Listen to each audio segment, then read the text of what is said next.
have Go ahead, evidence let's from go. fucking No, source. you have nothing because I promise you anything you show will either be CGI or a wide angle fisheye lens that curves horizontal lines. You've got nothing. What kind of man you are, brother? I salute you. Can you teach me how you talk like this? Or how you say Use this? etymology on everything and research what autodidactism is so that you can become self learned, self taught. You can do it.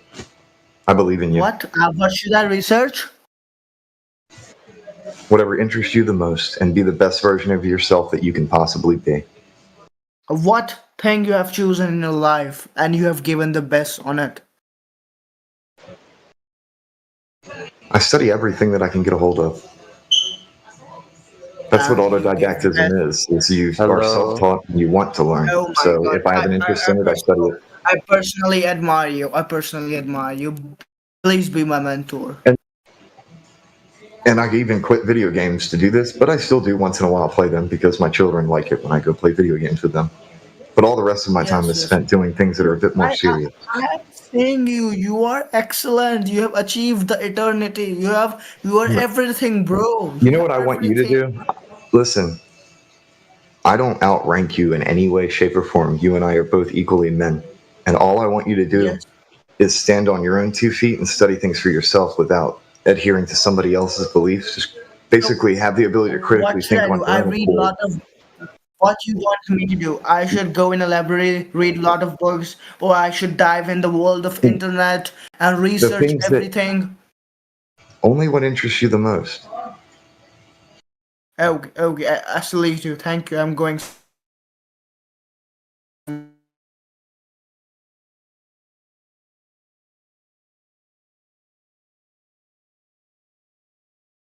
That was a very weird conversation. Yeah.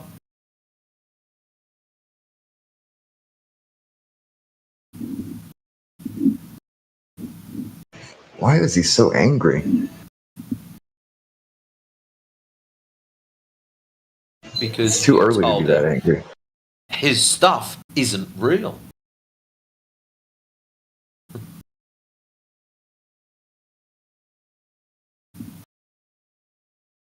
Anyways, apparently Yeah. I'm angry all the time. Maybe that is the secret, Captain America. I'm always angry.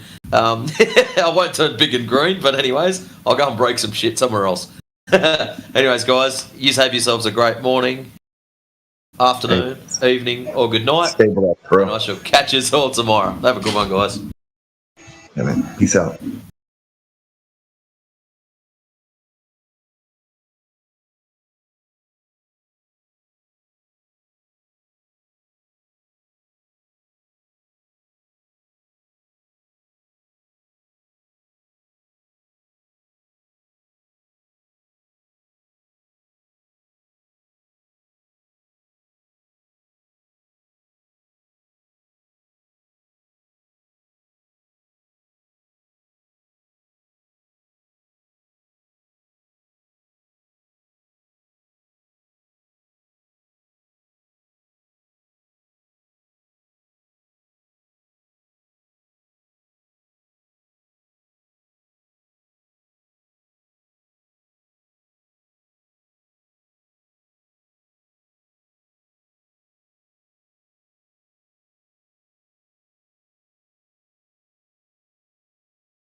Okay, I've just got confirmation of how to use the ban command. I'm going to copy and paste. I'll just take a screenshot and I'll post it in our back chat.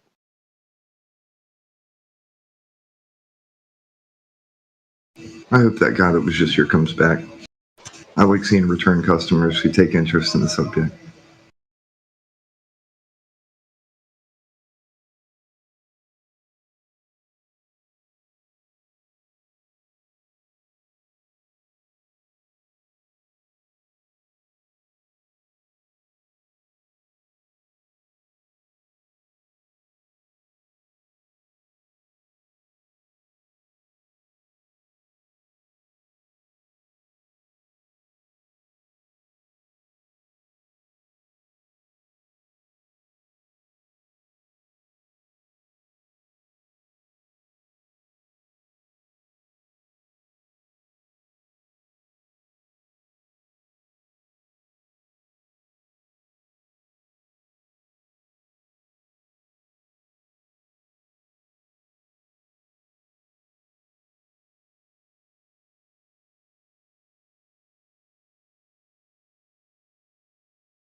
Welcome to 24/7 Flat Earth Discord. Gravity is not a force.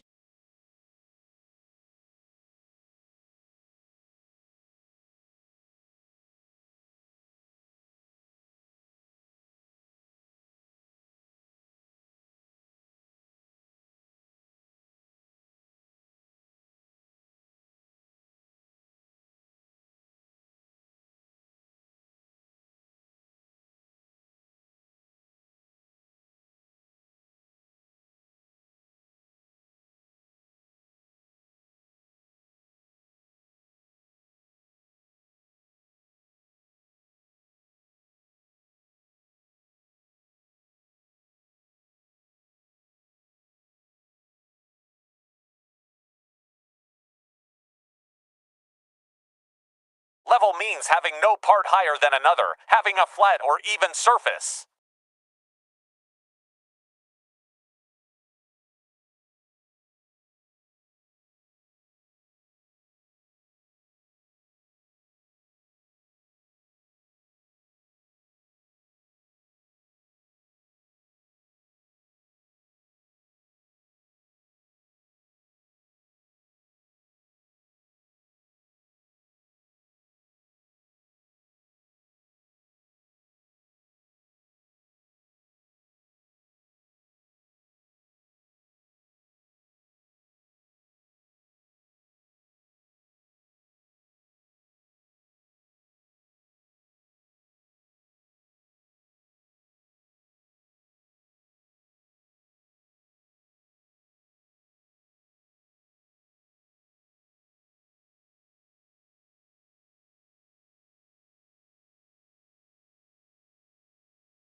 In the beginning, the universe was created.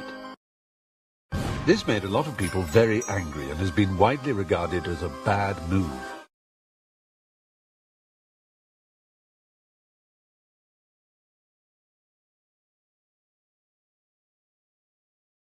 But I noticed some people come in here muted. Is that because they server muted, like server wide muted? They may have been muted elsewhere in another room. It seems that that's what happens here. Is if you leave somebody muted, they'll end up being muted elsewhere too. Ah, well, they kind of need to work on that. I mean, It should remove it and just automatically put it back on if you go back to a room you were muted in, because it doesn't really make sense to carry over to somebody else's room where you haven't committed any offense. It's weird. right? Yeah. I mean, because because what happens if we unmute that person? Then I don't know. Yeah. What if they use somebody else's room in order to get unmuted so they can go back and keep doing stupid crap? That option shouldn't be there.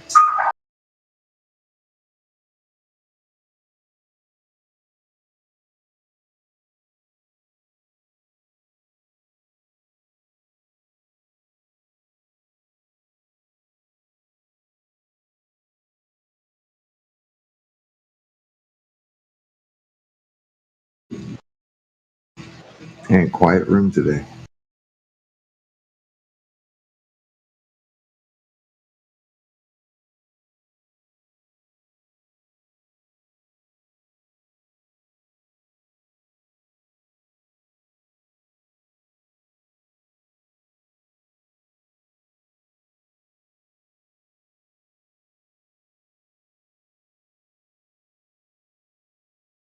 I don't know. I don't know. How do you pronounce your name? I'll just call you Fonzo. Don't know, Fonzo. I don't think you're muted here. You came from another channel and you're already muted.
Mic check. Whoa, something's something's going wrong there. Mic check. Mic check. Yeah, that's better. Okay. Just messing around with the settings, trying to work out. It's, because I'll turn my computer off and then I'll turn it on the next day, and it's like my settings change. So, Yeah. You sounded like a demon at first or something. I was like, mic check. Welcome back to the chat, DJ. Hey, John, good to see you, man. Same to you, bro. Look, you gotta try not to yell this time. Remember, you were so angry yesterday that you hurt somebody's poor little feelings. Yeah. So furious. I know, Screaming. you're like raging out like the Hulk or something. I just don't understand it, bro. Are you okay? Yeah. These people are funny. I enjoy the new room. I find it to be cool. It's like it's a happy medium between PNR and politics. Oh yeah, it's much better, definitely. I just watched an awesome video with my wife. She's going to send me the link. It's about like ancient maps. He goes through all the different maps from like the 1500s up until now, and he shows how the land, like certain bits of land, were like on all of the old maps, and how they slowly like changed and then disappeared completely in the 1800s. Really? Yeah, I'm going to post the link. Ashley heard you talking about that, and she wants to watch it too. So I'll watch it with my wife. That'd be cool. Yeah, I enjoyed it. It was interesting. He had lots of good videos about like ancient, like mental institutions and orphan trains and things like that. Like in the asylums. Yeah, the asylums and stuff. So lots of interesting content. Good stuff. Those who don't learn from history are doomed to repeat it. Yep.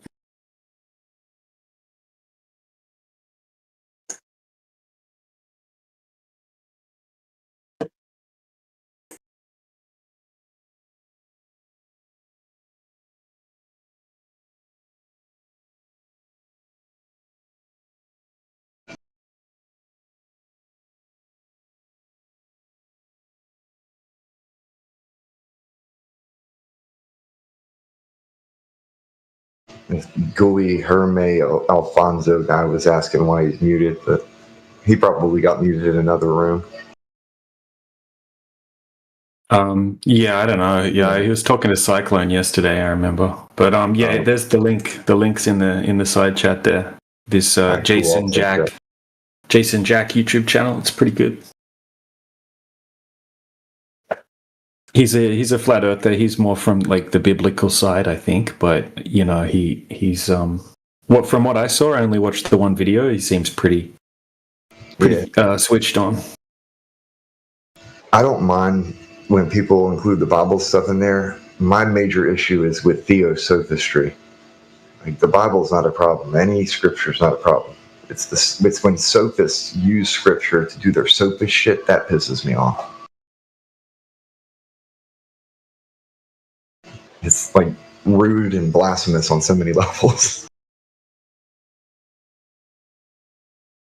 They're really no different than the normal sophists that we see every day. It's just that they're more religious flavored with their Kool-Aid.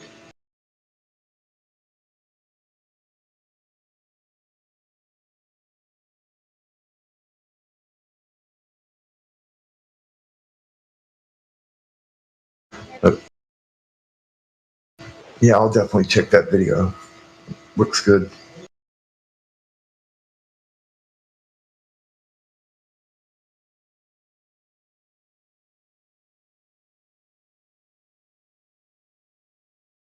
And yeah, there's the other one I was talking about the orphan trains.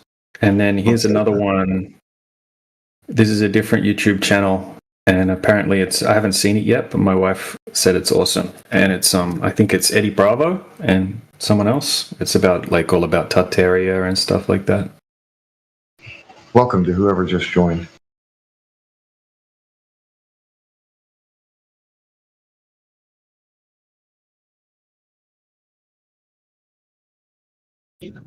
Why is no one saying anything?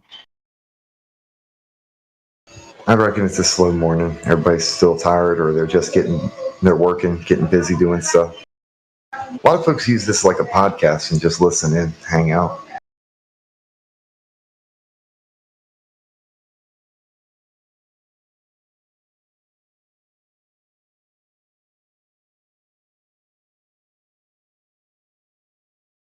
Feel free to ask any questions if you'd like to get a conversation started, though.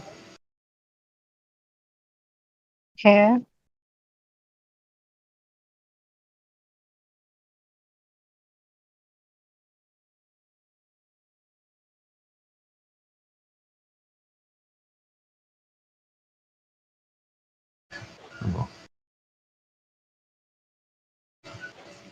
Or just leave. Either way, stay blessed.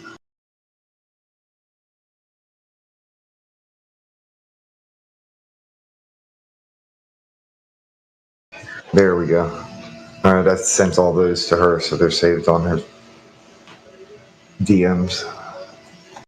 So we'll watch that later.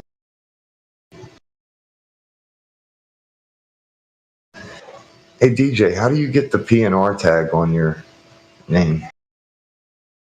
And also, you just click on the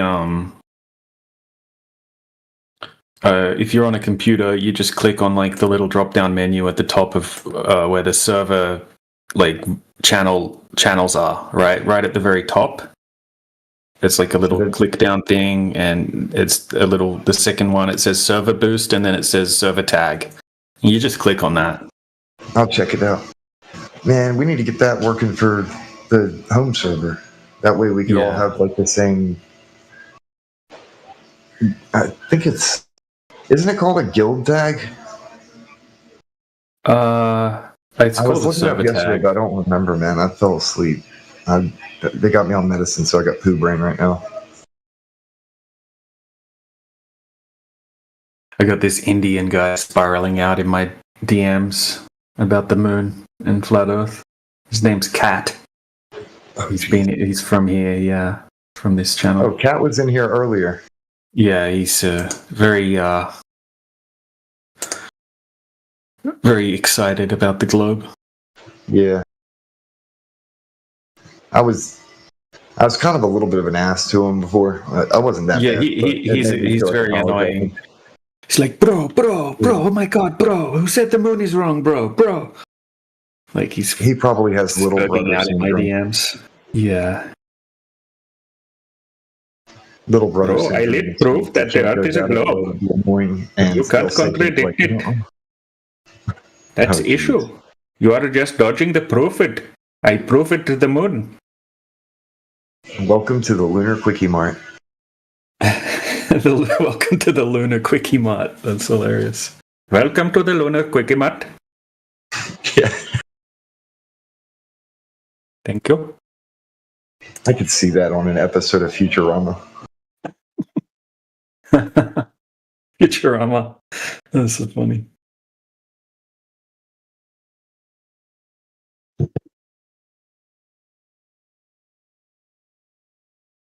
There's a guy here who pronounced Antarctica Antarctica.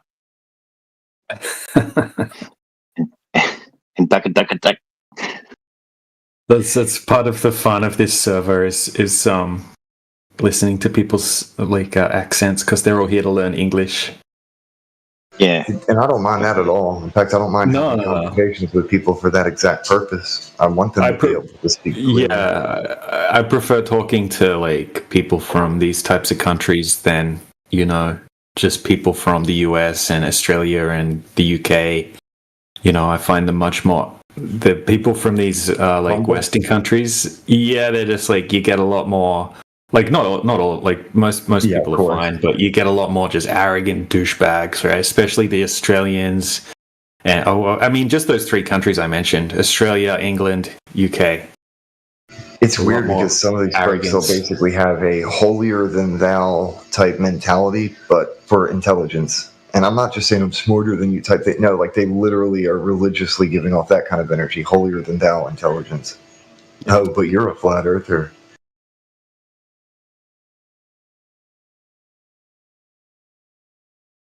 And they have those little snide comments like that, passive aggressive. Man.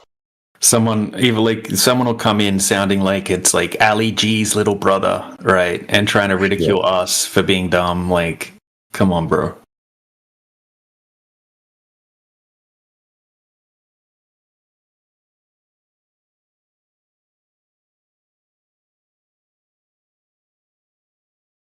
I've gotten kind of short-tempered and stern with some folks because when they try and do the Gish Gallop thing, I just try and answer all of the questions as accurately and quickly as possible so that they run out of breath with their Gish Gallop.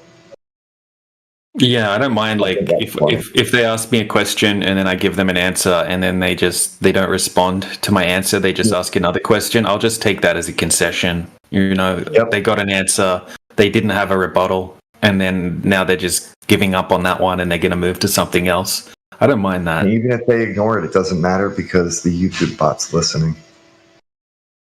Yeah, you know, they have exactly. They have a bunch of questions in their head. You know, they're happy with a simple answer sometimes.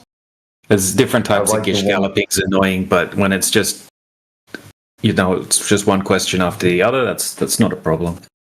Yeah, it's like a 2-year-old, a 3-year-old or something, just asking questions. But why? Well, why? Why? Yeah, exactly. And they'll just take your answer and, you know, move on to the next thing. My favorite, though, is the people who are actually humble about things. They come into this room admitting that they don't know what they don't know, and then we're on the same page trying to figure this stuff out together instead of fighting with each other.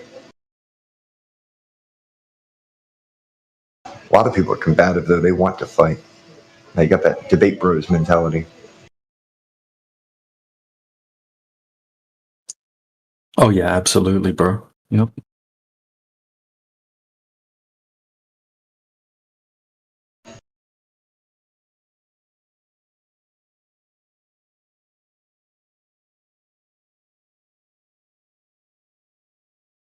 One thing I've noticed that I personally think that it has a direct connection with the entirety of the Flat Earth movement. An increase in people caring about critical thinking and learning what the logical fallacies are. It's like over the past 10 years, I've seen a dramatic increase in folks understanding these terms and at least trying to study them. And I think that's really cool. And we can do that at least in some way by providing a challenge.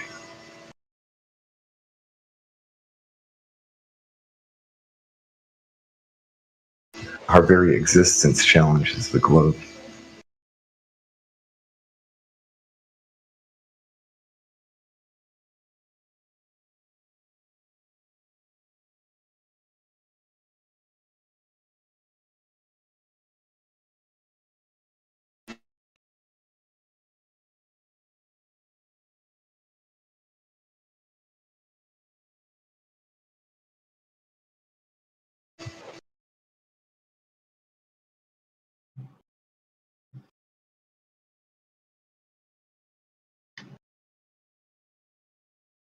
Well, I hope everybody has an awesome day today. Yeah, we did.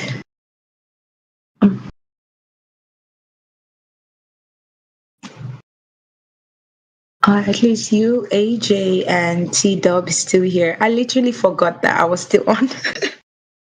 It's okay. Welcome back. Yeah. How are you doing? I'm good. Did you sleep well? I couldn't get much sleep. I'll be alright though. They're doing some stuff today, and I'll probably get some sleep tonight.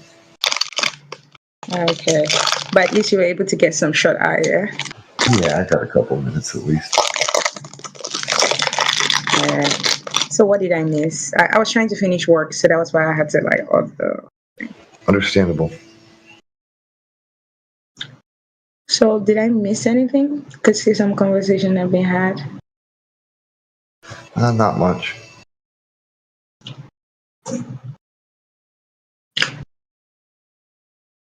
Okay. So I guess I'm gonna log off. Been here a while. Well, feel free to come back whenever and chat. We're here 24/7. Not 24/7. Okay. All right. Stay blessed and watch out for zombies. I wish. Thank you. Have a good day. You're welcome. You too.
Hey, Aethergrass, there's another video up? to add to your list. Just came out 3 hours ago in the side chat.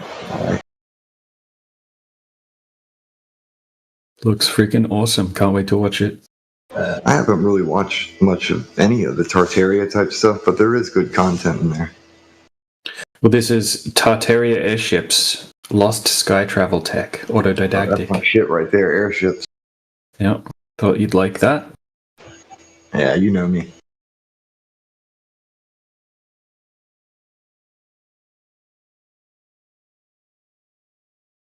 That's pretty cool. Yeah, most people don't know that their great-grandparents likely saw airships in the sky. And not just a couple. But you gotta go back to like the beginning of the last century.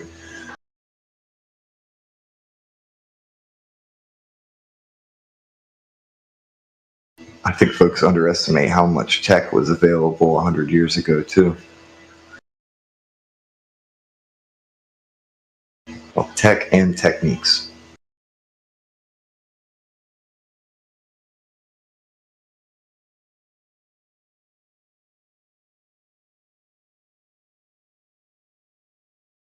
I like that the Empire State Building still has a Zeppelin docking point at the very top of it.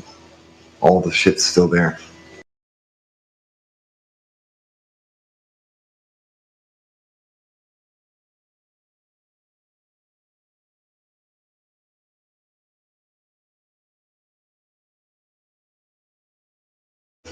I may dip out in a couple minutes because they should be picking me up soon to go run some tests. And I'll be back whenever. All right, man.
So yeah, if that Agent 47 comes back right into the text chat and he still refuses to join the VC and starts demanding that we go to his channel, just ban him. Now we know the ban command.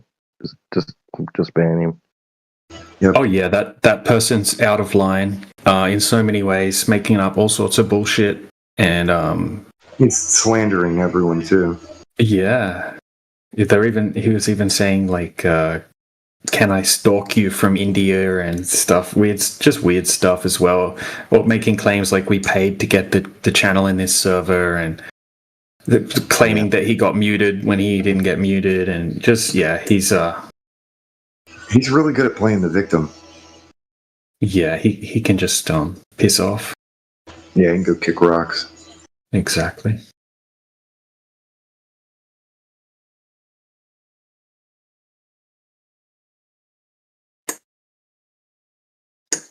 Ain't nobody got no time for that.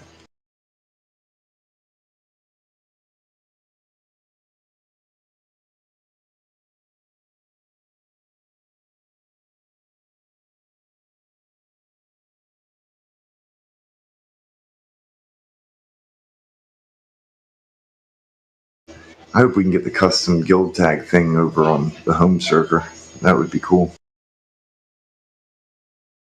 Yeah, that would be cool.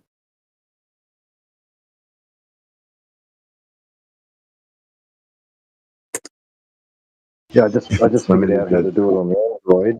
Sorry. And I just went to check, and there are no Flat Earth servers that I'm part of that have a tag. Not one. Yeah, they're rolling it out to all servers, but they're doing it slowly. And you have to set your server up. You have to log in as the owner or admin, and then change a setting, and then Does the community thing have to be enabled for that to work? Yeah, I think so. There's some instructions. I don't know. I looked it up on AI, and I sent Indio a bunch of instructions. So he said he was going to try look it up, how to do it. If it requires him to enable a community, well, I think he already did enable it. Never mind. I hope he gets it fixed. That'd be cool. If it allows 4 letters, we could just do flat. It allows a symbol and 3 letters. So you could make the symbol an F, I'm sure. Well, T-Dub's got 4 letters on his next to like a emote icon, emoji thing. So it's quite yeah, it's like 4 characters you're allowed. Yeah, so we get like a dome or the black swan or something, and it's just flat. That would be cool. Yeah. Of course, the dome thing's just a cartoon representation. I ain't claiming that, but it is. Yeah, no, I don't think we should get the dome thing. Maybe maybe a black swan. That would look Do you good. guys really flat earthers, or this is a joke? do you really think you're on a spinning space ball? Or is that a joke? Oh no! Oh no! The psychosis is I great. don't know. It's yes. It sounds like you do, bro. Oh, It you sounds really? like Oh, you really? No. Let me ask you a question. you can't You really? believe that anyone could No, doubt the wait, spinning wait. space ball, and it hurts you. Because on a flat Earth, the Earth would like destroy itself because of gravity. Are you like No, it retarded wouldn't. or That's something? absolutely ridiculous. Just because you imagine Bro, something doesn't make it true. If the center of gravity is in the Gravity middle of is the... not a force. Yeah, bro, you don't even know what you're talking about. Okay, It's so not how a does force. night and day work? So how does that work? Night and day, bro. When the sun is above your head, right? We see the sun move across just the turns sky, off, right? right? Oh, you don't even want the answer. You ask Yeah. questions, but you don't even want the answer. Because there's Let me no finish real answering answer. your question, my dude. Just be quiet for a second. What- DJ, what? go ahead. No, I'm going to address the issue first, right? So you ask a question and you don't even want the answer, bro, because you're not intellectually honest. You're not here for a good discussion, But right? You don't. No. Ask a question? Why ask a question and then as soon as the person starts to answer, you interrupt them? Because I wanted to know if you were gonna say some like bullshit Telegram stuff, or if you were. You'll never just know if calling you me. don't listen. You Okay, didn't so even tell hear me what I how- was how going to it say. works. You cut me off Sorry. straight away, bro. Okay, sorry. Tell me how it works. All right, Yeah, so we let's see- start over. We see the sun move across the sky, right? And when the sun is in your field of view, right, in your region of the earth that you live in, it's daytime, right? And when it's over someone else's head, right, it's nighttime. The sun is far away from you. Yeah? Okay, so just a question: the Earth doesn't spin around the sun spins around the Earth, or what do you mean? No, we all see the sun moving across the sky, right, over our heads. We don't see the earth moving, right? You've just been told that and you believe it. Yeah, of course you can see the Earth moving if you're on it. If you stand on the ball and But we see the sun moving. But we see the sun moving, don't we? Yeah, because we move around the sun. How do you know that? I think the sun moves over us just like we experience. It's not a crazy claim, is it? Well, if you just go on what it looks like, I guess I can understand how you could think that. But as soon as It's you not like just that, man. start to like research and stuff. What research did you do? Research. You'll see that the horizon remains horizontal regardless of altitude, and it's Okay, flat so level how at very high altitudes. Like, how small do you think the sun is? So it only shows if it's I've above. never picked it up to measure it. Yeah, me neither. I didn't check the sun. Did you check the sun? No, I didn't. It looks What? roughly the same size as the moon, but we can't tell the size or distance of either of them. Yeah, what? Yeah, Nobody that's can. what a crazy claim to say that the sun and the moon appear the same size in the sky. They look the same, but Exactly. they See, aren't. it seems like what they've done is they've replaced all of your common sense with nonsense. And now think when that's someone the same says we see the sun move across the sky, right? Like that upsets you for some reason, or that we No, experience not the earth necessarily. as I think it's just like I don't get how can you be so psychotic that you really believe Not psychotic at all. Why do you have to Psychotic, add bro. on people? how can the sun Bro, move see, this is your from problem, one right? side of All I the said, sky to the all I other said, and go down? dude, hold on a second, man.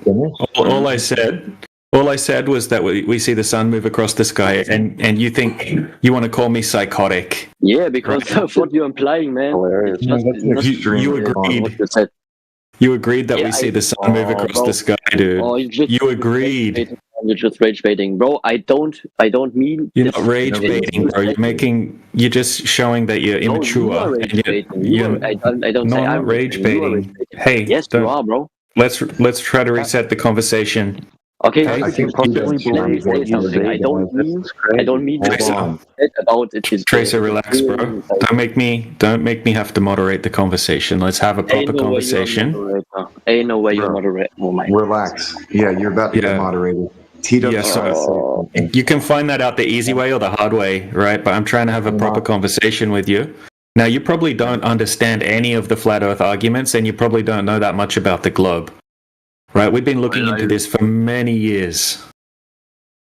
Okay, so just let me say, I don't mean that the things you said are psychotic. I said that the things you are implying are psychotic. How That's a big so? difference, man. What's Because so psychotic about it? look, you said that the sun appears at the same size as the moon. which makes sense because it appears like that. You know, like if I look at it, Yeah. kind of So looks nothing like psychotic about so the same. far. Yeah. Yes, So where's the but- psychotic No, no, behavior no. come into it? Just implying that the Earth is like a not a globe. I'm sorry, I'm not good at English. Is a like flat thing that it's just in space. When No, everything bro. else in No. space is around Hold on. Stop. I have to stop you there. We don't claim that. We're not claiming a flat disk in space. That would be stupid if we were claiming that. That's But what I what I mean. think- People. Well, yeah. Okay. So most people come in here with a complete misconception of flat Earth in their head. And if we did claim that it's a disk in space, I would agree that we're psychotic and that's a ridiculous claim. That's not what we mean. That's not what we're claiming. Then what are you claiming? When we're talking about flat, we're just talking about the description of a surface area, right? So if so when we go out and actually test the Earth over a large body of water, it would have to have curvature if the Earth was a globe. And we can calculate exactly how much curvature there should be over a particular distance. Now, when we go and test that body of water, we can't find any curvature. So all we're talking about is a flat, right, topographical you are not plane, right? A flat plane where we have hills and valleys and mountains. Oh, hold on, I'm almost done. Almost done. You respond, right? So when the shape of the Earth, right, we're just surface measures as flat. We mean that there's no drop over distance, so it can't be a globe, not a space disk. Okay, but it has to be either a disk or a globe, or what? What do you think the Earth is like?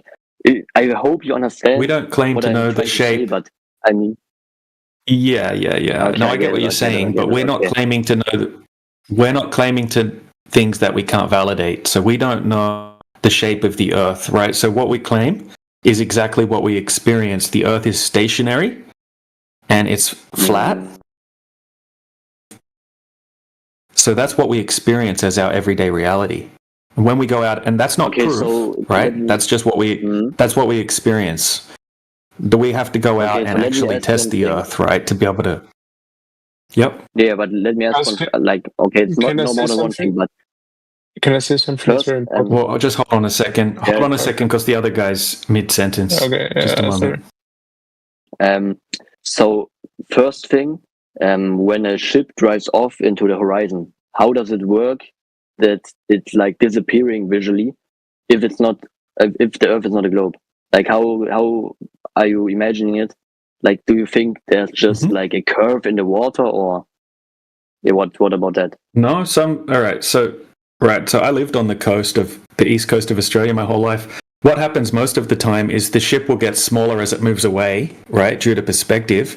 And once it gets down below a certain angular size, the human eye can't resolve it anymore. So you can still see the horizon because it's really big, but you can't see the ship anymore. So it looks like the ship's gone beyond the horizon. Now, what we've realized is we can actually pull out a zoom camera, right, and zoom back in and bring the ship back to view again. Now, if you have a look in the side chat, there's people posting some examples of this. Now, I'll post an example of a big giant boat doing the same thing as well. Okay. So this is what happens the majority of the time. Now, sometimes we can have ocean swells, right, like waves, which can make it look like the boat's disappearing bottom up sometimes.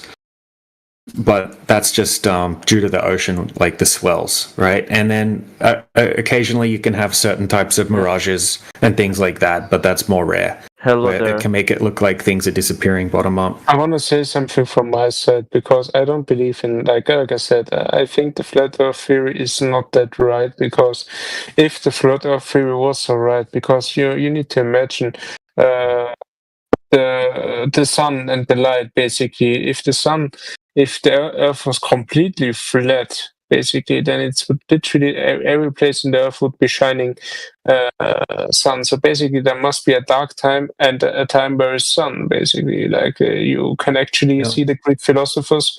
I can send you some proof about some Greek philosophers, mathematicians. Okay, so I understand this is a question that people have all the time, you know, when they haven't really looked into the flat earth arguments. And it's a fair argument that you're making.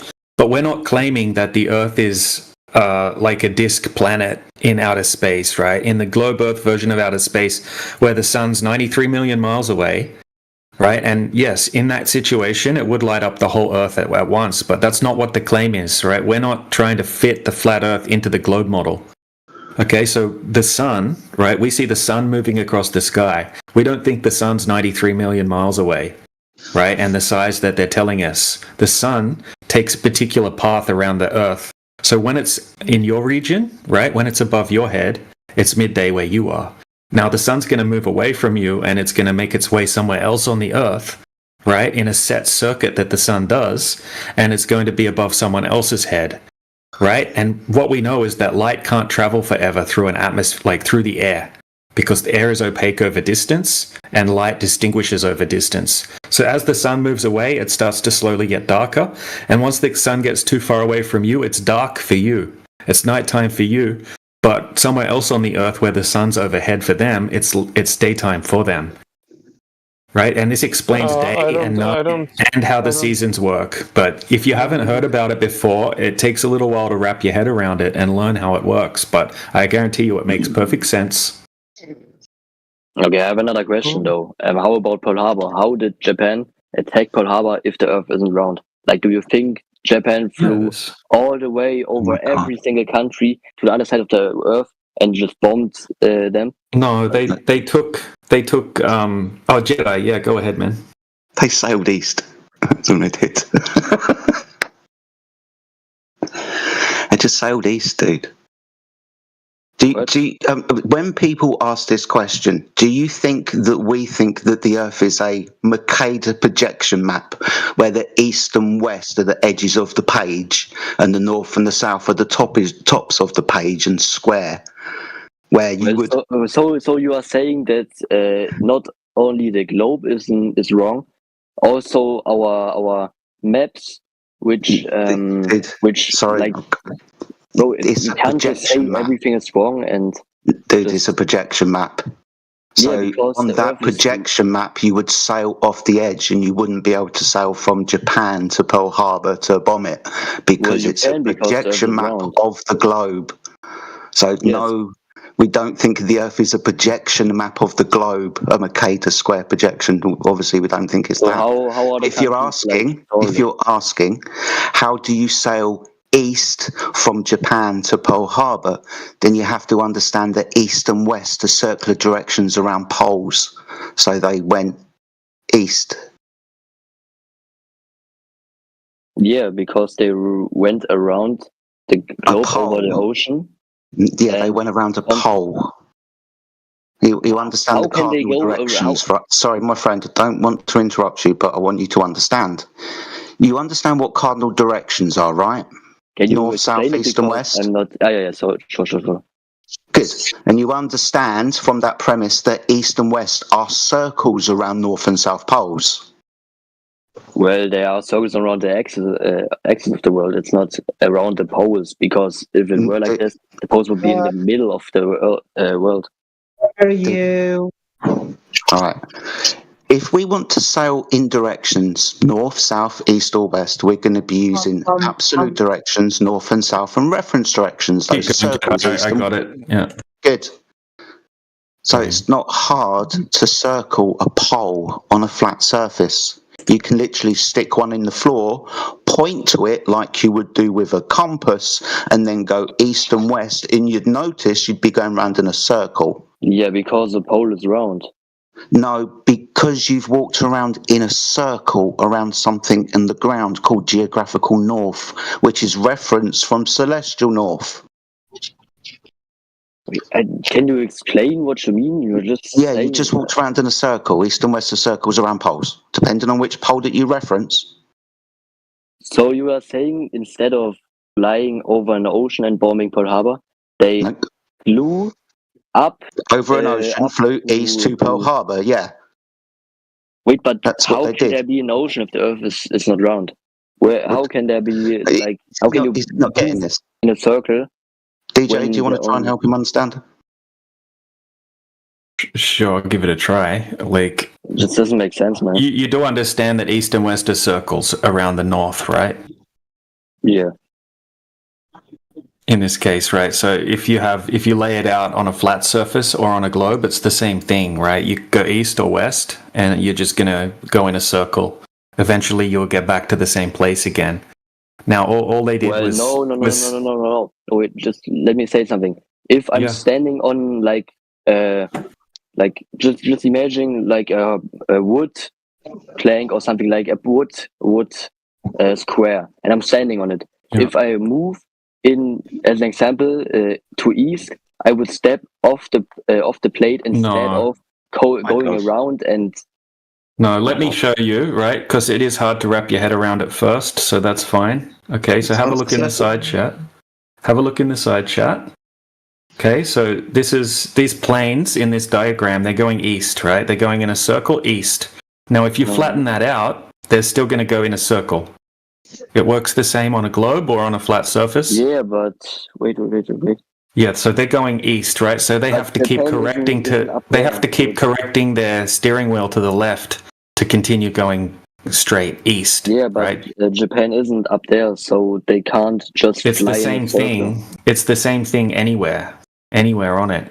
It's still a circle. Whether you're closer or further from the pole, it's still a circle around the pole. Wait, just let me. It's nothing to do with flat Earth. This is just how cardinal directions work. Yeah, on a flat surface or on a globe.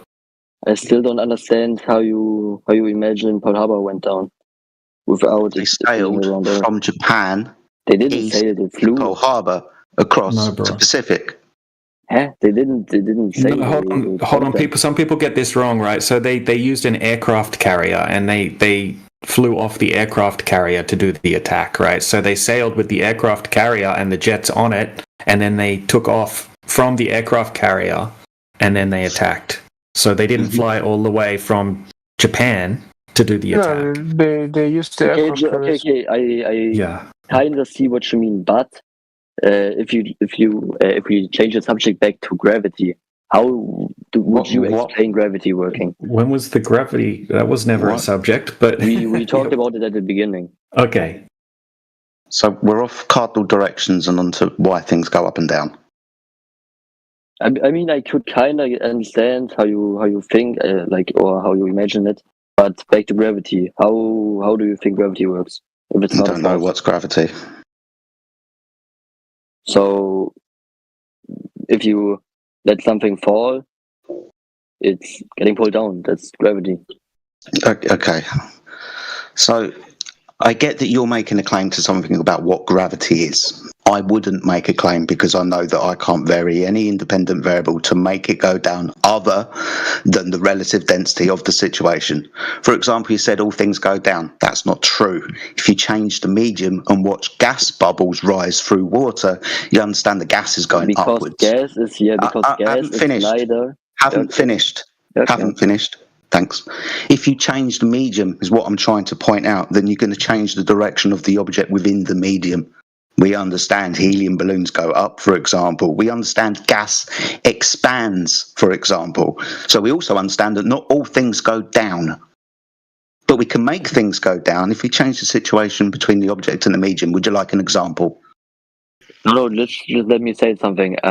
About the gas, like moving up in water, it's because it's lighter than the surrounding. So of course it expands, goes up. And helium is also lighter than air. So helium goes up. Yes, that's correct. Yeah. Yes, it goes upwards. Yes. So not all things go down. Gravity. Well done. Yeah, because not everything is heavy enough to be like the I don't know how to say it in English, but oh my god, 9.81 Newton per kilogram is like the force of gravity which pulls on us, which is also the reason why we don't fly. The Earth is geoid, not flat. Why are you talking now? So you have an understanding or idea about what gravity is. We don't make. Hold on, just trying to help you. Trying to help you. We don't make a claim. Okay, so how does it work to... Do you not understand? We don't make a claim. We observe the phenomena and it happens. We can vary manipulate the object in the... Hold on, why are you talking through me? Because you're not making sense. I'm telling you, we're not making a claim. What is this? You're trying to ask me to explain something we're not making a claim to. Now, if you have an explanation and you think that you've got the bullets in the barrel, then I'm going to need scientific evidence for your claim. Okay, so, but yeah, okay, if I send you some scientific stuff, you will just say it's lying and stuff. No, don't start motivating. Sorry, don't start defining what I'm going to be doing. Right? Don't do that. But I know what you're going to do. Give me the experiments that prove your claim. Okay. Let me look it up. Give me a second. Thanks. Ernie, I could send you some. I mean, the other day I've sent many of those kind of thesis and also experimental setups, but they were straight away declined. So don't look it up. It isn't worth it. Okay. What experiments did you bring? What hypotheses did you bring? Okay, well, I can send a 170-page experimental you setup. You must have read it, so I'm asking you to tell me. What hypotheses did you bring? Can you give me 10 minutes? I will, bring you those files back again and send them in there. And I kind of want. I'm not a scientist in that field. I want to say first of all, but I use the intuition and the things which has been proven by mathematicians over and over again. Mathematicians now. No, I want science. If we agree that trigonometry I knew it. exists, then we can prove it. Okay. We'll prove it empirically using science, not mathematics. Then you were saying mathematics doesn't exist, right? What you were gonna say. I knew it. Well, I just knew you were gonna say because I'm asking for science, you're offering me math. Science is mathematics. Why is this guy mumbling in the background? Shush. Because you're just shush. Yapping on and on. What the fuck? You have to understand that we're asking for scientific evidence that's empirical.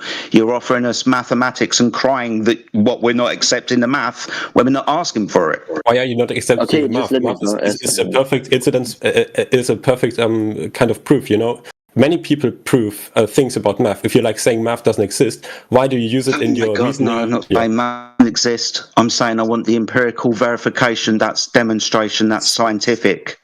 It is scientific and mathematical is it? proof. Do you have the experiments then? You can. Why is this guy mumbling? Back to 1 + 1 is 2. If you're having like there is proof by induction, proof. There are many ways of proving things, and it's like common amongst many scientists. It's very common. As soon as you say scientists, I want the scientific evidence. The evidence is the proof. It's like then you said the scientists. Scientists do science. I want the scientific evidence. Okay, but I want the science though. That's math.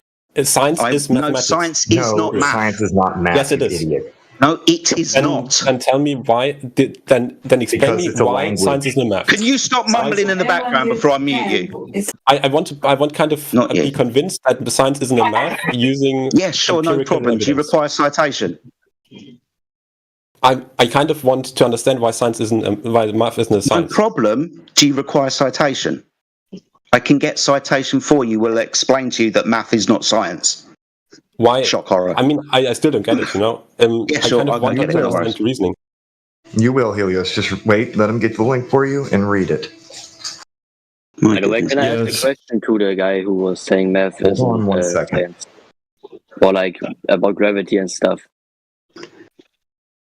So, gentlemen, if you could speak one at a time and take hold on a second, guys. Right. So math can be used in science, right? But it's not science itself, right? That's why it's not called science. They have different names, right? So you can use mathematics within science. You could do science without mathematics at the same time, right? It's not like social science, political science, stuff like that. Those things doesn't require mathematics. But you know, if you say like math isn't a science, then why are we even why are we believing that 1 + 1 = 2? Math isn't science for the same reason biology isn't English. Math is not science for the same reason that biology is not English, because you use a language to talk about. You get the Bachelor of Science in math, not the Bachelor of Arts. Do you understand that you use languages to talk about subject matter? And that is what math is, a language. Math is not a language. Math is a science. Is most certainly a language. You use it to describe things, and you can use it to tell true and false. You said most certainly, but Yeah, never mind. It absolutely is 100%, and is 100% not science. Math Make is me not believe science. it's not science. What is science? I don't have to make you believe shit. What's science, Back to you, dude? Jedi. What's natural science? Kann so dumm sein. Hello? What is natural science? You're saying it's math, so tell me what science is then. Okay, Jedi, just have a question for you. Hold on. I asked a question. I asked what science Mathematics is a was. field of You're study that saying it's discovers and math. organizes methods, theories, and theorems that are developed and proved for the needs of empirical science. So therefore, mathematics is the fundamental brick on which your empirical science is based on. Without mathematics, you are saying empirics don't exist. Is science? What is it? Science. Don't start telling me about math. Tell me what science is. And organized knowledge in form of testable hypotheses and predictions about the universe. Therefore, we have definitely. Sorry, question. A testable hypothesis. That's interesting. Would be like What's a hypothesis? By mathematics. What's a hypothesis? A hypothesis is a proposed explanation or phenomenon. A scientific hypothesis, yes, it is. No, it isn't. It is. I'm just looked up the definition. Dude, if you say it's like, if you say it's wrong, no worries, you keep talking a lot. Shush. So you've made some claims. Can you mute yourself, little boy in the background, please? I'm trying to talk to the adult. Du bist so scheiße dumm, Digga. Wie kann man so eingeschränkt sein? Dummer Bastard, Digga. Tracy, you're gonna have to put yourself on mute, bro. My goodness me. Him because he wouldn't shut up. Go ahead, Jedi. Right, you've made some claims. First of all, I want to know what a hypothesis is. What is a hypothesis? Dude, you rambled a lot. We're going to backtrack to the actual answer, and you're just going to say the answer before you start rambling on about other things. What is a hypothesis? Do you want the scientific explanation, or do you want the explanation that fits your needs? Okay. No, I want the scientific. A hypothesis is a proposed explanation of a phenomenon. Scientific hypothesis must be based on observations and make testable, reproducible predictions about reality in a process of bringing with an educated guess or thought. Therefore, if you have like a testable reproducibility, which would include also a mathematical proof, which is A, testable, and B is based on essentially 1 + 1 = 2, which can be backtracked. No. Where do I observe 1 in nature? What? Where do I observe 1? If I have a fork in front of me... It's like, what? I start talking and then you start rambling again. You're becoming intolerable, my friend. I'll let you ramble. So, where's 1 in nature? Do you sit in front of a display? Pardon me? Do you sit in front of a device? Yes. How many devices are there? Oh, there's multiple devices. Yes, but I'm asking you where 1 is in nature. Yeah, that would be like 1. If you have like one device, is this a convention? Is this a convention that we? Hello? Is this a convention? Wait. Okay, so you have a misunderstanding.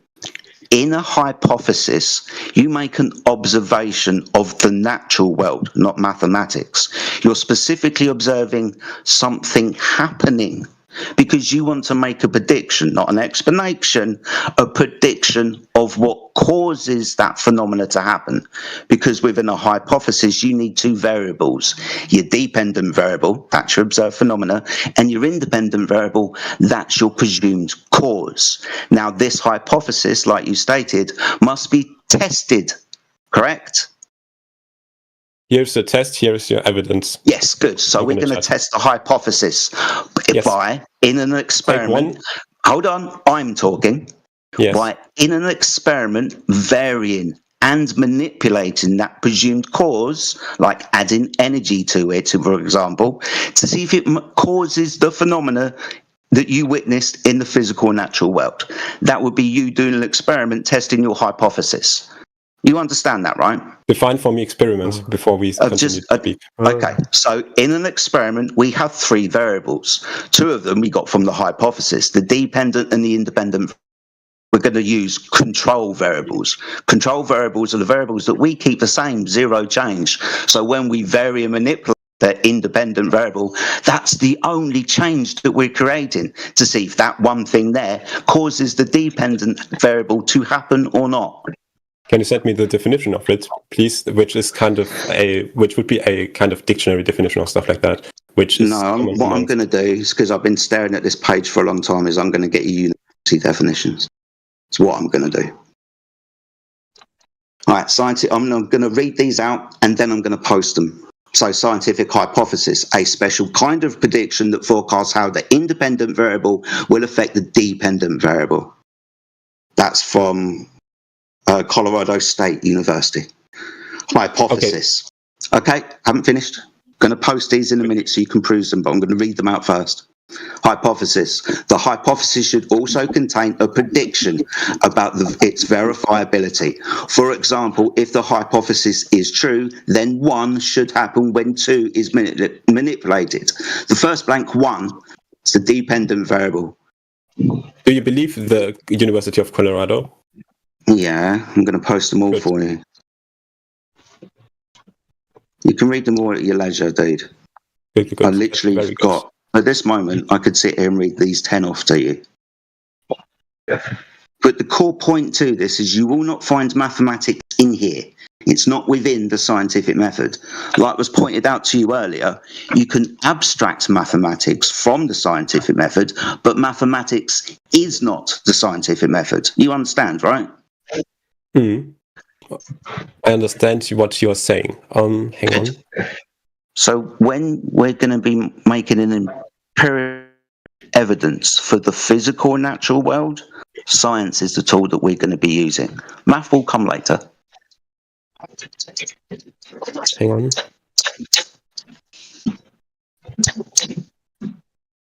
Now, where's this one that says that science isn't math?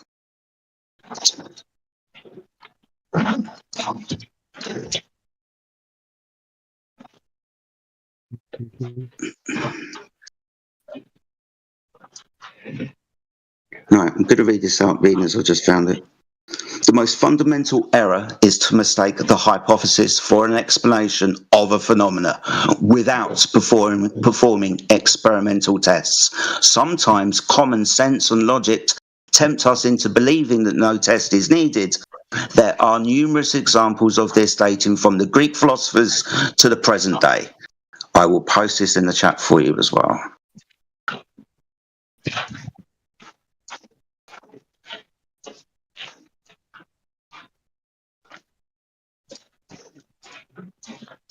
Happy Prince, if you ain't reading all that, then that's on you. Hang on. We have time, so therefore I let someone else to speak in the meantime and do my research. Yeah, you do whatever you want, mate.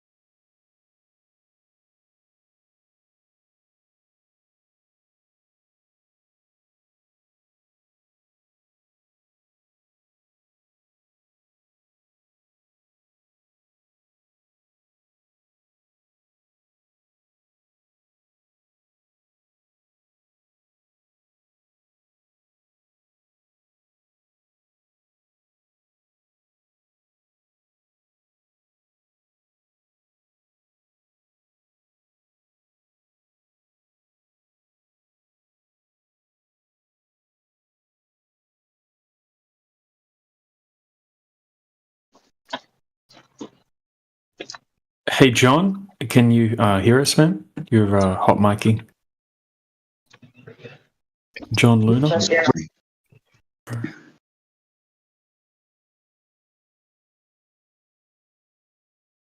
Oh, that one.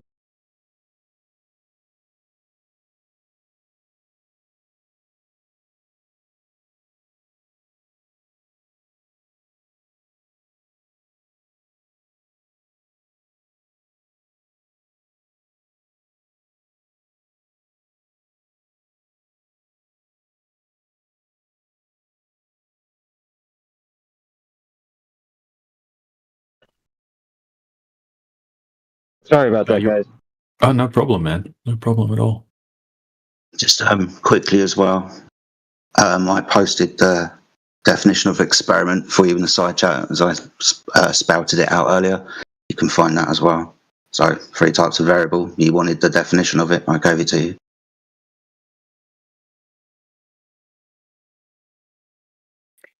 So, question coming up: how would we actually apply the scientific method to test for gravity? Would that be possible? I don't think first. We're going to need to observe something happening and then predict that gravity's causing it, and then manipulate gravity to see if it causes it or not. I guess. So, go ahead. So I reckon we'd have to build an Earth and then build like an Earth half the size and then one fourth of the size and compare all these Earths. Well, let's just take this for a quick second and say, right, the claim on the table is that this magical force called gravity is pulling things down. So in actual fact, if I were to alter or change the medium that that object is immersed within and then observe what happens. So we take a basketball, we drop it, we know it goes down. But then we take that same basketball, we put it in water, and it goes up. So the question is gravity still affecting that basketball?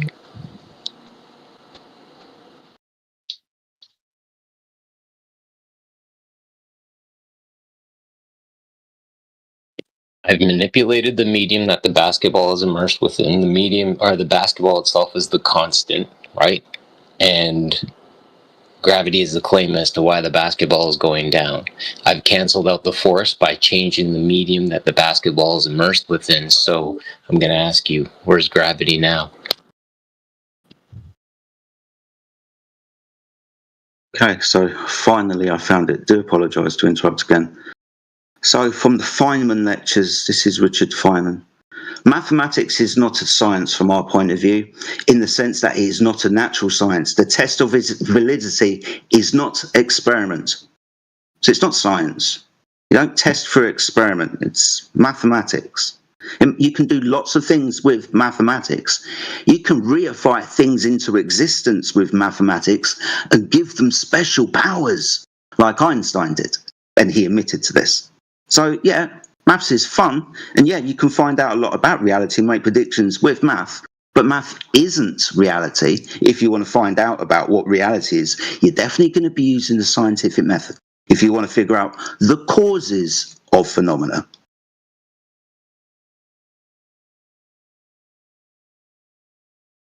But yeah, like everything I've said, I've kind of tried to post some kind of citation to what I've said, because I try not to speak about stuff that I don't know. This I've known for a long time, like we all have from the 24/7. We definitely know the difference between science and math, and that math is not science, and you can't offer us any science for gravity. You can just make it up with math.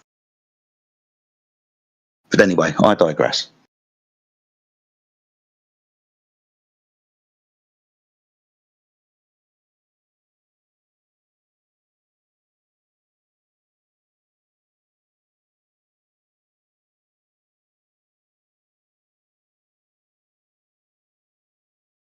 So you can build a mathematical equation in order to prop up gravity and say, here it is within the mathematical equation. But then when we change the medium that that object is immersed within, this force doesn't show up.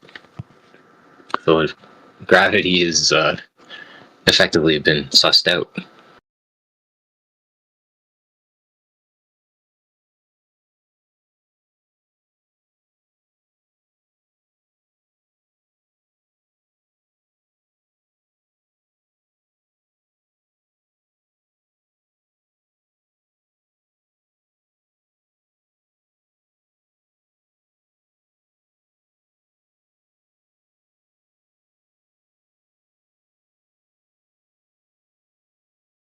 Welcome to the channel, Kane.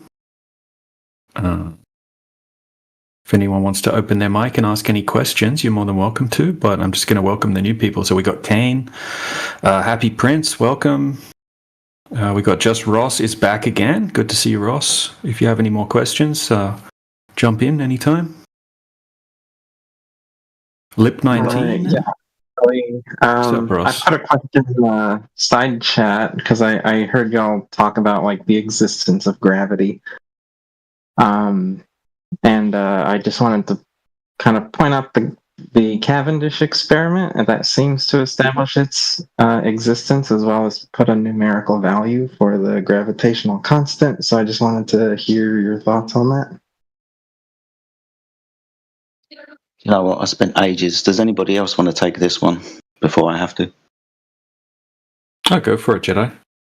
You're the man. Okay. Can I have the hypothesis for the Cavendish experiment, please? Okay, I don't know that off the top of my head. Let me just pull it up, I guess. Okay. Don't want to piss you off straight away, but if we're going to be saying this is science, cool, let's start at the beginning. Let's get the hypothesis that needs to be tested in the Cavendish experiment. So let's start at the beginning. The hypothesis. Sure. That sounds fair.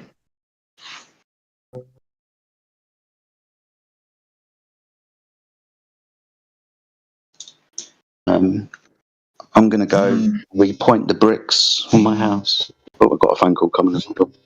All right, cheers, Jedi. Stay blessed.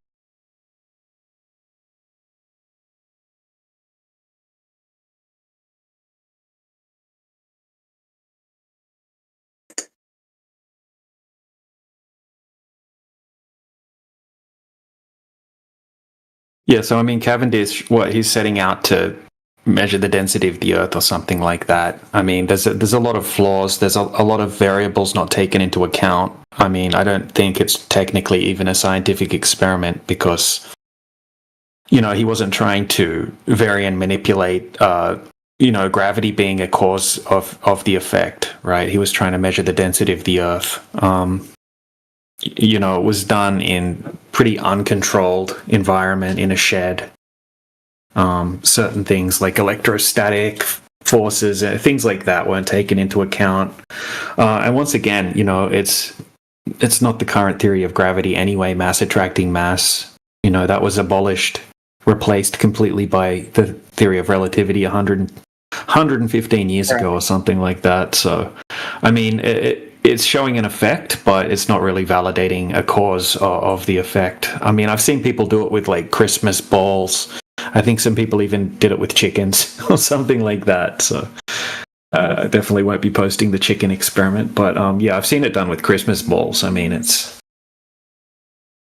don't know if it's, proof of gravity. Yeah, it's literally I can't really find like a laid out like explanation of the thought process of the experiment, starting from a hypothesis all the way through to. Yeah, it's not really there for it. It seems like it's like an attempt to measure something, like you said, the density of Earth. Yeah, exactly. A lot of these things, they're basically university grade parlor tricks. They're not scientific. Like, I think what it is because of Newton's equation for the gravitational force involves multiplying the gravitational constant with the mass of the object in which the interesting thing is gravitas is the weight or seriousness of a person, place, or thing. So when people invoke the word gravity, it's just weight to me. It has no force, no power, no ability to do anything. And even the mainstream narrative says that. Oh, go ahead, man. I have a question that he said you multiply it by the mass. What's the mass of a hair? Oh, shit. Couldn't tell you. Oh, yeah. So you can't define mass because mass is defined as matter. And if you define matter, it's defined as mass. So they got you in a circular loop there.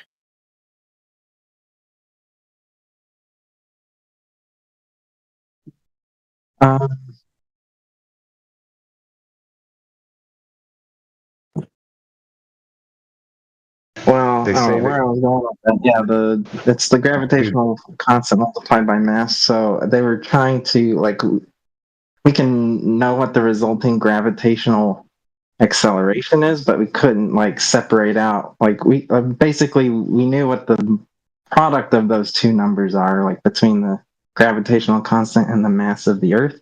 We just didn't know what two numbers were being multiplied to get that number.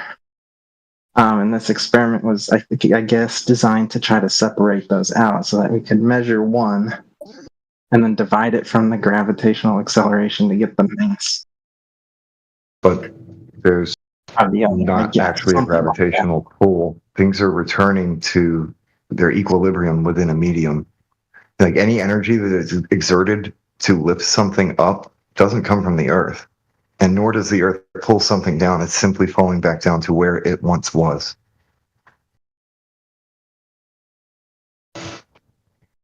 Gravity is supposedly caused by the bending and warping of space-time. Space-time is a four-dimensional construct made of height, width, depth, and time. Math is not a force. It doesn't pull things down. And to go along with what you were saying, every single thing ever comes from the ground. Yep.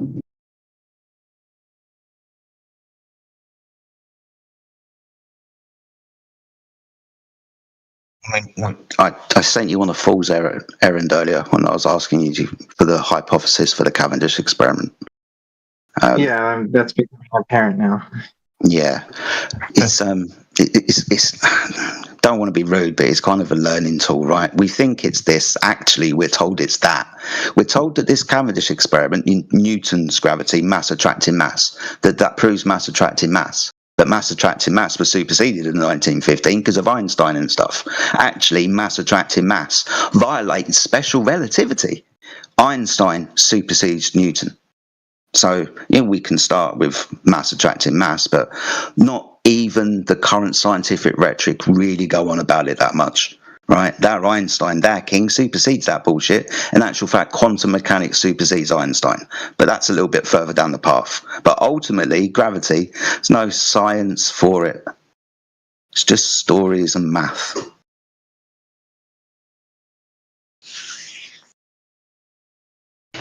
Math magics. Mm-hmm. Conjuring things into existence and then giving them special powers to do things. Yeah. The almighty big G gravity. Space and time.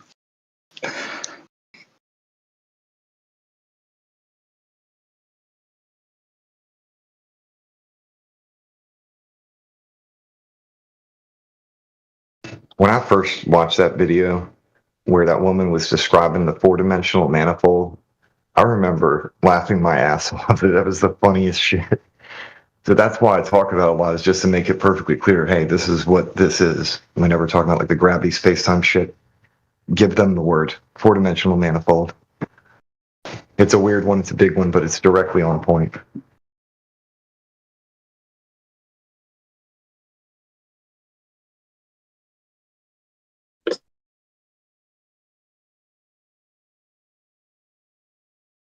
Welcome to whoever just joined, and welcome to you as well, whoever just joined.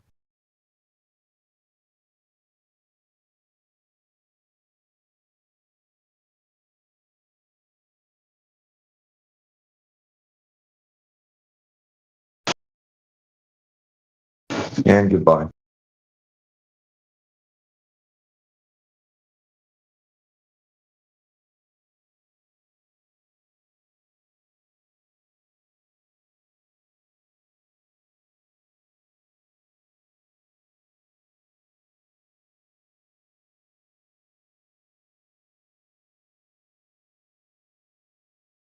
Dead air.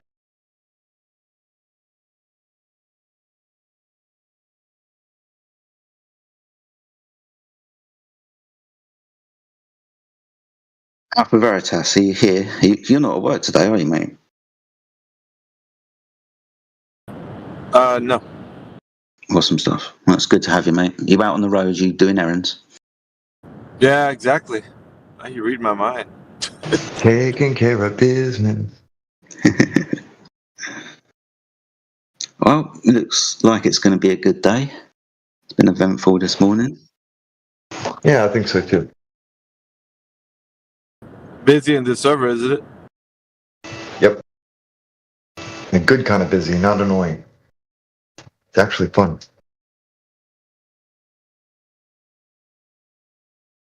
That's good. This place is a lot more chill than over at Politics, where there's so many sophists who reduce everything to absurdity. You can't hardly get a good convo. But we've had plenty of good ones here today.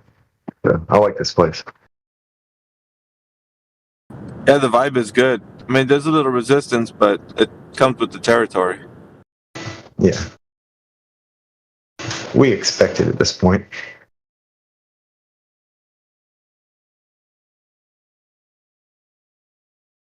Welcome to the channel, Spinoza.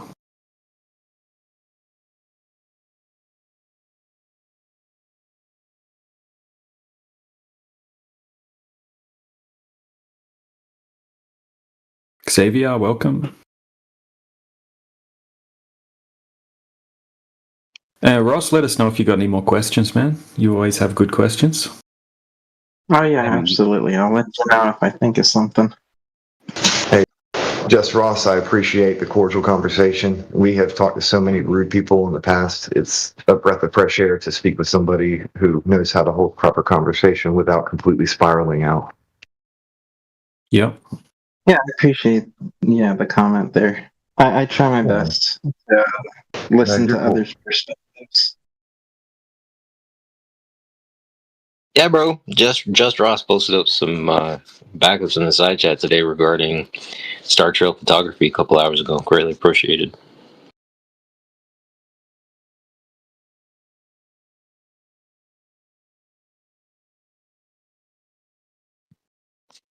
Good to see you, AV.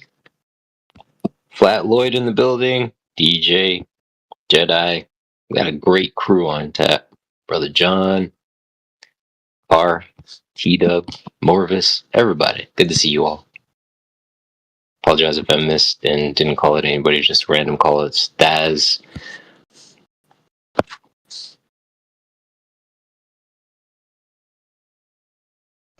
Y'all the best.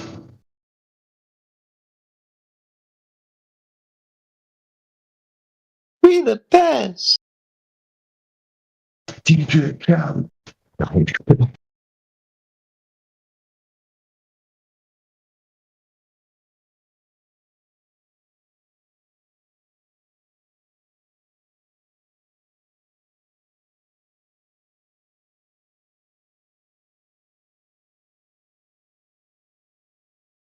I might disappear any minute to go take care of some stuff, tests or whatever.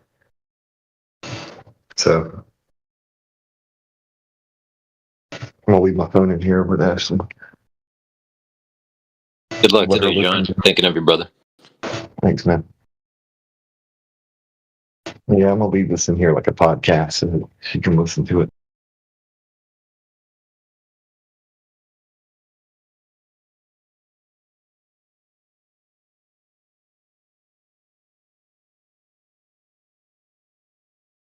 Yeah, I'm definitely gonna check those videos out later.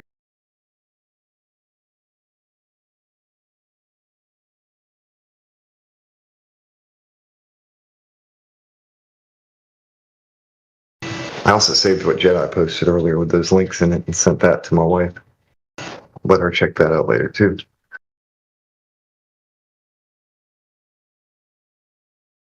You're talking about the ones I just posted, yeah? Yeah, man. Yeah, good stuff. I posted a load earlier as well. Everything I post, man, you can find it in the additional stuff on 24/7. Yeah. It's just those rooms have got so big now, it's hard to find shit without searching for it directly. Yeah, exactly. And then if you're searching for it, there's so many different references that go back years. It gets really difficult. It's like finding a needle in a haystack. Yep. Hey, Dead Air Dave has arrived. How's it going, man? What's up, Dave? Good to see you. What's up, gentlemen? Can you all help me with my English? I'm not proficient. We'll try. Okay. Yeah, I'm just a Kentucky boy. I don't know English too good, you know. So Ewans continue to look for that globe evidence. Okay. Good luck. That's all right. Dave, the people that are in here that learning English are listening to you, and all they can hear right now because of your drawl, and we all love it. They're hearing woo-doo-doo. That's funny. Kentucky guy. Yeah, Ray, when I say it, I won't be teaching much English in here. I don't talk much anyway. But you guys go ahead. Good to see you, Dave. They don't like when I teach English. They said I'm mean, so I don't teach it anymore either. How dare they? Where did they ever get that audio from? I was about to say, good to see you over here, Dave. Hinkle in the chat. What's up? Is that Killian and everybody else that knows me? I still exist. And whatever. He's the hero who saves us from dead air.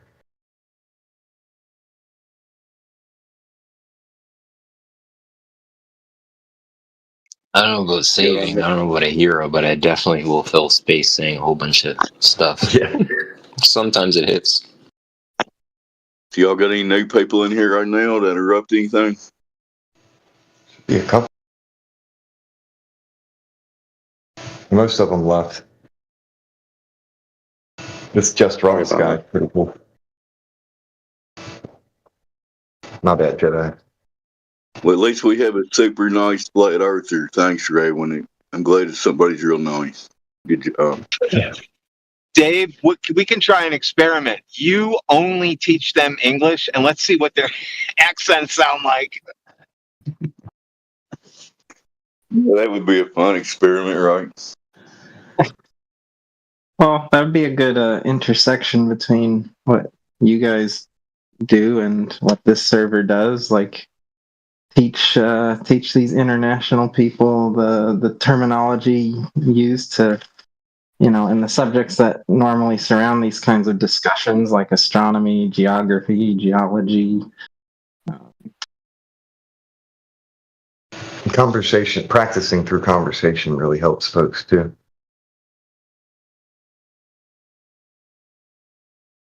We're kind of providing a service for people who want to practice speaking English.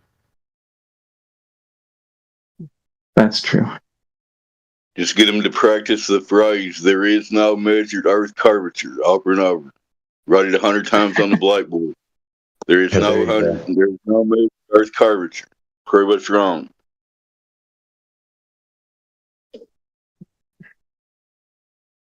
You can get an instant spiral out of some of them just by telling them that gravity's not a force.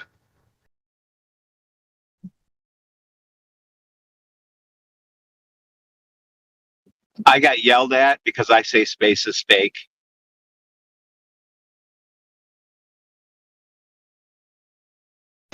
How dare you take their heaven away from them?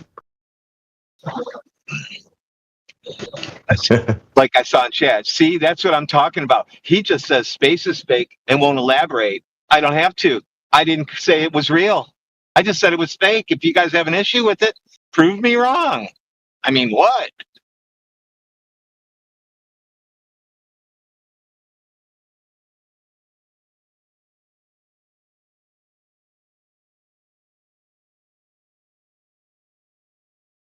Welcome. Welcome.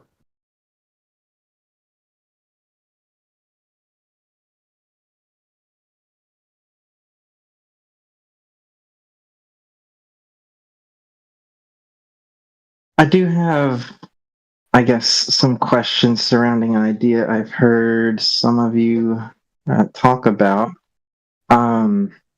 Go for it. So the idea that the Earth's atmosphere is like in a container.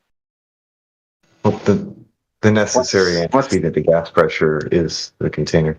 If the definition of gas pressure requires containment. Right. So I guess, yeah, then the idea is, right, there must be some container containing the Earth's atmosphere. Right? Yeah. Something. But see, it's also a key point. The official globe claim is that there's this cosmic vacuum of space that's ever expanding. And you have gas pressure next to that vacuum. That's problematic. Right. So another thing that should be problematic, though, I feel, is the fact that, like, if you were to go up high into a mountain, like in the Himalayas, you see that the pressure is a lot less, like about a quarter of what it is at sea level. The issue isn't for us. The issue is with the globe. They're the ones claiming that there's this cosmic vacuum. We don't. Oh yeah, but the thing Angie, is, like, the if containment of this thing can extend well beyond where you can see. So it doesn't, like, it would go way beyond that. The way I describe it is how you would perceive the universe to be. You're standing on the floor of that, and everything that you see moving above you is indeed moving above you. Right, but I don't know. My issue then is like if we just need to go up to Mount Everest to get 1/4 of the pressure, what would the pressure be if we went even higher? And then why isn't the gas spreading out to fill the container evenly? Because it's a dynamic system, not a static system, right? There's a lot of energy within the system. There's a lot of processes, and it's constant gas being created. And where the gas is created is ground level and under the surface of the ocean, right? Like 80% of the oxygen's created by ocean plankton, sea plankton. Then we got like the nitrogen cycles. We got all of these different cycles taking place within a big, giant, complex, dynamic system, right? It's like a crazy version of like a terrarium or a vivarium or something like that. I don't know if you've seen those, right? But it's like a self-contained ecosystem inside a closed container, like a big giant fish tank or something like that. Now, people can have those systems closed, right, for 50, 60 years straight. And everything just contains itself, right? The pressure doesn't keep building up inside the container and fill the container equally, because of all of the energy in the system, right? Because it's a dynamic system and not a static system. And you'll still have a temperature, like a pressure gradient inside these. The larger you make a terrarium, the more of a gradient you'll have. But it's just like a mini version of what we have here on the Earth.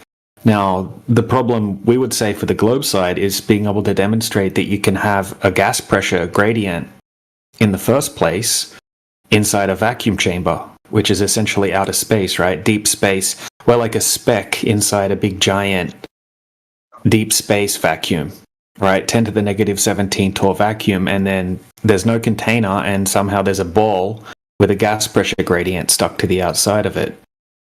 That's what's very difficult for the globe side to be able to demonstrate in the first place.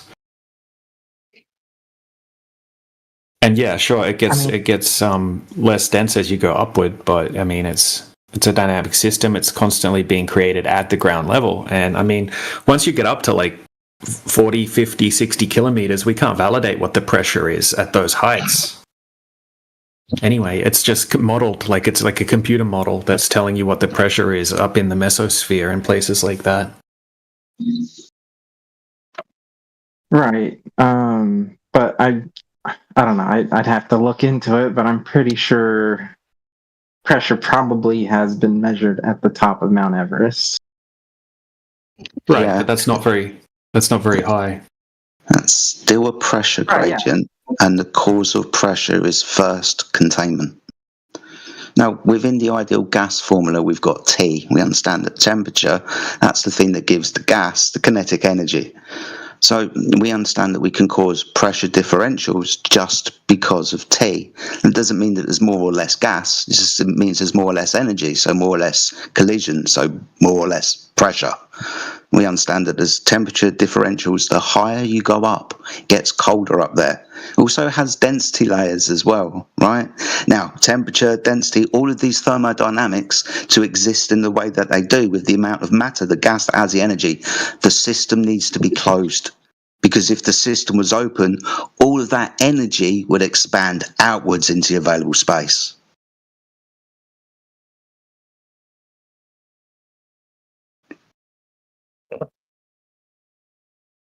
Yep. Okay. Thank you for your response. Sorry, Ross. I'm sorry, what? There was latency, so when I was speaking, it overlapped you speaking. Oh, okay. Yeah, no problem. Well, thanks for your responses, everyone. You've given me some food for thought. Feel free to come back whenever, man. We're here 24/7. Yeah. Okay.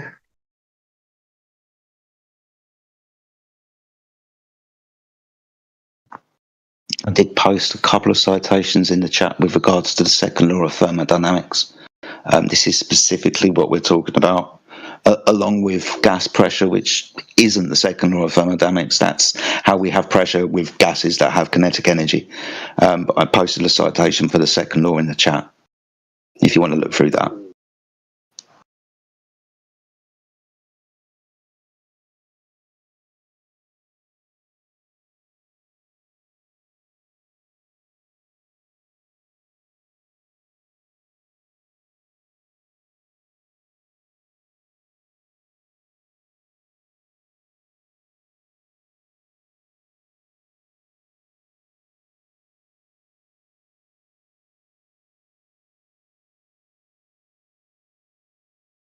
There's a cool video in the side chat I put there for you, Ross, if you want to check it out. It's, I don't know if you've seen it before, but yeah, this guy on YouTube has an amazing giant vivarium setup.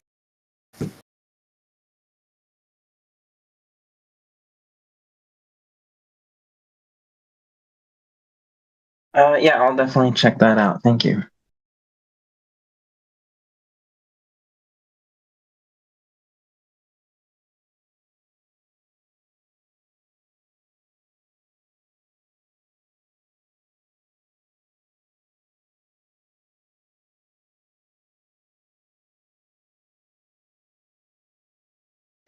I'm going to send you a friend request, just Ross, and then I can send you a link to somewhere that has a ton more information. You can search through if you, like, whenever you want. If that's cool, I figured I'd ask before sending you the friend request. Yeah, I'm happy to accept that request. All right.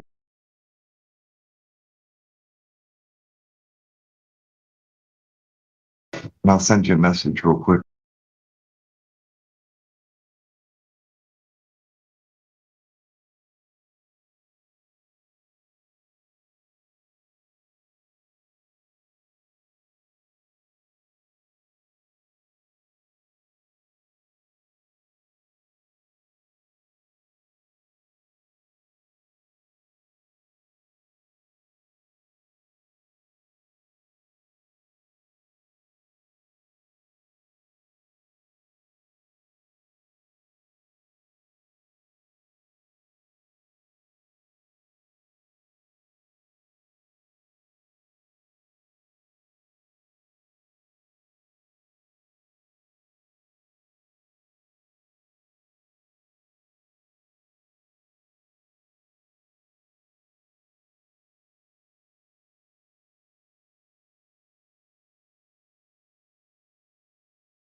Alright, I'm back, kind of.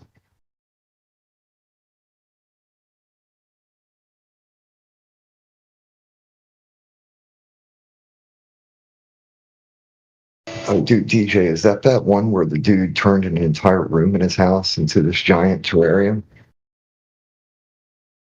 Yeah, kind of. Yeah, pretty much. That dude's got a really cool setup. It's amazing.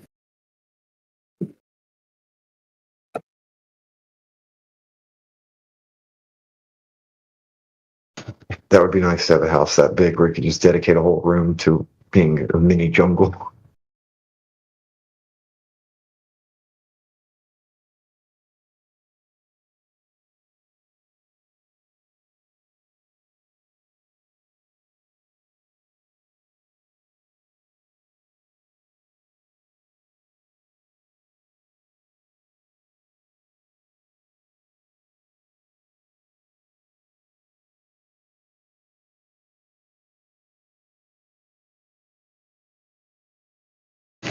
Welcome.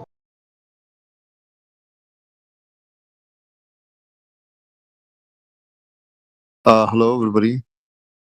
I just want to ask, are you streaming, guys? By any chance? Yes, two. Yeah, we got 2 streams running right now. Oh, really? Okay. Yeah, there's 2 YouTube accounts at the top of the chat. You can click on either of those and get the link to the streams. Yep. Okay. Recording things benefits both sides to this discussion because anybody can go there and clip things and use them as needed. So it really helps out everybody. That's it. Yeah, we're streaming 99% of the time. We'll be streaming in here. Yep. But it really helps protect everyone in the room collectively, regardless of what side of the discussion they're on.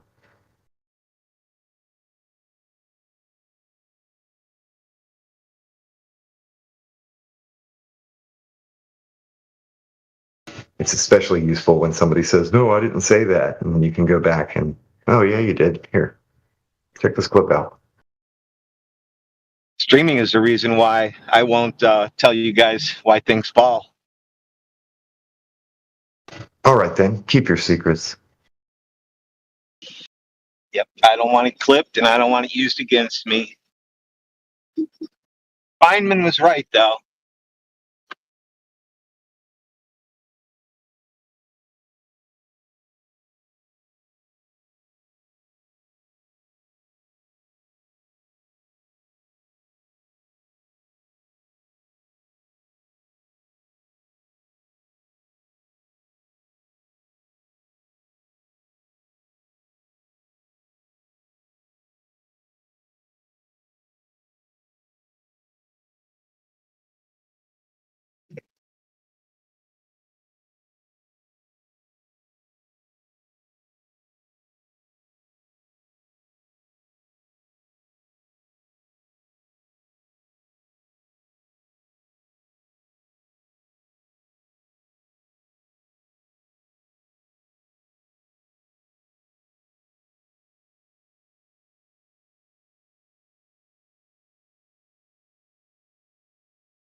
Welcome.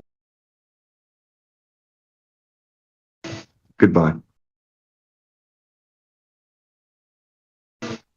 How's it going? What's up, people? Doing great. How about you, Brew? Okay.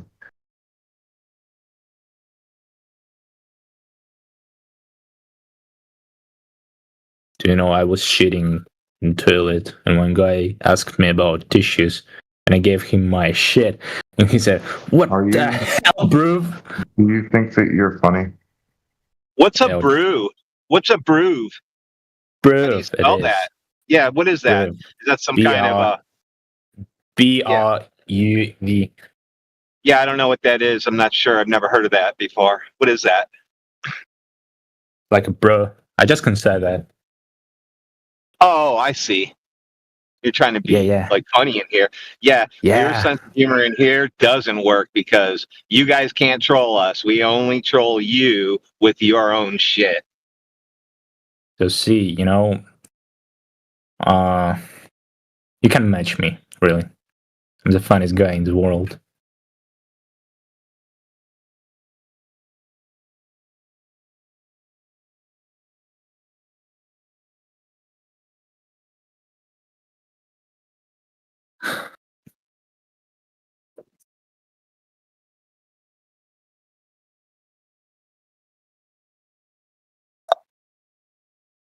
Is that all you got then for your globe Don't proof? talk to me. Brr. Yeah, is that your globe proof? Groove? Is that your globe proof? Groove, yeah. Would you eat a baby god or a meta baby? Baby god. What? What What's does the matter, God baby? have to do with anything? Plus, How I'm would you not eat it? religious, so you can't use that one on me. So I didn't say that. Speak Bro, fucking that's English. what you Damn, said, bro. bro. You did. You said problem. baby god. Baby god. I didn't say it like that. Don't talk to me like that. My English is pretty good. Unlike you, I'm not fucking thinking Indian guy. I ain't from fucking New Delhi in town. Stupid fucking Yeah, Yeah, you it need to doesn't work stock in in your here. mouth. You're not very You buy you nigga. nice to listen to. Don't. Oh, remove. Bye bye. Shout out to whoever removed that cancer. Excuse me. Yeah, I think he removed himself. I don't know. Maybe not. I forgot we got the disconnect option. Nice. See, I found out the people that come in here learning English are very timid because they don't want to mess up. But then you get guys like that who think they can run over those people until they meet the wall of flat earthers.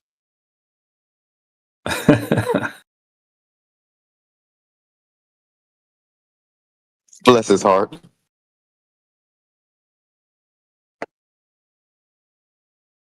Ranger made it over. Hey, sup, Flat Earth Ranger. Good to see you, See you, man. brother. Flat Earth Ranger, you need to calm down.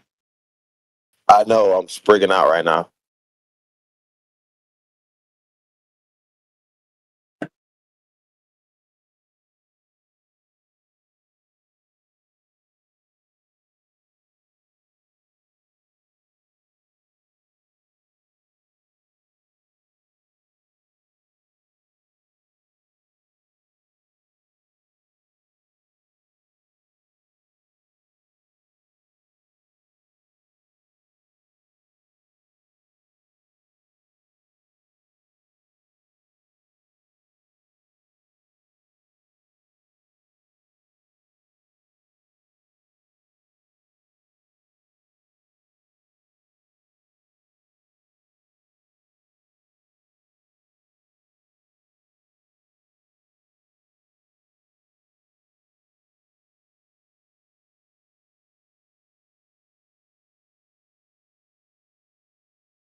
What's going on, Jay? Hey, what's happening? You have your headset on? I was completely out. It wasn't for her barking. How's it going? It's going busy.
Welcome, welcome. Who's joining? Beats. We got Beats that's joined the room. What's up to everybody? I see Sporadic. You're here.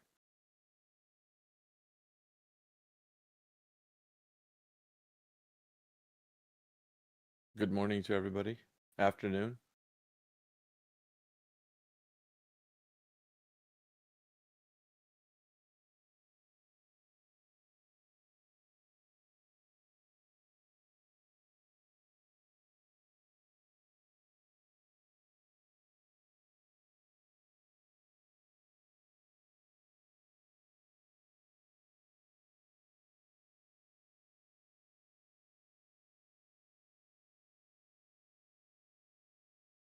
Hey, what's up, AV? Good to see you, man. Hey, what's up, DJ? Not much, man. I was just finishing off a chess game. But yeah, just hanging out, just doing some work in the background and listening in. Bought me a nice chess set last week. Pretty nice. Awesome. Do you play much? Some. I used to play in high school. Yeah, yeah. Yeah, I love chess. Great game. Easy to learn, hard to master. That kind Exactly. True.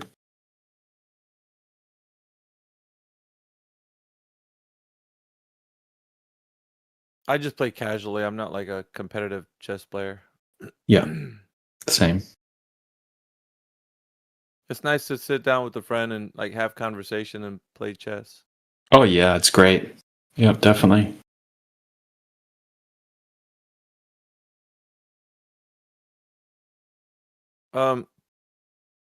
Going over things that are kind of in between here and there, like things that are used as conventions. I think we often don't know how many words we use that tie into conventions that we use as models. And I was surprised to know that, like, when we're going over some of these things, some people don't have or didn't know the information supporting some of the terms that we use in here. So, and it's quite surprising too. Like when we go over them, people are like, "Oh, wow, that term didn't really mean what I thought it did." And so, like, when we're talking about light the other day, and how the meaning behind it is a bit discombobulated. It doesn't have the coherence to how we understand what light is. It's important to kind of go over some of the terms. Did you know rays of light also fall in that category? DJ. Yeah, I guess. I mean, all I know is what the mainstream definition says. I haven't really looked into light that much. It's useful for conventional purposes. We can convey these ideas in abstracts so that we can get a better understanding of like what we mean. But as far as like it being in and of itself something that is like a ray, that it starts to lose its like position in the physical world. However, we can use these models to kind of utilize the conceptualization of what a ray of light would be and how we could see things at a distance, and you know what I mean? Like the models help us. But it's the same for, like gas and how we use gas pressure, the laws and such.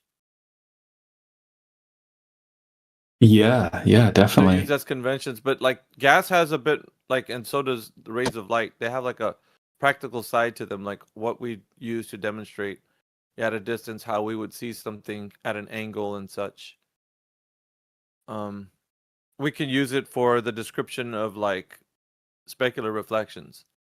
Specular reflections would have to deal with the rays of light hitting the surface of the water at an angle. Like if we're talking about like a smooth, calm lake, when there's no wind, and you see on the lake a mirrored surface. It could be like you've seen some images where you see like a mountain range or whatever off in the background, reflected upon the water as a perfectly mirrored surface, which also describes that the Earth being a horizontal plane would reflect that image onto our eye as like reflective of like perfectly what's above it.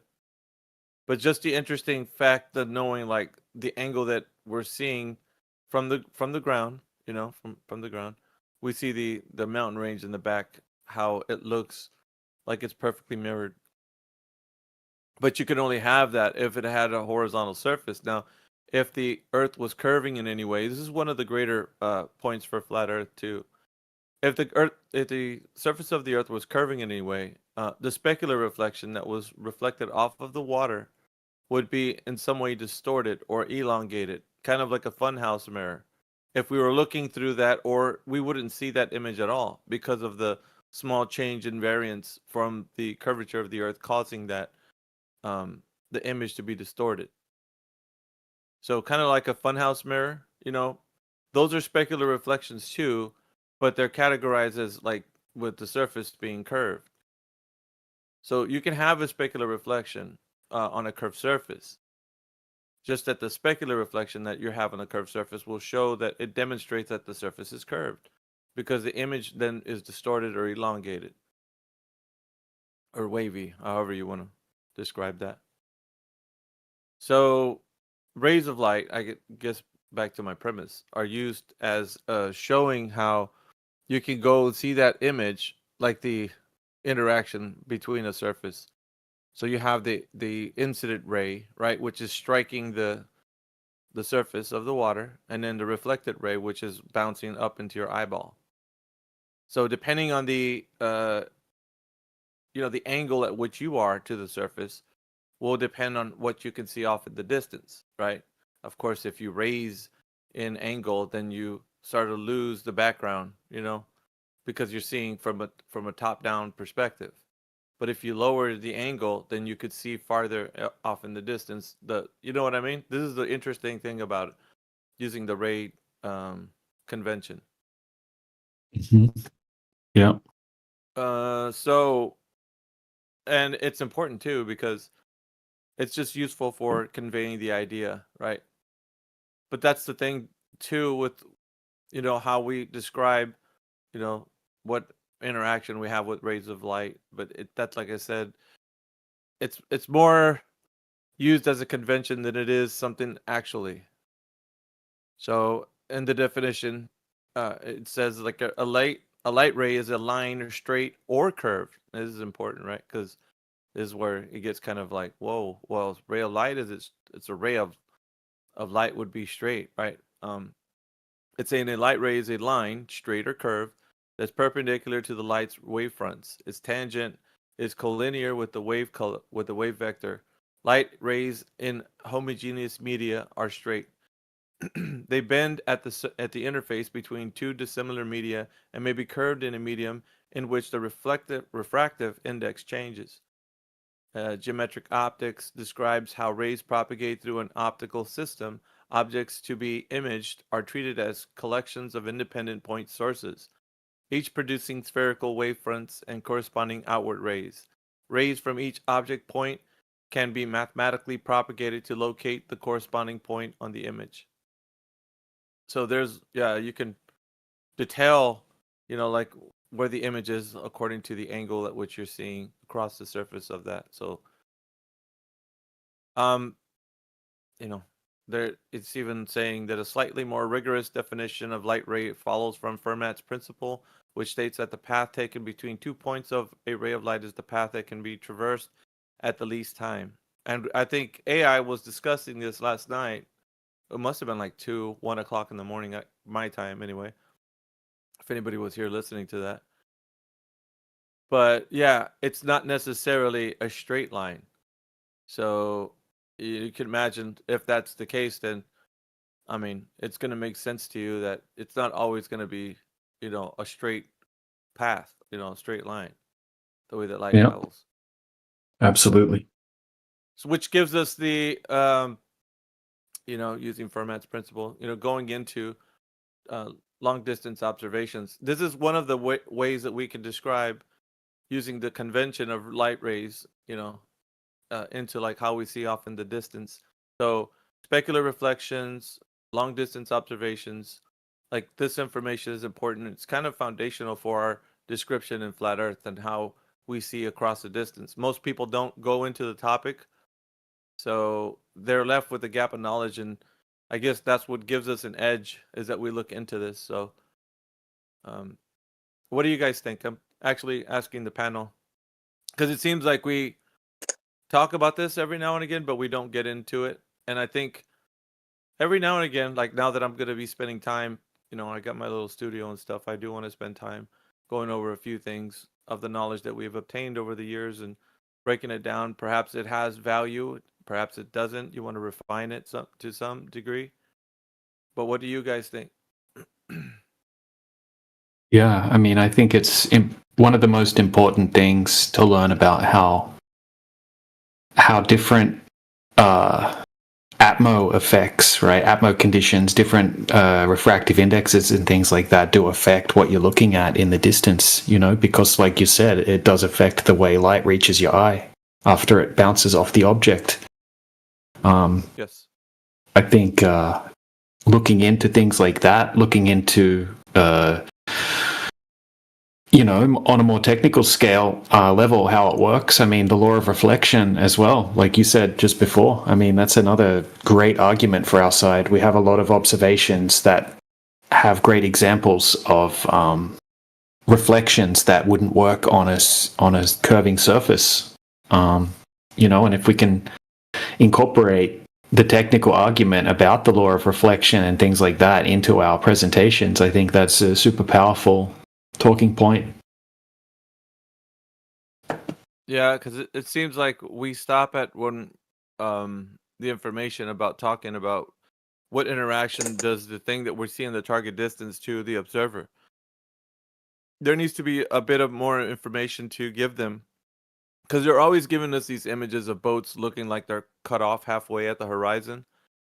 So it seems harder to explain if we don't have like a more or less topical understanding about what's going on or what could be happening other than Earth curve, because Earth curve signifies something very specific, but a lot of people don't get into like what implications does Earth curve have. Like it has to be something that can be measured from a distance from the observer to the target distance.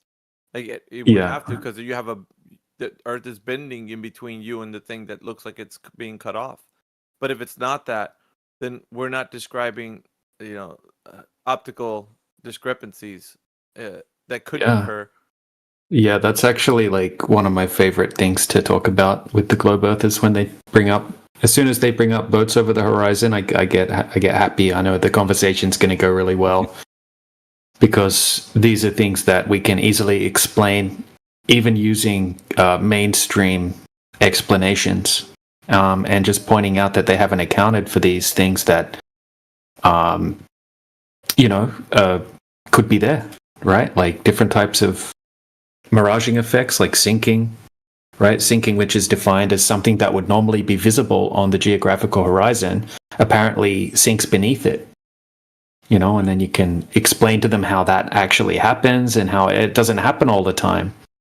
But sometimes it does happen, and just, I mean, even just to do with perspective and the way that ocean swells, when you're looking out into the ocean, the sea looks like it's ramping up, right? And then we've got waves in the foreground that kind of all blend in together, and it's kind of hard to see the overall swells of the ocean. Now, as the ship goes past that, right, the ship's getting smaller and smaller due to perspective, but those ocean swells are still there in the foreground. So, I mean, obviously it's going to look like the ship is disappearing over a relatively flat horizon, but really it's not. It just kind of looks like that from the distance.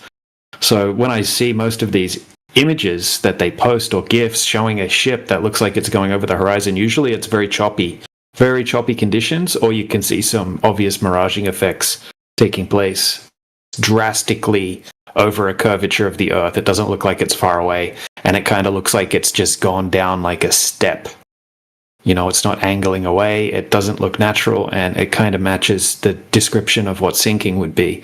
So I always ask them to, can you show me a boat going over the horizon where you've eliminated these possibilities that could explain it, right? And we can also show the same thing on a small scale on a flat surface. Right. So we use conventions such as rays of light to actually introduce. Oh, go ahead, Sporadic. Did you want to say something? Yeah, they also leave out landmarks. Like they show this boat over the ocean, but where's the sun? I don't know the direction of the sun pointing. I don't know what direction the rays of light are reflecting off the hull of the ship. If the sun is behind the ship, of course the one side is not going to be lit as much as the other one. It's simple stuff like that. I don't think we get into these conversations much with some of these individuals because of the fact that it's too much all at once. Because the simple answer would be it's just Earth curve, and that just like simplifies like what's happening, but it's a bit more complicated than that. We can't just and you also have the problem with the curvature. You know, it has to be talked about. Go ahead, Rayleigh. Yeah, most people don't live next to the ocean. They don't have the ability to see ships over multiple days of the year to see the difference. They see one photograph and come to a conclusion. That's correct. Well, I mean, even with the observation of Skunk Bay, that gives us the indication that throughout a day, there's something happening throughout. So if we're saying that the guy's taking a still and coming in here, we're like, well, explain this, flat earther, and it's a ship cut off halfway. It's just a small fraction of information that we get. We don't even have the data to coincide with what type of ambient temperature is outside. What is the distance from observation to target? So we don't have all the sufficient data to make a at least informed perspective as to what's happening. So I think I usually start with, what information do you have to substantiate that the claim here is such that the Earth is cutting off these ships. So that phenomena doesn't always occur. It's not always the case. You're not always going to see this. Like, there are times where this happens, but it's not always going to happen. So that should be called the Soundly evidence, where Soundly takes thousands of photographs of the Pontchartrain bridges and the electrical pylons across it, finds that one photograph which shows curvature, says, see, Earth's curve. Yeah. But there's a lot of relevant data that's missing. So it's stuff like that is only used to propagate in the minds of individuals who don't want to look any further. And I think that's the problem. We have people who are just stopping right there just for confirmation bias and just saying, there you be. And it's not that easy, right? So they don't want to listen to somebody explaining all the different principles of light and how it propagates through the medium of air. Because if they understood, they would realize that in the target distance from whatever we're saying the observer is to the target distance, there could be optical phenomena that occur that might cause the image to be what it is, or other things, right? Like swells and things that could occur with undulation from the boat bobbing or whatever. Like imagine taking a photo still of something across the horizontal plane, and the boat is like moving with the waves, and you catch a still, and then you say, okay, well, that's Earth curve. Well, then you take an image, an hour later, and you see something different. So you can never conclude something with just a still. I've always argued with that too. Like a still never gives enough information to substantiate the claim. I don't think it ever does, because there's fluctuations in the air between you and the target distance, like at all times. So you know what I mean? I think that's the important part. Oh, Indio's here. What's up, Indio? Yeah. And the description of why. Chilling, homie. Last night, AI went over a bit of what you were talking about with distant objects and why people see things differently. So he put you on game, dude, or the people in here on game on what you were talking about. I think it was a video that you had discussed refraction. I think it was the topic. It was an interesting take, and he had I guess he dropped it. I was actually doing something when he was talking. It was like 2 a.m, dude, over here. But yeah, he was he was putting people up on game on what you had the conversation. He's like, dude, if you want to hear a real good take on refraction, you had a conversation. I don't even know the guy's name that you had it with, but it must have been a while back. I don't know if it was Dogs or Gods. It must have been somebody prior. Are you talking about Indio's conversation? Yeah, but this. Yeah, it was with Charlie. I think it was with Charlie. I think I listened to it the other day. Yeah. Yeah, it was in depth. Oh, Charlie. Yeah, now I remember. He broke down. He broke down refraction, and it was like one of the more explanatory times that Indio's been on to like give that whole like he went through all the steps and. Yeah, and AI clipped it out. Yeah, I lost him in minute 2, man. But I was like, I don't care. I'm gonna keep going. Well, shit, dude. I mean, the important thing is like what we're going over. I was talking to the guys in here. I was like, there's a lot of conventions that we use that are utilized as a way to describe what we're talking about, but sometimes in and of themselves, they're not an actual thing. Like you're not something that you can say, you can point to and say, like, well, a ray of light is like X, Y, and Z. Like you can't. It's a convention used to like describe things in mathematics and a way for us to use angles and like elevation and all that. Like so when we're looking across at a target distance, like Fermat's principle. And it's all retroactive anyway, right? It's after the fact. It's after the observation, trying to make some model that fits the observation based upon a presupposed globe, right? Yeah. And I don't know. A lot of flat earthers don't have this. Like we have discussions on these things like for a while now, but most of the guys who have been in the group, they don't really have like they don't respond to the ships disappearing over the horizon with the kind of the same information like that we have with our discussions.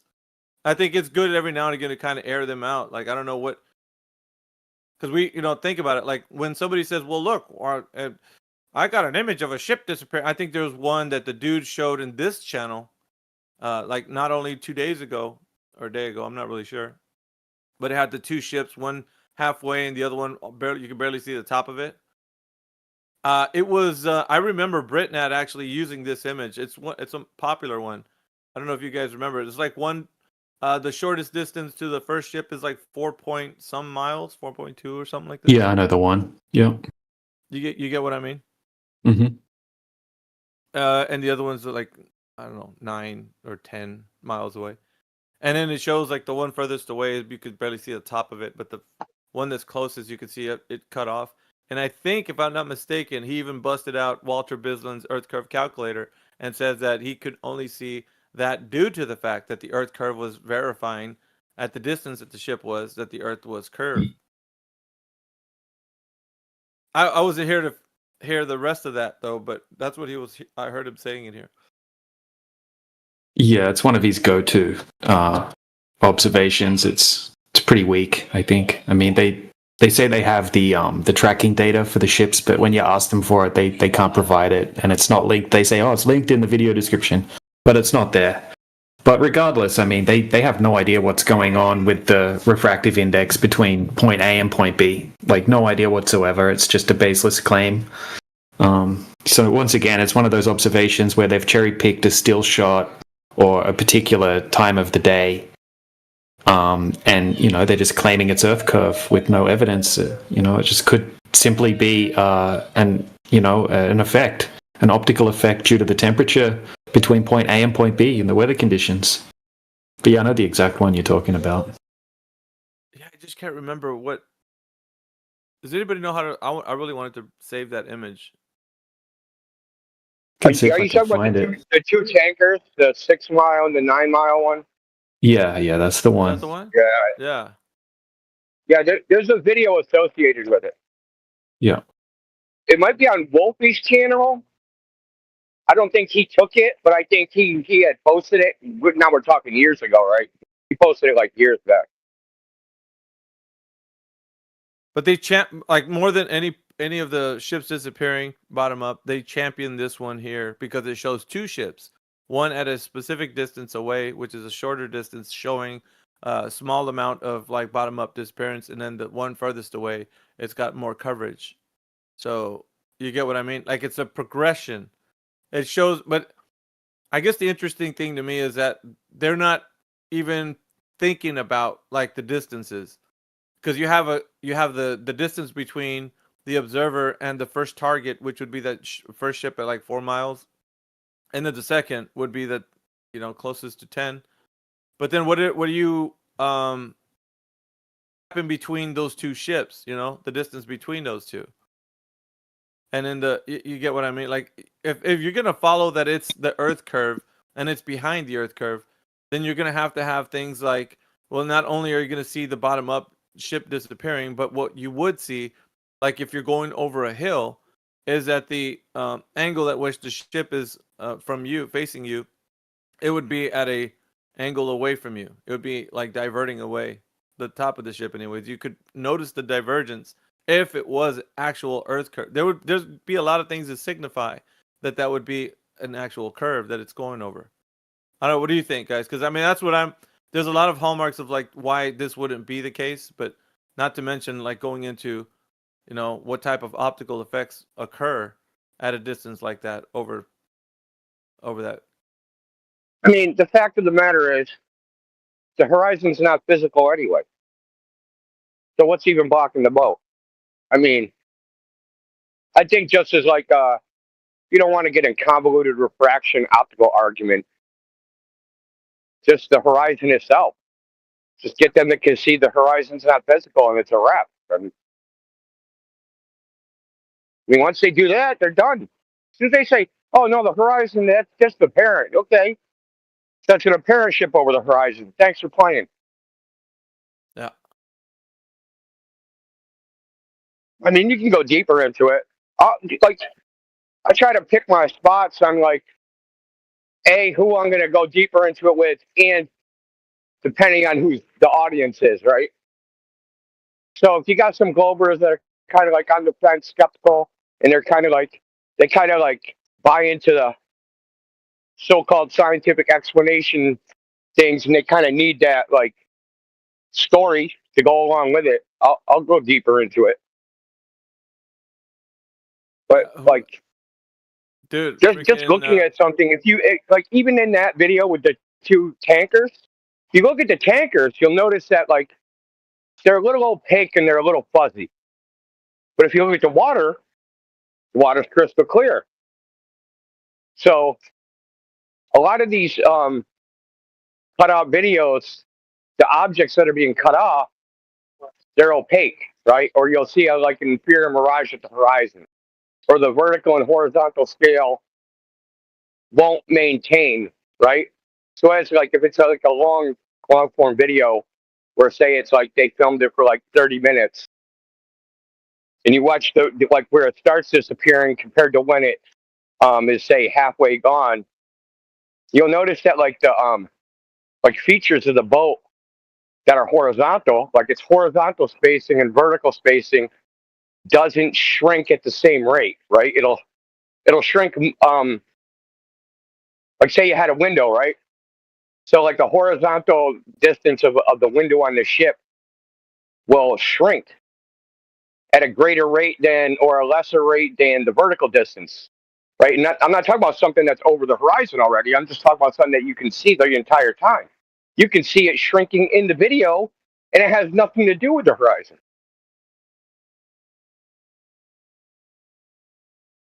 You gotta be very careful analyzing these videos. Is what I was saying. It's like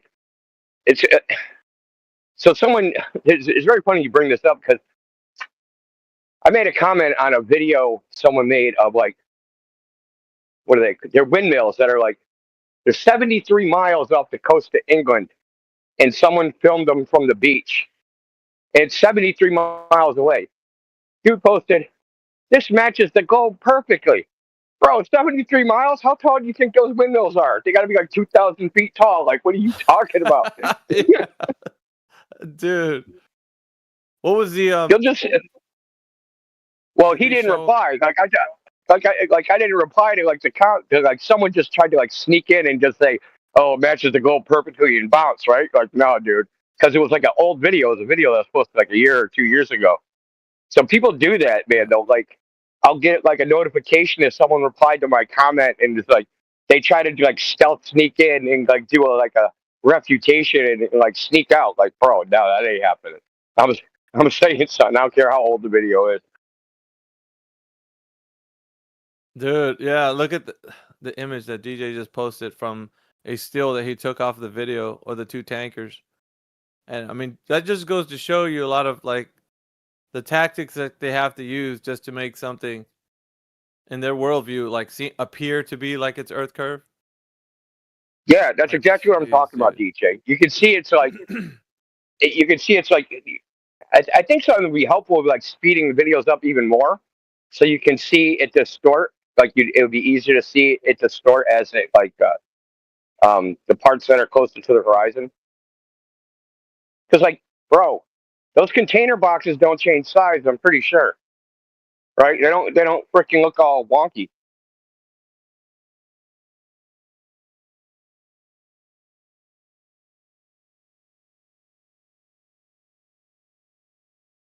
I've heard you mention before something called total internal reflection. There's a lot of terms being utilized when you're talking about like optics. Yeah. So if the angle is too shallow, so they'll say like things bend down toward the denser medium. But if the angle is shallow, it will reflect. It won't bend into it, right? So this is called total internal reflection. And at the angles we're talking about, right? 6 foot person, 10 miles away, right? So say you have something that's like 4 feet or like 2 feet below your eye level. That shit ain't gonna bend down. It's just gonna reflect down, and you're just never gonna see it. That ray that would reach your eye would just bounce back down into the ground before it ever reaches your eye. And I know it's hard for people to think about in their mind visually, because intuitively we think we see out, but we don't. Like light comes to us, and I know like intellectually people know that, but instinctually they think that like they're seeing out to the boat. Like no, like the light from the boat has to come through the air to your eye. You're not seeing out, like you're not shooting lasers out your eyes. Dude, people don't even think like that. That's the problem. Because they think that what they're seeing is coming from them. Like it's not originating from you, like that's important. You're receiving. You're not transmitting, like that. Here, I'm going to post what you were talking about as a diagram. Right here.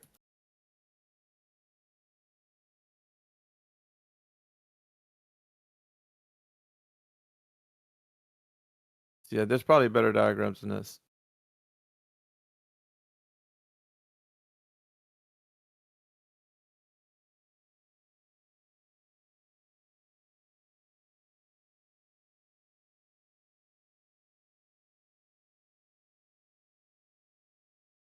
Dude, there's all kinds of stuff that can occur. Yeah. That's pretty much it. I got a pretty good diagram of them doing an actual experiment where they demonstrated this happening, like at the Gobi Desert.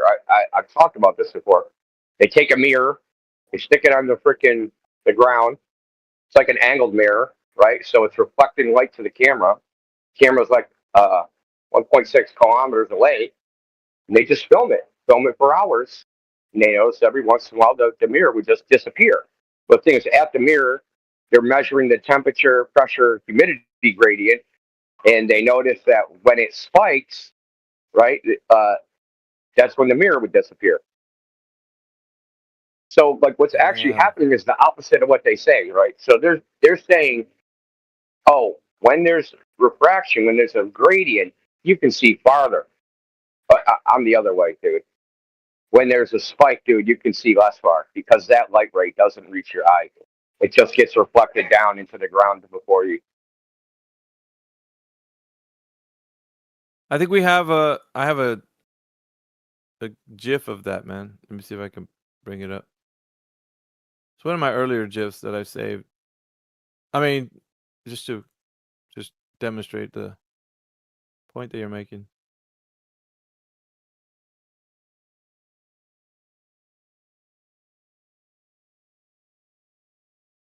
This one. Yeah, sporadic. Yeah, you're thinking like me now.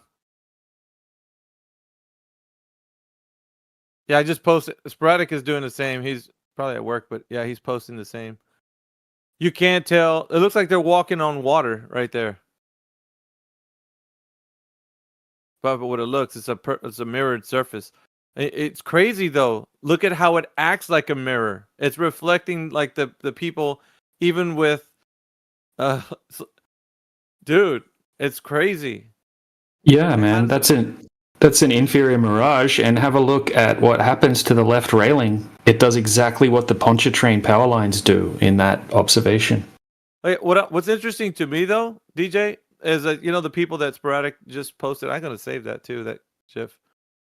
Look at the people and the reflection on the ground.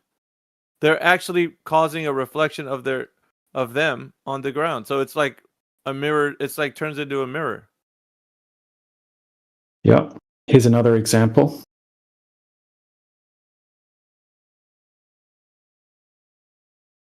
So what's happening with light at that specific angle where it's causing that mirror surface?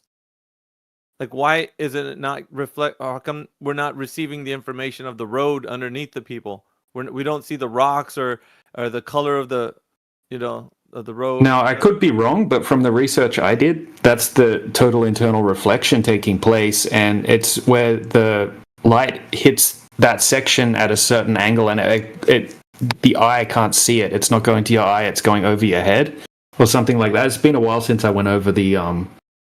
I think it's explained pretty well in the video that Sporadic posted above.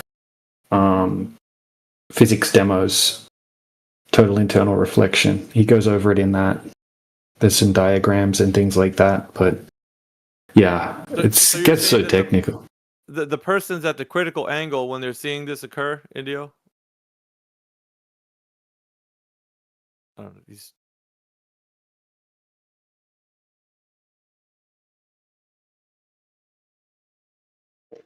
You say? Is a person like seeing this optical phenomenon at a critical angle when this total internal reflection is occurring? Yeah.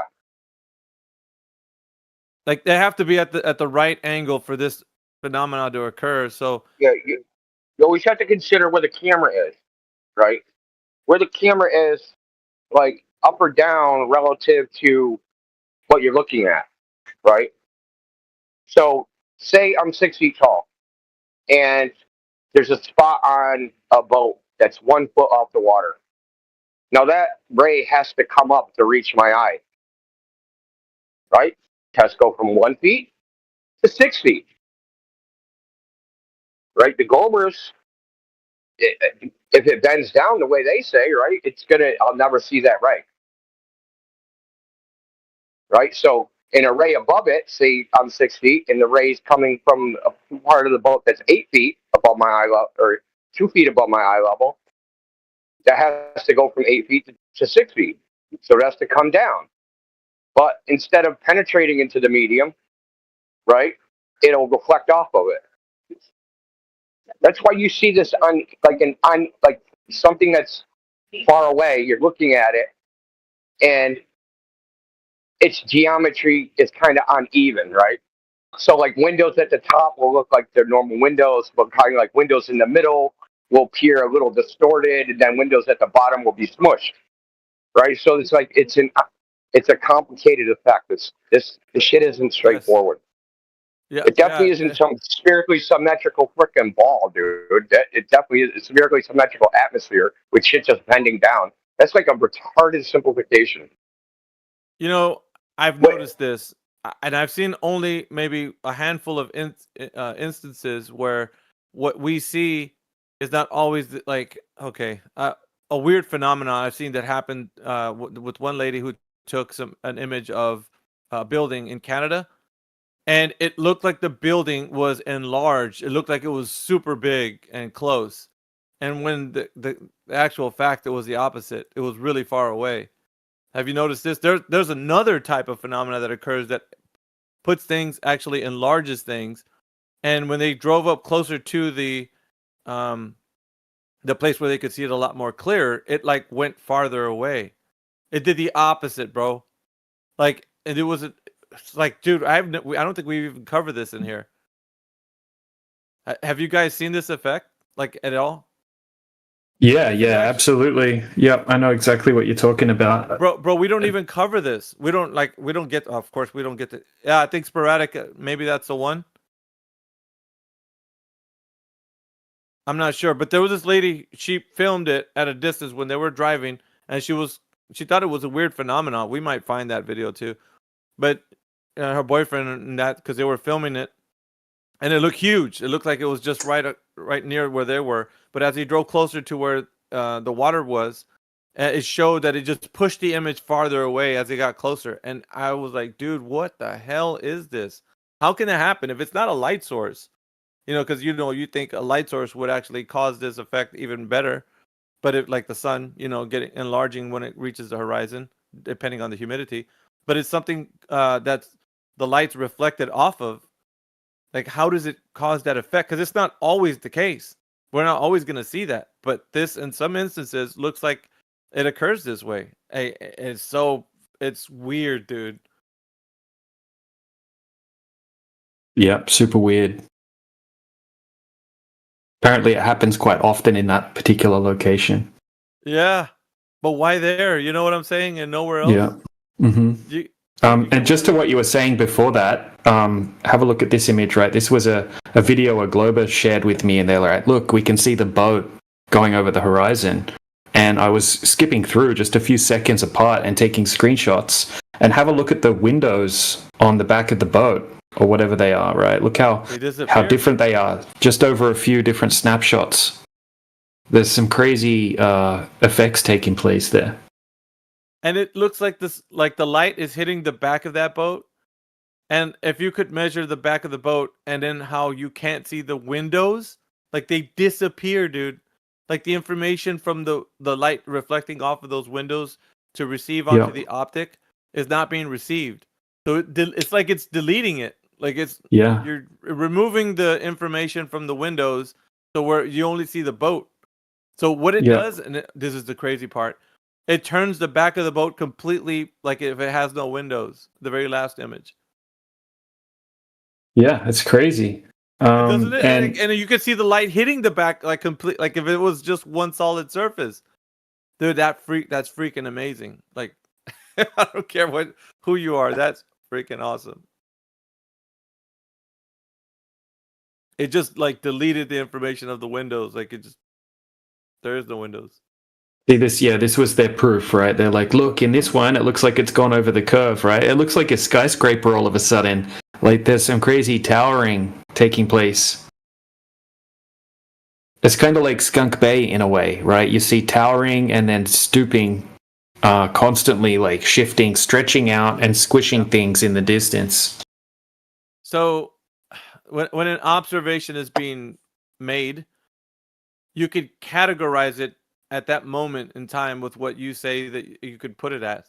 But that's not to say that there could be interchangeably different optical effects occurring throughout the day as as the ambient temperature fluctuates and causes other distortions. What do you guys think about that? That's what I'm saying. I because we're dealing with something that is not static. It's not a still image. It's moving constantly. Dude, like, what I'm saying is we can't have these conversations with Globers, dude. God forbid we get into these technicals and they actually start to realize that it's not Earth curve. There's another thing I noticed, like all the ships over the horizon videos, it's never over still water.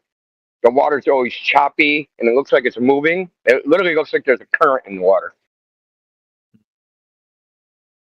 Yeah, that happens quite often when you see these things. They look like they're drastically hidden behind the horizon. It has this weird, choppy effect. I'll post an example. The White Swan. It's a perfect example. I'll post a video of the White Swan, which is still a black swan, obviously.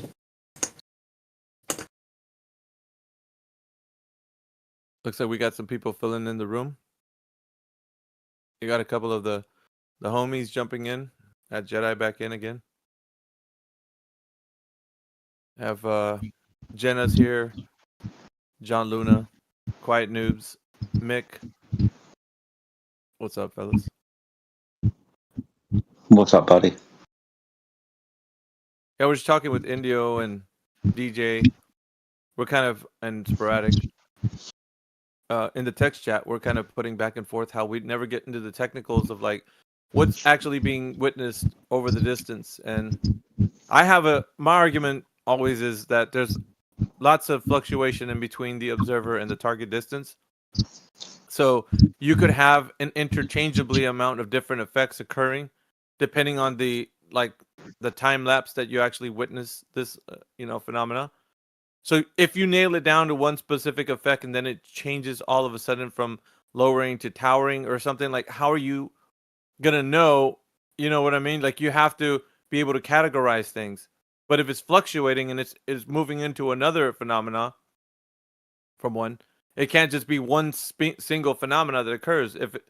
You get what I mean? There's always fluctuations in the air between you and the target.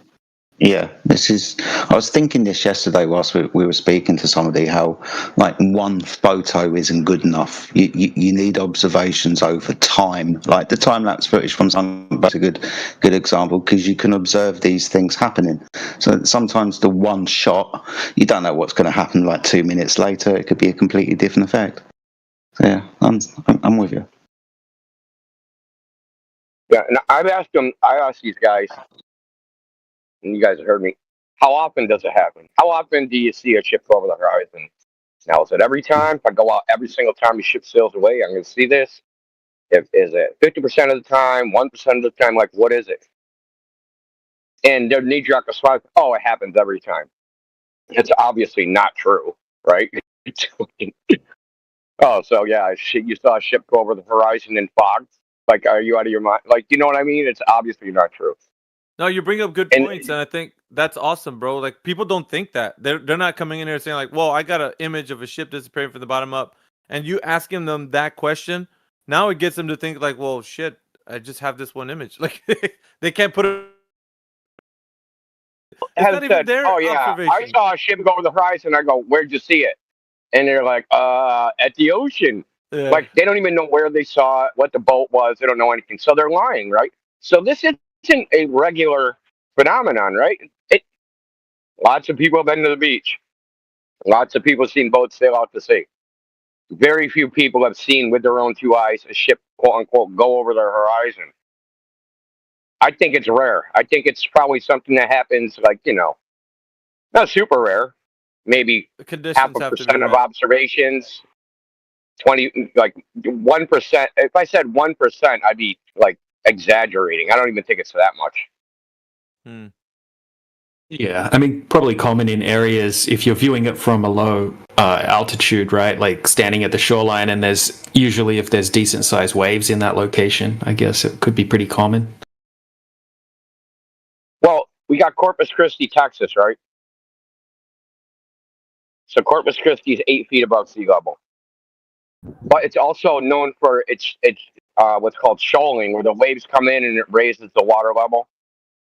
So I've seen a bunch of videos of ships.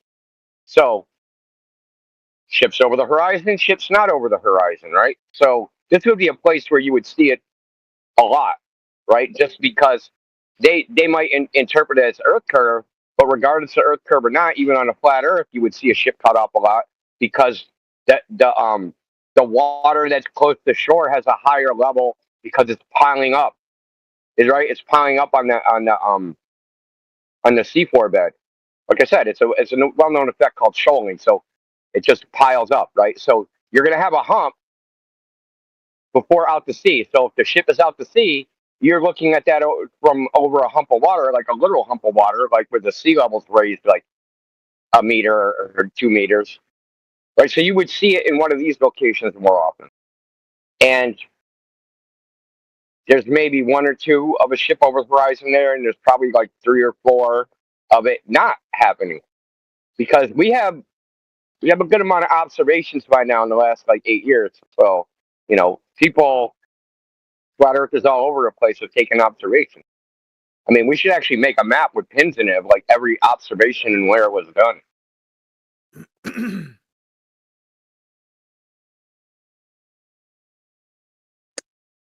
Awesome point. Yeah.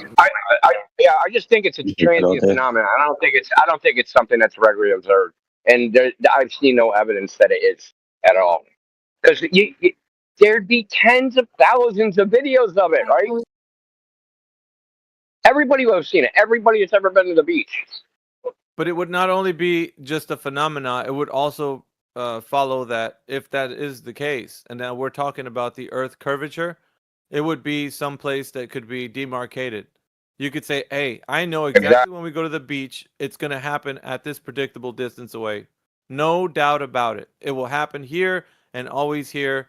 You could put a stake in the water or something there that's going to be like, okay, from the observer at the beach at this distance away, this is where this is going to happen. And you can't. You can do this test.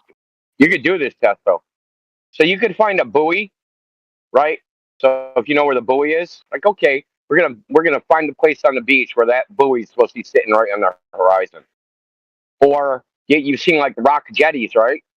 So you have a rock jetty that juts out into the ocean. Well, just go farther up the beach, and you're like, okay, from 6 feet, I'm 3 miles away from that rock jetty. That rock jetty should be right on the horizon.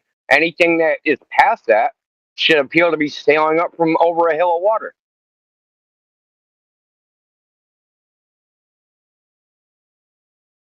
So it's not untestable. Because it's very important that you know where the horizon is, like you said. Like you should be able to demarcate exactly where that Earth curve starts. You should match the 3,959 mile radius.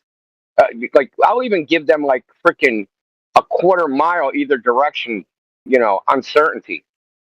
And that's being super freaking generous.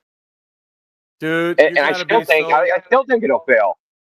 You got to be so on point with the knowledge that the Earth is a globe. Like, it's unreal how much you have to know. If you think that's Earth curve, you have to come with the goods, bro. Like, it has to be well established that from a point of observation to target distance, there's a geometric curve of the Earth that will obstruct an observer from seeing the far distance.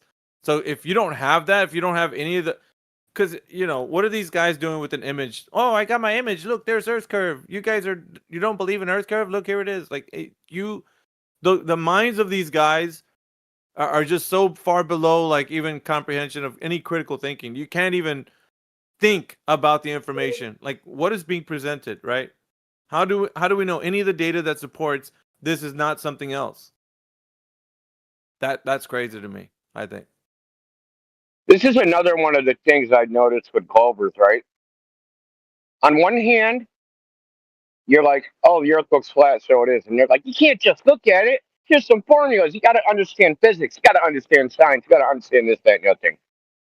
But on the other hand, they're like, look at this balloon photo. Look at this airplane photo. Look at this ship over the horizon. Just look at it. And you're like, well, the horizon's too far. Oh, who cares? But it's look at it. Why can't I see the bottom of the ship? Right. So they have this split personality disorder when it comes to this stuff. A lot of the so-called experts really don't know that much about this particular argument either. I mean, we had a debate recently with, not the best flat earthers. I mean, it was David Weiss and Angels of Light, and they were debating a physicist. And the physicist was saying during the debate that refraction can only extend the horizon distance 7 to 8%, right? And in extreme conditions, it could be up to 15%. He said, if you can show me any observations that go beyond that, right, that show more of a discrepancy than that, it would be a huge problem for the globe, and it would be impossible. And then, unfortunately, Dave Weiss and the other guy kind of butchered a good opportunity to show some really good observations. But, if that guy came in here, he would have had to... They didn't immediately show the black swan. Why? They did, but they butchered it. They butchered it, right? So Angels of Light started going on with that, there's no such thing as refraction. Refraction requires two mediums, thanks to a certain person in our community. So, right, he just tried to just dismiss the entire refraction claim without just showing long-distance observations. And then David Weiss pulled out the black swan, and then he butchered the argument with the black swan. He was getting all of the numbers wrong, and then he was showing the 8-foot black swan with the 1-foot black swan and saying they were the same one, and they should be hidden by 100 feet of curvature and blah. Like they just butchered the whole thing. It was bad. Dude, that makes me like I mean, I'm not happy they butchered it. No. But I am happy that we have this, like VC and the other VCs in our server, where people around here, we're on point, dude. Nobody in here would have butchered that. Not even close, right? But these guys, they're not used to debating. So when they end up debating, they just fumble all over themselves. Like, they have performance issues. Let's put it that way. Maybe they need a flat earth Viagra. You got flat earth anxiety. Yeah, big time. Yeah, I've posted the video in the side chat if anyone wants to check it out. The physicist guy was super intellectually honest, very nice guy. It would have been great. He's the type of person that would make a great conversation if he came in here and chatted with us. He wasn't an anti-flat earther in any way. He was just going off the mainstream information. Yeah, that's awesome. I watched maybe 2 minutes of it, and he was very civil. I did notice, like you said, he didn't see confrontational at all, which is why I didn't watch it, because I wanted to see fireworks. Yeah, help this man. He can't speak. Why? He's flat light. So, without name, do you have anything to contribute to the conversation that we've been having so far? Yeah. No, bro. I just want to hear what they say, what they talk about. I think they talk about flat Earth. I think people they believe that Earth is flat. Is that right? All the people. That's not a belief, but why would you think that the Earth is a globe without? You know, because it's that, you know, it's like that. It's not because I believe it's like that. What do you mean it's like that? Huh? What do you mean it's like that? It's like. Hold on. Let me ask you a question. What if nobody ever told you it was a globe? What would you say then? Nobody ever said it to you. Would you have figured it out on your own? Yeah, bro. I just wanna hear people. I don't wanna speak. I think that's a big no. You would not have. Yeah. Oh, we do have some speakers in here, guys. If you want to chime in, go ahead. If you want to tell us how you know the Earth's a globe, the floor can be yours. All you gotta do is ask. I want to make like a public service announcement to everybody in here. This is obviously a server for people learning English. So try to they might not know, because this is usually a technical discussion a lot of the times. They might not know the words you're using. So be patient. And to the non-English speakers, non-flat earthers that are just learning English, if you don't understand something, it's not don't feel bad. If you don't understand the word, just tell us and we'll try to explain it in a way you understand it. I didn't even understand that.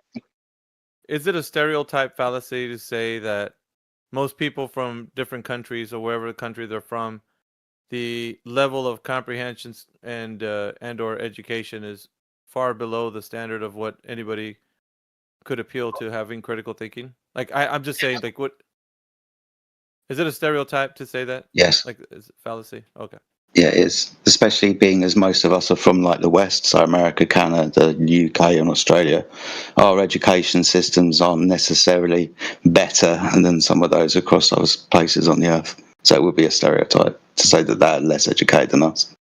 Well, I mean, you know what I mean? Education in the form of having somebody be able to articulate points that they make. Because it sounds, it's just like the people that we get in here constantly gives a specific culture a bad name. It's every time they come in here, it's Earth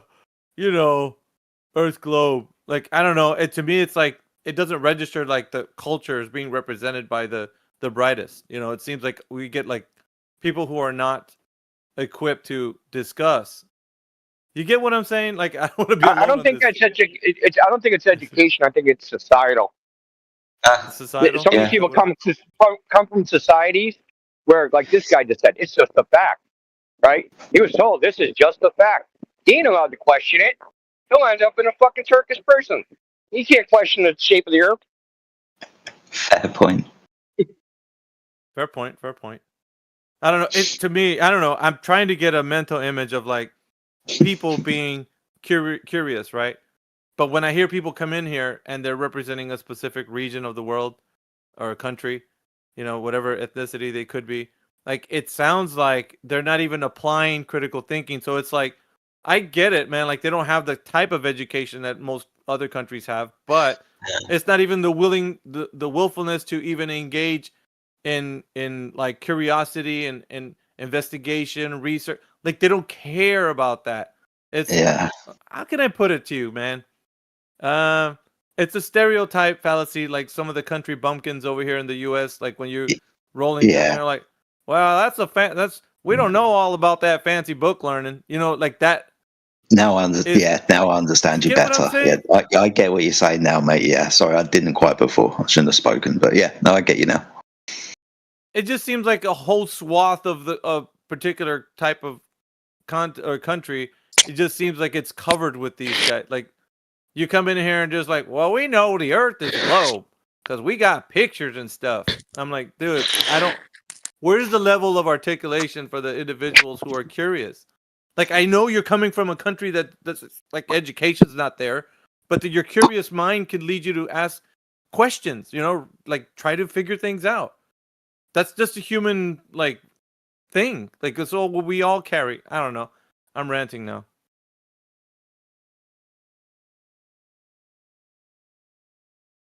I'm advocating for like, I think people should want better. Like I know my position is maybe I don't know a lot of things. But you know, show me, teach me. I want to like hear you out. Like, just I don't know. Maybe I'm just a fool. I understand what you're saying, man. So it's depending on the country in the background, like Indio said, right? The sociology and even the structure of even asking questions, whether you can or whether you can't. Some countries have even got in the idea that, all right, they might be a little bit behind the West, but as long as they get the knowledge that the West has, i.e. get the understanding that the Earth's a ball in space and NASA and shit, then they're just agreeing with the rest of us. They just have to do that. Okay, I'll give you one example. I see a lot of people coming from the Indian culture. Yeah. They seem to be cucks for the government. Like that's what it is. Like I don't see anything unless you could. Like there's maybe 2 or 3 outliers, but like outside of them, fuck, dude, it seems like everybody is the same. They're like, no, the government is the true thing. Like it's like, dude, where is your like, you know? Why won't you be curious? Like, why does it always gotta come back to that you just give in to like whatever the government's telling you? They're very compliant. Yep, they trust in the government. It's throughout Southeast Asia and Southern Asia. Yeah, they're very much like that. This is what I'm asking, man. I'm like, dude, the human mind like should be one that's very curious about the world around it. Like, I don't know. I guess I'm appealing to that, man. Like, I'm like, dudes, like, come on. I know you don't come from a background where your education might be like the best in the world, but you could still, as a person, want more. Like, heaven's sakes, dude. Like, I don't know. I just hear the lack of that when people are speaking, and they snicker and they mock, and because it seems like this subject that we're in, it would be an inferior subject for the world. Like we seem to be like the bottom of the totem pole of the way people think. Oh, you guys are flat earthers, you caveman. I'm smart. I have picture of globe. You know what I mean? Like that. Does that remind you of any particular movies, right? Where they like Idiocracy, for example? Right. I haven't seen that movie, by the way. Oh, you gotta see it. I mean, the people in the future, like, are so dumb, right? But then a smart guy comes from the past into the future, but they all think that he's really dumb. It's really funny. Great movie. You gotta see that movie. Just like the way people used to speak back in the era of like the early Americana, man, like the 1700s. They spoke with eloquence, bro. The way they wrote letters, the way they articulated points. I'm like, it would put everyone to shame the way they spoke, dude. Dude, look at the handwriting. Correct you really fast, DJ. He's not a smart guy. He's just a regular guy who's smart in the future. Exactly. Yeah, exactly. But you guys get what, like, oh man, like the desire to be better, like constantly. I'm not saying that we're all there yet. Like there's a lot to be desired in each and every one of us, but we don't just want to sit here and be complacent and just be like, oh, okay, well, it is what it do what it do, it be what it be. Like, dude, we're like, hell no. It's what I'm told it is by the authority, and I don't question the authority. It's a very slavish mindset there. Just accept what the better people tell you, and as long as you repeat what the better people tell you, then you're on board, right? That's it, right there. That's what I'm hearing from these other countries, the cultures that are coming in here. There's this. It's almost like carbon copies of just the same type of individual. Yeah, it reminds me of like a class system, and if we're talking about that region of the world, it's a vast class system, right? You got your uppers and you got your lowers, and if you like in any class system, right? If you want to get better, if you want to get educated, you just repeat what the big people are doing at the top. You kind of just want to blend in, and then when somebody else comes along like us and says that that's all bullshit, then they're going to giggle and laugh at you. Well, they think that now that they're presented with something that looks to be something beneath their intellectual, prowess, it feels like they're gonna go ahead and disparage it because they're like, "Oh, I know better than this one. Me think Earth globe." It's been a huge technological revolution in those parts of the world over the last few decades, right? So the younger generation are being brought up in the technical world as much as a Westerner is, and they're quite good at it, right? So they have this kind of, I don't know whether it's like a bias or whatever, but they think they've got it all wrapped up. So they've got their computers and stuff, their toasters worked, and obviously they can send shit to space. But this is all because of, their achievements and what they've done over the past few decades, like I said. So this is kind of bias. They're doing well now. Yeah. These are the types of conversations that we desire, right? We want to have those conversations where people are interested. They want to look into things. It's not so much that you have to come with a high IQ articulation, but I mean, it is one that we're asking for people to be curious about. That's it, man. Like, that's the level we're at, right? We're just coming here curious, wanting to know what we're talking about, perhaps engage. Don't come in straight off the rip just disparaging like what's going on just because you want to sound like you're superior. And then what happens is we flip the script, turned it around on them, and they're like, Earth globe cause picture? Like, you see? Like, that's all you got. Like, you were hanging on this one idea, then all of a sudden you don't know any data that supports that specific thing that you presented. I mean, we're trying to jumpstart critical thinking here, right? It's like,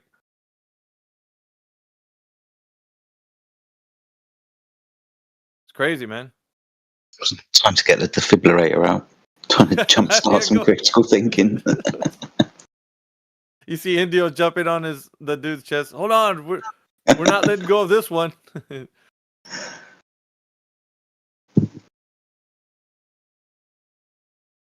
Fucking hell, dude. And it's like, because you hear Indio go in depth with a lot of these topics, but it's just way over these guys' heads.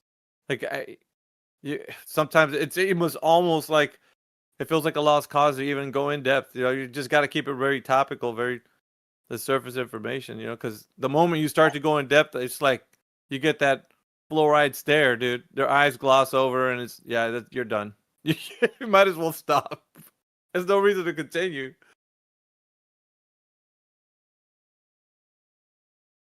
what I've noticed too is that when you guys in here, you start continue to have conversations with these guys, I'm paying attention to their demeanor, so I know they're not paying attention to you. I could tell because they start. You can hear little clickety clacks of their typing in the background, or they're typing in the text chat or whatever it is, and you're over here giving really good exposition, and they're just like not paying attention. I'm just like, dude, what the hell, man? And then you're done with your, explanation, and they come back. Oh yeah, Earth is still a globe, and you're like, dude, did you hear what he just said? No. Fucking hell.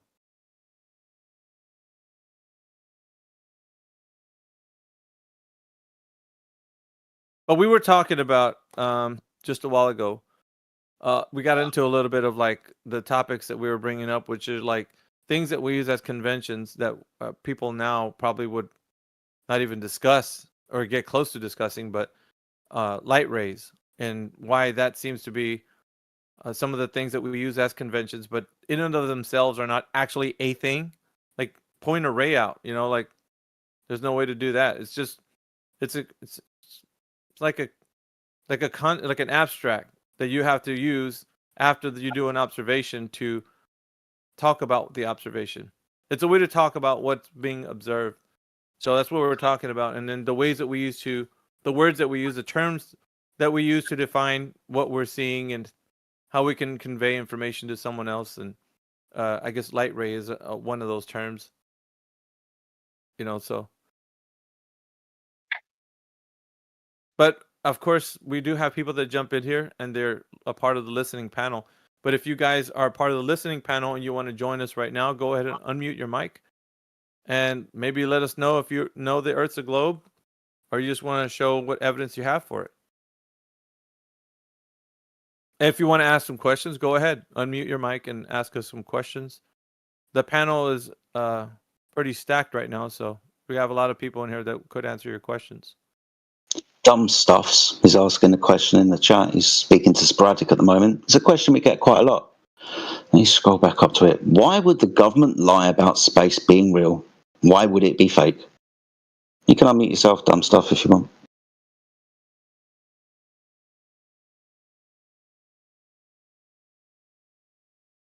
He just left the chat when you said that. Oh. Come back. He was having none of it. Sorry, Sporadic, you were talking to him as well. We got Raccoon that just joined us. Welcome, Raccoon. Hello. So the discussion in here is we're having conversations with people who perhaps think that the Earth is a globe. We don't know yet. Do you think the Earth is a globe, Raccoon? I have no idea. I just want to listen. You have no idea. You grew up in a world where no idea about the Earth you live on is anything that you can even consider. Yeah, sorry, I'm ignorant. Okay. I don't buy that, but if that's your stance and you just want to listen, that's fine. When somebody says they have no idea about something, that's weird when we're talking about the reality in which you inhabit. You have no idea about the reality in which you take place in. That's weird to me. Maybe other people get it. I don't. I mean, you're standing on a thing, you could consider it being something, but you don't even consider it. Okay. It's very intimidating, I guess, if you don't have knowledge about the topic that we talk about. But I guess really we're just asking why people think what they think about the Earth. That's all. And I guess people, what you'd find out is that when you start investigating that, you're going to find out really, maybe perhaps what you thought the Earth is not really what it is. But you won't know that until you engage and challenge yourself. That's all we're doing. We're challenging you at the moment.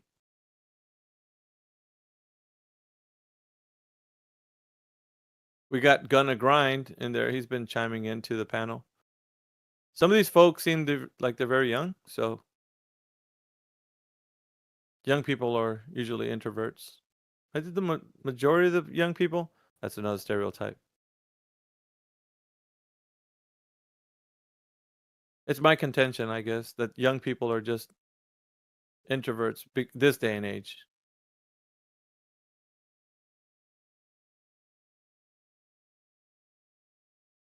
I don't know if they categorize them because like what was after the Zoomer generation? What's after that? The Zoomers. I heard it being called brain rot generation, but I could be wrong. Oh yeah, the Gen Alpha. I think Gen brain Alpha? rot is just like a derogatory term for it. Are you Gen Alpha, just Ross? No, I'm a millennial. You're a millennial? Yeah. Okay. Well, you know what I'm talking about then, right? Because that seems to cover the it's otherwise known as the iPad generation. Yeah.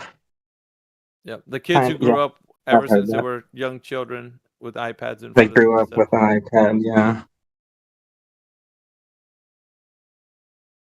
Whereas I grew up with the dial-up internet connection. Oh yeah, you're not as affected as they are though. They are completely consumed by it. Their vernacular's changing too. Oh yeah, I mean that happens all the time though. But what I mean is not due to the fact that anything in society, they're getting it from online trends. These online trends are shifting the. Yeah, I mean, at this moment, the internet is the fastest mode of transferring information across people of that generation. I guess the effects of that are that because you get information at such high speeds that you could do whatever you want. Whatever content is dominant, right, on the internet, like whatever is dominant, people tend towards pretty much. It only takes one video, one person saying something a certain way, and it's exposed to millions of youth, and they all start doing the same thing. Whereas in an older generation, word of mouth had to take some time to get around. If I was to tell you, can you name me one fact of iShowSpeed? What is he? One what? iShowSpeed. iShowSpeed. I'm not familiar with that, to be honest. I don't know what that is. You're not young enough for that guy. Yeah, I imagine so. There's a trend with certain prolific online personalities, and you mentioned their name, and somebody that's young could probably rattle off all the things that they do and such. So, but if you were to say what was the name, like if you're in America, what was the name of the first president of the United States, or what did he do? They probably couldn't tell you. You could Google it, but I mean, the thing is, right? Like, there's a lot of stuff that's missing, or people don't care about. But agreed.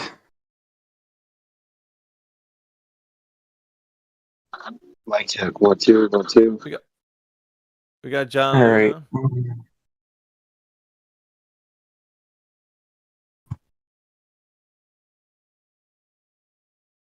So I have a question for those who are on the side of flat Earth. Is there a consensus on the utility or the existence of the celestial sphere? Observational purposes. Like ever since the 6th century BC, it just gave people a way for them to identify things in the sky based on a geographic location, because the way observation is made is radially from the perspective of the observer. So everything away from you looks like you're the center of the universe. So it creates a perspective such that from your vantage point, you see everything at an angle of degree away from you. So the celestial sphere puts everything at the observer perspective, and or an idea that the Earth could be the center of that vision. But it was giving an either or, right? So you could think of it like it being from a position of the Earth, but the Earth would have to be a specific type of object for the celestial sphere to be thought of as the Earth to be or seeing the celestial sphere from a vantage point of the Earth, you'd have to think of the Earth as a ball in order for that celestial sphere to work. Like completely. But if you were to center it on the individual, the person, then everywhere the person went, they would still be the center of the universe. So if you went to, the UK and you saw the night sky, and then you traveled to Australia and then you saw the night sky, everywhere you went, your vision would show with perspective how everything is at an angle distance away from you based on your location because of your perspective. So your perspective is how you see the world around you, right? Like everything's converging to the eye line. You see stars and the sun, moon at an angle distance away from you. All these things are done through your eyes. So you could tell people, like if you're in Australia, the sun's at 55 degrees in the sky at an angle distance away from your observation. Now, somebody in a different continent could tell you they're seeing the sun in a different angle of degree in the sky. You get what I mean? Right. So just Yeah. it's observer centric, or if you're thinking of it like it's centered on the Earth would have to be some type of sphere in order to match the observations on the celestial sphere. But it's an abstract. It's not a definitive, like this is what it is. So it's just right. Do you understand? It's not something to be given this is exactly what the sky is. It's a giant sphere. No, it's not saying that. It's just saying useful. It has useful implications of an observer making things that they see in the sky at an angle distance away from the observer. It's basically like just projecting all of the objects out there in the, I don't know, what do you call it? Like, I want to say space, but I know you guys don't want to call it space, or at least I don't care what you say.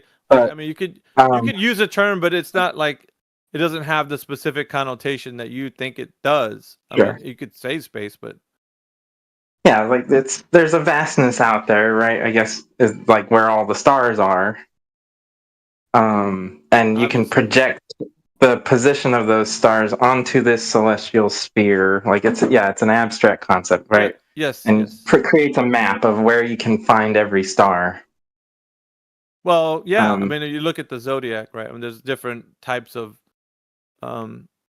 star constellations and such that they are putting things to be up in the sky. So based on these constellations, you'd have different orientations of like where you are on the surface of the Earth and such. But I mean, it's useful in that way, right? It's just you see things in the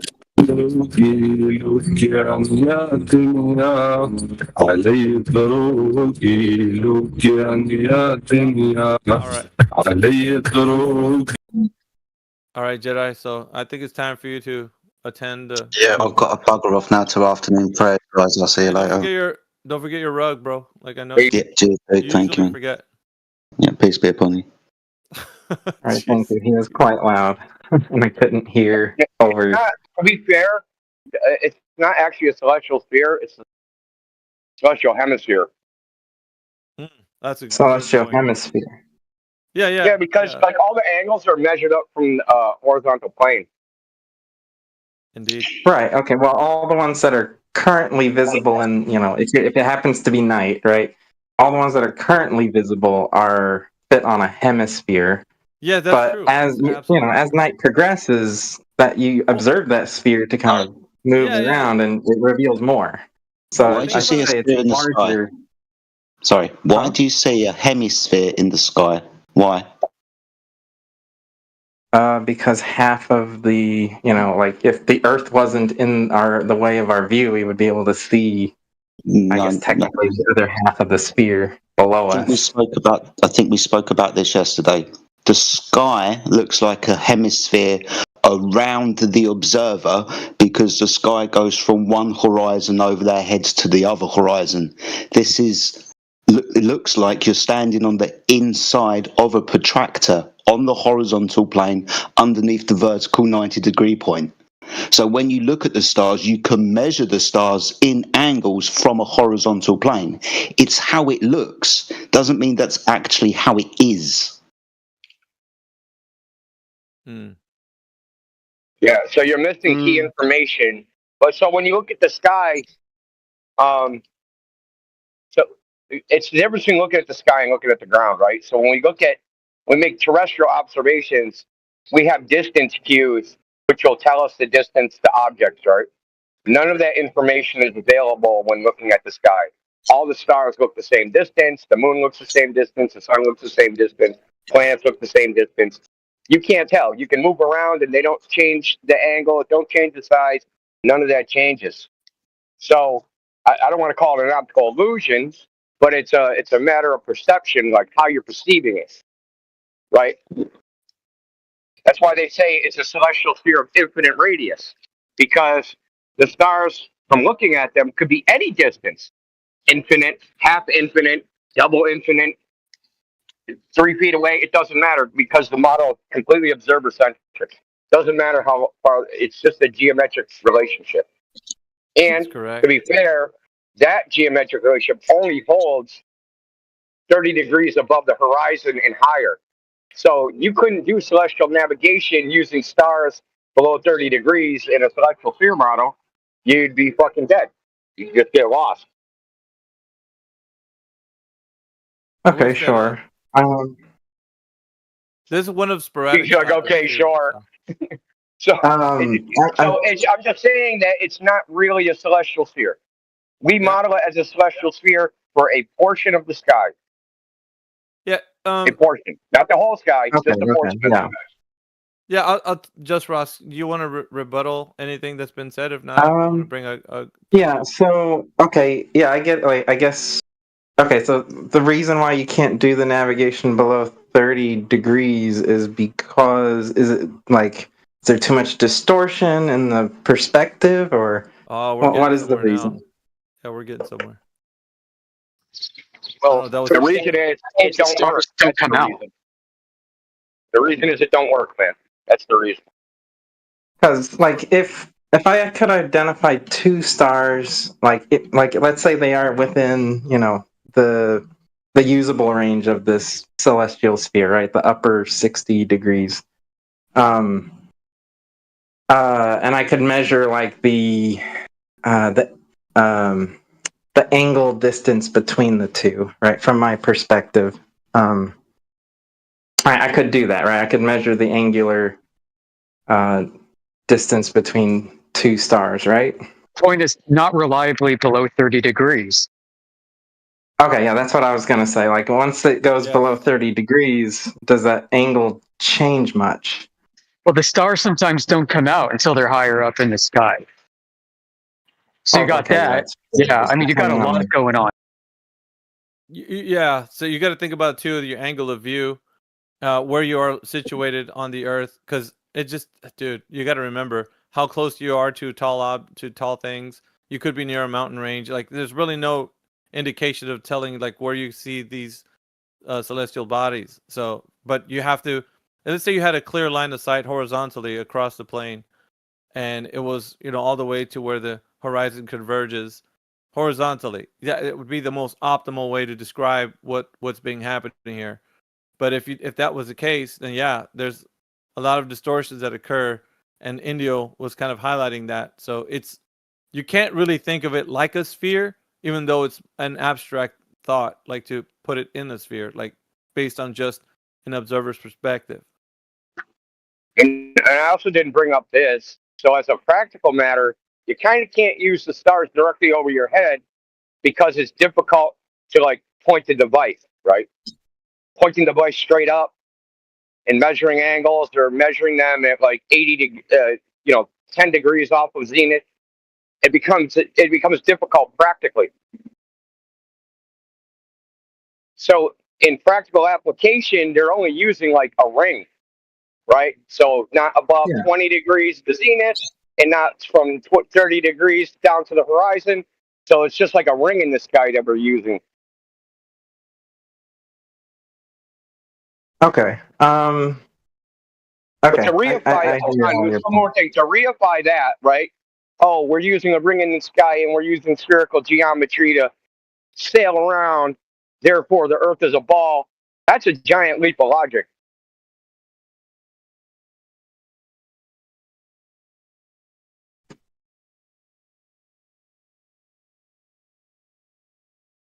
This topic gets a little bit, complicated as Yeah. we move forward.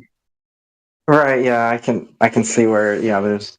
Okay. Yeah. With the points y'all are bringing up about distortions and things, I think any other points I had moving forward are kind of moot at this point. It would not really add anything else to the conversation. So it makes it difficult for somebody to carry the notion that the Earth is specifically a terrestrial sphere when the observations are made from the celestial sphere abstraction, which is not in and of itself an actual sphere. You see the problem we're having, Just Ross? Well, yeah, but I mean, the point I was gonna try to bring up, but I don't know, maybe there's still some validity to it. But like here, actually, let me put an image that I saw here. Like I've seen an image like this where you could theoretically calculate the vertical height of a celestial body above the Earth. Bro, I'm glad you brought this up because there's a guy in FE. Well, I don't think he's FE, but he claims that this is an actual circle. So, depending where you are on the surface of the Earth. Like, let's say you're 45 degrees north latitude, right? And using this coordinate system and saying that you're here, somebody opposite to you would be on the other side of that circle. Right? So you get what I mean? Okay. Yeah. So like, if you were at, the end of one side of the circle and somebody was like opposite side to you of that circle, that you're standing in an actual circle looking at the celestial body. A flat circle. A flat circle. Wait, Yes. But what's the problem in that, saying that? Like if the guy is on the other side of that circle. If the guy's Yeah, whatever latitude you are on, and you say I'm here geographically, the guy is opposite side of the circle from me at this specific latitude. Sure, yeah. How do you know you guys are in a circle?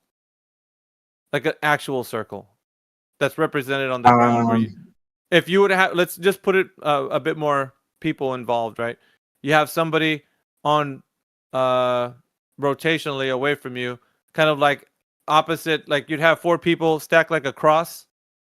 So you'd have one guy who's directly opposite from you and 2 guys on the side of you, right? Standing like you guys, all of you guys make like a intersection where it's a cross. So everybody's standing opposite to each other on the circle that you're making here. You follow? Or yes, I'm following. Yeah, everybody would have the same angle of elevation. How do you know that your guys are in an actual circle, like a real circle? Well, I guess you would just if you measure the same angle of elevation to this one particular celestial body, that would put you in a circle, right? Right. Well, yeah. So you think, but do you know that you're in an actual circle away from the person away from you? How did you verify that?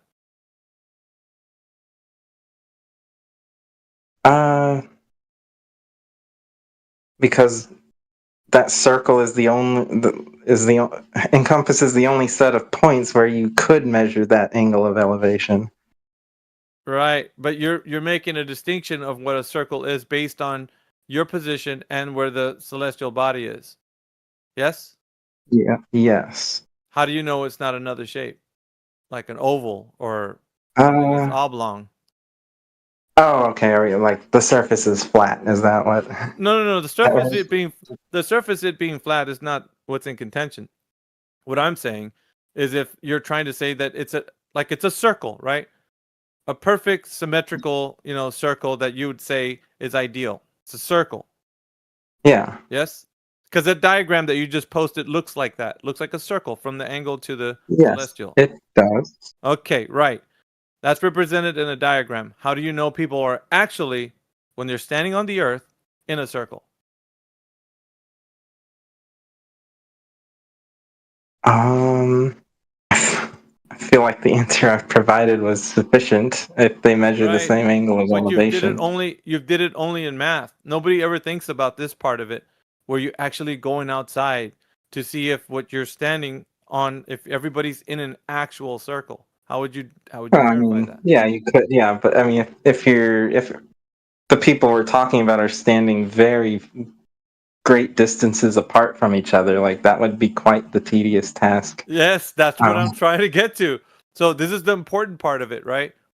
Using a celestial object, right, to say that you're standing in a circle, you'd have to be able to have a different point of view so that all of the observers could be seen from a different vantage point to say they are standing in a circle. The kind of view that would be is a view that nobody can actually obtain, which is an orthographic perspective. That's a perspective that's outside of your specific view. You can't have this perspective. It's one that's taken. I'll give you an example. It's one showing like the solar system, at a distance, and it shows all the planets, and it's got the sun in the middle. Yeah. That's a perspective that nobody can take, right? So this perspective of the idea behind everybody standing in a circle would be similar to that. You can assume it, right, based on the mathematics and how you could, form this this idea of a coordinate system. But the coordinate system itself, like what you've drawn with that circle, is only verifying itself. It's not going outside to comport to whatever reality is represented as to show that you're actually standing in an actual circle.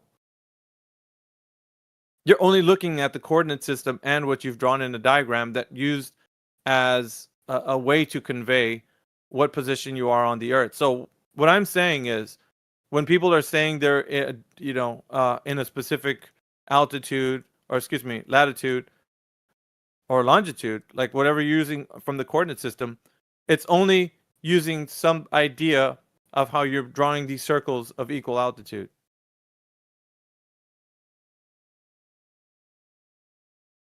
It's not actually performing the task of verifying you're in an actual circle.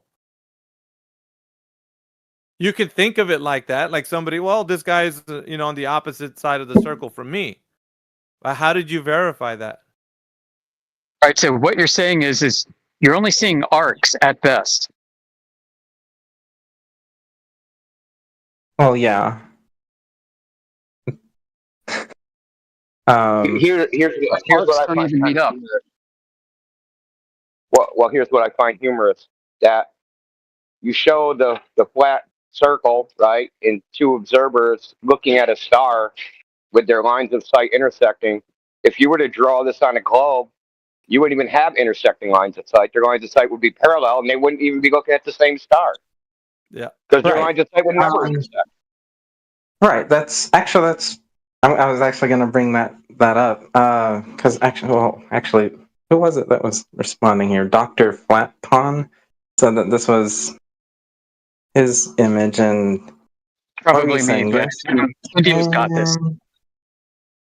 But the height value will always change. How could the height value change? Is my question. If like for example, Polaris is always going, if you stay in one spot on Earth, like Polaris hardly moves in its position in the sky throughout the night. So if it's always above the same point on Earth, it's always directly no one's, as far as I've been able to find out, no one's ever been below that point, wherever that point is. No one's ever been at the so-called North Pole at night, right? There is a group that tried, and unfortunately for them, they got there on the equinox, which was just a weird, bizarre coincidence. So it wasn't nighttime anymore. Oh, well, yeah, you'd ideally want to get there on the winter solstice. But obviously traveling to the Arctic at night is like a daunting task. Right. But like I don't know, icebreakers are 8 days, right? They traveled on foot and canoe, right, and kayak and shit. and they traveled through Canada. It was with National Geographic, and then when they got to the North Pole, just by some weird coincidence, they got there on the equinox, which is just very bad luck, right? Like you could have took a picture of Polaris directly over your head, but they missed that opportunity. So what I should say is, let's say you had, so you have the globe, right? So you have the globe and its relationship, the relationship of stars to the Earth, and the angles that they would take as you move around this globe.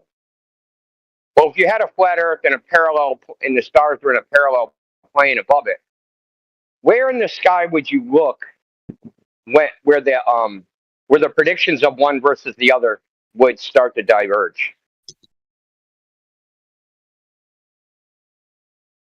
Not sure I understand the question. Where would you look? Like, okay, so say you have a star at zenith, right?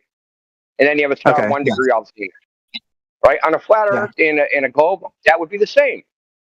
So 2 degrees, 2 degrees off of zenith, it would be the same. 3 degrees, the same. It's going to start diverging, right? What the globe predicts, it'll predict one angle, and the flat Earth will predict a different angle, but that will only be as you approach the horizon. And where do we not make observations? As y'all said, 30 degrees below the horizon, right? So the exact spot where they would diverge from each other is where they say, don't look there. Okay. I don't know. I do have a problem though. Listen, if you take their advice, you can't even compare. Oh, hold on. Let's say if you take their advice, you can't. I'm sorry. It appears you've cut off. If you can't take your own advice, what? Or maybe I've cut off. You might have got a phone call. Usually happens. A phone call. He'll be back in a little bit. All right, that's no problem. I guess I can bring up an issue I'm having though with the varying height of a specific. Are we talking about a varying height of one specific star in the sky? Is that what Flat Pawn was referring to? What he's getting at is, if you could imagine that the star field above your head are points of light on a flat plane, you would have a hard time differentiating whether that's a flat plane of a star field versus a curving star field, down to about maybe 30 degrees above the horizon. Coincidentally, that's also where you're not supposed to take angles from for navigational purposes. Right, but like if the stars were not on a, I guess, this projected like celestial sphere far away from you, would you not be able to see some sort of parallax as you moved across the surface of the Earth? What do you mean parallax? As in like the stars have to be compared to be moving against something. What are they moving against if they're all moving uniform? Each other. No, they're moving. That's a funny thing. When you like do photography of stars and planets and stuff, so the closer, call them luminaries, like the planets, you don't have to adjust your focal length. Once you have one relatively in focus, the others are relatively in focus too, even though they're supposed to be hundreds or billions of miles apart from each other, right? Okay. That's kind of weird.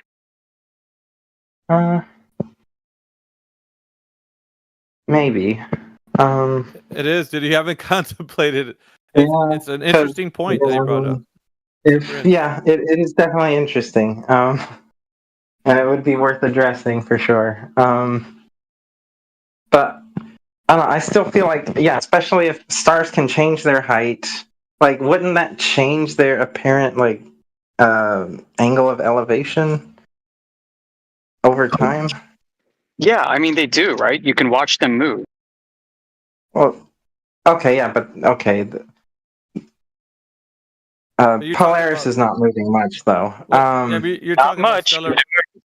You're talking about stellar parallax, right? Is that what you're mentioning, just Rob? Yeah, stellar parallax is what I'm trying to refer to. Like if you're walking through a forest, like the trees are going to like pass, because of your perspective, some trees are going to look like they pass one another and What they are we talking get in closer, this farther apart. in this specific instance? What are we comparing the stars against? Each other. That's all we have to go but off. Are they moving independently from each other or uniform? I guess that's the question. I'm They addressing it look right like they're moving uniformly together, as if on a sphere. So what would you notice in parallax, like on Earth, like you said with the forest? What is a forest pitted against, so you know that you're closer or farther away from the forest? What are you putting? What are you putting that forest against? Well, The stars are moving relative to you, right? Is what the claim is, but nobody observes that. Whereas in a forest, you change your position and you can witness the parallax of trees from near to far field. But nobody witnesses that for the stars or anything, sun, moon, you name it. Right, and it doesn't matter where you go on the Earth. You could go thousands of miles in one direction, and the stars don't appear to move with this parallax effect. There you go. Yeah, so isn't it weird that they have distances denoted by parsecs, which are parallax arc seconds, as if parallax exists in the first place, but nobody witnesses it? Right. So what gives? It's unsupported, Just Ross. What's unsupported? The condition Parallax. for stellar parallax to exist. Oh, okay. Well, okay, yeah. Which means parsecs can't exist. So, right, yeah. So, I know that some form of stellar parallax, it's claimed to be observed under, as the Earth goes from one point in the orbit to another. They say you can see some parallax with some very sensitive equipment, but let's say, ignoring. Have they given you an those are nice words coming from soothsayers.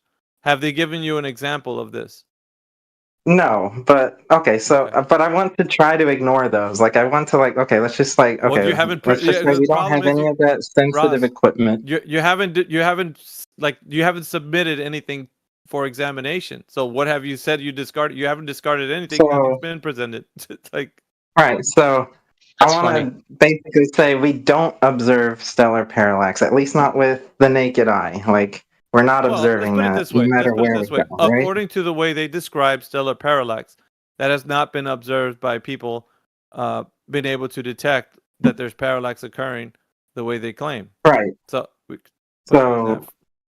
right. So no matter where you go on the Earth, you do not observe stellar parallax. That's correct, right? Yes, the observation needs to ensue if you say it does. So that would be the next. So the next step was, okay, I disagree with that. It is happening. Then we'd say, show us an example of this case. Oh, no, well, I actually don't want to argue that it is happening. That's actually not what I want.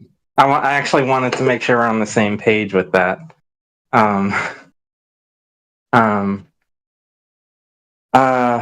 Okay, so then the next thing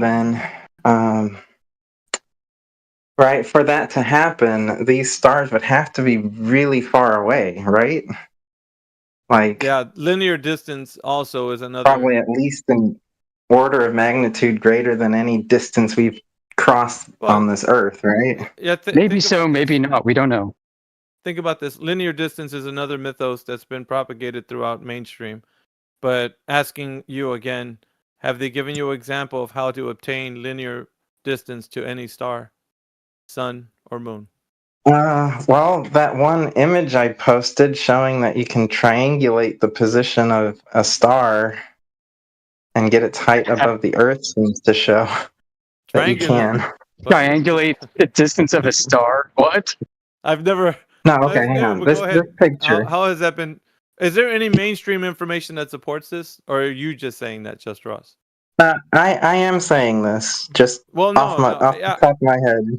Yeah, that's great. But what we're looking for is some cowbell. That means that I want you to see if anywhere in academia that's the information is supported. And any source actually, anywhere. Well, that's kind of what I'm trying to point out. Is I don't think I could.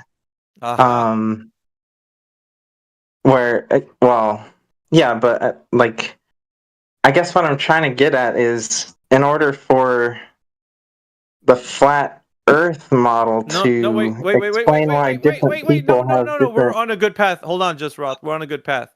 Let's not jump to flat Earth. I think all we're trying to do right now is either see if you have any examples that the globe Earth can exist in the paradigm that has been presented to you. So what we're doing is engaging with your critical thinking and ours to examine the claims of what the globe Earth is presenting to you, me, and everyone. That's all we're doing. We're not going to look at flat Earth just yet. We want to see how there's any substantiation from globe Earth to you and to us. If it might help, perhaps frame this discussion as globe skepticism. Give me a reason to accept the globe. Give me a good reason to accept it. Okay. I guess here I presented this like line of thought earlier today. Maybe some of you are here, but hang on. I can post it here. Actually, I do want some input from others of you, especially if you're good at like geometry, mathematics, and celestial navigation type things. What we're trying to figure out distances to stars. Right. So the reason why I'm kind of interested in the celestial sphere to begin with is because I think it is essential to show. All right, stop. Listen, you know what the problem is? The assumption of parallel light from effectively infinite distances to stars that are of such enormous size that their surfaces are flat relative to a curved Earth. That is your going assumption with this entire. Did he cut out? Yeah, you cut out, Spread. Yeah, it sounds like he cut out. None of those. Can you hear me now? Yep. Yeah, try. Yes. Yeah, just repeat like the last 5 seconds. Okay, so what you're presenting here has baked-in assumptions that have no validation yet. First is parallel light rays.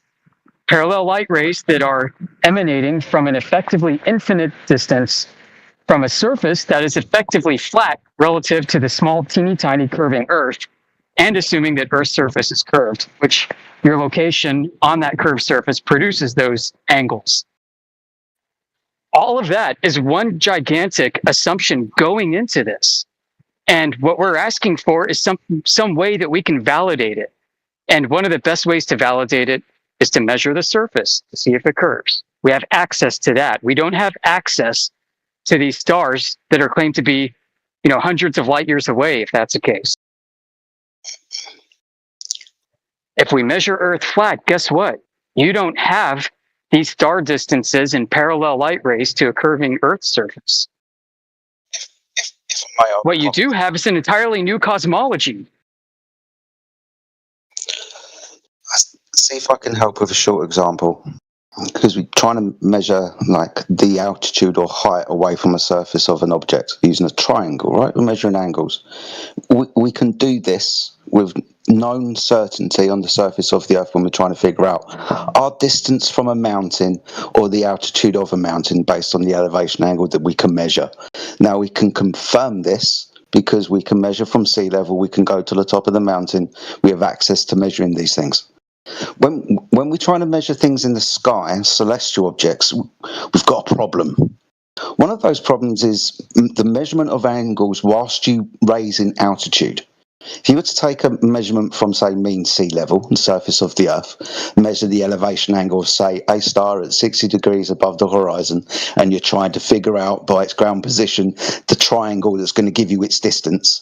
If you were to raise an angle, according to geometric principles, then if that point in space has an ideal location, the angle should change. But when we measure the elevation angles of stars at altitude, say from the top of a mountain or in an aircraft, when we use a sextant, if computers fail, the elevation angle of that star does not change. So it appears that the closer that we get to the sky seems to move further away from us. A little bit like the horizon, right? We can't quite get there, it keeps moving away, but the closer we get to the stars, they keep keeping that distance from us. So it's a bit of a problem when we're trying to find the distances of these things when we can't pinpoint their exact location, because apparently they don't actually have one.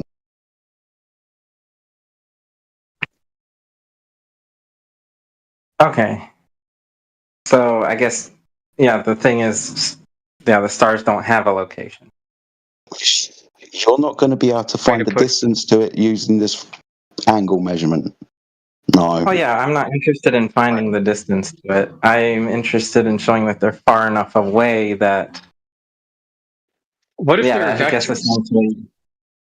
I'm sorry? What if all they are vectors that are observer dependent? Therefore, they don't have determined points in 3D space.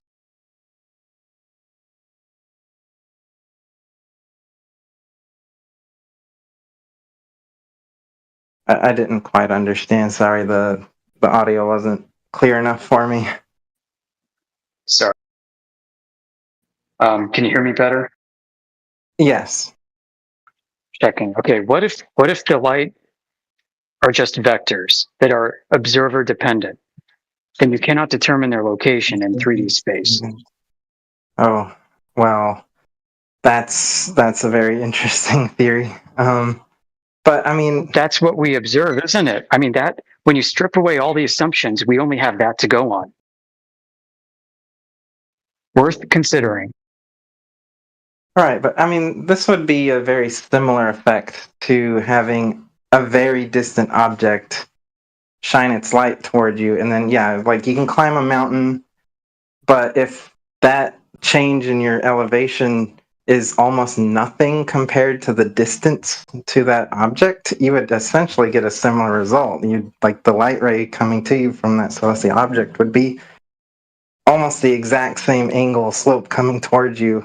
It would vary slightly, but you wouldn't ever notice it, but it would have the same effect as what you were just saying, so.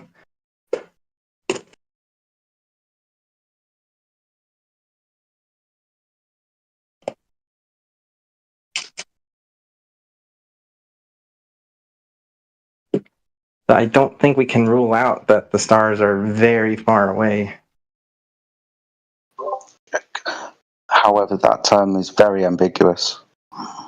What's very far away mean? I would say at least an order or two magnitudes larger than any distance that anybody has covered across the Earth. Okay.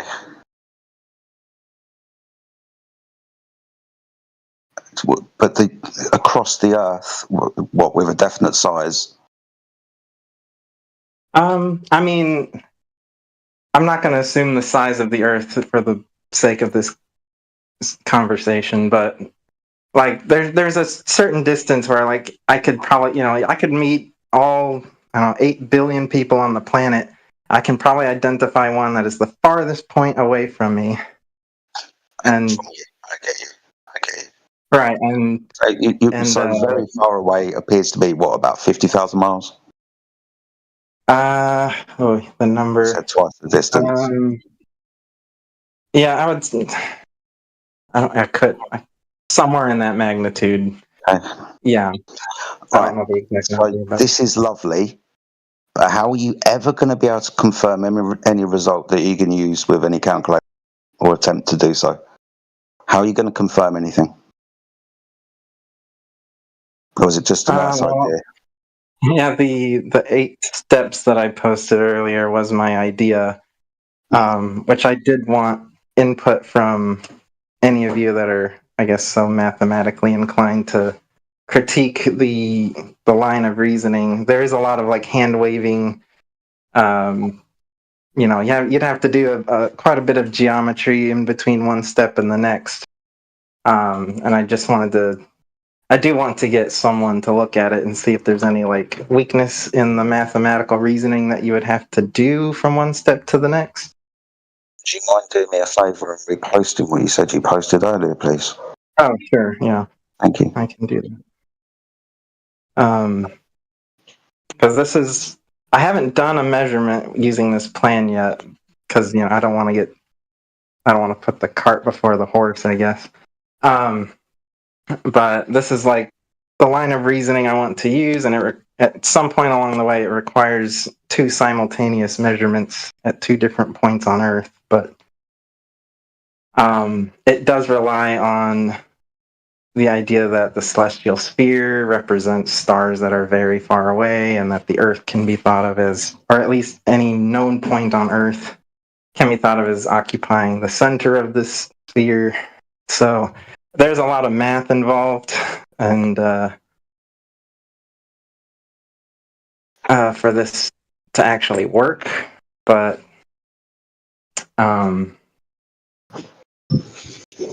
the whole, I guess the main crux of this plan is to show that 2 people on this Earth have their notion of upward are in totally different directions. Because my idea is that on a flat Earth, 2 people, no matter where they are, if they look straight up, they'll be looking in a direction that's parallel to each other. Yeah. So if I can show that looking up doesn't result in parallel lines, then the Earth is probably not flat. Yeah. But within this, what do you keep saying the celestial sphere? What do we measure in the celestial sphere? Why is it there? How do we utilize it? You, the observer. Well, the idea is that, right, there's star charts out there that have been used for, centuries, right? And they seem to be pretty reliable to use no matter where you are on the Earth. Yep, the stars. So from those star charts, you can build this map of the entire celestial sphere, which it is just a projection. It's not like an actual thing, but it's just a projection off of what? Of where the position of the stars are, as viewed from an observer at its center. On a horizontal plane, where you're measuring your angles up from the horizon. So you, the observer, are standing on a horizontal plane, measuring angles of things in the sky that are curved from one horizon over your head and down towards the other based on the observer's point of view. This isn't reality, it's based on human eye. So you're measuring off of a horizontal plane, the curvature in the sky. So the Earth is measured flat and the curvature is the perspective of the observer in the sky. That's what the celestial sphere is in its kind of purest form. You standing on the horizontal plane underneath the vertical line with 90 above your head at the center of a protractor, a hemisphere above you represented in the angle measurements, the radial lines coming out of your eye that you measure with the sextant. Yes. So it's a flat Earth that you measure. There's no measured curvature here apart from in the sky. And then it's transferred the Earth, the horizontal plane, up into the sky. And thus is born the terrestrial sphere, encompassed by the celestial sphere, and you residing at the center of the Earth in the core, making your angle measurements. Where you're not. You're on a horizontal plane. Okay. Yeah. Sure. Yeah. So, but the thing is, we can still build this celestial sphere, even if we make that assumption that we're on a flat horizontal plane, right? We can still construct this celestial sphere, can we not? Why would it be a sphere? If I can butt in, I mean, yeah, I that's have a where there minute. would have to be a lot of math. Admittedly, that's where a lot of the math. Celestial sphere, dude. The celestial sphere is a choice. It is a construction. It's a preference. It's not the only way to conceive of the star field. There are star trackers that treat the star field instead of as a spherical surface, instead as 3D vector points that are observer dependent. They use these for drones and airplanes and other really neat stuff. So, to reify the celestial sphere is to reify the globe. I gotta go. I'll be listening. Okay.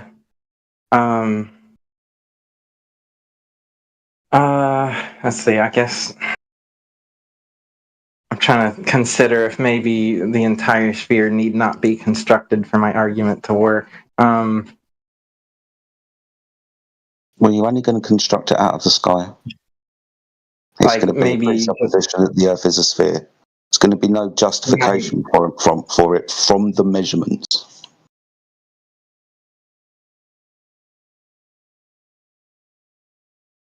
The measurements are off of a horizontal plane. It's like, well, right. job done. Yeah, but like, okay, so for example, you can't see all of the zodiac constellations at any one given night. Right, but as the year progresses, you can identify them all, and they do. I think periodicity does not denote sphere. that they would wrap around into like a circular Well, shape. that is an assumption. Periodicity does not necessitate a sphere. Sine waves, for example. Well, yeah. You know, you can represent. You can represent a sine wave as a unit circle, right? But is a wave a circle? No, more to consider. This, we're considering the philosophy of mathematics. It's going a level deeper.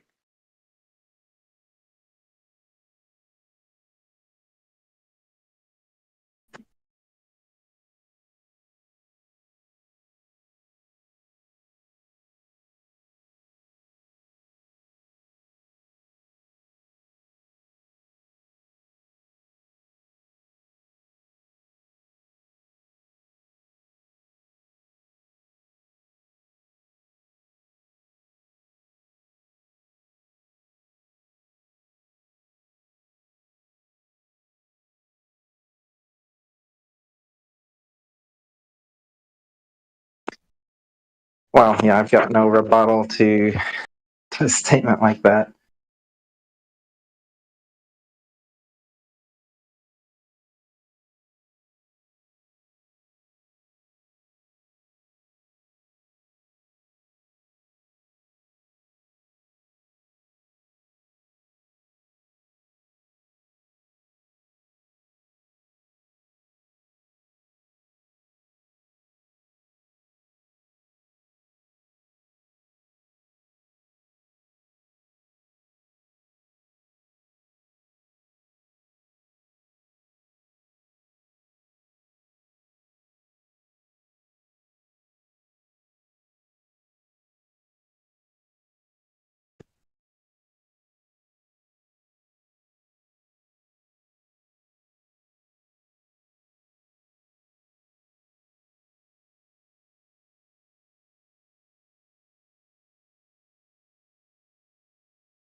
I'll be back after a while. Looks like there's some new people that are jumping in.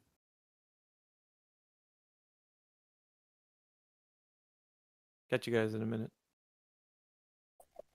Later, AB. Anybody in here think the Earth is a ball? Want to tell us why?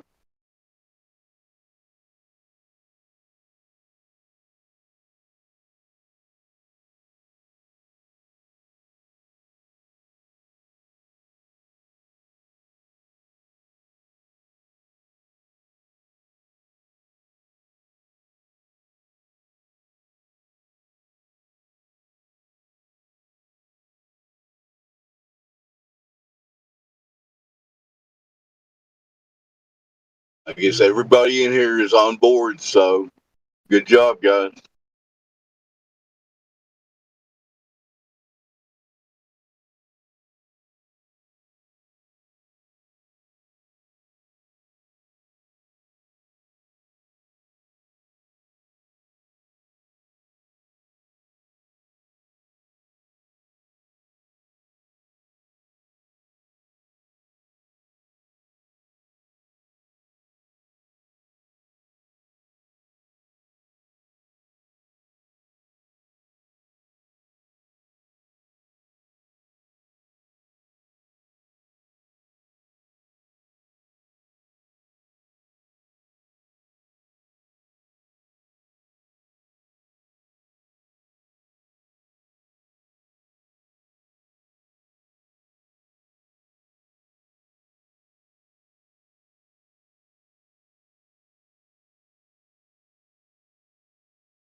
Everyone quiet, or is it my connection? Hello?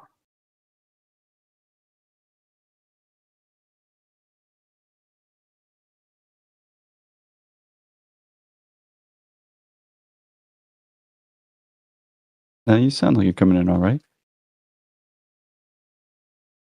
Not sure who talked, but got to my mic, sorry. Oh, that was me. Oh, I nice. guess. What's up, man?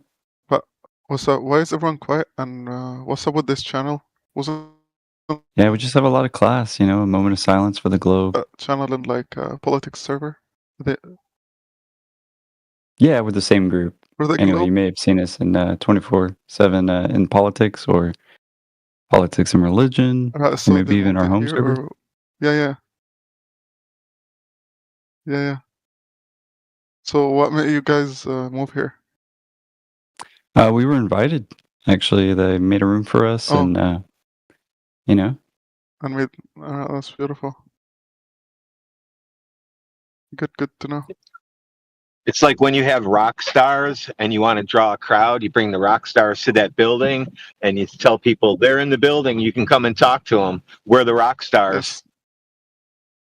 I reckon you're right. and it's definitely a confidence boost, you know, for just English speakers, I think, or if you're learning English too. Like, if you can tackle this topic, I mean, the rest of the stuff is, you know, easy peasy, right? I don't know. This is seems to be like a quiet server, but when I used to go like to the politics server to your channel, guys, it was very hectic.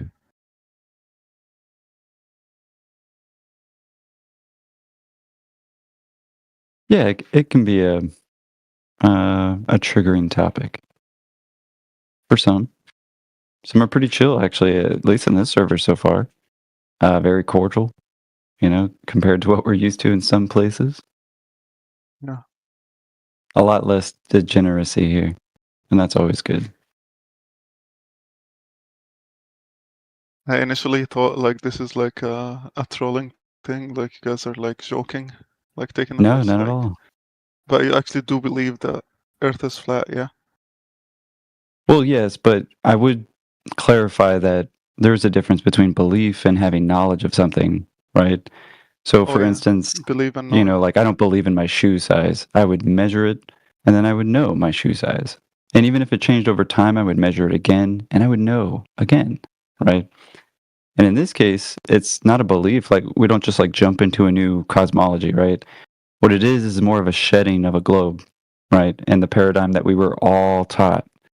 And I think you'll find even the flat earthers in this room, we know the globe better than globies, you know, which is why it led us to this, right? We started to shed it. We started to poke holes in the cosmology that is given, right? All the stories. I mean, you can start asking questions, but we're not jumping into a belief here. It's actually a realization, right? It's a aha moment, really. I think for many of us, and they could even tell you that sort of moment that it clicked. They realized that the ball they've been sold their entire life was false, and that can be different for some. But what I would say is, outside didn't change, reality didn't change, but it was in fact you who changed, right? You started to reevaluate maybe the information that you're given, and I would say somebody who is able to do that marks intelligence.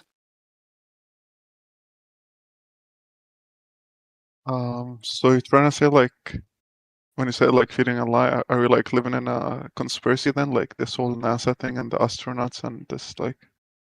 Not really. It's all a I mean, conspiracy? everybody's not conspiring against you, right? Is the janitor at NASA in on it? No, right? To be fair, I don't know who propagated this lie. I have my speculations, you know, and I think it goes back to the Catholic Church and how they introduced the Big Bang cosmology. A lot of people don't realize that it's actually this religious dogma that has really inspired a lot of these stories for the heliocentric model. Anyway, no, right? I mean, it's this.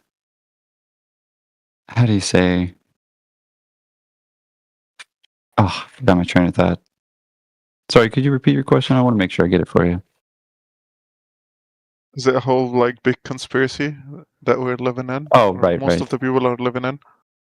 No, and if you think about it, like you could really decompartmentalize. I mean, especially like something at NASA, right? I mean, theoretically, you could have one guy at the top, and everybody else just believes the globe too, right? I mean, they were taught the globe. Why wouldn't they just believe it? And they do one little tiny thing of each project. They don't really ever get to do the whole project, right? They're not a part of every single task, but they think that they're making the camera for the part that goes here. And yeah, they're just believing the story too.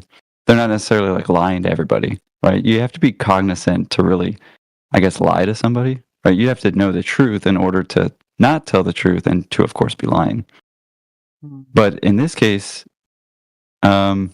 I mean, don't get me wrong, it's the globe that's actually the conspiracy. If it's not in reality and it's being pushed on society, I mean, we're talking like every movie, right? Shows a spinning ball or it zooms into a ball or it zooms out of a ball or is downright in space, an environment that can't even exist. There's a lot of propaganda that goes through our entire lives. Some even before you're, you know, right as you're born, they give you a little crib mobile and it's got the solar system, the planets, and you know, and it just seems kind of, I mean, hear me out. It seems kind of strange that if it was so true that you would even have to have all this reinforcement in the first place. Like if you were never introduced to this globe at all, would you have even arrived to it in your own conclusions? Not really. Right. Me neither. Right. Unless I was shown a picture like, hey, this is where you live. Okay. You know, but unfortunately, they showed us that in the first day of kindergarten. There was a globe at the front of the class spinning around. This is where you live, guys. And I don't know about you, but 5-year-olds, you know, they're like, okay. You know, like, there's no argument there. And they're not going to explain how it works to a 5-year-old, right? But, you know, that's how we're slowly indoctrinated. I mean, they've kind of give you scare stories at the same time when you're little. They're like, the sun's going to explode one day, but don't worry, guys, it's 1 billion years from now. Everybody's like, you're just like traumatizing youth. And it's like when you start to wake up to this topic, right, you start to kind of see it for what it is, right? And you start to realize that, this would all stop if you just stopped teaching it. It could be that simple, but yeah, I wouldn't say it's a conspiracy like flat Earth. I would say flat Earth is what it is. That's how it measures. And of course, flat's not a shape, right? I mean, when we say like we're flat earthers, that doesn't mean we suddenly know what everything is and we know the shape of reality. It just means that the surface is a topographical plane, and especially at the water is completely level, and that we're not in an outer space vacuum. I mean, those things are known, right? But what it is, I mean, But to be you honest, guys I don't know. So you guys don't know like what is like on the edge, like beyond, like if it's not a globe, then like are we like connected to something else, or is it just like hollow Unknown. emptiness? I mean, don't get me wrong, there could be like chambers underneath the earth. I mean, like caves and cave systems, and don't get me wrong, there's stuff like the mole people and all this, I mean, really unverifiable stuff, right? You got to remember that, like, just because you get a document that says there's mole people doesn't mean there's mole people, right? I mean, don't get me wrong, I'd hate to be the guy going through a catacomb and be like, oh shit, but yeah, it's just going to kind of be a nothing burger until, I don't know, unless you're a great explorer, But, I mean, what would that information even lead to? Like, oh yeah, there's caves. It wouldn't really tell you anything about the surface or why we're here, or, it really wouldn't answer any questions except probably open a can of worms of more questions. But no, I wouldn't say anybody like subscribes to a hollow Earth, whether it's flat or round. To be honest, it's such a fringe topic, and I think just comes from, again, a story about a hole at the top of the globe and a hole at the bottom of the globe, and there's a secret chamber and there's a society inside. It's kind of ridiculous, if you ask me.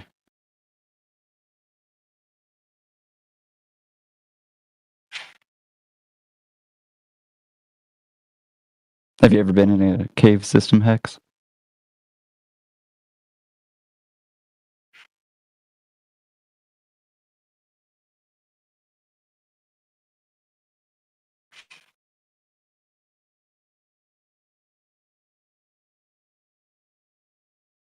Maybe not.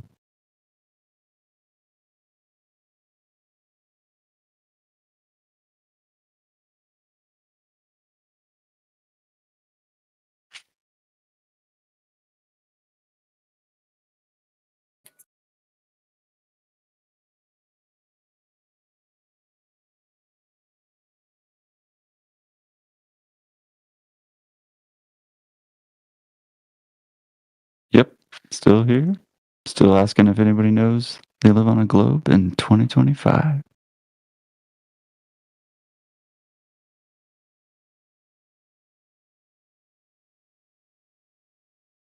Take that as a maybe. Maybe not. There's plenty of those people in Reddit. and they call us physics deniers. Yeah, who's the real science denier here? You can have gas pressure without a container. Sure you can. Sure, light can travel billions of light years. I can see forever, but only if it's a globe.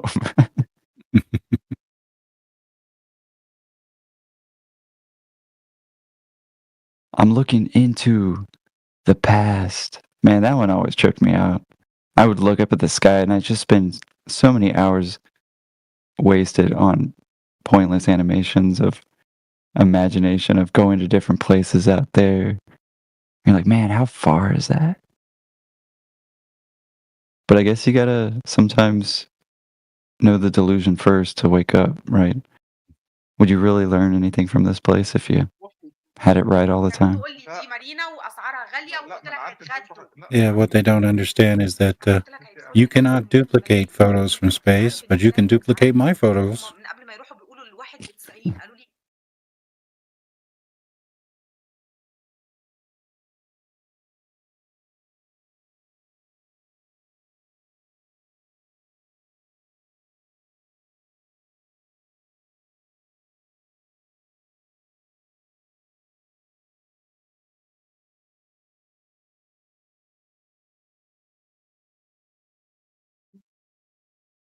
Oh, dang. Quiet room. Moment of silence for the globe. Such class. Yeah. But that's what you're going to find with flat earthers. You're going to find class, poise, sophistication, refinement, sharpening swords over here. You know what I mean? Of knowledge and information. And you're gonna find super nice flat earthers. Especially if you're super nice to begin with. I'm the same way, Radwin. As soon as like you come in, like, are you serious? Is this a real room? You know, you're just ready to get, you know, the gloves on. Whack.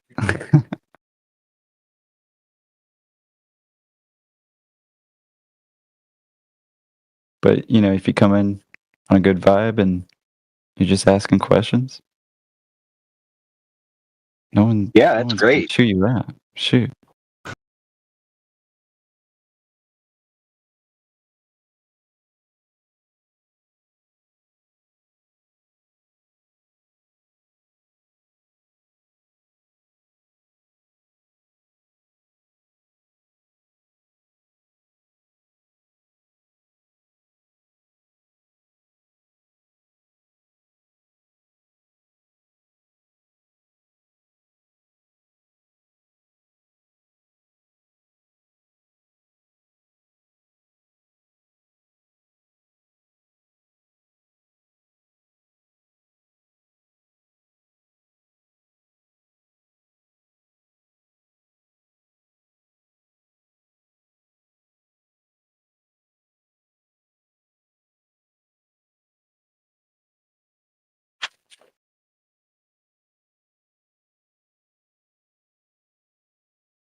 Yeah, most globers don't know that large monetary rewards were offered for proof of a globe. No one collected. I guess they're smart enough to build the atomic bomb, but not smart enough to prove the globe.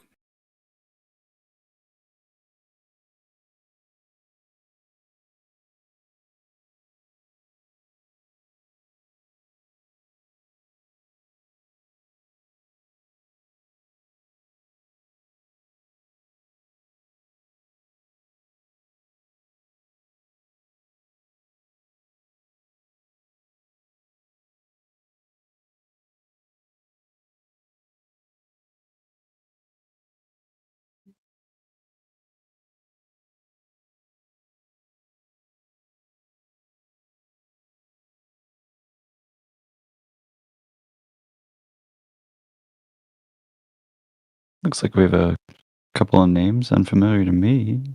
X369. How's it going?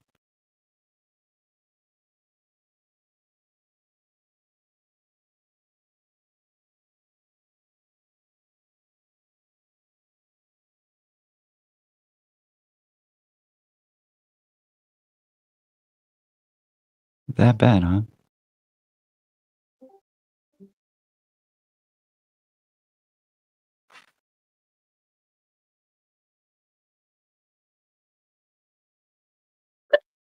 Oh, hello.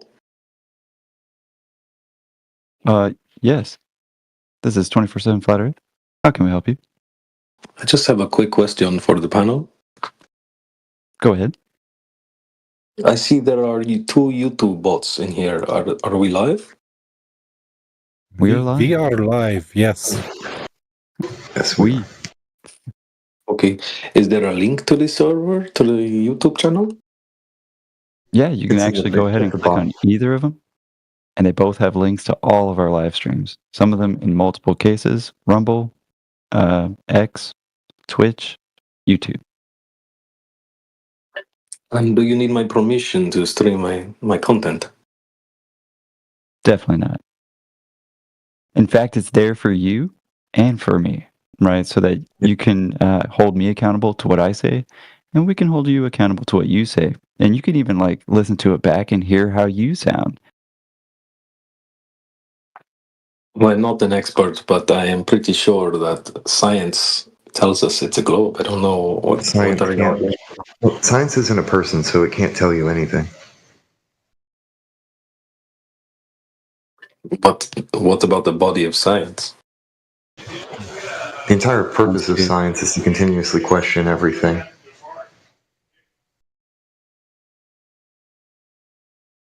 Yeah, you see, science is actually a cause and effect relationship. You're not going to science a shape. Can you go ahead and science a square for me?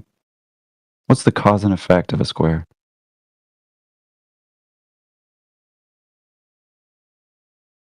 You can't do when it. you are weird, you are a square. When you're weird, it causes you to become a square. Weird means having the power to control destiny.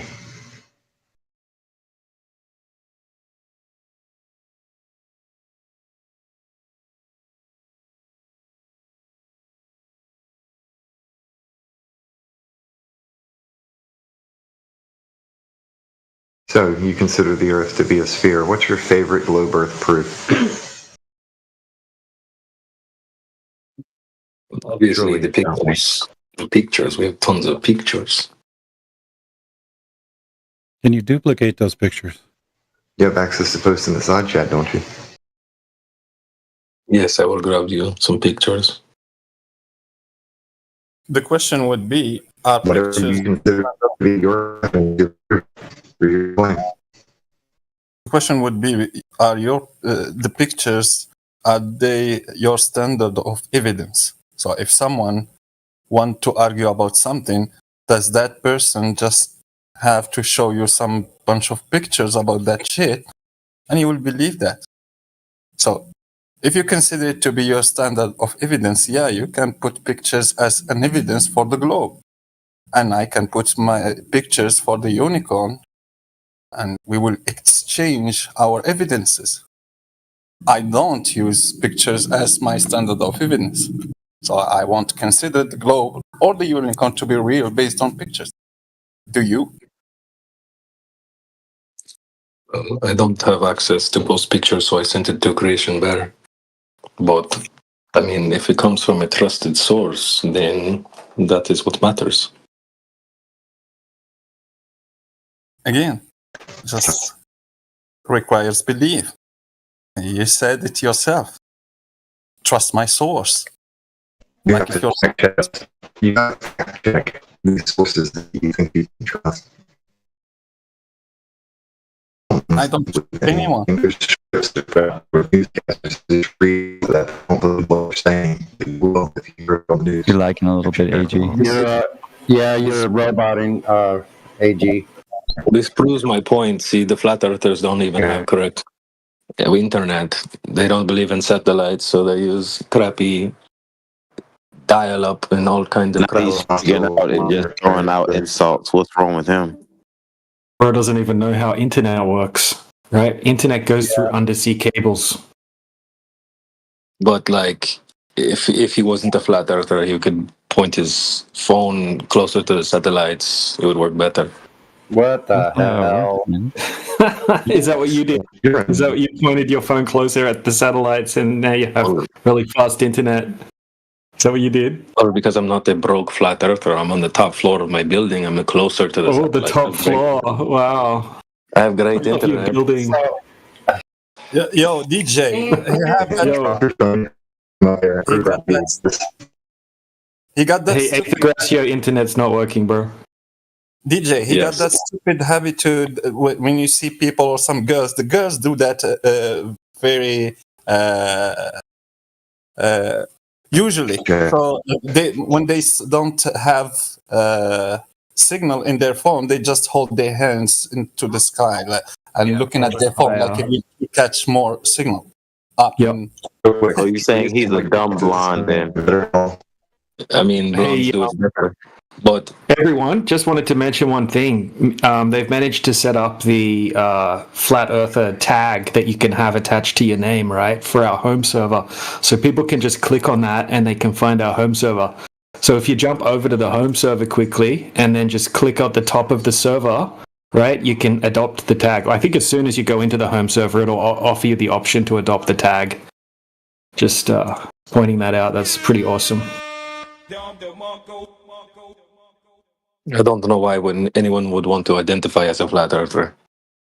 I was looking for it. Where's that? I promise you, you are a flat earther whether you know it or not. But you are because you were born and raised on a flat earth. That is where you grew up. It's all you've ever known. You believe otherwise, but you most certainly are a flat earther.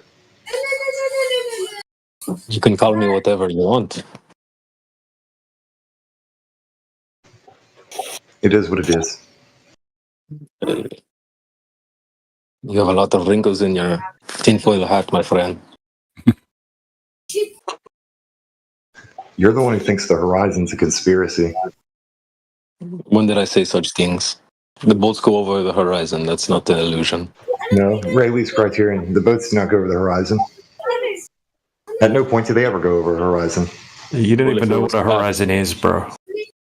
If it was flat, we would just see the boat vanish. No, that's bullshit. I just told you the Rayleigh criterion. There's phenomenon, there's effects, right? Optical effects that happen with the horizon. It's not a physical thing. Right, but you never said what about the Rayleigh criterion that matters. You just said the word. What's that supposed to mean? That's not an argument or a point. Oh, right. It's the limitation for any type of oculus or aperture, including your eye. There's limits. And you can't see past those limits. But with a big enough telescope, you can see. And thanks, AI, for reminding me to finish saying this, because I only said half of it. You're right. So there's an example in the side chat of a giant boat, right? And when he zooms out, you can't see the boat. When he zooms in, you can see the whole boat again. There you go. But that's because he's using a technology. The technology makes you see over the curvature, does it? Well, that's also a reflection happening in the image. Oh, that's you validated that that's refraction happening, did you? Well, yes. How did you validate that? Well, there's just no other way to explain such things. Unless the Earth's not a globe. It has to be that we have pictures. So what else could it possibly Yeah, I've got pictures of Bigfoot, so that means Bigfoot must be real. Yeah, so sometimes you can have waves, ocean swells, right? Sometimes you can have particular atmospheric conditions that will make it look like something sunk below the horizon. But it's a well-known optical effect that happens rarely. Most of the time, you can just zoom in and see the boat again. I mean, I grew up on the coast of Australia watching boats go out quite often. You know, that's what happens most of the time.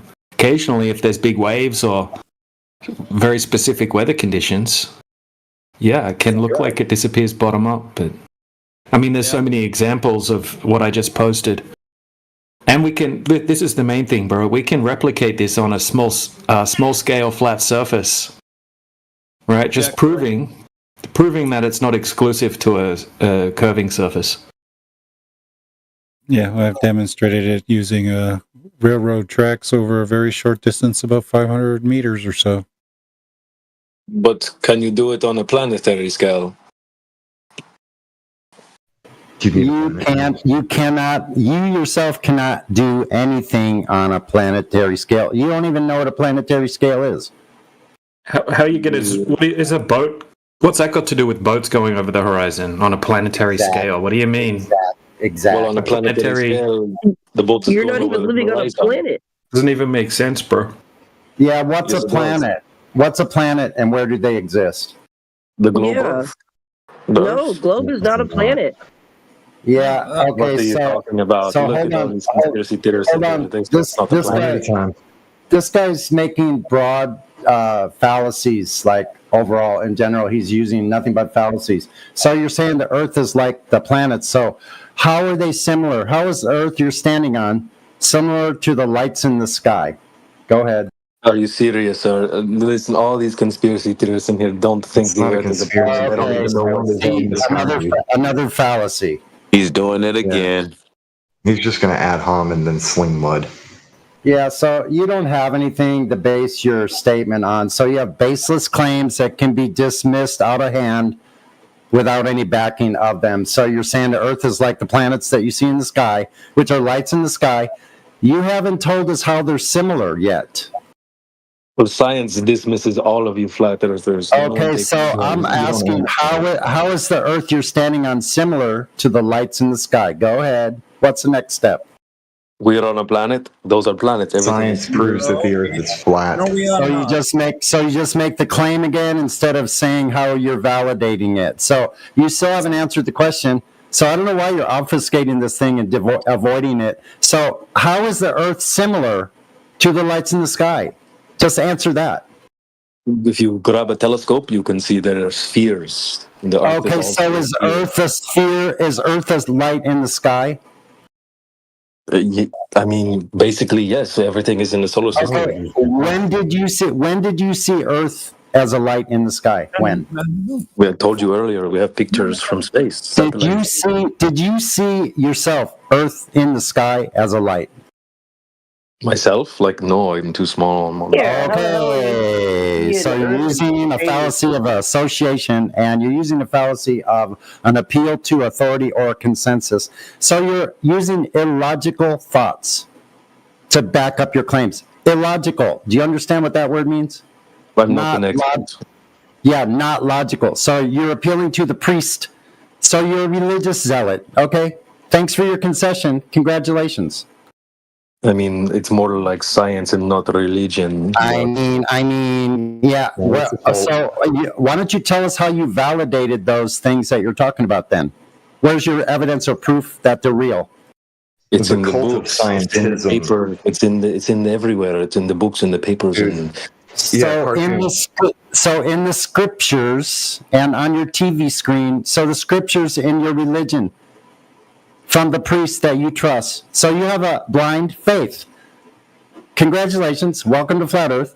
Thanks for your concession. You don't have any proof of the globe. Good job. I mean, I'm not an expert. I don't have to have all the facts on me right now. Oh, you don't have any. You just appeal to authority, bro, like a sheeple. But at least I'm not a conspiracy theorist. I trust the government. I trust the government. Yeah, you were one of the weirdest conspiracy theorists. Just said it, and it's hilarious. No, the UN Alpha just said it, and it's hilarious. Who is the Alpha? You talking about me? I'm the Alpha? No, it's a person. Yeah, about how you're people Alpha treat from Power Rangers. In spandex, yeah. Well, I appreciate that you understand I am the Alpha, because you're all a conspiracy theorist. Yeah, you're Alpha from the Power Rangers. You're a little robot that works for a big head. Yeah, so you don't have any globe evidence to present, do you? You just have like insults and fallacies. I'm so sorry. Feelings and fallacies. That's all I'm getting from you, bro. Feelings. I'm so sorry for hurting your feelings. If you need more facts, I can hit you with facts. You don't have any facts. Yeah, you could try it. Show us one single fact that you know that Earth is a globe for sure.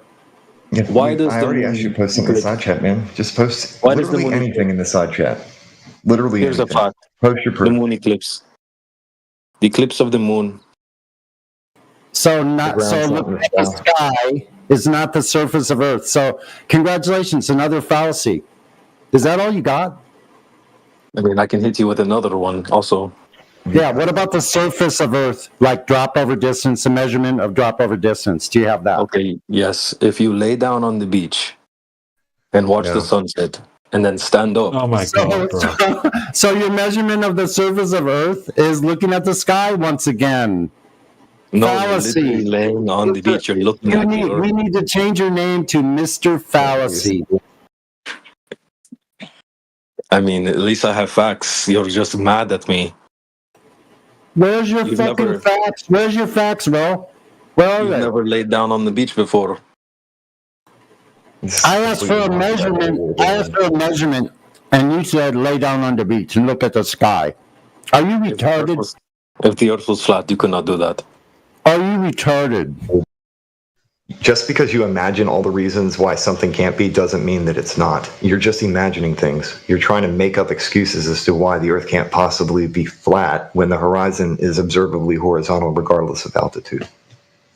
That's all on you. That's your imagination. You're the one imagining that it's impossible, but there's no actual impossibility to it because you've proven nothing. You've shared nothing.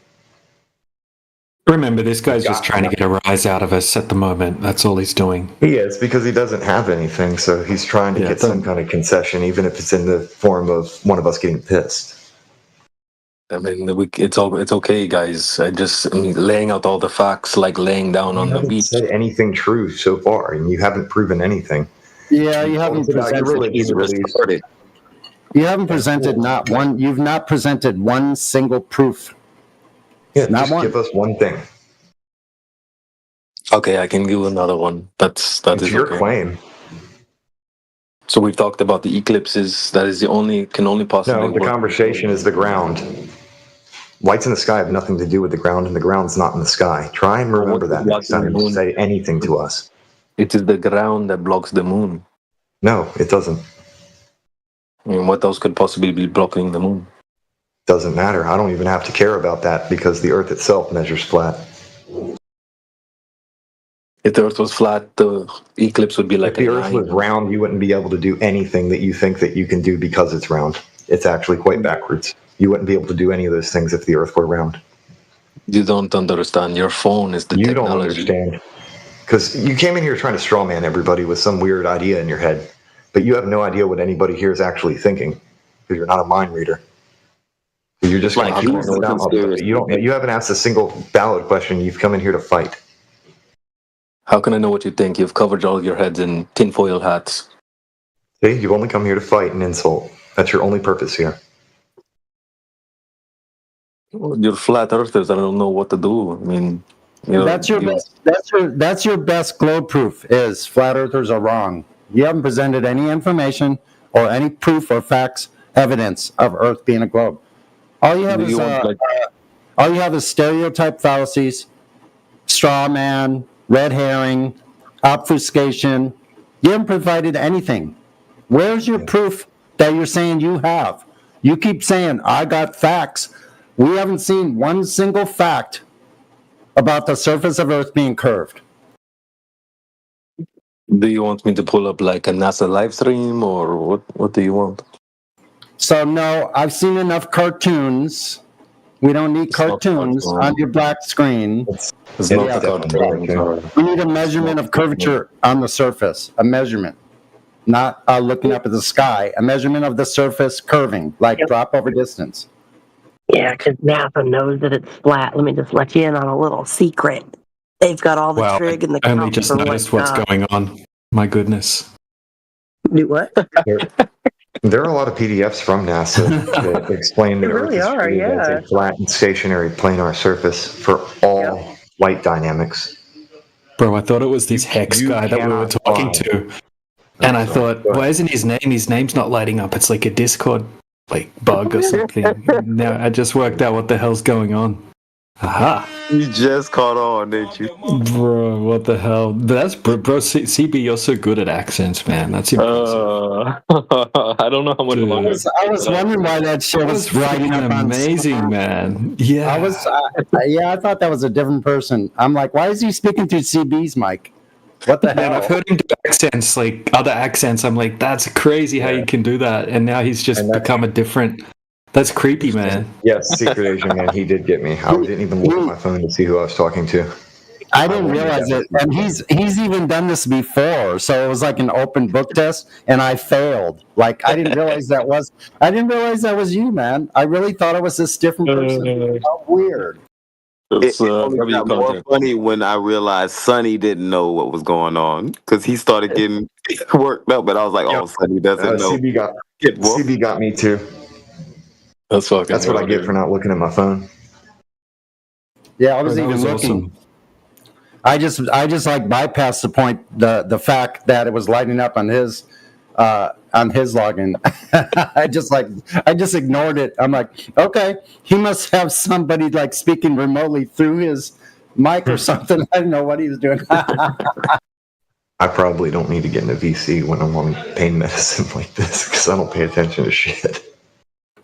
Oh, what's my excuse? I don't have an excuse. At least you have an excuse. That was a good exchange. So I want to ask CB, what is the OSS tag? Oh shit! Yeah, that's the O/squad. Yeah. India got the tag thing worked out on the home server. We have our own custom like that. It's like a fresh and fit thing. Oh, I see. It's not really fresh and fit actually. It's more like Myron's thing, but whatever. Yeah, I just adopted the FE tag as well. Thanks for telling me. I think that was DJ that told us about it. Yeah, that's awesome that we got that. You know, people can just click on that and go straight to our home server. Awesome stuff.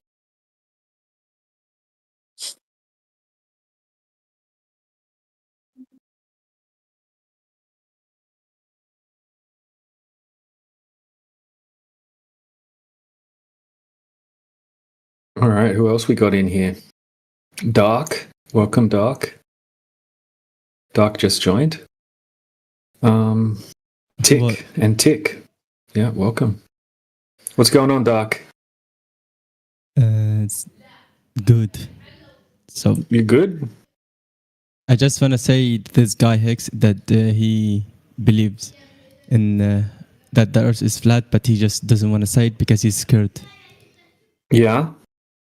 Yeah. What about his you? name is Hicks. Yeah. For me, no, I don't believe that Earth is flat.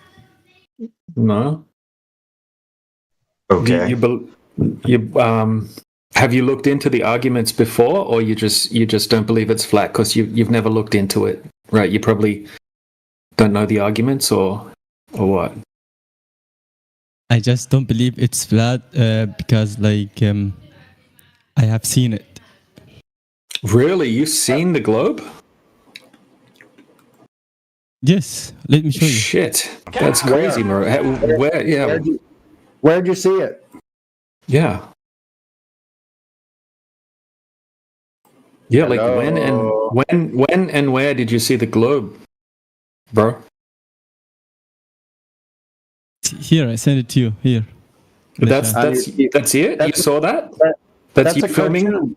Yeah, that's a cartoon, bro. Okay. So you saw Earth.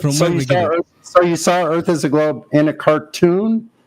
Good job. Okay, Definitely a cartoon. Okay, well, from where we get it, it's flat then. It's like it's. We could just show you a picture of anything and you'd be buying into it. Like Bigfoot, I could show you a picture of Bigfoot, a unicorn, and you'd be like, yeah, I've seen it for myself. I have evidence. So, and what makes you sure that it's flat? It's flat since they didn't say it and you didn't say it. Yeah.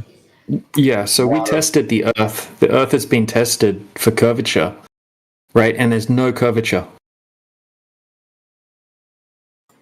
I'll tell you with 2 words: hydrostatic equilibrium.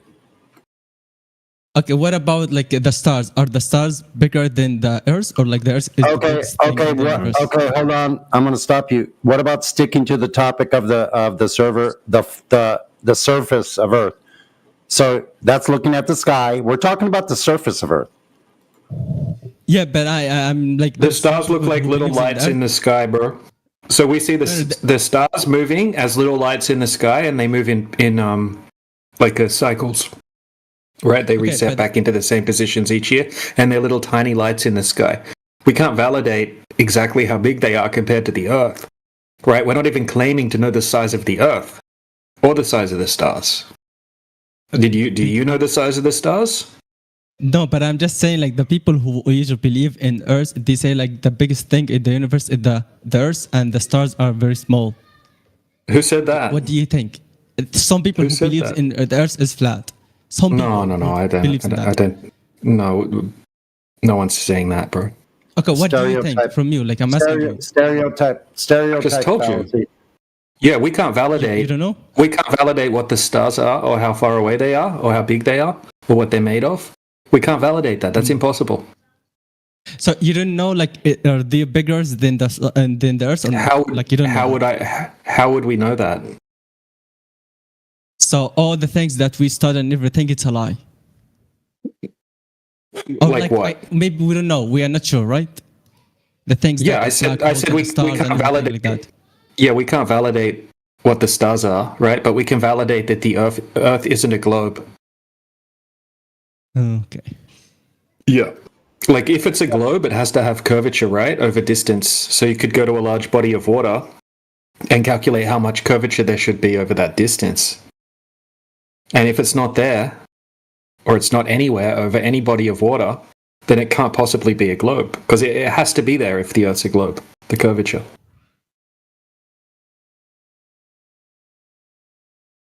Do you agree with me? Yeah. Do you know, like in Sherlock Holmes, the series, there is a person like he was asking another person, "Do you?" Because he's smart, but he doesn't know that the Earth. Okay, I don't think that I can make this. Like my English is not gonna help. Yeah. me. So I'm Dark, gonna you stop it. started the conversation with about you think people believe the flat Earth, but really what it comes down to is you believe that the Earth is a ball, but you don't have proof of that. And they don't have a proof for that. No. Where's your proof of drop over distance on the surface of Earth? Stop looking at the sky. Start talking about your measurement of curvature on the surface. Do you have that? So curvature measurement on the surface. You understand those words, right? Okay, wait. Another question. Do you think like the people have never? Wait. No, stop asking me. Stop asking me what I think. I just asked you for something. Now you're asking me what I think. No, forget that. I want to know, where's your measurement of curvature on the surface? Do you have that? Yes or no? I don't know what it is. Say curvature. Do you know what a ball is? Right? It drops away. Yeah. Like the Earth is supposed to drop away at your feet, reducing in elevation in every direction. So drop over distance. Yeah, that's what we're asking for. A measurement of drop over distance on the surface, preferably over water, showing that the water is curved. Okay. I get it. Okay, no, I don't even like have proof. Like I said, like the proof that I just believe in science and scientists. This is the you believe in the priest. We understand you believe in the priest of your religion, but that's okay. So I don't have a religion. I don't have a religion. The heliocentric religion. Yeah, you do. You just said you believe the priest. And you also admitted that you don't have. You also admitted that you don't have proof of curvature or drop over distance. So you believe the priest and you have no facts or factual basis to those beliefs. So let me ask you a few questions. Do you know of any time in history that anyone has measured the curvature of Earth and what method was used? I don't know. Okay, that's honest. Now, next question is, do you know of anyone with any technology that has measured or detected the motion of Earth, such as rotation? I don't know. Okay, that's honest. And they say that outer space is a vacuum at approaching 10 to the negative 17 torr, and we have gas pressure here. Have you ever seen, or do you know of, a demonstration of gas pressure without a container? I don't know. Okay, so you just admitted you don't know on all three of those premises, which is curvature, rotation, and gas pressure next to a vacuum. So thanks for your honest answer. What that shows everybody here in the whole audience is that you only have a belief that Earth is a ball. You just admitted it. So thank you. Yes. You only have a belief, no proof. Okay. So you're basically in a religion. So can I ask you one question? Go ahead. Okay. So do you think that the human went to space ever in history, or that's a lie too? Why don't you define what is space? Like, for example, went into space so they can see the Earth is flat or like it's a ball. How far away is space? Far enough to see if it is like a flat or like a so that's not an answer. So you don't know apparently, and you can't answer. So that's good. That's a concession. We accept your concession that you don't know how far space is. So they say space is a vacuum. And I asked you the question, do you know of a demonstration or practical demonstration of gas pressure next to a vacuum without a container? Do you know what the definition of gas pressure is? Okay, so one last question. I don't know. One last question. This is it, like my final question. Why they lie? Why they lie like about it? Like NASA, for example. Why NASA lying about like the Earth is it's a ball, not a flat? So see, what we're telling you is there's evidence on the floor that there's no curvature of Earth. Like if you're in a murder scene and you're a detective and you go in there and you have evidence on the floor that a murder has taken place, you have the body on the floor, but you're the new detective and you're asking, well, I'm not going to look at the evidence until I know the motive. What do you think that chief detective will tell you as a you're the new detective? What do you think they'd tell you? I don't know. Yeah. So they'd say, you're fired. Go back to your desk job. You're not qualified. So it's also the same thing as this. I'll provide another analogy. Let's say you have a girlfriend and somebody comes up to you and says, dude, your girlfriend is cheating. And we actually got film of it. Somebody took a video with their phone of your girlfriend cheating on you. We have the video, and you're saying, but why would she lie? I'm not looking at the video, which is what you're doing here. I'm not looking at the evidence. I want to know the motive. So she couldn't possibly lie to me, so it must not be true. But we have the video. I'm not looking at the video until I know what her motives are. That's what you're doing. Good example. Like, for example, like what's like if NASA's gonna say to people Earth is flat or a ball, like why? Like when they say it's a ball, what if they say like it's flat? Like I don't know, like, Now, even, like listen. I don't know why they're lying. Do you think? Listen, you're doing the same thing, but we have actual documentation from NASA themselves saying that they assume in all of their flight models of aircraft, trajectories of rockets, like even their satellite locations, they're using a flat, stationary Earth. They're assuming flat and stationary, not a ball. So NASA themselves, as a hostile witness, is contrary to what you're saying. NASA themselves is saying they assume the Earth is flat and stationary when they're flying. So you're wrong. NASA's not lying. They're telling you the truth. Earth is flat and stationary. Thanks, NASA. Okay, I got it. Thank you. Yeah. So I'd like to ask you one more question. Okay. Can you please research? Now, I'm not expecting you to do this today because it might take a while. Go find me any technology, now this is an important part, that is practically using the surface of Earth, such as traveling above, on the surface, or below the surface, such as submarines, torpedoes, ships on the ocean, or aircraft flying above the surface.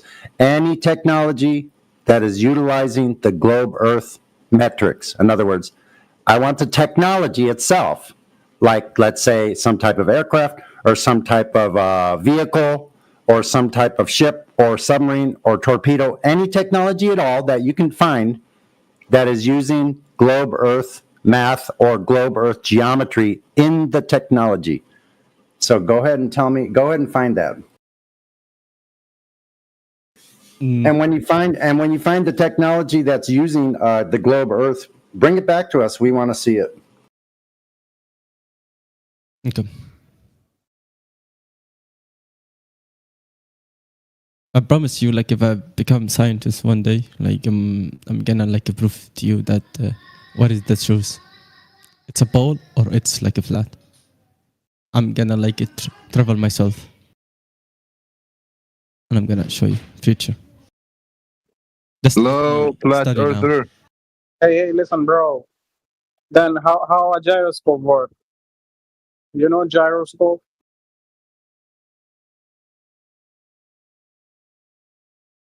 Are you there, bro? He muted himself. I think he's talking to Sunny. Oh, sorry. Yeah, what about gyroscopes?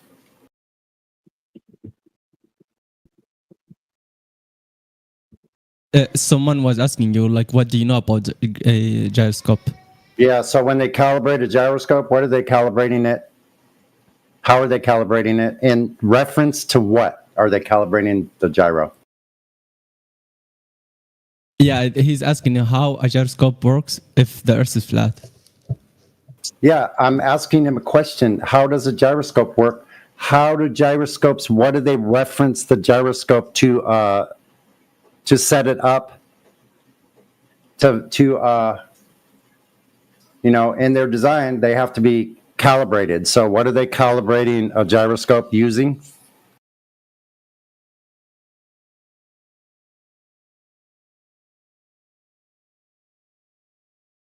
I'll just directly answer the question. You asked, how does a gyroscope stays rigid in space? They use a gyroscope for the horizon in an aircraft, like the artificial horizon. That actually mimics the horizon itself, which is a flat plane. And what I was trying to ask you is, what do they calibrate the gyroscope with? The horizontal.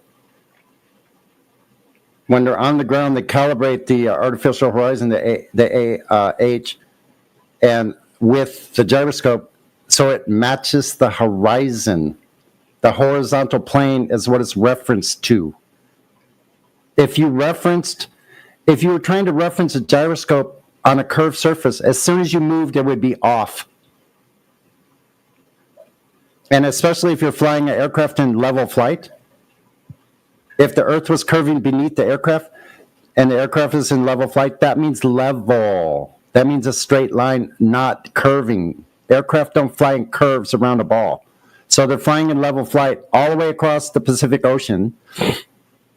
The Earth, in a matter of hours, the aircraft would be more than 100,000 feet or a couple 100,000 feet in the air. They would be headed out to what you call outer space.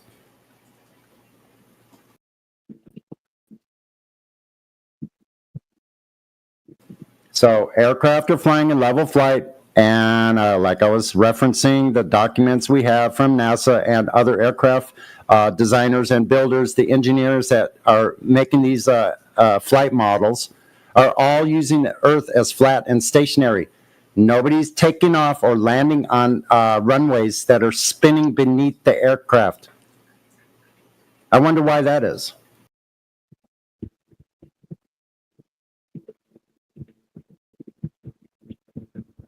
Why would aircraft flying at 500 miles an hour or more be utilizing the Earth as flat and stationary? Why would they do that?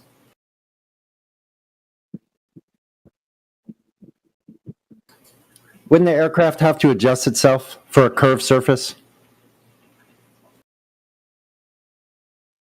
I have another aircraft analogy. It's not actually an analogy. This is real life. There's people in this community that I've spoken to, fighter pilots that fly like 10 feet above the deck. The deck means the ocean level, right? At 1,000 miles an hour, 10 feet above the water surface, not adjusting for curvature. 1,000 miles an hour. Do you know how fast that 8 inches per mile drop would be occurring at 1,000 miles an hour? Someone here could do the math.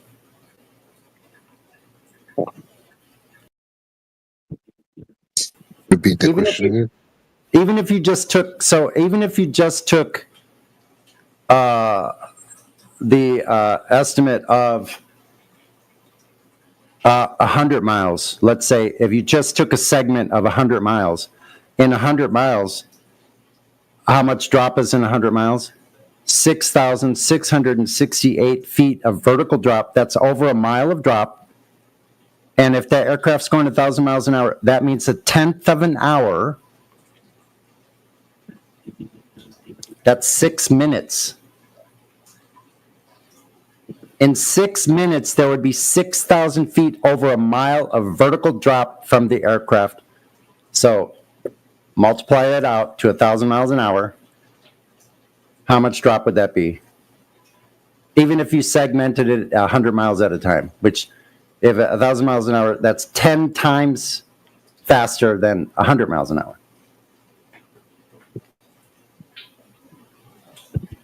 Yeah, the aircraft would be out in space.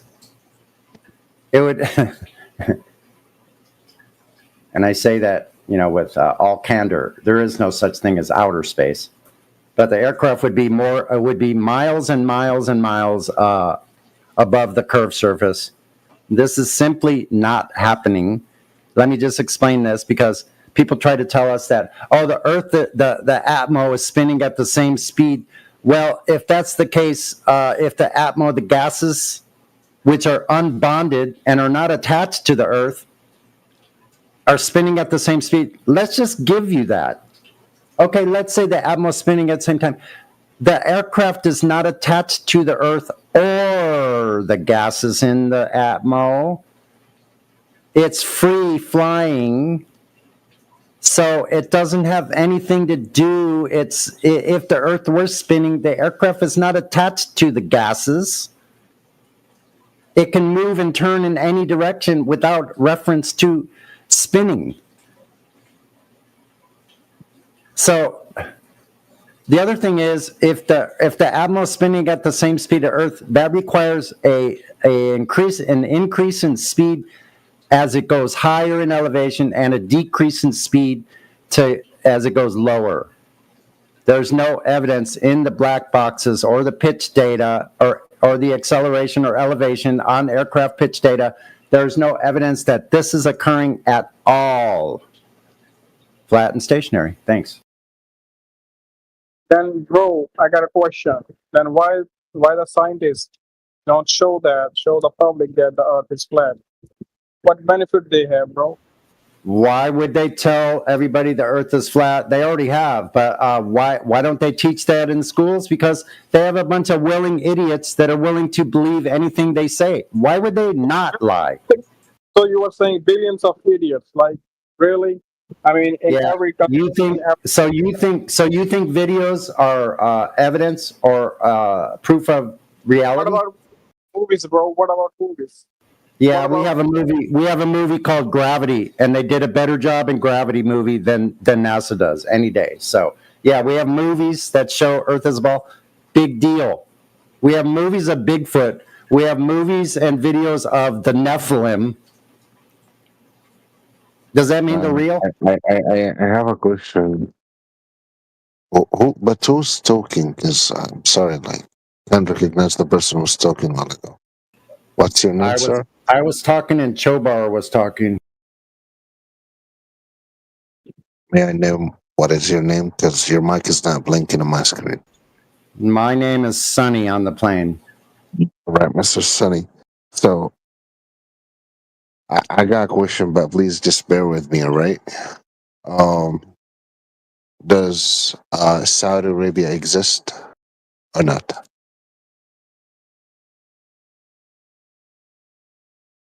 Hello?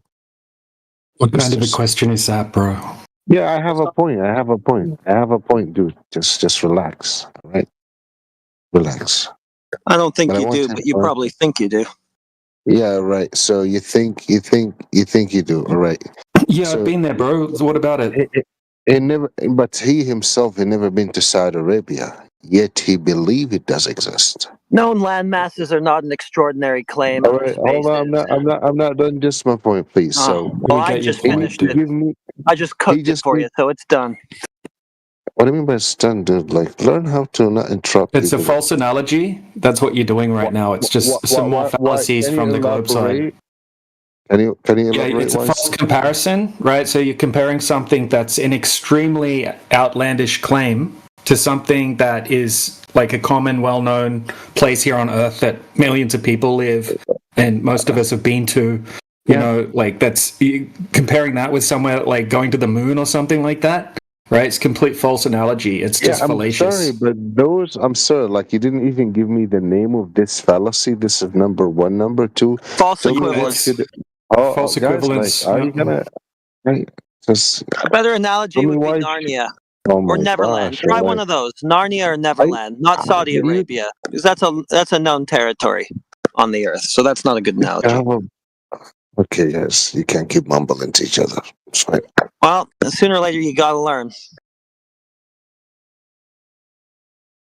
Wizard, what's wrong, Wizard? Hey, you don't believe that the Earth is flat? No, man, like this is getting ridiculous. Just for one reason. The moment I would start to talk about medicine, they're probably gonna say it's prohibited. Don't talk about medicine, right? Definitely. Right. You get sick. Why definitely don't talk about medicine? Tell me why you're so insecure about that topic. It's a TOS liability and it's not the topic, so it's irrelevant. Yeah. No. You just got a different channel. If you want to talk about medicine, if you want to talk about Earth, then you need stay to here. Give me a so you ask why, I give you the answer, and then you refuse the answer. No. I just told you why. TOS liability, also off topic, not what we discussed, not what the channel. Yeah, but may we know why? Because we have a free speech in this service. He just explained it to you. Either shut up about it or fucking move on. Oh yeah. I got it now. So that's your insecurity, guys. Medicine. All right. I see. No, why are you asking questions? Because I gave you the answer, and then you just went back to the same answer that you already gave yourself. So why are you asking? You already have the answer that you're gonna cling to. You don't need to ask. You're all talking at the same time, all right? No, you are. Be a double standard, all right? You put a full trust in certain scientists without even testing what they given to you. Who? However, when it comes, who? Yeah, you never take medicine before, bro? You never take medicine before? It's the leading cause of death, medical error. Why are you going down this path? What do you mean by stop being so academic, please? Just explain. Did you take medicine before or not? Answer my question. Irrelevant, dude. Another false equivalent. What do you mean by it's irrelevant, dude? Like, how is that? It's not irrelevant. Do you have evidence for your globe or not? Do you have evidence for your globe or not? Stop making excuses to just appeal to nameless experts, dude. Do you have any actual evidence for your belief? Good luck with your smashed burger, guys. Seriously. So do you guys I'll take that as a no. Right?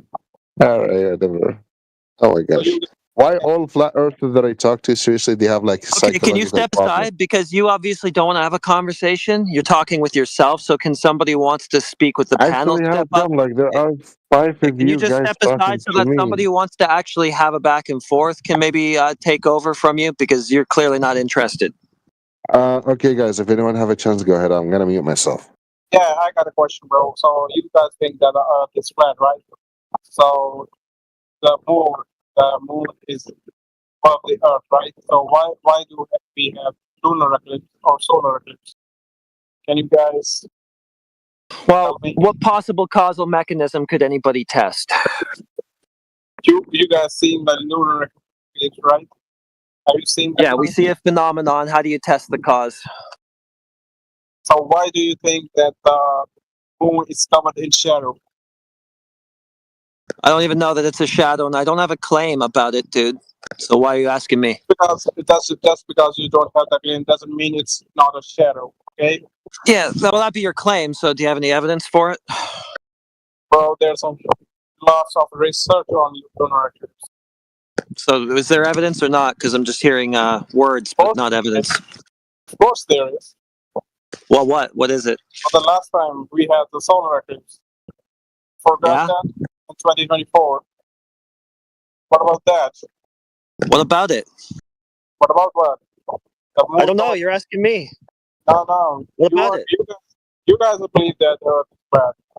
Not me. You're claiming that that's irrelevant. So What's going on in the sky is irrelevant to the surface of the ground, of the Earth, dude. Why are you talking about stuff that's happening in the sky? We're talking about the Earth, its surface.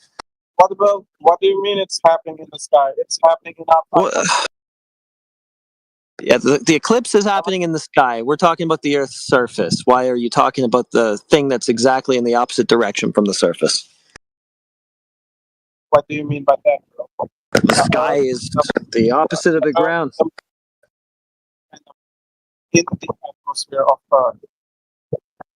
Yeah, so do you have any evidence that the Earth is a ball, like direct evidence? So do you guys have a direct evidence that the Earth is flat? Yeah, water. It seeks its level, and it covers the majority of the Earth's surface. So that would be a majority level surface. That doesn't mean that. Yeah, it does mean that. Just because you can walk straight on a flat surface, that doesn't mean the Earth is flat. I didn't say that. That wasn't my argument. But you meant by that. What? No, I said that water seeks a level surface, dude. What about the photos from space? Can you confirm that they're photos? What? Can you confirm that those are photographs of the Earth? The other guy said, have you ever visited? Yeah, so those are internet pictures. How are you going to verify that those are photographs of what you live on? Then how can you verify that the Egypt's so you're just turning it around on me, so I'll take that as no, you can't verify. You guys can't. So that's what we have to say about those. They're just, you guys don't have the evidence. They're just images that you can't confirm or verify that you're trying to float as photographs. That's all they are. Just because you never been in space doesn't mean that those photos are fake. Okay, have you? What? Have you been there to independently verify what they're showing you? Yeah, no. Okay, so you just have to take it on faith then. Meanwhile, the Earth's surface is demonstrably, measurably horizontal and planar. So whatever they're showing you in those images cannot be what the Earth is if the Earth is covered in majority horizontal water. Well, that doesn't make it right. Yeah, it does. You guys don't have the evidence. Yeah, we do. I just gave it to you. Now you're in denial. Yeah, that's not a... I just gave it to you. I don't know. I mean, you can take or leave it. Go ahead and deny it. Deny reality, but it is what it is. Bro, you are standing on the same level as the sea, as the ocean you are talking about. You bet. Level. Of course, it will look flat. Did you say, of course, it's flat? Of course, yeah. Yeah, there you go. If it was flat, it would look flat. Yeah, there you go. Doesn't mean it's flat. Yeah, but then we can test further. We can test distances. That would be curving, right? And if there's no curvature, then it can't be curving. The physics of water and liquids at rest do mean that it's flat. Then I presume horizontal. Surface of a body, a liquid resting is horizontal, dude. That is flat. So I can say that you guys presume that the gravity does not exist, right? Irrelevant. So what do you think that the whole ocean, the water, what do you think that that's all holding that? I think it's a horizontal surface, and I don't care what's holding it, quote unquote. All I need to demonstrate is that the surface is planar, and I've done my job to show that the Earth is, quote, flat. Well, that doesn't mean that... I don't need to worry about why. I don't need to worry about why it does what it does, just need to show that it does it. If it does that, if it lays out horizontally, then that's a horizontal surface. And for the purposes of this conversation, that's as far as we need to go to demonstrate that the Earth is so-called flat. But you don't have the evidence. You don't have a picture. Yeah, every picture of the Earth. I have a picture right now in my eyeballs because I'm looking at a lake and it is perfectly horizontal straight across. Bro, lots of pictures. But you are small as compared to Earth. Of course, it will look flat. Okay, so measure the curve then. Just going to deny what you see. Show us the evidence for what you don't see then. Unless not seeing it is supposed to be the evidence.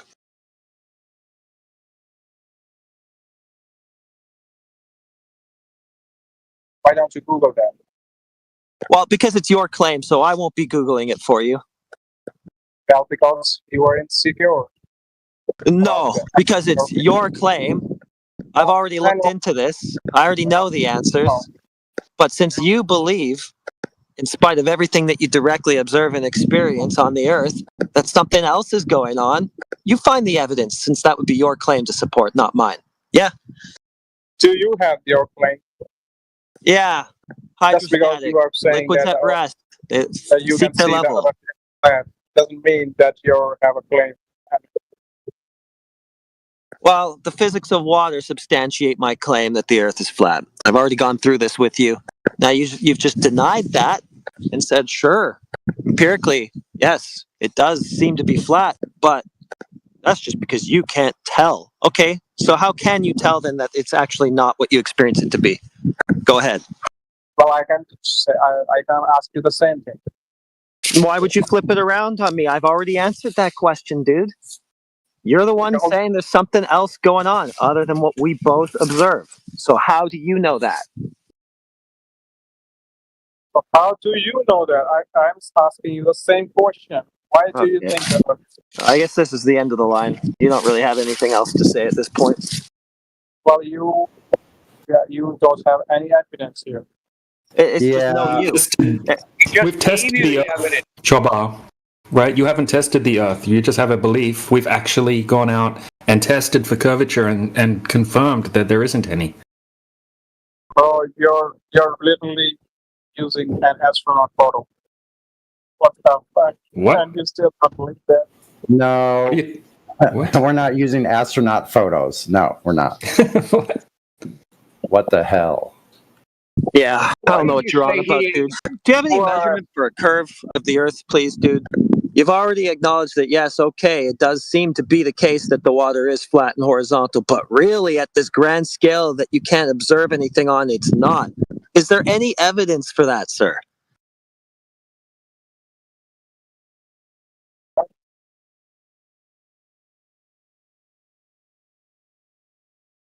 I just want to know how he agreed with you that water is empirically observed to be flat and then claimed you don't have any evidence.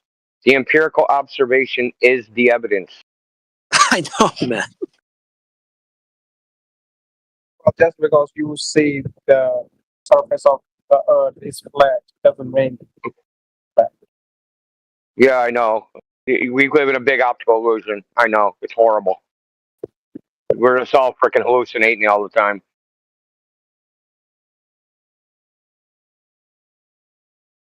But regardless, seeing it looking flat is evidence it is flat. It sure as hell isn't evidence that it's not flat.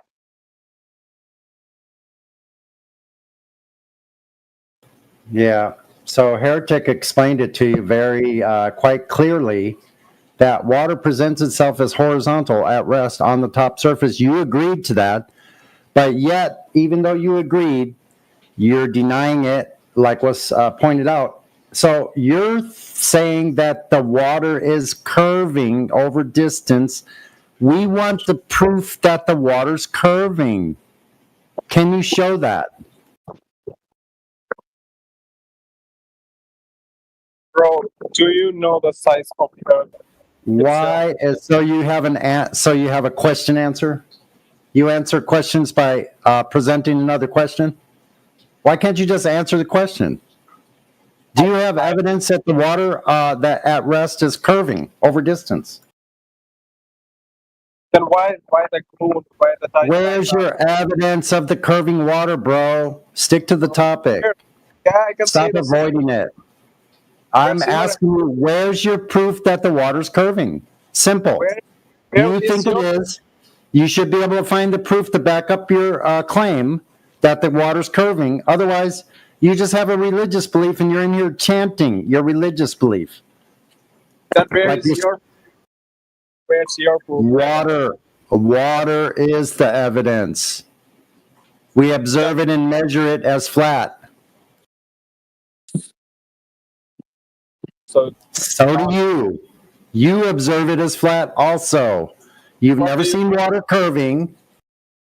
And what do you think that the water is? What's holding the water? I don't care what's holding the water. It's flat on the top. Regardless of what's holding it, it's holding it flat. because you don't have the evidence. Exactly. The gravity. Whatever it's doing, it's still flat. I already told you this, dude. I already went through this with you. You're not listening?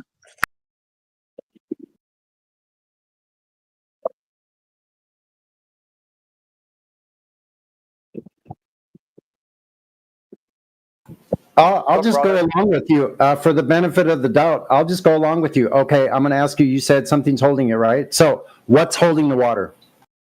Of course, it's gravity. It's Earth's gravity. Okay, so congratulations. So, gravity is holding the water, and it's making all the water on Earth horizontal on the top. Congratulations. You just proved that Earth is flat. Thank you very much. Right. Yeah. Look, if your theory says that, go ahead. hold on, Sonny. Hold on. If your theory says that there's this gravity that curves the water and the water's not curved, that means your theory's wrong.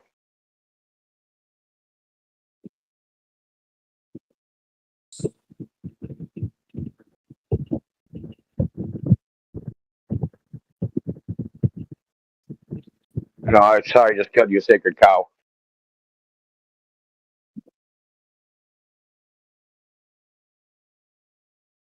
I'm a big meanie.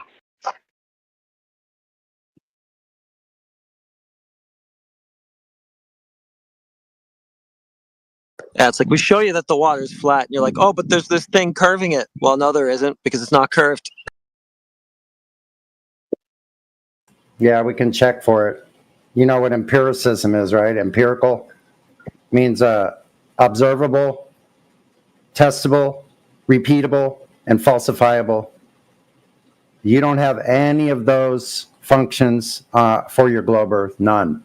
You don't have anything that's observable, nothing measurable.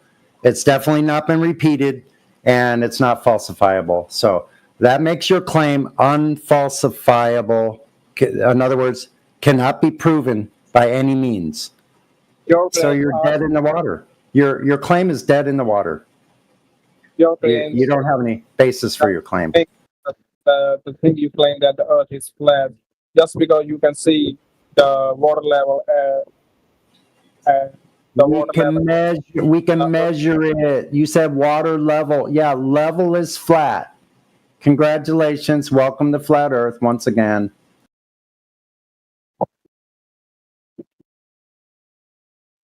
You keep making claims using flat Earth terms. Stop it. No, I don't. Yeah, you do. You said level. Yeah, a level surface is a horizontal one, dude. That's what we're describing. That's what we're telling you about. Yeah, level means no part higher or lower than the next part. That means your globe Earth is out of the question, because a globe Earth is a change in elevation in every direction. So there is no such thing like the International Space Station. Not my problem, man. Yeah, we don't care. We're talking about the surface. Yeah, because you're living on Earth doesn't mean that. We're talking about the surface. You're talking about what? Spaceships? Like you're in a fantasy. You're in a fantasy world.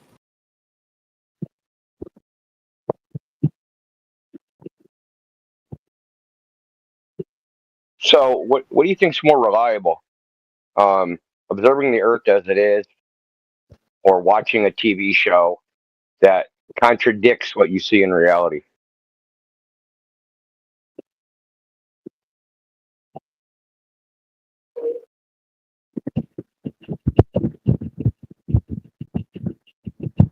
I'll stick with my eyes, dude. And he said, "Can you verify the International Space Station? Can you go there and find out if it's actually what they say it is?"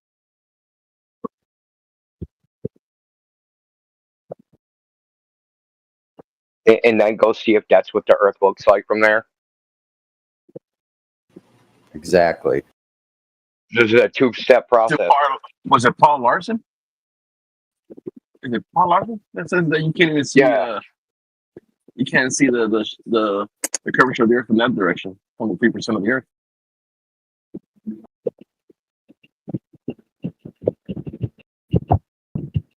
Planetarian director that was one of them, one that's nominated to be the person to go to Mars by NASA. That never happened.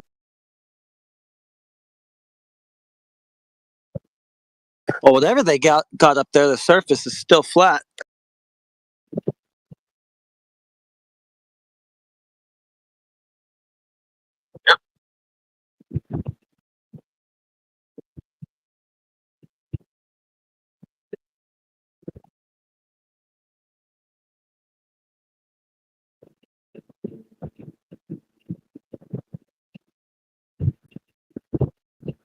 Did he just leave? No, he's still here. I mean, he's not gonna answer the questions. Can he validate that stuff? He's contemplating his worldview.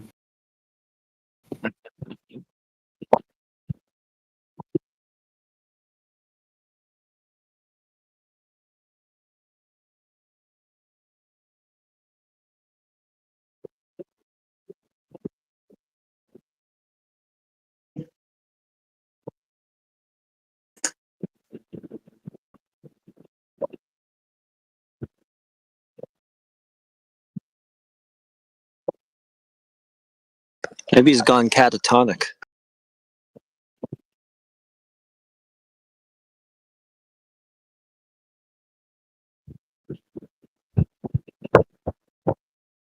Jobber, you need to mute your mic when you're not talking because you have feedback. What?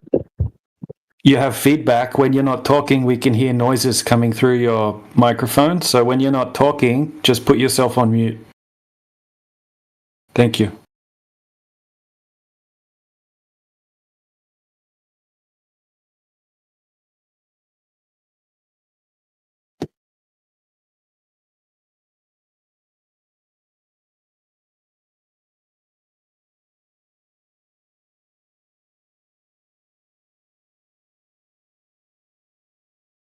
If anyone else wants to ask questions, feel free to jump in anytime.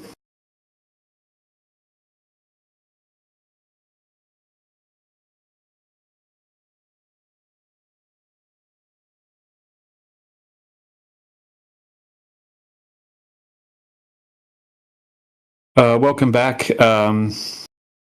You know? EAU? No?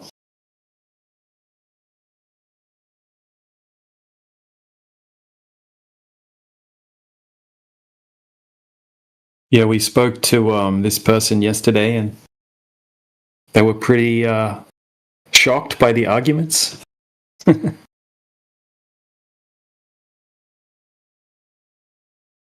Have you looked into it any further, man? Oh my goodness. I am down the rabbit hole, guys. I have so many questions, and one of them is gravity. Mm-hmm. I am seeing that you guys have alternate ideas when it comes to gravity, so I'm very curious. Well, I'll just give you my 2 cents on it really quickly, right? So gravity, when you're talking about mass attracting mass, gravity, right, or the bending and warping of space-time, right, the current theories of gravity, right, there's something that's required to have a globe, right? They need to be able to explain water sticking to the outside of a globe and that sort of thing, right? Ocean sticking to the outside of a globe. The whole globe model requires gravity, right? Because all of these things that don't make any logical sense, right? They bring in gravity to explain it away. Now, on a flat Earth that doesn't move in an enclosed system, we don't need gravity in that sense, right? We can easily validate why things rise or why things sink, and it's very easy to explain. It's like if something's more dense than the surrounding medium, air, for example, right? If something's more dense than air, it will sink through air. So if you have a rock sitting on the ground, the rock will never move, right? The rock is sitting in equilibrium at the bottom of the medium, right? Which is the air. Okay, so if you come along and you displace the rock by forcing it out of equilibrium, you've exchanged some of your energy and you've removed the rock from equilibrium. Now, when you release the rock, it's just going to re-seek equilibrium. It's going to go back to where it was. because it's more dense than the air. Now, if you have a different medium, right, certain objects will behave differently, right? So if you have like a tennis ball instead of the rock, right, it's going to sink through the air. But if you put it in a different medium than air, like water, it's going to go upward if you release it. Because it's more dense than the air, but it's less dense than the water. So that's why like a helium balloon goes up, for example, right? Because it's less dense than the air. So nothing moves unless it's displaced, and it goes up or down because of its density in relationship to the density of the medium. Does that make sense? Yeah. I'm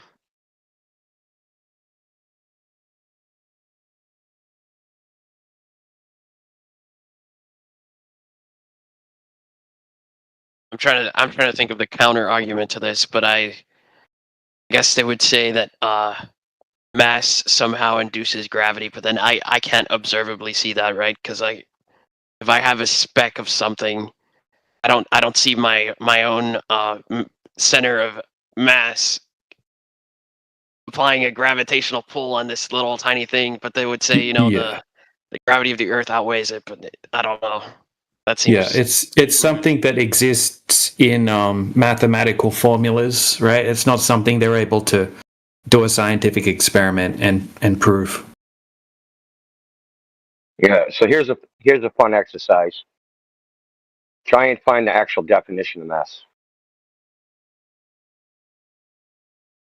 You'll get about 5. It's ill-defined. It's just a variable in a formula. It doesn't actually exist.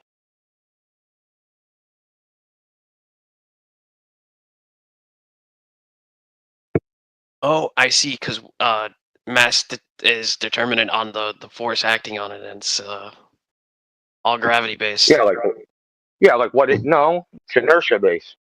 So mass. So mass is technically the resistance to acceleration.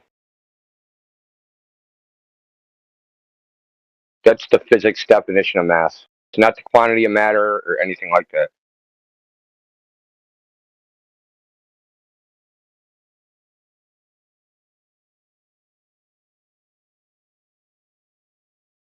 But that's how people think about it, right? They think there's like a whole bunch of matter, and if there's a whole bunch of matter, it has more mass.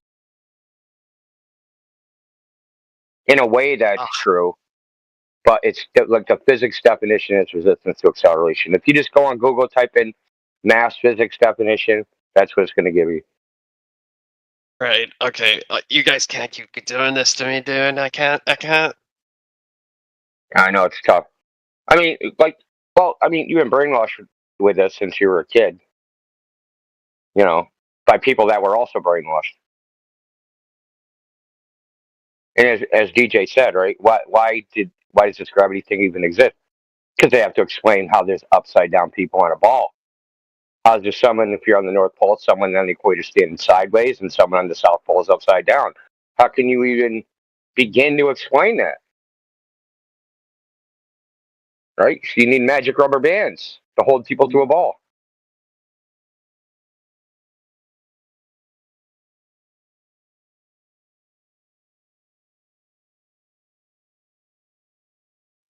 See, the items in the topic that like Indio and Heretic is presenting to you can be verified.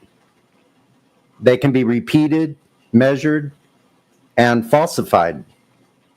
But anything that you have as information about what the globe is supposed to be, you cannot use that process. In other words, we know water is level on the top surface. That's the way it's used. That's the way it appears. It's measurable, repeatable. You can have multiple different people go to different locations over water and show it's level, horizontal, through long distance observations of known landmarks at distances with known observer heights.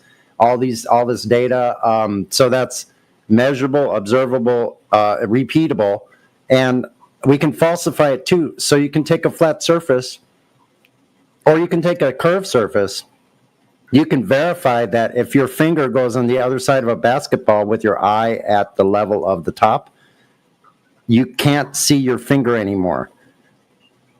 Now, the globe Earth proponents are saying that ships are disappearing beyond this geometric horizon, but after it disappears, we can zoom in with a camera and show the boat again. So if either the boat disappeared over a curved edge or it didn't, once an object disappears over a curved edge, it has an obstruction of your view. It's lowering in elevation or altitude. You can no longer see it once it's beyond that point. Well, those are specific points based on the radius of Earth. We know how far away the geometric horizons should be. And we have observations that are magnitudes 5, 10, 20, 30 times further out than the globe would allow. That's a hard stop.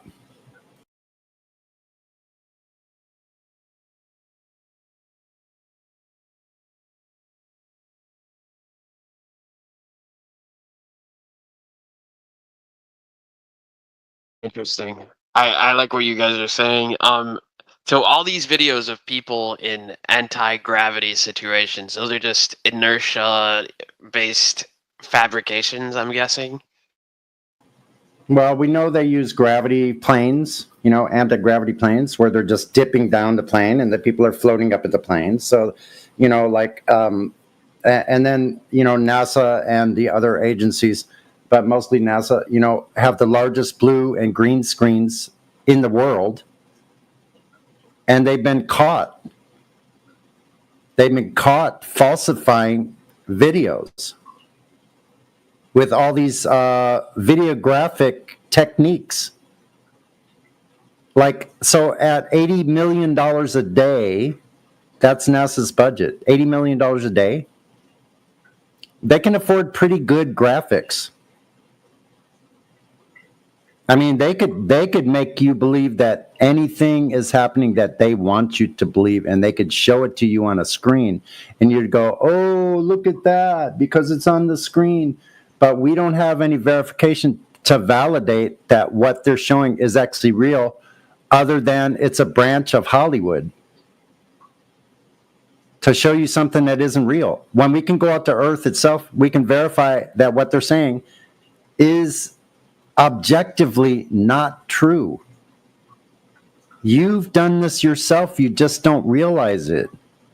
You've seen things out in the world that are much, much too far for Earth to be a globe. Those objects in the distance that you see, whether it be hundreds of miles in the desert or dozens upon dozens of miles over the ocean or lakes, falsifies the globe. Just your observations alone. So you actually experience Earth as flat yourself. And you also use it that way, and so does everyone else ever born or anyone that will ever be born. Uses Earth practically as flat, stationary, and contained.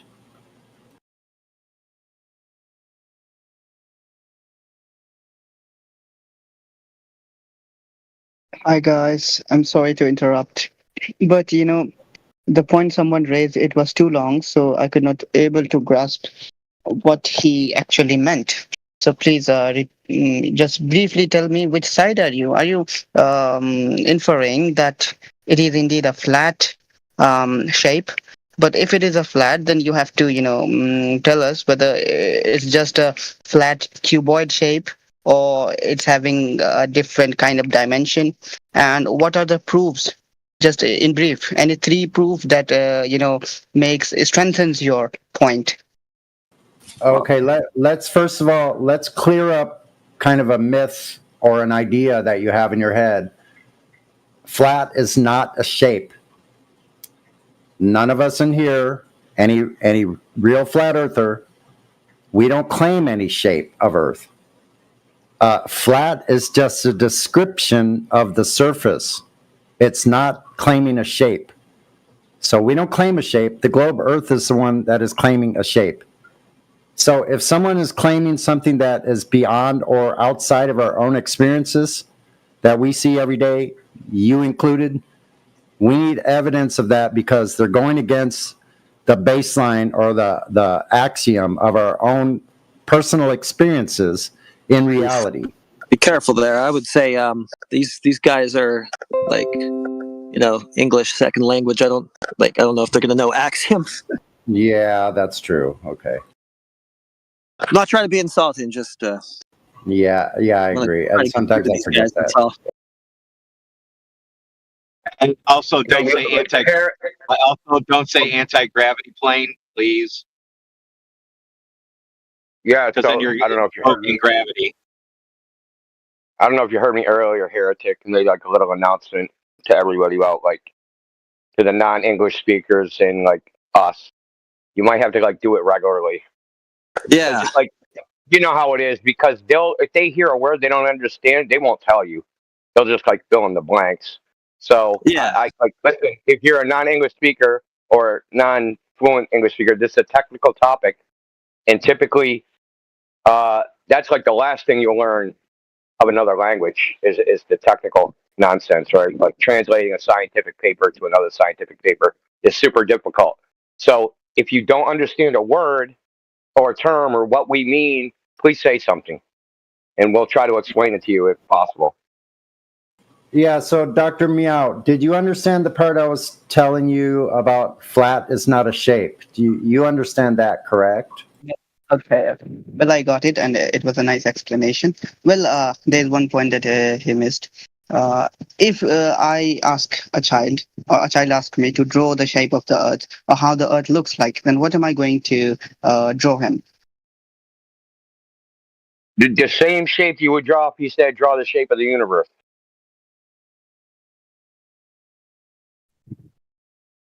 See, whenever we draw something, we would have an imagination. For example, if someone asked me, I would draw the globe because we already have a pre-settled thing.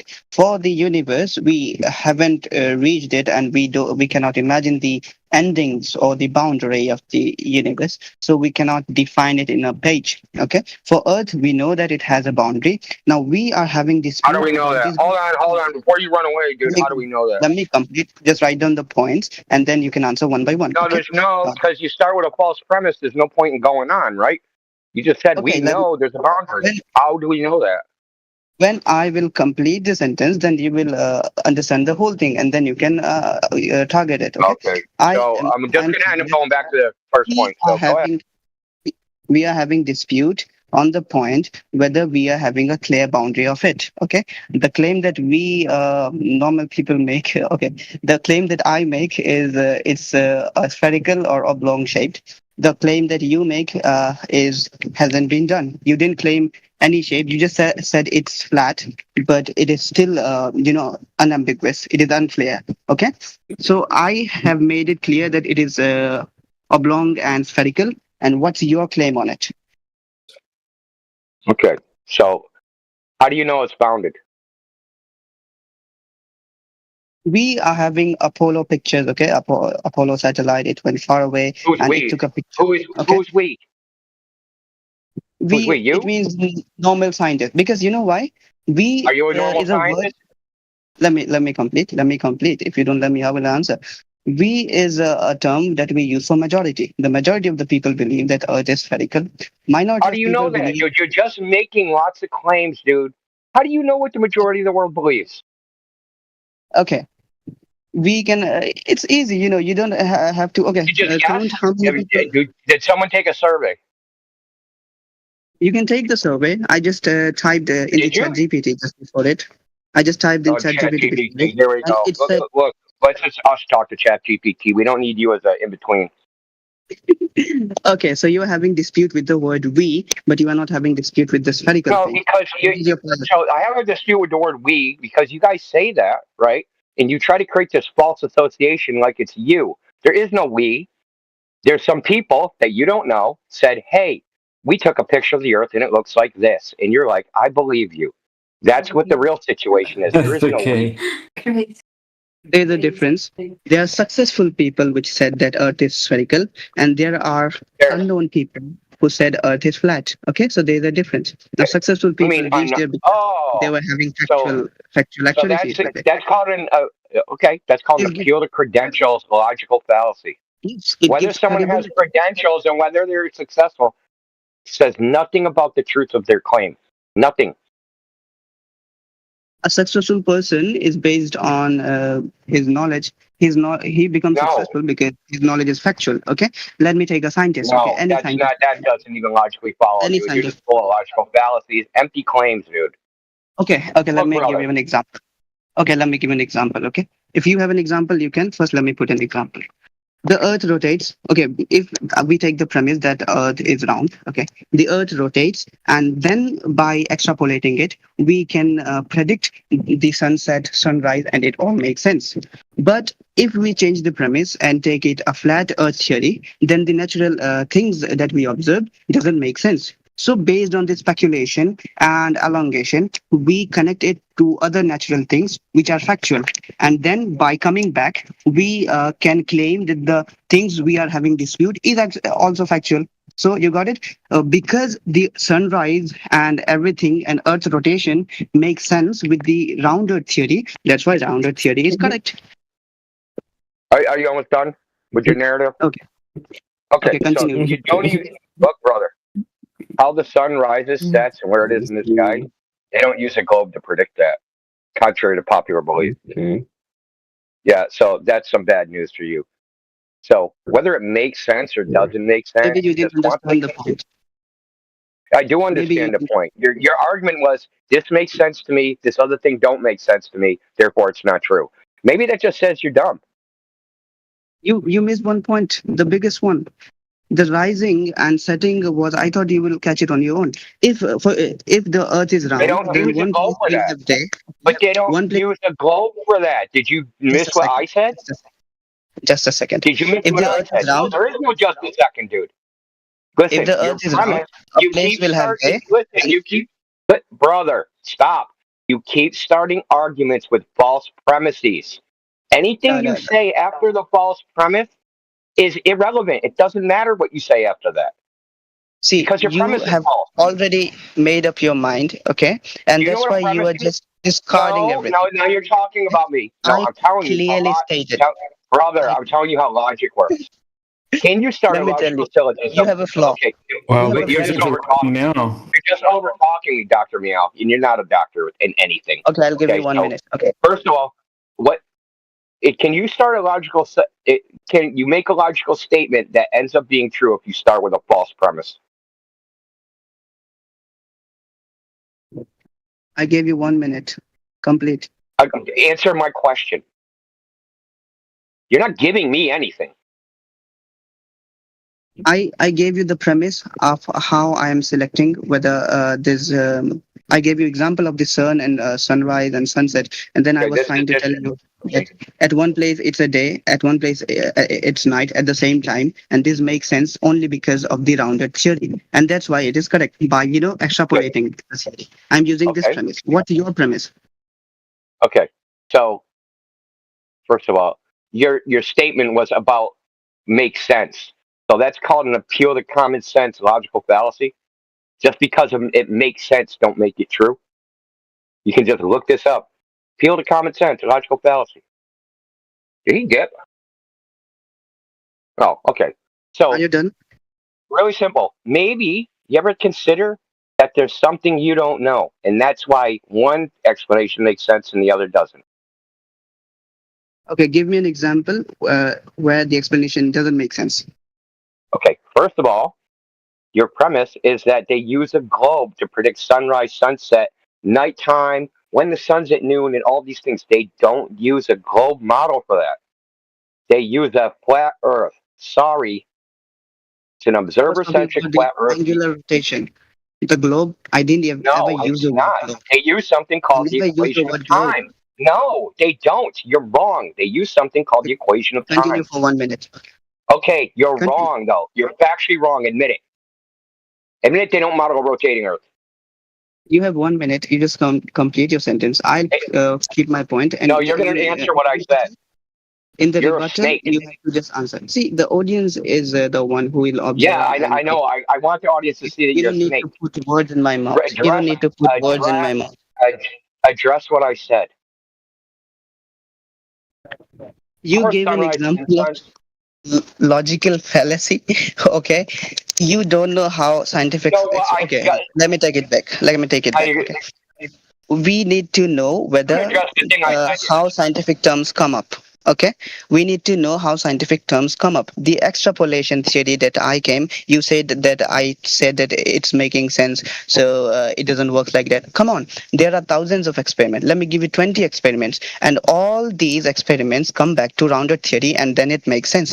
Because of this multiple experimental elongation, we can come up on this. If I take the same 20 experiments and apply it on flat earth theory, it will make no sense far away. Okay, so if you want to disprove me, then take this day and night sunrise sunset experiment and prove it with flat earth. One place it is day, one place it is night at the same time. Prove it for flat earth. But you didn't listen. I got you. I got you really quick. Hold on. Indio, you forgot about July 8th. 99% of the global population will see the sun, or have daylight. 99% of the global population on July 8th this year. Look it up, Glober. How do you get a lit ball all the way around? Have you heard about the scattering effect? No. 99% will have day and scattering effect on the opposite side of a ball. Really? Okay. Where's your proof for that? We can just say you're the one that's you made the claim, not us. You made it. But we're diverting. Hold on, we're diverting from what he said. One second. No, dude, no. Stop, dude. You're not the fucking goddamn main actor here, dude. This isn't your show. Okay, so really simple. You said, how do you explain that on a flat earth? I already told you. It's called the equation of time. When you go on time and date or sun calc and look up when the sun rises or when it's nighttime, the equation, listen, the equation they use is called the equation of time. They don't use a globe. So if you say it makes sense on a globe, you need to post how it makes sense on a globe and not a cartoon. I want you to post the actual mathematics. See, I thought you were going to first give me the proof for the 99%, but seems like you are just evading it. Okay, it's my 1 minute, so you can Google that. Don't interrupt. Google that, dude. You can just Google that. Give me 1 minute. Ask ChatGPT. At least give me 1 minute. When you stop, then I interfere, or else I just keep my mouth shut. But when I say something, dude, someone check it out. Okay. Mine. Dude, you said 10 words for my every one word. You stop at that, and that's why I say, okay, you ask me a question and then I repeat, or else I am listening to you carefully. Okay, let me have 1 minute. Let's go in reverse. Let's go in reverse. Someone is saying something. You said where? Okay, stop. I'll wait for your 99% claim. Okay, you make claim and then your speaker. 1 minute isn't done. 1 minute isn't done. You are interfering. Actually, you're just waiting to talk. Okay, no, I'm addressing your issues. Okay. Dissociate conversation back and forth, but you're not listening. So you said the evidence for the 99% of the population sees. Just Google it. Ask ChatGPT. You said right before that, hey, where's your evidence of how the sun works on a flat Earth? I told you that too. The equation of time. So we've answered all your questions, and you've answered none of ours. See, you just put a word, the equation of time, and that's your evidence. When I ask you evidence, you say Google it. That's your evidence. It doesn't work like that. Okay. You just cited ChatGPT. You cited. Now who is interfering? Who is interfering? ChatGPT. You seem like sincere. No, you're dishonest. Saying we told you to Google it. You cited ChatGPT. You seem so sincere, and you started again interfering. It seems like you are very insecure about it. No one's insecure. I'm pointing out your hypocrisy, and you're trying to avoid me. Anyone hearing me point it out by over talking me. You're a hypocrite. At least let me complete. There you go again, and there you go again. So if you are citing ChatGPT, there you go again. Offended? There you go again. Yeah, to have a sincere discussion. It's my 1 minute. My 1 minute. Not yours. No, it isn't. I'm going to get this point out. Okay, you're not going to stop me from getting my point out. No, it's not. Okay, so is it unreasonable? So is it unreasonable to ask you to Google it when you cited ChatGPT?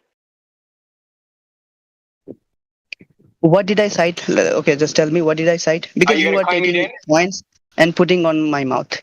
How did I cite ChatGPT? We record. This is being recorded, you know. Okay, tell me what did I say? Exactly what did I say? You forgot, right? I don't listen. You cited ChatGPT told me you never got it out because I interrupted you and I said no, you never got it out. You never said what ChatGPT told you. Are you sure you said that? Okay, yes, so you were buffering, right? Okay, 1 minute complete, or let me answer it. Or so now you're just gonna like throw shit against the wall and hope something sticks, bro. We'll never move forward. Admit it or be muted. Admit it or be muted. See, you are not able to answer Admit it or be muted to me, so that people cannot hear me. Or be muted. So that people cannot hear you get defeated. That's why you want to mute me. Admit you cited ChatGPT, bro. Admit it. You are offended and you don't want people to say it, and now you're lying. Admit you cited ChatGPT. Okay, so you mean that admitted that. Muted. Fuck, dude. You got main character syndrome, bro. Yeah, once you start lying. I bet you're still talking. Yeah, as soon as they start lying, you know, it's got to stop. He wasn't listening at all, and it really needed to be just asked to repeat what you said because he couldn't actually retain a word of what you're saying.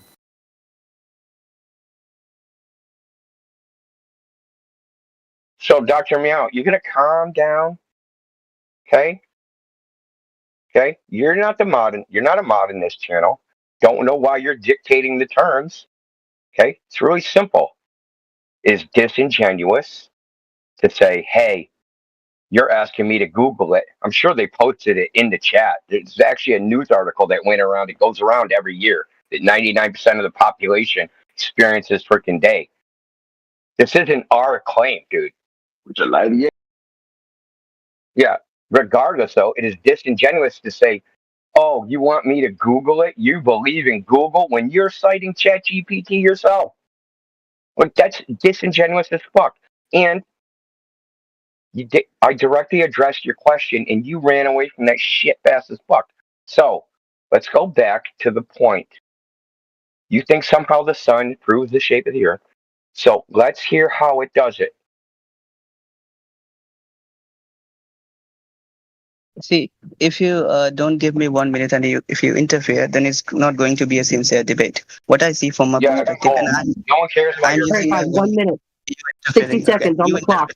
Starts now. Someone use the clock, okay? Okay, thank you so much.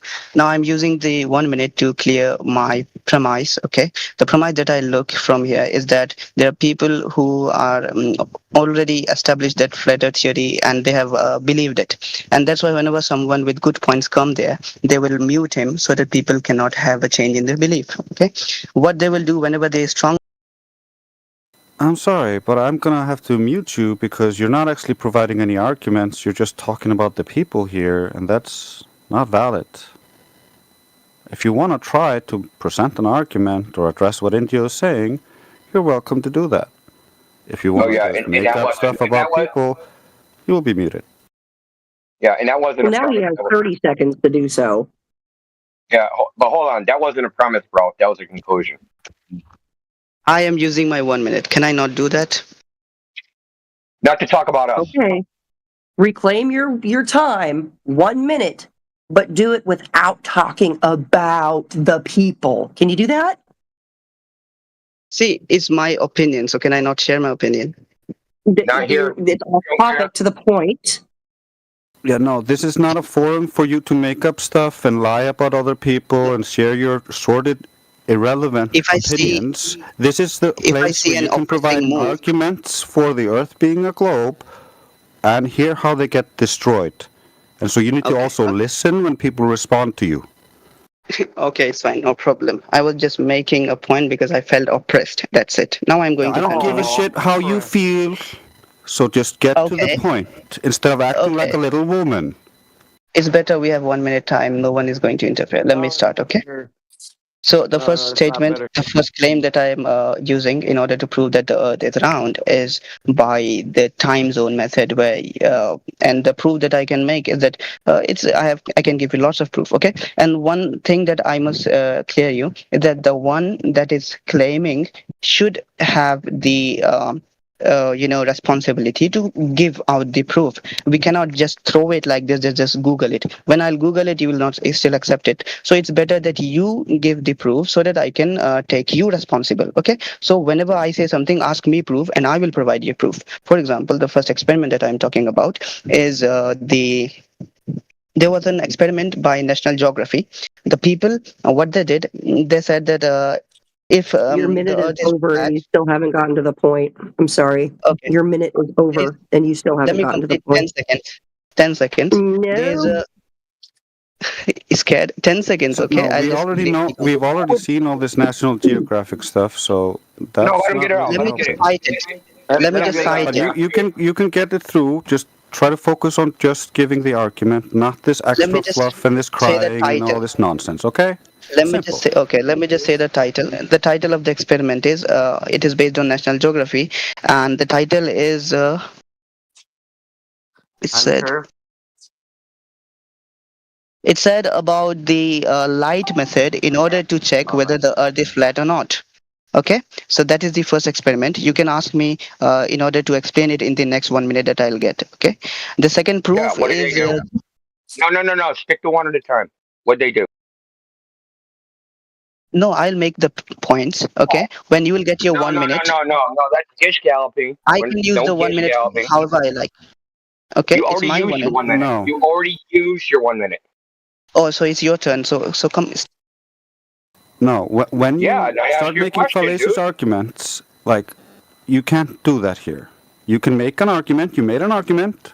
If you want to jump to a different argument, you're conceding the previous argument. Okay, so you said National Geographic used some light method. What did they do? What did they measure? Where were they at, etc.? So I am using your 1 minute. Okay. I asked you a question. Just answer it. Okay, I'm giving the reference. Okay, just saying in the thin air won't make any sense. I'm searching the reference. Okay, I'm searching the reference meanwhile, and I can explain you. It said that if the Earth would be flat, then the distance, perpendicular distance, would be same throughout the Earth. Okay. If we take a plain area, for example, the oceans. So what they did is that they took a light beam or a light at a height and they point it parallel to the flat earth. Okay, and what they assume that if the earth is flat, then at a distance where we will put the receiver screen, the distance of the light beam's height from the ground would be constant throughout the flat earth. But what did they found is that because the earth was curved, the distance was varied. Okay, the light came lowered because the earth was curved. So based on this experiment, and it was done by flat earth's theory, they were trying to prove flat earth, and they indeed proved the curve theory. So this is the strongest and one of the strongest evidence. First of all, you're wrong factually, right? You mixed up two different experiments. You mixed up the Netflix documentary with Stephen Hawking Discovery Channel documentary, where they used the laser and sailed a boat away from the laser, and they had a screen that the laser shined on. So first of all, the problem with that experiment is they never leveled the laser. So if the laser is tilted up, of course, as you sail away, the laser on the screen is going to rise. Also in that video, they also did a test with a helicopter where they put a helicopter behind the horizon. Well, it turns out that part they faked. And how do we know it's faked? Because they show one shot with the helicopter above the horizon and another shot where you can only see the top of the helicopter. And for some weird reason, 3 birds fly across the screen both times, and they're the identical birds. You can literally overlap the video of half a helicopter and a full helicopter, but the birds, they're the same. The same 3 birds flying across the surface of the water. So why would they fake one part of the video and do a shit experiment at the other part of the video? Are you done? Yeah, and flat earthers didn't do that. It was actually NASA employees, I hate to tell you. Okay, are you done? Yeah, that's right. That's right. NASA employees did that. Yeah, so you might want to get a better source. And as far as I don't know what you're referring to the second one. You said flat earthers did it. What was that referring to? So these are your three questions, right? The first with the helicopter. The second that they are not flat No, the earthers. laser. Why they didn't level the laser? I'm reconciling. I'll answer you one by one. What are the 3 points that you made in brief? Okay. Why didn't they level the laser? Why'd they fake the helicopter part? And why'd you say it was done by flat earthers when it was done by NASA interns? Okay, so the first point you gave us, it was like a fairy tale without evidence. Okay, so first I need to find the evidence. No, you can watch the video. You can watch the video. Give me 1 minute. I didn't interfere. So yeah, no. The problem here is this is something you claimed was your evidence. We have already examined your evidence and we're critiquing it now. You never brought any evidence, so you cannot say, "Well, you didn't bring my evidence." That's retarded. Okay. Yeah, I assumed you saw the video that you were referencing, and now you're saying produce the video I'm referencing. Otherwise, you have no evidence, bro. See, you can mute me how many times you want, but at least give me 1 minute, okay? You want me to reply everything you said? Okay. For you to the moment you want, I am replying. No, you need to learn to follow along and listen to what people are saying, not just wait for your 1 minute, and then waffle on without listening to what anybody's saying. You just destroyed your own premise. If you throw out this evidence that you're supplying, but not actually supplying, but we know all about it, then you're throwing out your evidence. If you don't allow me to answer, then how will I answer? Okay, he made 3 points. The first with the helicopter. Then my answer was that it's not completely factually correct. Okay, you could have repeated or tell me that I was wrong in your 1 minute. Because you interfered, how could I go to the second and third point? You just mute me again and again. How do I move to the third point and then reclaim my premise? How would I do it if you just mute me? Okay, the second point he made was the laser related thing. It was again related to the helicopter. So I will need the evidence, okay? Or you can tell me, okay, you just find the evidence. So meanwhile, I can do the evidence. The third thing was about whether the flat earthers were the one who did the National Geographic experiment, was that? Then you can ask me, you ask me the evidence. So I will provide you the evidence in this 1 minute. But you just mute me again and again. That last thing you didn't mention, the other muter mentioned me, that I need to reclaim the premise. So I would again reclaim the premise, but he did not prove me wrong. Okay, the globe experiment and the light. Okay, he made a point. One thing he made a point that the Earth wasn't. There was factual inaccuracies and there was errors with the experiment. So that was his claim. Now I will ask evidence for his claim again. Then it will work. My evidence is your evidence. Minute. And first of all, hold on, Jason. Let me address this real quick. First of all, it wasn't National Geographic. Okay. Get that through your thick skull. You are misciting the source. The source was the Discovery Channel. Discovery Channel.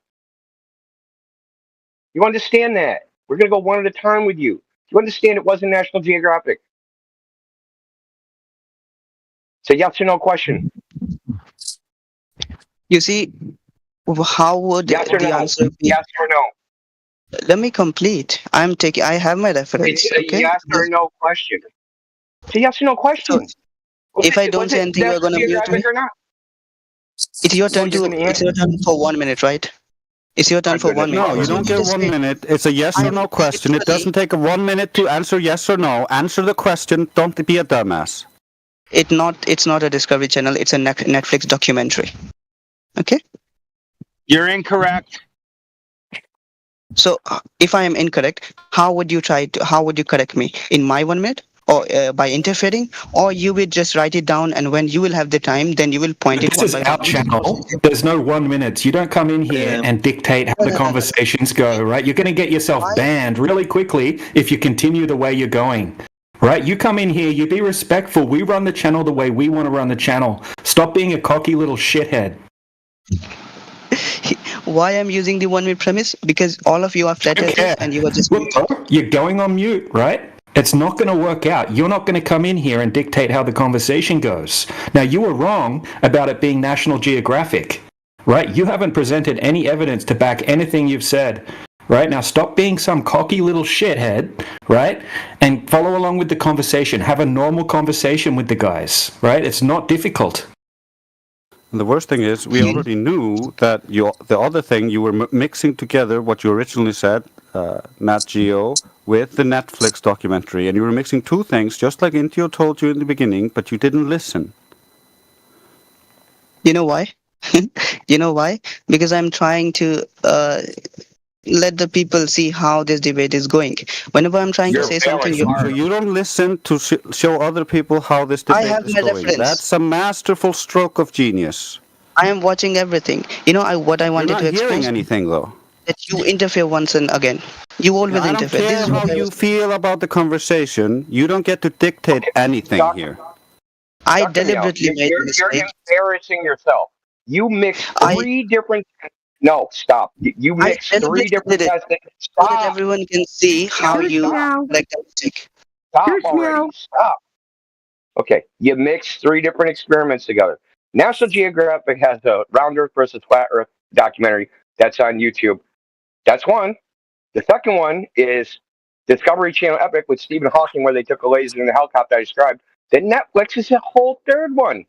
And they didn't use a laser. They had no screen. You're like, so it can't be that one. What are you talking about? In other words, he needs to produce this mythical video that shows all of these three things combined into one that we all know doesn't exist. So the burden is on him to back his own claim. We're just being very gracious and understanding where he's getting his claims from and debunking them at the source. He just doesn't understand what's happening. Okay, bro, what you're going to find out here, Dr. Meow, is debate gimmicks and tactics will not work. You have to come with evidence. So let's start from the beginning. You said they did X, Y, Z. Post the evidence they did that. Post your screen laser from whatever source you have. Post it in the chat. There are three people intervening the same 1 minute that I'm having. I'm using the 1 minute because there are Post it in multiple the people chat. trying to intervene Post and it in not the chat. You're muted until you post it, dude. and not let You're muted until you let post me. it. No, you're muted until you post your evidence, dude. Yeah, you don't We're get not to playing just this game dictate the anymore. We're done. terms. Yeah, you made the claim. Now it's time for you to display your evidence and talk about that, not talk about the room or cry about your feelings. That's not valid. Dude, that was the most pathetic attempt at a burden of proof reversal I've ever seen. Who told this dipshit he's the moderator? Hey, Someone give him a mod tag? I don't get it. want to make a quick public service announcement. The 24/7 Discord now has a server tag. You can adopt. Yeah, you saw that? I did that Dude, shit. freaking awesome. So good. Oh, dude. Hell yeah, dude. Now everybody can, like, represent the server. And when people click on the tag, they can go to the server without us having to link the server anymore. Like, they could just go straight from your tag. So the DJ. Go over that again because you were very low. What did we do now? What did we get? Where do we get the tag from? The home server? No, just click on one of the people, like Indio, myself. We have the tag. And then it'll say adopt the tag. So now that people can go to our, our good. server without having to click on the. Yeah. a link. Yeah, just go to the home server. It offers it to you automatically. All right. Thank you.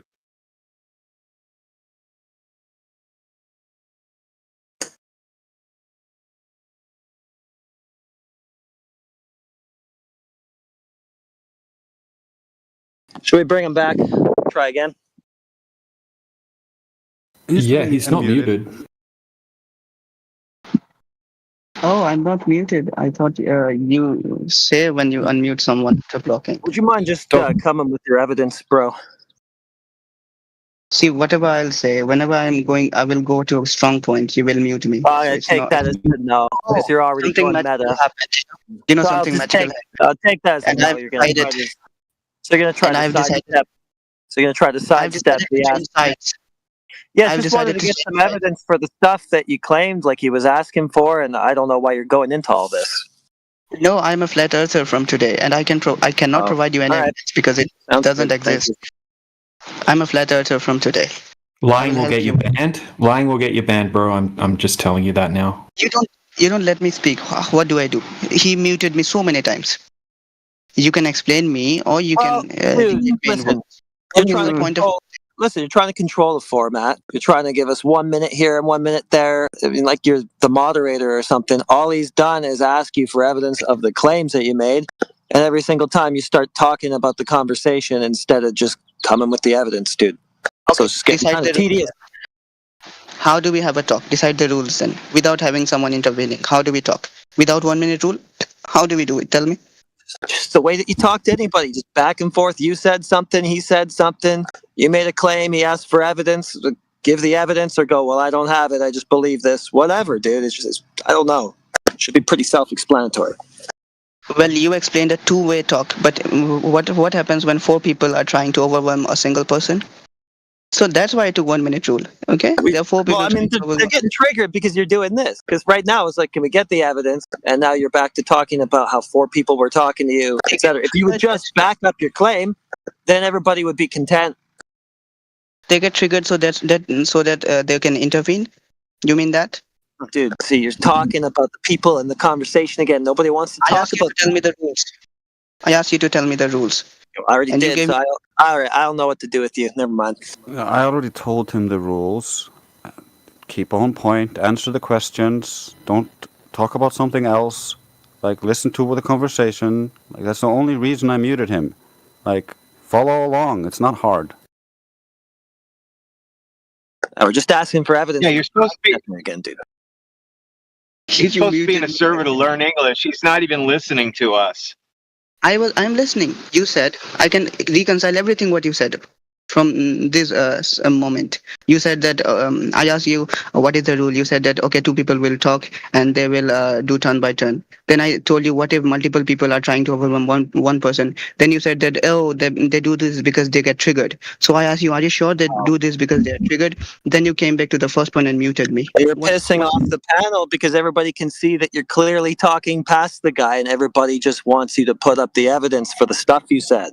I'm just asking you the. Yeah, no, I'm moderating you. That's why I'm muting you. I am not trying to argue with you. That's not the point here. That's why I'm muting you, so that you can hear me and not just talk through me. I am a flat earther from today, so there's no point discussing with me. Thank you so much for your time. It was a very nice discussion. I actually changed my premise just now. DJ convinced me. Sounds pretty disingenuous. No, trust me. I don't. See, people learn, okay? People learn with time. They get the truth and they learn. So this is what happened. Why are you a flat earther? Oh, because I'm convinced that the National Geographic experiment was wrong. And just give him a 24-hour. Give him 24 hours off. He doesn't need to be here. What do you want more now? What do you want more now? I got convinced with your answers. Just trying to have a genuine conversation with you, but you're not enabling that. Now more people can come. Thank you for your answers. It was very nice talking with you. Okay, goodbye then. All right, see you later. I would like to hear more discussions. Learn. All right, well, mute yourself and you can hang around and hear the discussions. Okay, thank you. Thank you. Do we have anyone else that wants to have an actual, genuine discussion about the topic? It's not a debate, just a discussion. Mic check 1 2. Yep. Check. Is that better than before? Louder? Maybe. I think. Not sure. How about now? Test 1 2. That's pretty good. I mean, I can hear you. Okay, I'm just trying to keep it clear because sometimes it gets soft and I don't know if it. Anyway. I can tell you're on your good mic. Yeah, this one's really nice. Got a little crisp sound to it. But yeah, like DJ said, is there anybody else? Alpha's Alpha's ready to go. He's all sorted out mic-wise. So if anybody else has got any questions, points to raise, like DJ said, it's not a debate, just a discussion. Maybe we can all learn something from each other. Yeah, an interesting discussion too. Well, a lot of people believe that the Earth is a globe, but they really don't have any evidence to back up the claim. So if you're one of those persons, please chime in. Tell us why you think the Earth is a globe.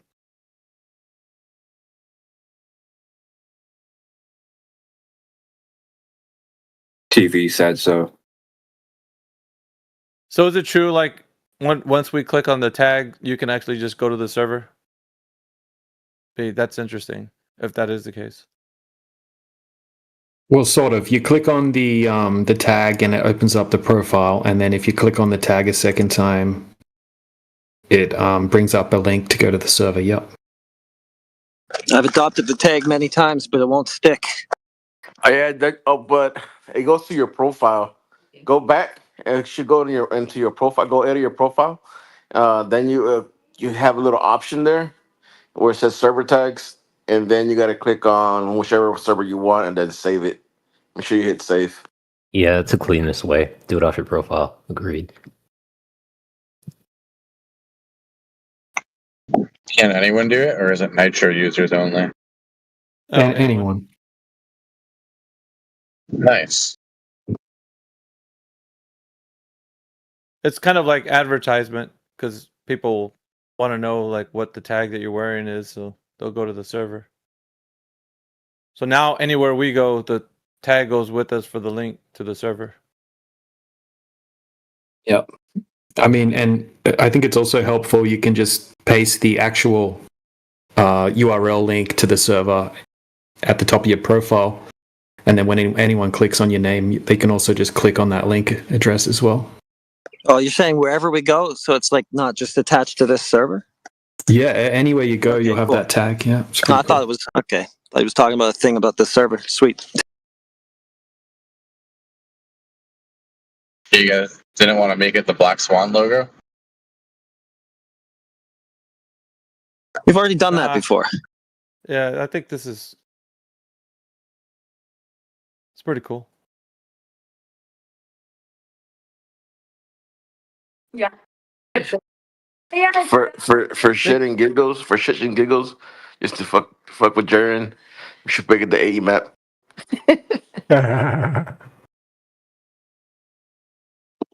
Then every Glober will be like, "You got that map there in your tag." Yeah, they've been saying that ever since we have that specific image. It's just an image. It's not like not a representation of anything.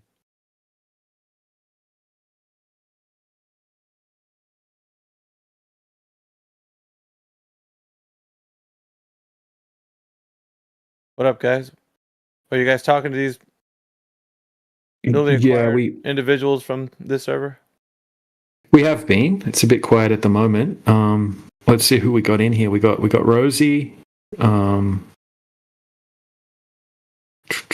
Mr. Duck. Welcome. Thank you very much. What brings you into the server?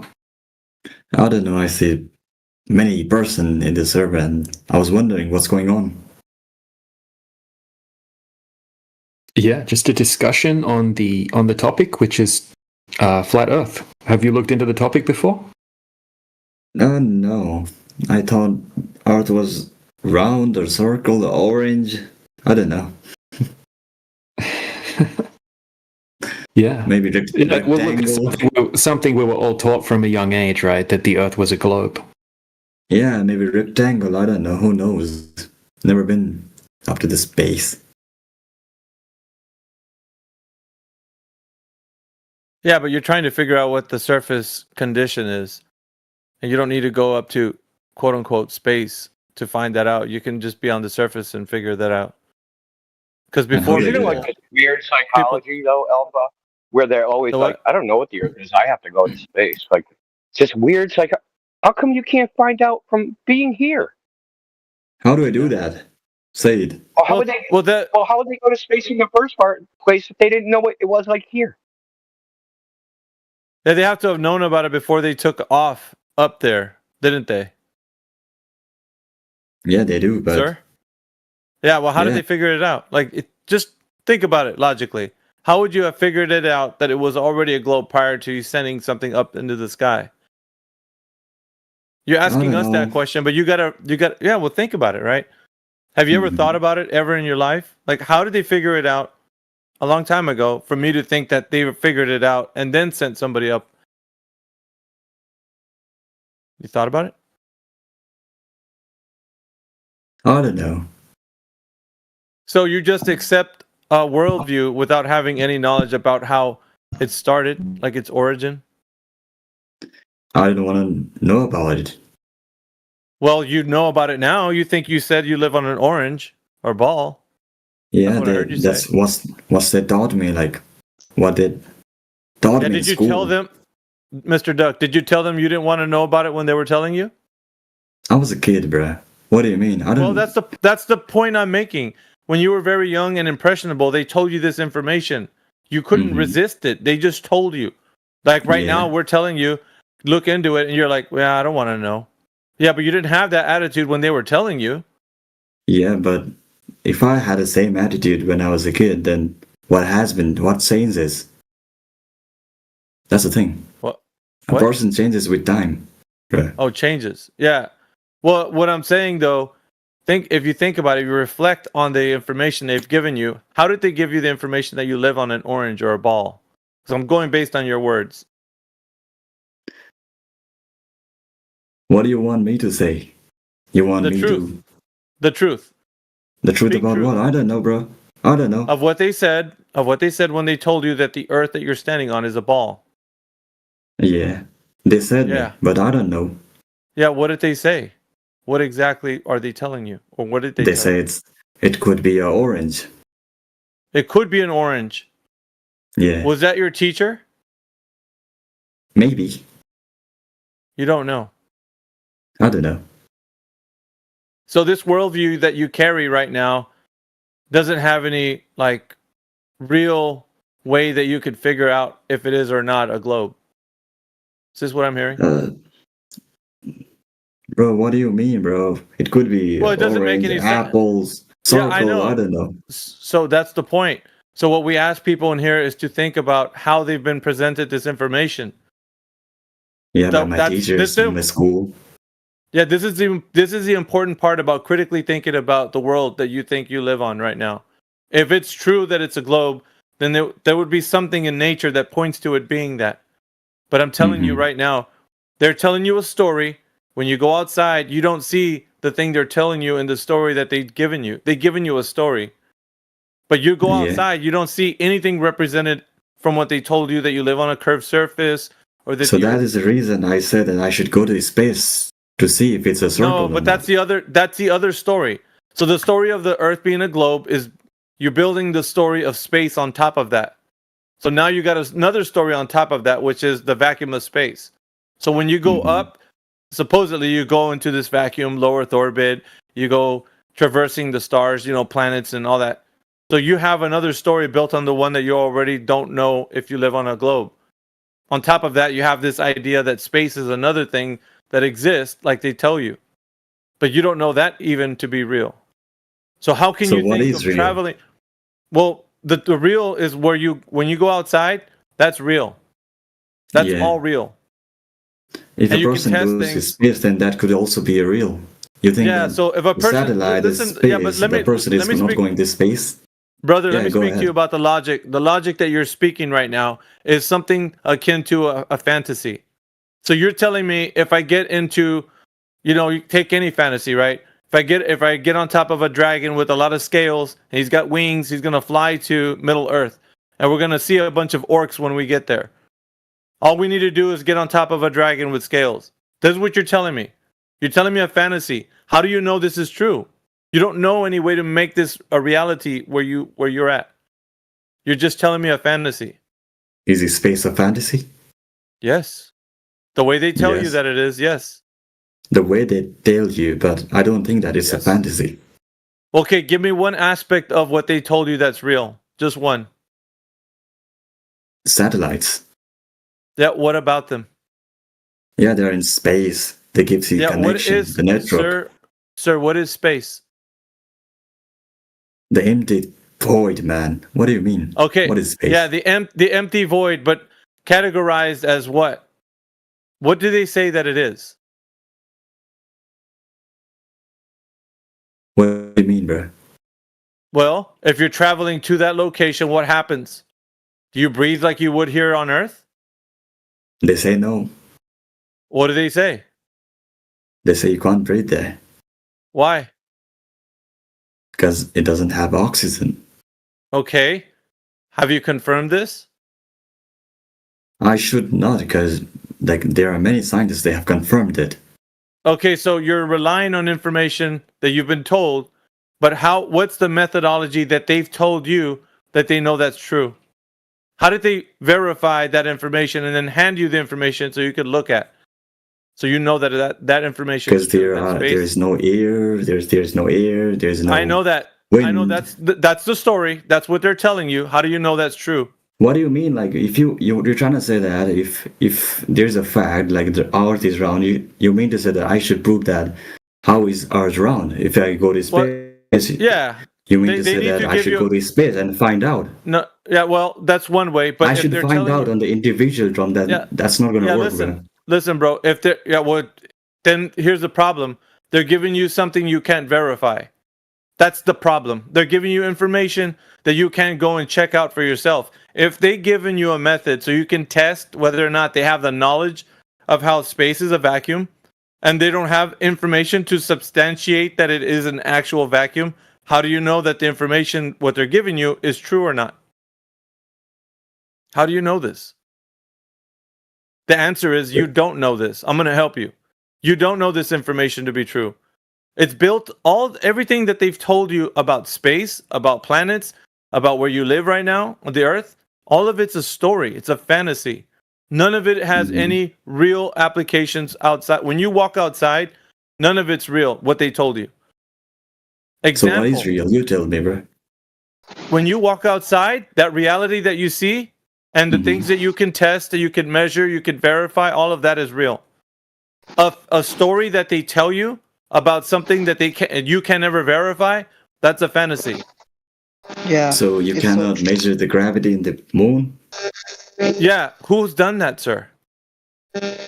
Maybe I have a point. Can I make? No, sir. 1 second. I'm letting this man critically think about what's happening. So think about it. Who's ever did what you just said, measure the gravity on the moon? Who's done that? Scientists, maybe. Which one, dude? Which one? What do you mean by which one? Yeah, I don't know the name, what bro, scientist? Well, here's the important thing, right? If you investigate the claim, you just said they measured the effects of gravity on the moon. How do you know that's real? It sounds like a story that's made up. Yeah, it sounds, but I don't think it is. You don't think it is? Here's the problem. You don't know if it is.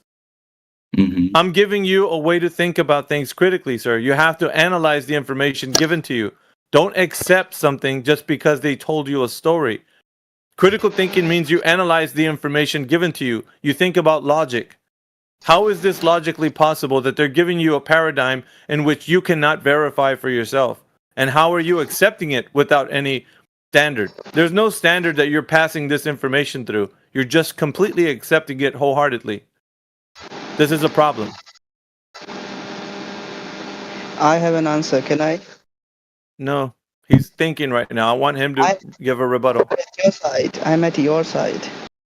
No, I don't need a help right now. I just need you to just listen to him. Give us an Listen answer. to me? What do you expect from me, bro? The truth, sir. The truth Nothing but about the what? truth. The truth about the Of fantasy? what you can, truth about the what? No, the truth about moon? what you can tell me of what you know.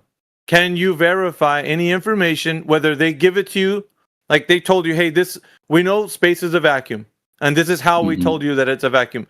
You can't even tell me the information that they give you of how they know that the space is a vacuum. You don't even know that information. I'm not saying you can't even do it, but I'm saying the information that they told you is you don't even know the story completely. So you couldn't even tell me how they're saying it's a vacuum. Yeah. What do you expect from a 16-year-old? dude who's studying in high school. Yeah, so here's the thing, right? Every mind that comes through this channel, I want you to realize that you can be curious and ask questions. So any information that gets told to you, think about it, right? This is honestly, to me, at the end of the day, when you walk away from this forum, it doesn't matter if you walk away thinking that the earth is flat. The only thing I care about is you start critically thinking about the world around you. That means engage with your mind. If somebody tells you something like they measured gravity on the moon, I don't want you to just like completely accept that. Say, how did they do that? What is the information that gives me the knowledge that that is true? You have to be inquisitive, sir. Every mind has the ability to do this. You don't have to, I don't know what country you're coming from, but you don't have to just blindly accept everything that gets told to you. You can ask questions. Do you understand? This is what critical thinking is. It's the point where you stop accepting everything to be true and you start to realize you can be curious about the world around you. You can ask questions. You can want to know more. You can do research. You can figure things out for yourself. You don't have to keep appealing to people that you think are smarter than you. You could be the smart one. Okay, then I can be a smart one. Does that? Yes. What do you mean? Yeah. That means you can increase in knowledge of the world around you. You don't have to blindly say, well, they measured gravity on the moon. And when I asked you, how did they do it? You're just like, I don't know, bro. What do you want from me? This is important, right? So if they said something to you and you don't have an answer to it, it's your job to be curious about that information and figure out, if it's true or not. If it's not true, you can put it in the category of just a realm of something that cannot be falsified. You can put it in the category where you say, well, this information is inconclusive. I don't know if it's true or not. But they told me this, so I have to do research. And at this moment, I can't say it's true. So in other words, you don't have to take it on as a worldview, right? That goes for everybody in here right now that's listening to me. Anything that gets told to you, you don't have to accept it. You can challenge it. You can question it. I'm giving you some aspect to look at instead of just saying that the earth is a globe based on just information that's been given to you. Because what we do here in this channel is we challenge people on how they know what they know. It just depends, right? Like whatever it is. And that step is important. Do you understand, sir? I think so. They measure gravity through relativity. So they look at the mass of the moon and they look at the speed at which lights travel and the wavelength of light, and they use it to measure the room. All right. What was your point? Rice, how do you know that's true? What do you mean? I'm a scientist. I've studied it. What's your point? Oh, you're a scientist. That's great. Are you in academia currently right now? I've left academia. I've graduated. You've graduated years ago. What? Yeah. If you don't mind, what field are you in? If you don't mind. Why are you worried about it? You don't have to, right? This is important. The reason they would have said what field they were in. Yeah. The reason why it's important is because I want to demonstrate to the listening audience that people in academia, as well as the people listening, do not know what they're talking about. I'm going to demonstrate that. You know what you're talking about, right? I do. Okay. So let's roll. Let's move forward. Yeah, this will blow your mind. Studied. Yeah, science. this is gonna blow your mind. This is gonna blow your mind. I don't think it will. You know what? Let me press it a little. You're coping, dude. Stop your let me coping. press. First of all, Rice, let me press it. Hold on, Alpha. Go ahead. You're giving It's nonsense. Kevin Okay? Samuels, right? We know that. You know why? Because we've talked to scientists. We've talked to astrophysicists. You're full of crap. Your LARP ain't gonna work, dude. What the hell are you talking about? All right, let me just Rice. Hold on a second. I'm gonna prove something to you, just so that the audience can know that even they have a chance to be even smarter than a person who claims academic information. So let's just put it to the test. I'm gonna put it to you like this: I didn't even graduate high school. I have a GED. So by all standards. Yeah, listen. By all standards of like what you might consider intellectual, I wouldn't pass the snuff test or the smell test. It's just arrogance. It's just you've never studied it. You don't know anything about it. You just know from what you've read on the internet and from what you read in the book. It's just arrogance. Let's put it. I'm going to show you. I'm going to show you, Rice. I'm going to show you I'm not just telling you, I'm going to show you. There's a very big difference, right? So, what information do you have about cosmology that can verify that we are on a ball planet and also that the cosmos are what you've been told, such as, I'll give you an example, such as the solar system or the Milky Way galaxy? How do you know this information to be verified? Because of photographs? What are you on about? How did you verify that? Okay, I'm going to show you. Because of Just relax. photographs and satellite Okay, so imaging. you have images, right? That's How do you one know that piece of evidence. Okay, thank you. How do you know that the content of those images are verified to be true? Anything. You could talk about the I mean, ball how do you planet know that you that think we you're live on. alive? How do you know that you're real? That's a silly question. We can Right, only that's a know what we observe. That's all. We can only use Right. our senses to observe what we can observe. Okay, what so you're- doesn't sound like a I scientist mean, to me. if by that logic, you're not a real person. Like, what are you on about? All right, so let's take a step back, okay? Don't get too I don't want to energetic take a about step it. back. I want you to 'Cause realize. You're I want you to realize that. I want you to realize that what you've just done was reverse the burden onto me. You didn't give me a clear, concise answer as to how you know the images verify. How the images verify that you know that you live on a ball planet. So I want you to just think about it, right? With an image of the Earth looking like a globe, how do you know you live on that globe that they show you represented in the image?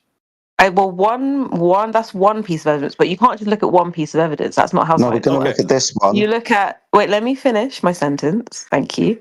You can't just look at a picture. I agree, and just agree that it's real. Okay. But that's one piece of evidence. What you do is you take a sum of lots and lots of evidences, which there have been many evidences since give me another one. Galileo.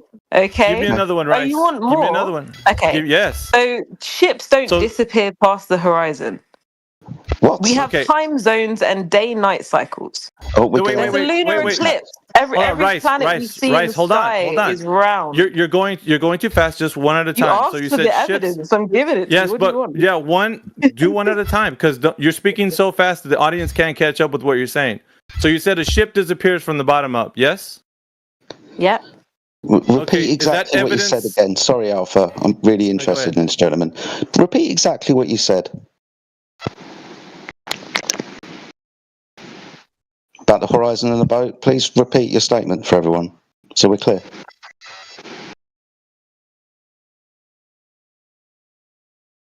Ladies and gentlemen, this is somebody from academia. So hopefully you guys pay attention. You're not saying anything. Like, those are not This is the people you're appealing to. What's your point there? Because you haven't rebutted anything I've said. You've just said, "Oh, look." The gentleman asked you a question. He asked. Hold on. He asked you a question, right? Sorry? I'm going to mute her when she's talking so that we can actually talk. I'm here, I'm mean, and I'm going to mute you if we talk over people. Why did this guy sound like Trump? Wait, what's the question? Can this gentleman hear me or not?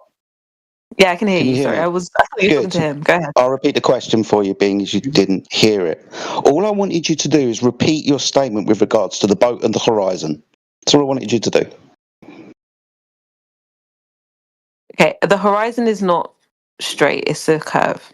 Okay, what I said about the boat with the horizons is that ships don't disappear over the first horizon. If it was a flat earth, when we saw the horizon, it would disappear, it wouldn't go round, right? No. What do you mean by first horizon?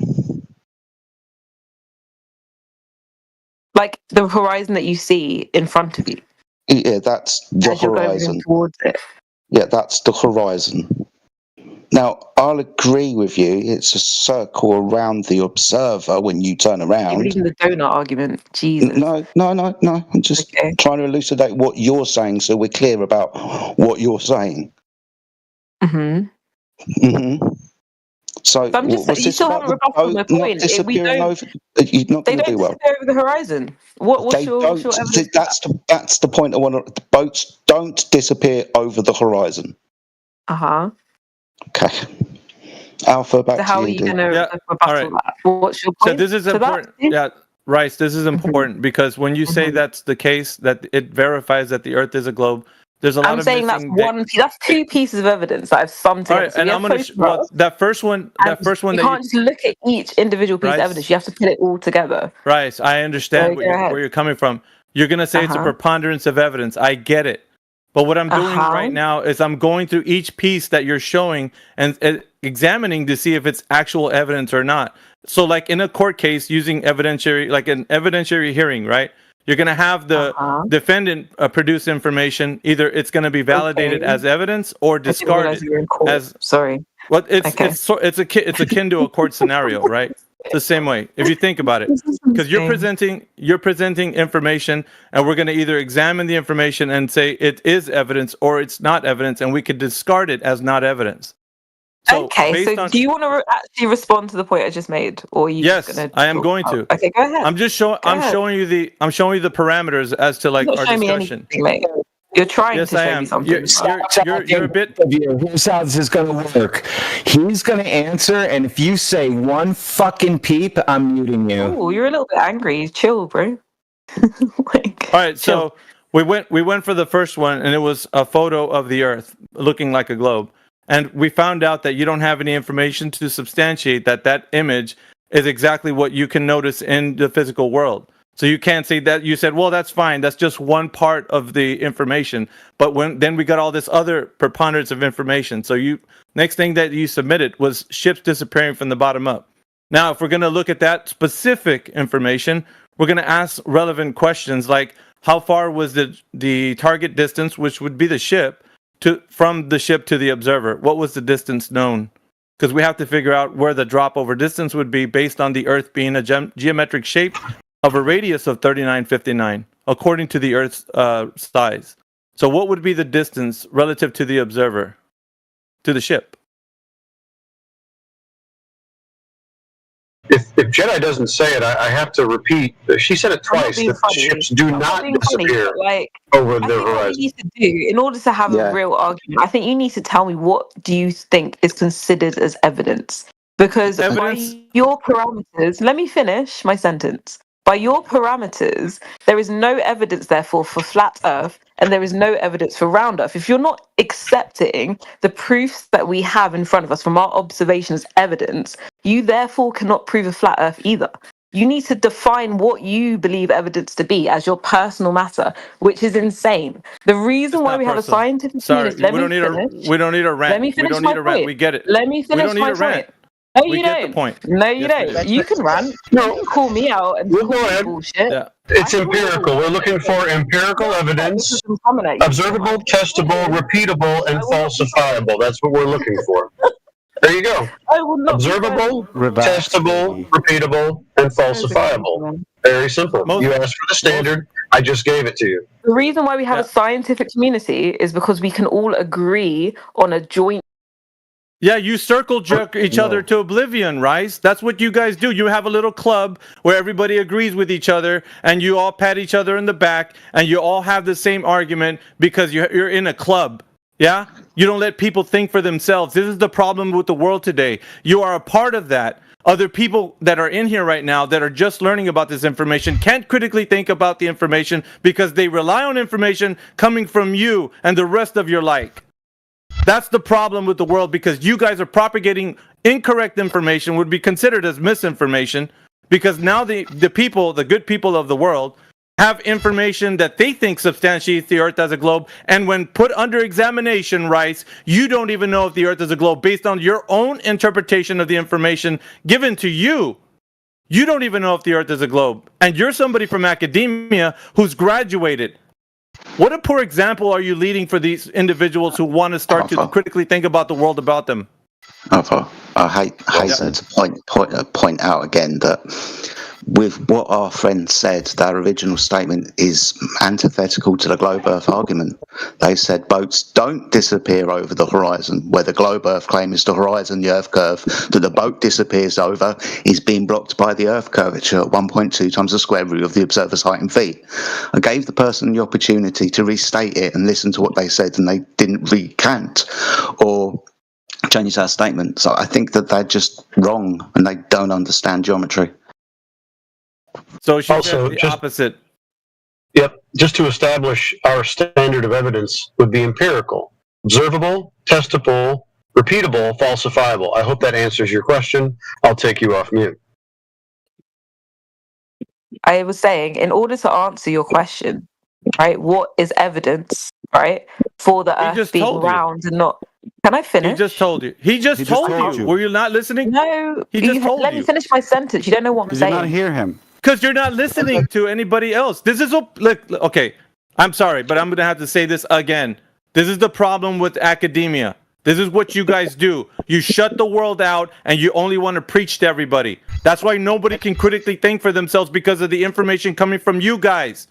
You're the problem with the world. You don't let people actually, you're not listening to people give you information. It's not a scientist anyway. Yeah, no scientist here. So, one more time. You're going to repeat it back to me because I went ahead and answered your question directly. What is our standard of evidence? I gave it to you. One more time. Observable, testable, repeatable, falsifiable. Please repeat back to me that you heard that and can comprehend it. Measurable as well. So you're saying that has to be observable. So as I said, you got the photograph. Comprehensible, okay? We can understand. That's not what I said. It's very I didn't clear. say that. Didn't say that. Observable, testable. And then what was the next one? Repeatable. Verifiable. Okay. So observable. Measurable. Observable, testable, repeatable, falsifiable, and measurable. Thank you. Do you know what? I think you guys are controlling the narrative here. You're going to put your track shoes on. No, you're controlling the narrative, Rice. You got it the other way around. 100%. You got it the other way around. You're controlling the narrative. You're the one who graduated. You're the one who's going to be inside schools propagating this misinformation to people. You are the one who's preaching. The paradigm you used is correct. Observable, conceivable. How do we know this paradigm is correct? What is your How evidence? else do you figure out reality without observing it, without measuring it? Yeah, don't jump in and interrupt. We're trying to have a conversation with Rice and trying to get her to actually follow along. Dr. Mew, you already failed to follow along before. You can try when she bows out. Honestly, I don't think there's any point. Honestly, I feel like you guys are stuck in your little narratives, and like that's okay. We're not. No, you are. It's not time to talk about us and your imagination on how this goes or how you wanted it to go. That doesn't matter. We're just here to talk about the evidence. And so if you have evidence for the globe, we'll gladly go over it. If you don't... You keep wanting to run away from it. We're on your second point. You didn't want to talk about the first one, so we're now on the second one. We'll talk about it, but it has to be a conversation. Yeah, it's not 4 versus 1.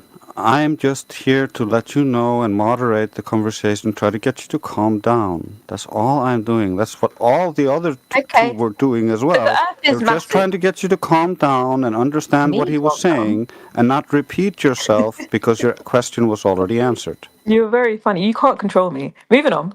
The 12,742 kilometers in diameter. I can control you if I want to. Yeah, I know. You little group. We'll start there. You have loads of power. Good luck for you. So, anyways, the Earth is massive. It's 12,742 kilometers in diameter. The curvature is a gradual curvature, and the human eye easily, you can see it over short distances. Okay. How much? Sorry. I'll give you your radius diameter. My friend, I'll give you. Are you ready? Let me finish. I'll give you evidence. You're talking over me. This is what I'm talking about. Whilst you're giving your evidence, I don't want you to run away from something you've missed. Want to hear it? Listen, I'm coming at you, and you don't want to hear it. You're not letting me finish. I do want to hear it. I want you to be specific when you say it. Allow me to finish, please, sir. Can you be more specific, please? I just want to ask you one question and then you can move on. It's like she can't hear a word you're fucking saying right now, Jedi. This is crazy. What's happening right now? It's like she can't hear you. She won't hear you right now. What the fuck is happening? Yeah, this is why she needs to be muted, because she doesn't want to take part in the conversation. She doesn't want to hear what people are saying, and she just wants to spaz out. And everyone, we need to keep it PG-13. Like, we can't be throwing out F-bombs and stuff in this server. Yeah, please. Okay, so I'll give you your radius, diameter, and circumference, but you measured about curvature. Do you know how much exactly curvature from, say, point A to point B? Excuse me. So from point A to point B at distance, how much curvature should there be? 35,000 feet. What distance? What?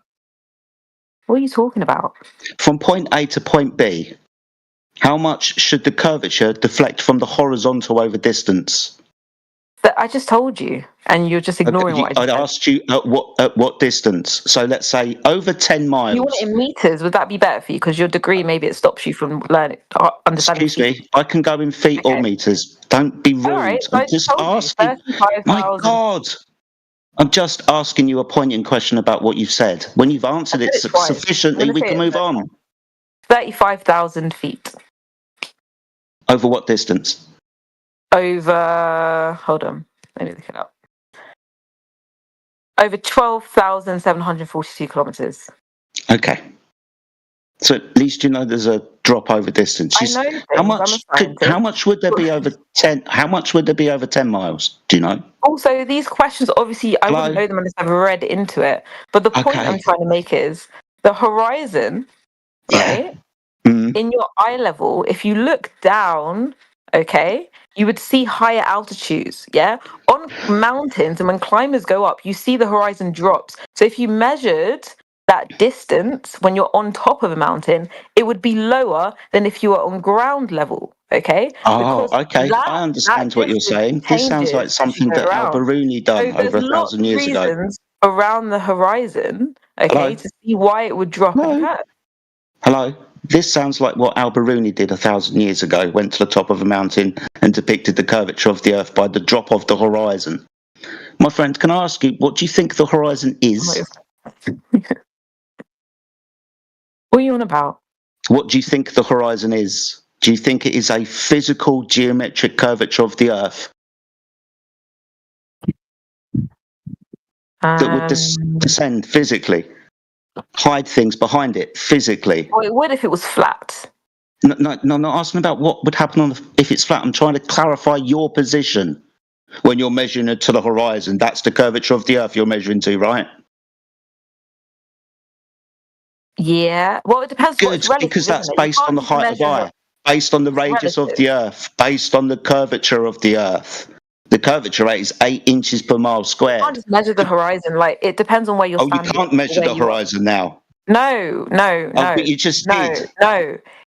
Let me take that back because you're jumping on my words. You said you can measure to the horizon, so it was Earth curvature. Relative to where you're standing. That's why we can use like 12,000 meters away.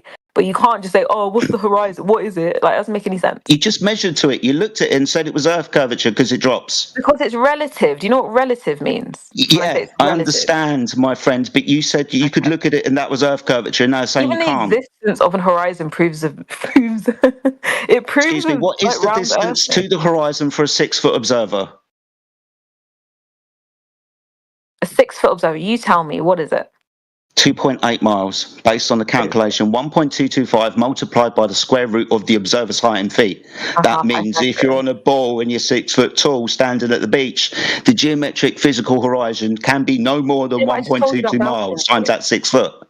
Yeah, but I just told you about mountains, mate. So what you got to say to that? Dude, it doesn't matter the altitude of the eye. You're making the claim that the horizon's Earth curvature. No, the point I'm trying to say is the distance changes. If it was a flat Earth and we went to a mountain, that horizon... We're not talking about flat Earth, Rice. Rice, we're not talking about flat Earth. We're talking about affirming whether the Earth is a globe, yes or no. Okay. So the affirmation of the Earth being a globe... Yeah, that's a claim.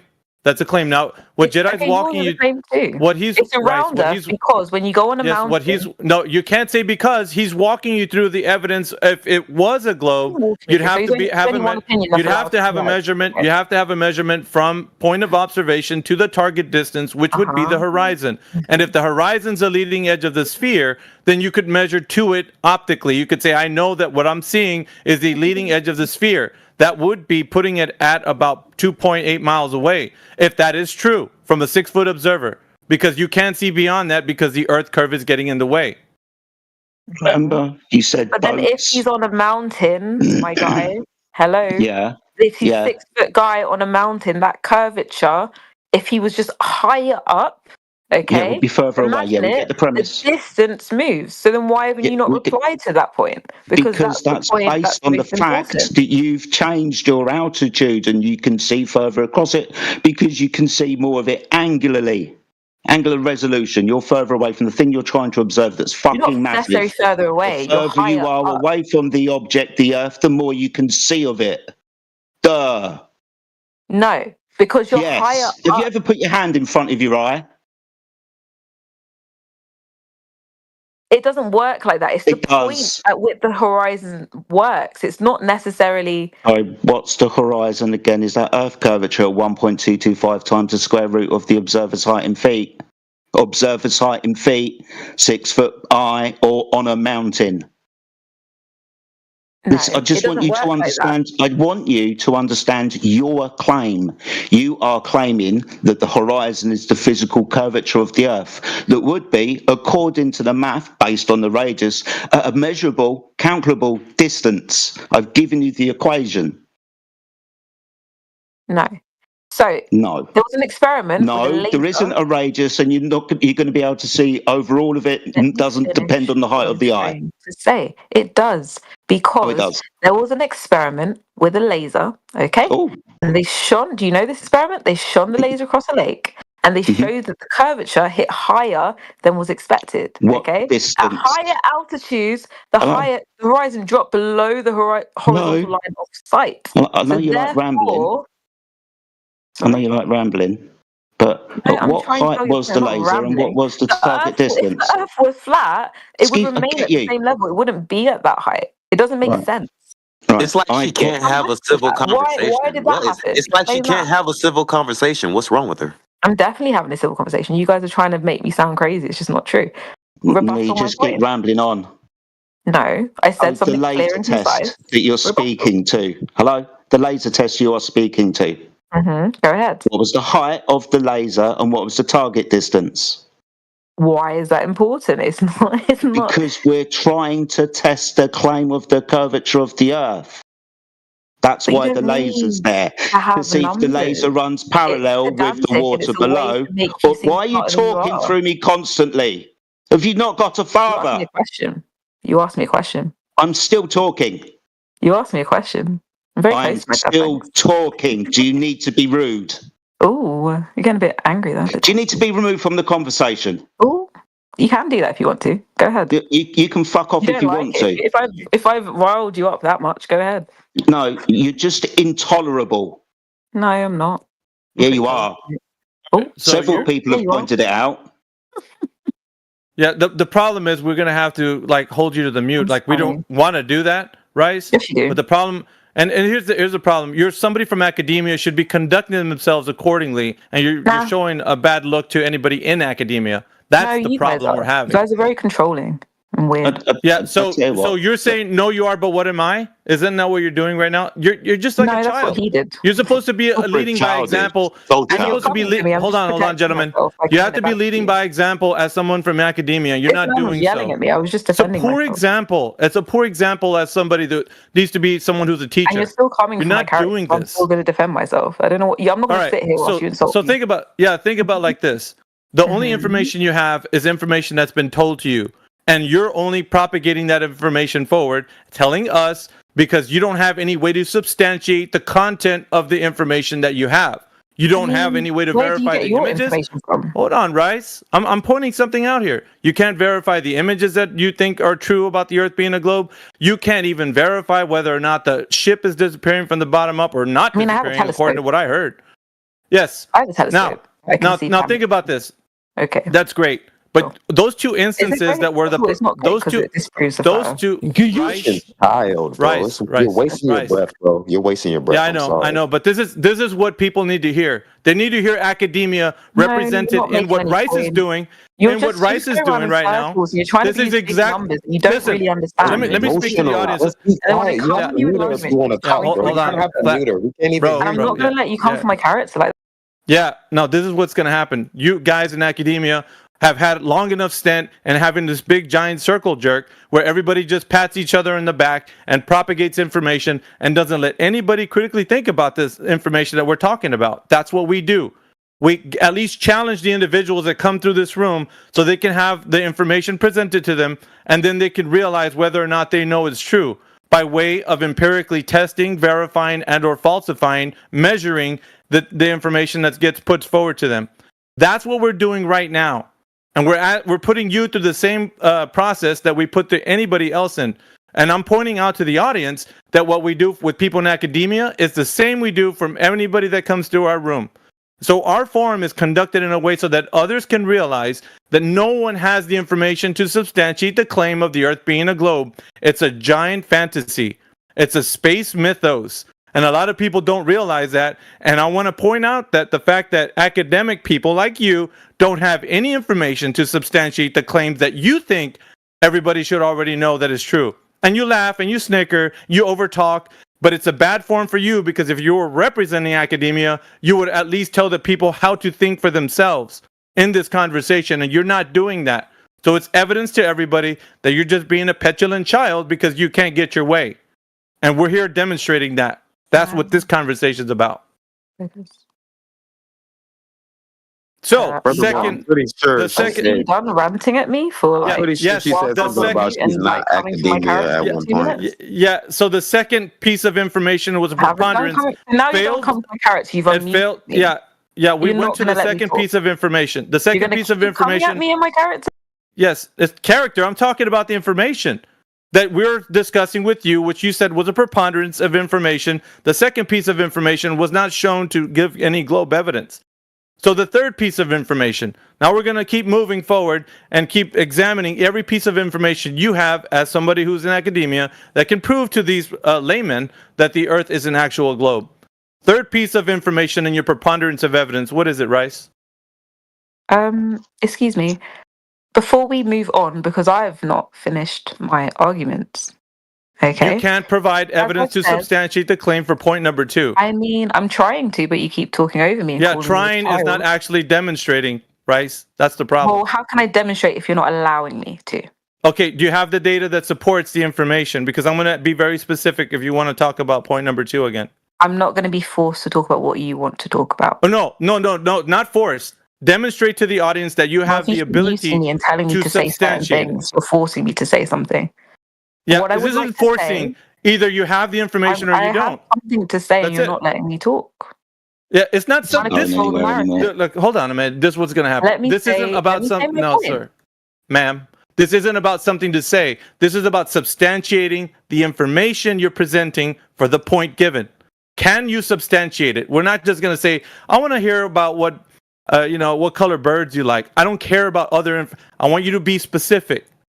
Can you detail the substance of the information? Substantiate a point. Let's hear it. Go. You sure? Okay, thank you very much. So, the point I'm trying to make is you're coming at me with data and numbers, okay? You clearly know that I don't believe in flat Earth, okay? So this isn't about flat Earth. I have to redirect you. This is about you substantiating the globe to the audience. Someone who's in academia could do this very easily, but you're struggling. You're talking about flat Earth and everything else, but the information that substantiates the Earth being a globe. Try that. I mean, try substantiating the globe. All I heard was the quiet part out loud. You might have to mute her. Is the idea, okay, that as you said, you need data and numbers because as a 6-foot person, you can see 2.8, whatever, okay? But my point, I've made several points and you keep saying, give me numbers. But I'm talking about you lot. Have you gone onto the... No, this isn't you lot. Back to us again. Rice, you need to concede that you don't have information to substantiate point number 2, which is ships disappearing from the bottom up. And you keep turning it back to us. It's a bad look for you. You could keep doing it and it's going to get very tired very quick. But what we're gathering here and we're noticing is that you don't have the information to substantiate the claim. Every time I unmute you, it's your time. You have the floor. I have Tell us the how you can information. substantiate. So I will say it one more time. Let me finish, okay? So you're going to let me finish my point. So the Earth's circumference if it's specific. I'm coming with numbers. Yes. Are you going to let me talk? Thank you. Go. So the Earth's circumference is 40,075 kilometers, okay? From the ground level, okay? That's the circumference. So, without aided vision, because as an observer with my own 2 eyes, I cannot visibly, as a 6-foot person, really see the difference. So, what they Okay, so now you've just stated you're not able to tell from a 6-foot observation on the beach whether or not there's a limit to where the curve is. You don't know where the curvature of the Earth extends to. You've just conceded. No, you can. Yes. You use a laser. Hello, stop. Okay, did Eratosthenes or anybody in ancient times, a long time ago where the information originated, use lasers? You're from academia. You should be doing way better than this. Ancient people didn't use lasers. It happened. Hello. Yes, we're not talking about 2020. How long do you think have people known about the Earth being a globe? Let's do a history check, Miss Why are we not Academic. talking about 2020, please? I can't use. Yeah, because the origin of the information, the origin of the information started back when people were thinking that the Earth was a globe. But how did they even know that the Earth was a globe for you right now to even talk about lasers going across the surface? How did they even find out that it was even a globe back then? What? I don't care. I'm talking about you. Oh, yeah, but we do care. You know why? Because we get people in here that tell us that they've known for thousands of years that the Earth is a globe. The Earth has been a globe. It's measured to be a globe.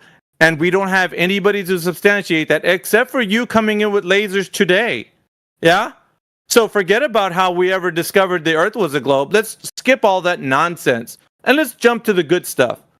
So I'll allow it for this conversation, but I'm just pointing it out to you that you don't even have information of the origin story of where the Earth as a globe even came from, what idea it started from. So go ahead and tell us about your laser test and see if that helps. What are you talking about? We just want height and target distance. You're not making any sense. This is so stressful. No, I am making sense. The way that evidence works is that it builds up over time. Laser. So in the beginning, plane stacking so far. Laser test. Target distance and height of the laser, please. Do your laser test. Go. Huh? Okay. The laser test that you're talking about. You're not letting me finish. You're not letting me. You're speaking about lasers. Why do you force me to talk about that? I want to talk about what he just said. I want to talk about what he just said. Oh, I can't do that. Am I not allowed? Am I not allowed to do that? This is becoming fucking frustrating.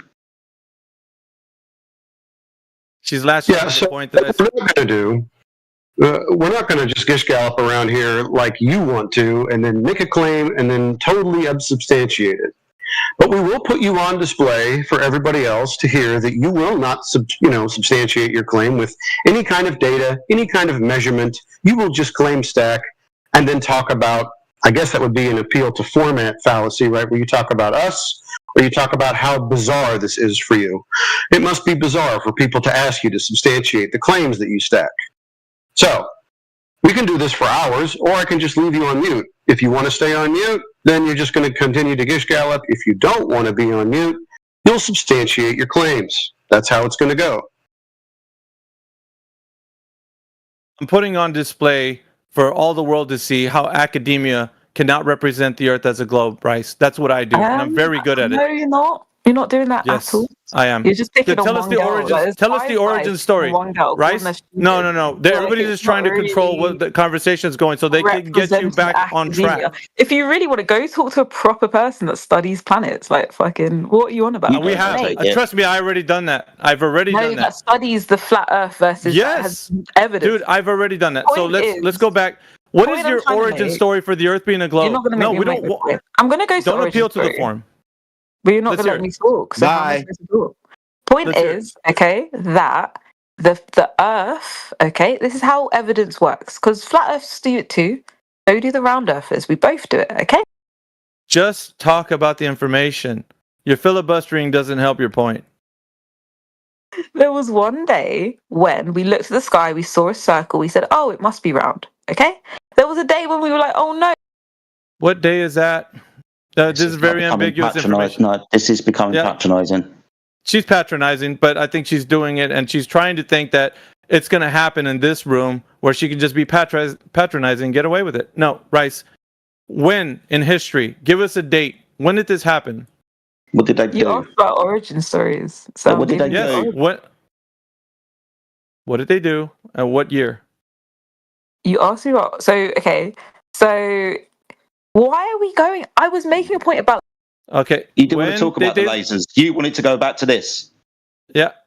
So now you're going to substantiate when did they look at the sky or the ground and commit to that the Earth is a globe. Tell us what year that was, AD or BC. When did it happen? It was Galileo in the 1800s that first said that we had a helio system and that the Earth and everything was round. If you really want give to us the story. But Yeah, tell us what he did. What did he do? I don't need to do that. Can we?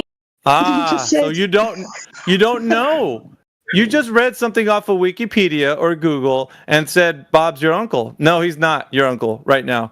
Right now we're digging into how you just look up Google searches that everybody can, and you're not presenting to us a very thorough explanation, being somebody from academia that could tell us how they know that they knew that the Earth was a globe propagating forward till today. No, but like, what's your you asked me about the origin story, and I gave you Galileo, and I can tell you what Galileo he's the point source of the information of the Earth being a globe. What I mean is he ground zero for the Earth being a globe? Is this where it all started? I don't really like the fact that you keep muting me when I'm trying to finish my sentence. I know, but you have to be focused. No, but like, I'm not. I actually no, because what's the point? The point is, we're extrapolating from you that you don't have any evidence to back up the claims that you're saying. So I'm taking you point by point, deconstructing everything that you bring forward, showing the audience that you cannot present the evidence that the Earth is a globe. Yeah, that's what I'm doing. You're not doing that. You're cutting me off before I can make my point. Yeah, you are, exactly. So go ahead and show outside of what you said. Yeah, you can laugh. Oh my God. It's a nervous laughter. Right, as long as everybody sees this, right? He cuts people off before they are. All right, cool. Yeah. As long as you know what's going on, everyone. Okay. Enough of the filibustering. Enough of the filibustering. This isn't your room to actually say what you're saying. That's why you get cut off. So get to the point. Either give us some evidence of the Earth being a globe, or we're going to move to another speaker who's not from academia, or who's not from academia. It's your choice. So I hope everyone sees and has witnessed what's happening. Yes, they're witnessing, they're seeing it, they're writing it down. Some people are taking photos of it. They're using their camcorders, whatever. Yeah? Now that you've gotten over that point, can you demonstrate the Earth being a globe? I would like to, but you are not giving me the opportunity to do it. Okay, yeah, you're wasting your airtime filibustering. Last chance. Back to the lasers. You can go to the lasers. I think that was a good point that you brought up. See if you can demonstrate the Earth being a globe using lasers. Sure. If you don't cut me off. So the I will. If you keep saying don't, or are you going to cut me off? Just give the information. The Earth's circumference is 40,075 kilometers. Okay, from the ground level. All right. And it's too subtle for us to see, so we have to use lasers. In 2020, they shone a laser across a lake showing the curvature. Okay, it hit higher than was expected. There's a there's a clarifying question by Jedi. Who's they? Answer, please. I didn't hear what you were saying because I didn't realize. Yeah, so that's why you need to be paying attention. He said, "Who's they?" Everybody wants to know. Inquiring minds want to know who's they. No, because I'm going to finish my point first. No, it's not what you want to do. It's what we're asking for. Show us and demonstrate to us you know what you're talking about. Who's they? So the person was... Was... the person was... It's a curvature. So it was NASA. NASA did it. NASA did it. I think you're losing grip. Yeah. Can you post it in the side chat? Yeah, go ahead and post it in the side chat for all the world to see that you know what you're talking about. I want you guys to know, everybody to know, I just posted a screenshot. Excuse me, I'm Ahmad. I just posted a screenshot for you two speakers, Jedi, the FE speakers, and AV.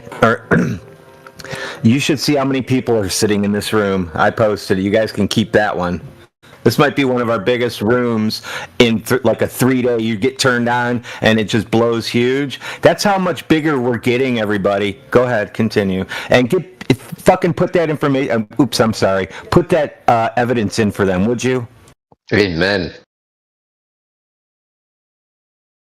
Thanks for that, Radwin. All right, so we're gonna go back to Rice and Peas demonstrating with the laser test. I think Jedi, if you're there. I just want to know who did it. Apparently, it was NASA. Yeah, NASA. So okay, NASA did this. We can carry on. So this is a NASA laser test. It wasn't NASA. It was Jaron Campanella. He's a flat earther. Okay. Oh no! All right. So very quick question: the laser test, was it completed with a laser, or did the laser break, and did they have to use something else? What the hell are you talking about? There was many people that did the test, my guy. It's not just many people. Did they? Wait. She said it was NASA. The first thing. So are you lying? Because Jaren's not NASA. So did you just lie to the audience right now that said it was NASA? Now you're saying Jaren did it? Jaren Campanella is not NASA. You lied about being in academia. Hello, you asked me a question, okay? Yeah, I did, but you said it was NASA.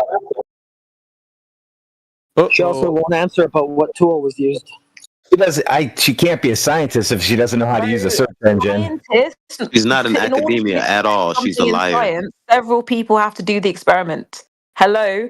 So lots of people did it. NASA did it. This guy did it. Another woman did it. Yeah, I also know people that have done it. I've also posted them in the side chat and they demonstrate a flat earth. Wait, son, your mic is feeding back. Yeah, that's weird. So if we want to start comparing laser tests, well, I've already started posting the laser test that we can all verify for ourselves. We can all do this. In actual fact, we all do this, including the military. They use line-of-sight targeting systems to, guess what? Target things at distance that you have a direct line of sight to. So, yeah, these lasers, they prove a flat Earth. The one that Jaren isn't broke hold on. doesn't. You said we have something to compare. I haven't seen her post anything yet.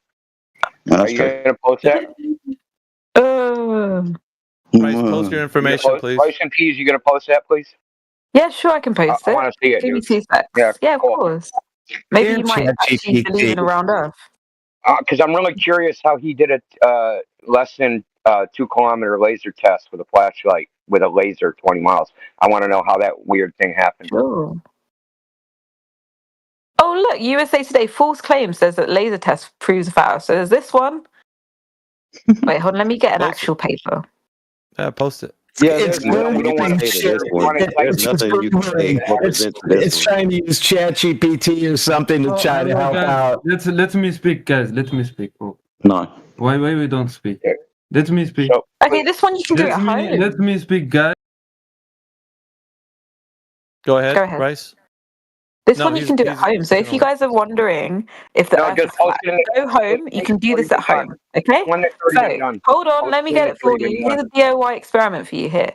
Okay? And I'm also don't worry, I'm going to get an article for you with numbers and data because you think that's the most important thing. So I'm going to get that too. This is just for you guys at home who question the round Earth. This is for you. Already done it. Okay? Just in case. You're worried that we're lying to you and NASA is evil. No, we've already measured the Earth with lasers. I'm just saying, no, there you go. So you do that experiment at home. And then I'm going to get a scientific article, okay? Let's put a pause on this for a second. You are posting 7 DIY experiments you and rapper B.O.B. can do to prove the Earth is round. So did you just give up on the laser test? All right, let's just take this into perspective. You just gave up posting any laser tests that will prove the Earth is a globe. You went from NASA to Jaren to now this article that says 7 DIY experiments you and rapper B.O.B. can do to prove the Earth is round. So you literally gave up on what you were saying is the evidence for showing that the Earth is a globe. Now you're taking the audience to look at this. I would like you to go through each and every one of those and see if it shows that the Earth is a globe for the audience. Another liar's been exposed. Yep. It's one of these 7 a laser test. Yeah, we're going to find out. All right, so go through each one of those one by one, Rice, and see if one of those 7... Name those 7 tests, please, for the audience. One by one.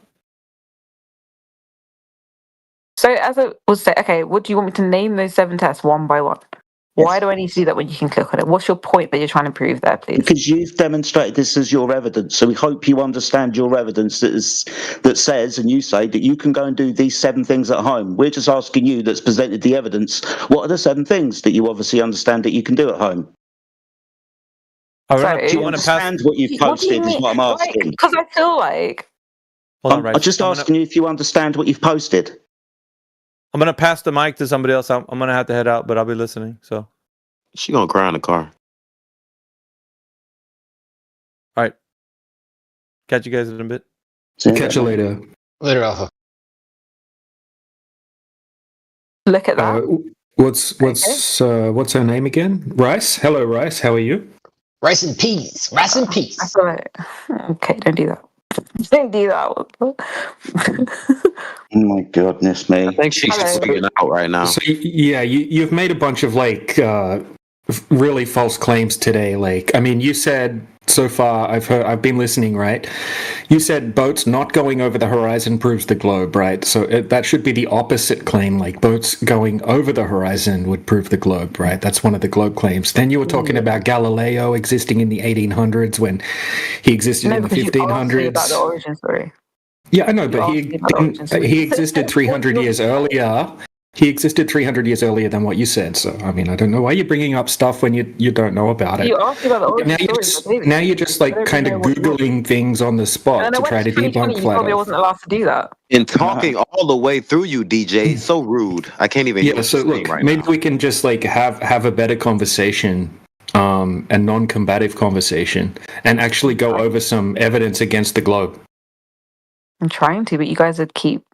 Yeah, well, I'll try to have a chill conversation with you, right? So when we're talking about flat Earth, a lot of people have misconceptions of flat Earth and what we even mean by flat Earth, right? So do you think that we're claiming like a flat disk planet? I don't know what you're claiming, because you've only asked me about the round Earth and to prove that. Okay, so we're not claiming like a flat disk in space, right? Sometimes if you Google flat Earth, you'll see a bunch of pictures of flat disks floating around in the globe Earth version of space, and we agree that that's silly, and no one's claiming that. What we mean by flat is that when we go out and test large bodies of water, there would have to be a certain amount of curvature if the Earth's a globe. So if we go to a 10-mile lake or a 20-mile lake, we can calculate based off the radius how much curvature there should be over that distance. Now we can conduct all sorts of different tests once we go to a body of water like that, right? We can conduct observations and all sorts of different tests just to try to find the curvature, right? Just to try to check if the globe mathematics matches up with reality. And it turns out that when we go and do that, we can't find any curvature. For example, we could set up a camera just off the surface of the water and we can zoom into the other side of the lake and see the shoreline on the other side of the lake, whereas the shoreline should be hidden over a 10-mile distance by 66 foot, right? That's kind of like a 6-story building.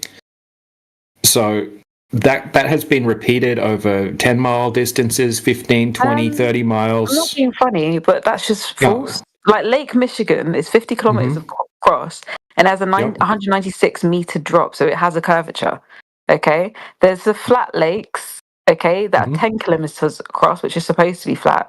Okay, they've done a 3-mile, as I'm talking about the laser test. What? Okay, they've done that laser test 3 miles across, and it was 6 feet lower than it should have been. So they've done many tests on these lakes that you're claiming to be no curvature, and it's false. Go look it up. Where's your evidence? Where's your evidence? Do apologise to interrupt. The evidence. Posted it in the side chat. I also told you when I posted it in the side chat. I'll show you mine, because what you're saying is bullshit. I have. Yeah, it's like anything you say won't change her mind because she already came in here feeling some way about those same flat for you, my guy. Same for you. You can't say that to me and not say that to yourself. Posted the evidence. I was hoping you were going to look through it. Remember we spoke about Jeranism? I posted you a 28-mile laser test. Now, I can go on to provide other pieces of literature that showed that, yes, lasers have a direct line of sight over bodies of water up to and including 50 kilometers. Which lake? And I will give you the evidence. Any body of water. Jesus. Any body of water. I'll tell you one. The English Channel. I'll give you evidence against it. You ready? The English Channel. Hello, you're in England, right? Maybe. Yes, good. So you know where Brighton is, right? You know where Worthing is on the south coast. There's two piers that are 9 miles apart. There was a laser test conducted there. The laser was 6 inches off the surface of the water and hit the target that was 6 inches off the surface of the water. How many times was that laser test done? Was it done once? Multiple times. Would you like the evidence? By who? Would you like the evidence? I can give it to you. Yes, I would like to know if that's no problem. I will go and get it for you then. Give me a moment. It's been posted.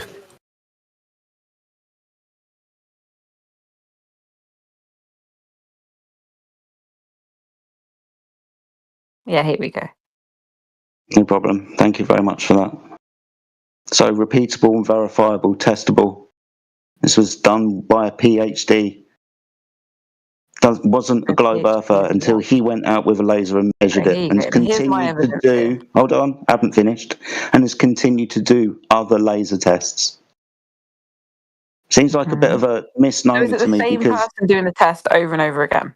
And look, no, again, I can cite you lots of laser tests done by lots of different people. If you scroll up, you start finding them. If you want me to repost them, all you have to do is ask. Do you know there are people out there that claim to heal people with God? Do you know that the military is out there that use lasers to target things at distance? This is where it gets hazy, because if I have evidence, let's be fair. Sorry, okay? Now you're talking about people healing people. Cool. It's not on point. Now, calm down. Because you're talking about people healing people. It's irrelevant. Okay. If you're trying to make yourself sound smart and you're not. You're coming across rude. Oh, now you're being rude. And I didn't say anything. I'm being forthright with you. Calm down. Calm down. I'm not. Don't need to calm down because I'm not up. I'm just being forthright with you. Cool. Anyways, if there's evidence for a round earth and there's evidence for a flat earth, right? Now what you have to do is measure the surface, which we're doing at the moment. Certainly there's somebody else we can speak to. Yeah, hopefully.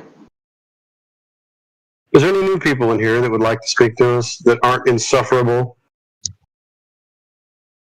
Yeah, sure, I can speak. Great. You're up. I think Rice, this is around. But your time here is done, Rice. So stay on mute. Don't interrupt. Otherwise, I'll have to leave you on mute or ban you. Either way. All right, sure. Go ahead, sir. What did you want to discuss? I mean, first of all, my name is David. I am 17 years old, and I believe that Earth is just not flat. It's like an apple-shaped. It's not a perfect ball. It never was a perfect ball. Like, only in those books and stuff, they just put it as a perfect ball, but it's really not. Okay. And there are some scientists, especially Persian scientists, that proved that with, I mean, you guys talked about it with some laser scanning and all of that. And there are like CT scans that quite proved, like, you know, it hasn't, I don't think it has been fully scanned yet, but it was showing that it was like not a perfect ball, like Earth is not a perfect ball. It's like based on a lot of curves.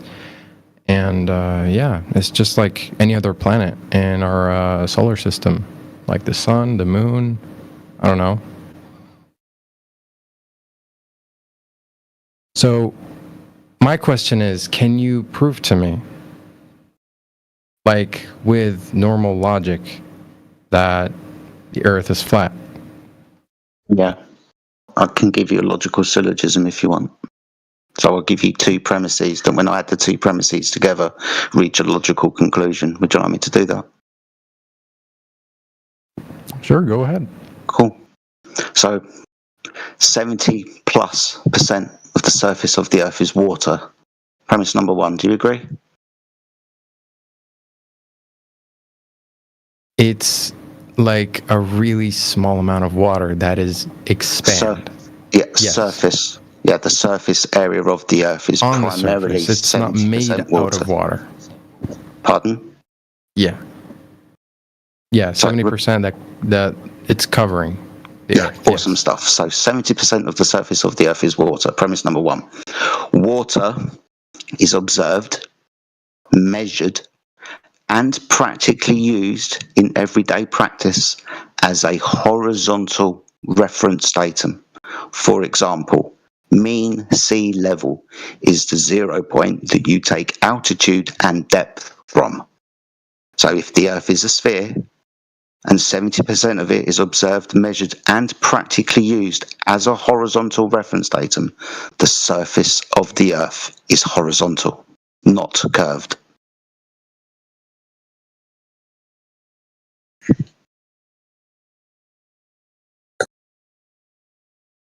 He doesn't think he said 20%, does he? So maybe we can clarify. You're gonna prove that the Earth is flat from the sea? Yes, from the surface of water. When a body of water is contained and at rest, it is horizontal upon the surface, perpendicular to vertical. This is what we observe. How do you this is what we measure. Gravity? So yeah, that would be downwards.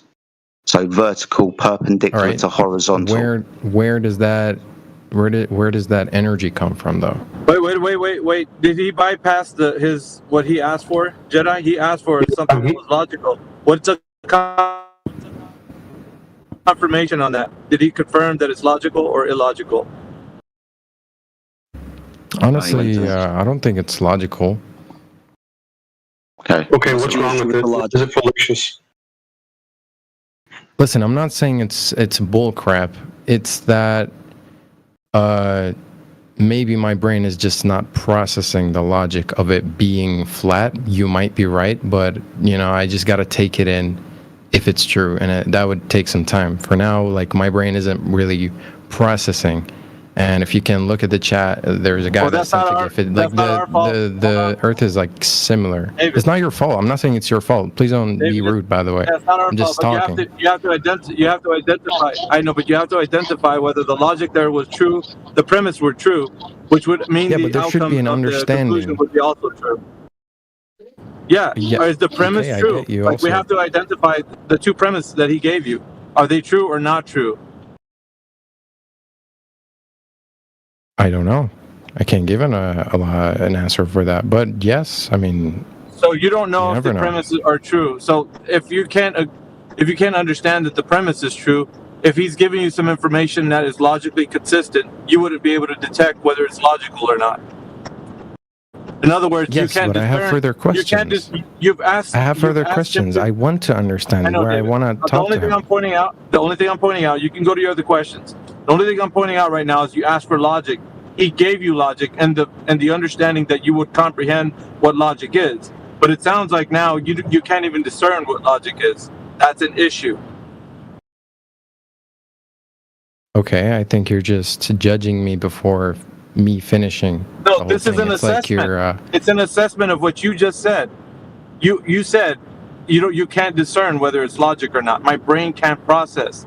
These are your words. It's an assessment of what you said. Yeah. So that means you can't discern whether it's logical or not. Okay, I don't see how is that a problem. All right, the relevance. Yeah, the relevance. The relevance is he's now going to engage with you on logical, consistent arguments. So if you don't know what logic is and you can't discern right now because your brain can't process, then anything he tells you will be moot. Okay, in your perspective, maybe that's logic, but for me, it needs time for me to process that. Plus, I don't know the full logic yet. He just told me about the Earth's shape. I want to understand about the gravity, where that energy comes from, and how's that why is Earth only flat? Why isn't the moon flat? I want to ask a little bit about everything so I can Why does he have to answer that? If he demonstrates that the surface is horizontal, why does he have to get into any of that other stuff? Do you want to have a conversation? Well, apparently you don't, since you're just avoiding all the questions you're being asked. What is the question that I didn't answer? I guess you don't want to have a conversation because I just said it and you didn't pay any attention and you just continued on your own train.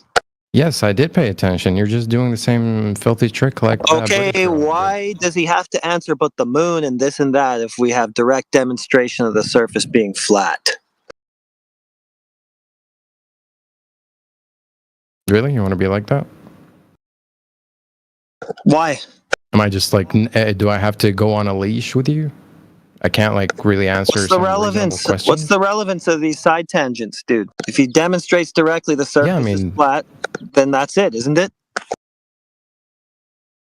No, not really. Like, why is the moon round? Why is the sun round? No. Hold on. The question on the table is the surface of the Earth. Now, the surface of the moon and sun, that's not our claim, and we wouldn't be able to verify any speculation because I'm not going there anytime soon. So think we're just different? Yeah, but they're kind of irrelevant to the surface. They could be triangles for all we care. It's not going to change the measurement of the surface of the Earth. Right, but if we're going to talk about the Earth, we're going to have to bring something similar to it. It's not similar. Or what? What do you mean by similar? Is this you, forgive me, is this you pointing at the moon and saying, look, that's a sphere, so the Earth is one, it's similar? It's not similar. Okay. Why do we have to talk about anything else, dude? Demonstrate the Earth to be what it is, that's that. Oh, it can't be this if the moon is something else. That makes no sense. There is no resemblance between the Earth and the Moon or the Sun. I think there will be, it might come very soon. I'm not like predicting anything, but there will be some type of technology that will fully give an honest answer, and I believe it will be round. Just to shut you all up. Yeah, good. See, that's it right there. Honestly, I feel like many people had been disrespected here. I mean, I give my full respect to all of you flat earthers, but I think it's the same with any mad scientists. You guys are just full of crap. You guys don't stick with logic. I think a normal human being would look around and say it's normal human being. So you're being denigrating now while you claim to have respect, dude. You're full of crap. No, I'm not full of crap. You're just here disrespecting whoever is just like slightly. We've given you the respect of our time and using it to explain to you where we're coming from. I'm giving my time as much as you do. Okay, that's great. We're here to try to provide some information that you said that you wanted, and now you're having a tantrum. Which honestly, as a 17-year-old, you're doing it very horribly. I'll be honest with you. Okay, yeah, you have an emotional attachment. I barely understood anything. Dude, you have an emotional attachment, but just try to put that aside and deal with the information. Dude, you have eyes, okay? When you look at the moon, you don't think it's from cheese unless you're a child. We're not talking about the moon. It's a round, okay? It's of the Earth. It's talking about the surface of the Earth, not the moon. Okay, you're just being illogical right now. No, we're talking about the Earth, so let's look at the Earth. How is that illogical? Is Earth a planet? No. I want you to understand this. How is it logical to look away? Hold on. Thank you very much. Excuse me. I'm very much done. Oh, well then fuck off. Oh, okay. So now how is it logical to look at the moon when we're trying to look at the Earth and see what the Earth is? Let's look at something else. Logic, my ass. There's many pictures that prove. He's playing the victim card after all of that. Excuse me. Dude. Sorry. Looking at the moon isn't looking at the Earth. We're trying to figure out what the Earth is, so let's look at the Earth. Even if you're going to say, well, the moon's a sphere, like the Earth, you're going to have to prove that premise by what? Looking at the Earth and measuring the Earth. Now, that's completely logical. I'm sorry that your brain probably can't get that. As you said earlier, when I said water was horizontal, apparently your brain couldn't get that either.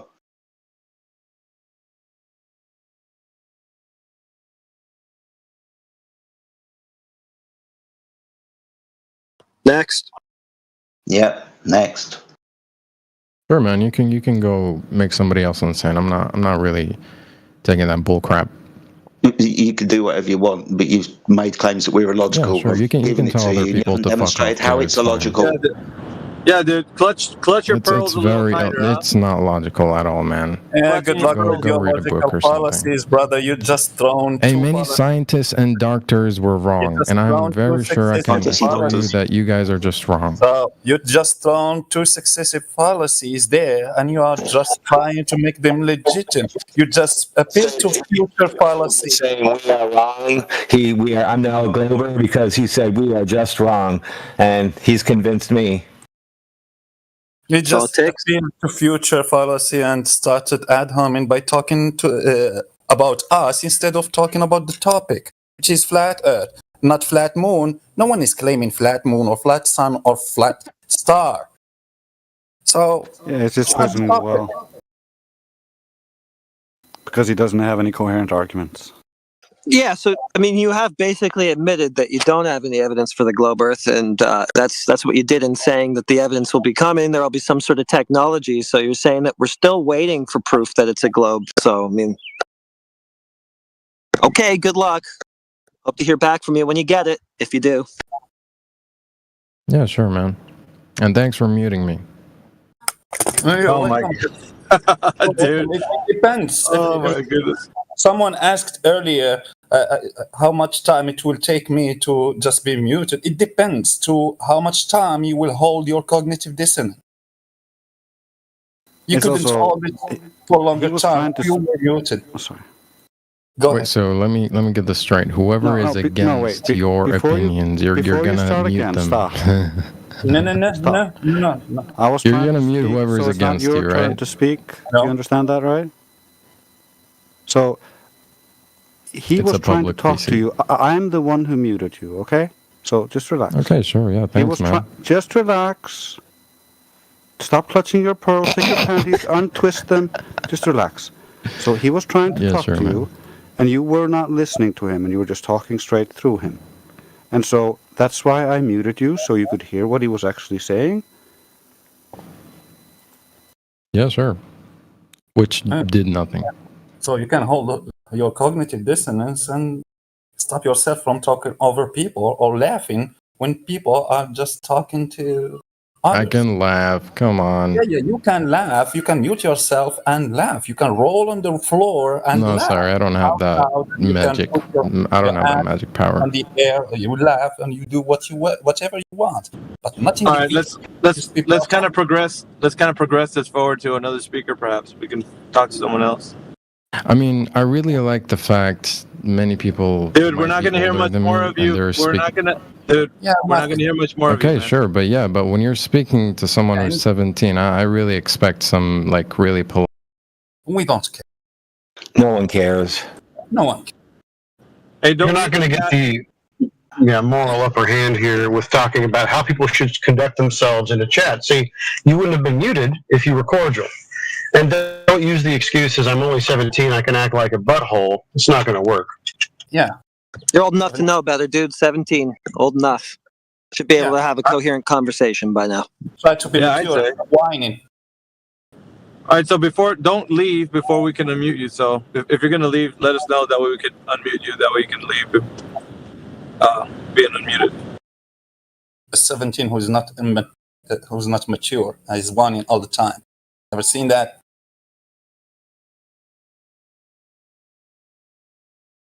My word. All right.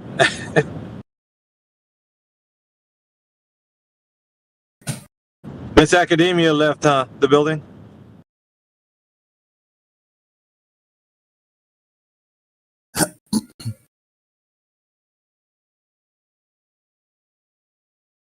All right, guys, I'm going to duck out for 10 minutes. If a girl comes in pretending to be a scientist, hold on to her for me. I've got a question for her. Go Jedi, go. Peace, brother. Like those people, just tell them that your floor is round. They will ask you, "Oh, what the fuck? Floor is round. So what about the light bulb? It's not round. The floor is flat. So what about the light bulb? It's round. The floor must be round too." Yeah, because everybody knows that things can't be different from one another. You can't have different things. Those are like Tarzan because he saw some monkeys around him, so he's a monkey too. Yeah, And a banana's obviously an apple because they can't be different things. I went to the forest the other day and I thought it was a tree. He was freaking white. You know, the worst part about it all is that he can look at the moon, but he can't compare anything that the moon has to offer to what the Earth is. Like, nothing. Yeah, we don't need to talk about the moon. Just look at the Earth itself. That's the thing in question. Well, how can the Earth be what it is if that other thing up there is that? Yeah, and they confuse the Earth to be a planet. Yeah. By definition, it's not. By definition, a planet is a celestial body. So something that belongs to the sky. The word sky means cloud in ancient English and means the things that are above the ground. Why go to the moon, though? It's not even claimed to be a planet in their lore. Yeah, so Earth is not a celestial body. Earth is not in the sky. Land in the sky. Right. Yeah. So that in fantasy movies. I'm going to go to a Discord room and ask for a logical syllogism, and then tell the people right after that I'm not smart enough to understand a logical syllogism. That's exactly what he did. I was listening to him when he said, "My brain can't comprehend." I'm like, then how do you know what logic is then, if that's the case? No logic. He asked for logic and couldn't track it. Go ahead. He wouldn't, if he knows logic, he wouldn't use two successive logical fallacies at the end. Appeal to future and start talking about us at home in us, flat earthers, like we are stupid. Because he couldn't talk about the topic. Someone who understands logic.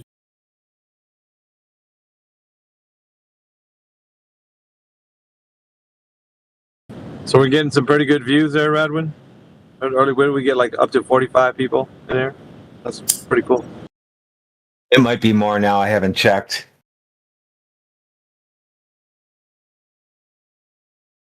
Who's next? It's the chat's just going crazy, and I think Drace and I are trying to deal with that and sporadic, and I think it might have slowed down. I'm in another screen right now. So you guys are like a group?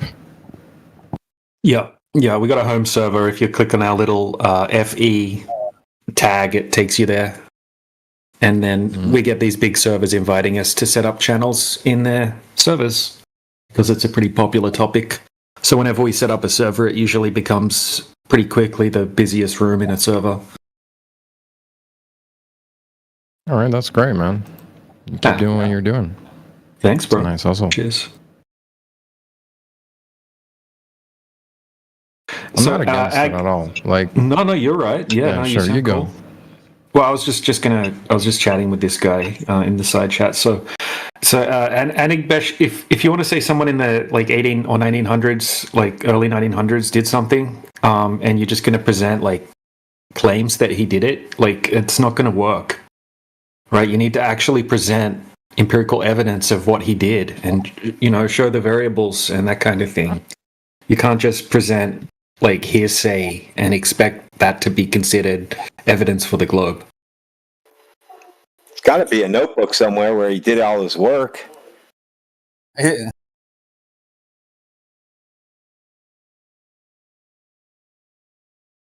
It's been years that all the memes from that website were being falsified already.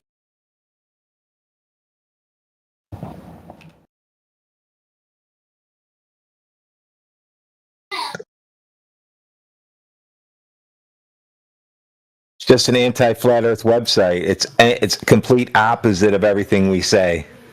Yep. Yeah. Look, that website, right? That's not like some unbiased source. That's like is filled with misinformation about flat Earth. It's ridiculous. Also, that website was created because of us. Mm-hmm. Yeah.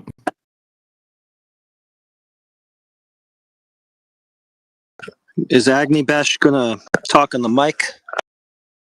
I have spoken with him before.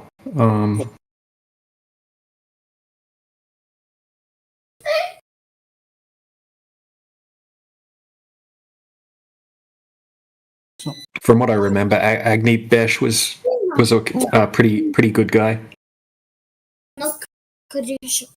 لا لا ما خلي ما اسمها ما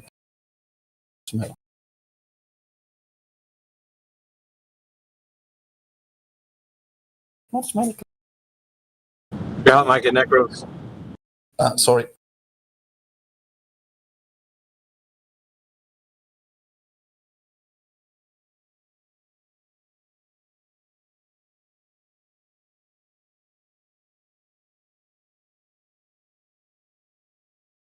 Hello. Hey, bro, how's it going? Yeah, it's good. Good. Like, I mean, I was just searching different things to just prove. I mean, just to prove that flat Earth is wrong. So I got this point. Like, I want to know how you're gonna prove this wrong. Or I mean, Yeah, well, firstly, there isn't very good evidence to go along with the claim. It's just kind of like some drawings and things like that, saying, oh, he did this and this happened. You know, I mean, we would never present evidence of that standard and expect it to be taken seriously. I mean, I could present you evidence in high definition that's been done recently, you know, by modern equipment that debunks what you just presented. Asking you, like, if something happened on 1870, like, how would you agree that it should be taken on camera, or like what kind of evidence? I mean, yeah, exactly. I mean, if you want to use evidence from way back then, I mean, it's going to be difficult for you to validate that evidence. Oh, okay, so that means. Well, that means that it would have to be taken on faith, right, without actually being able to validate it. So it would be invalid. But that means every theories which are originated from those years, then all are. Well, when it comes to a specific observation that was done, right? Yeah. It can be dismissed, right? Because we can't validate it.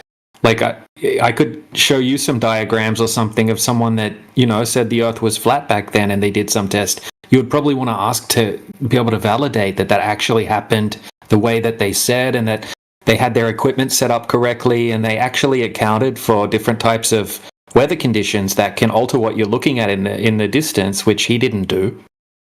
So there's a whole bunch of issues with it, right? Even if it did happen, I could still tear it apart because he's not accounting for variables that can affect what you're looking at in the distance.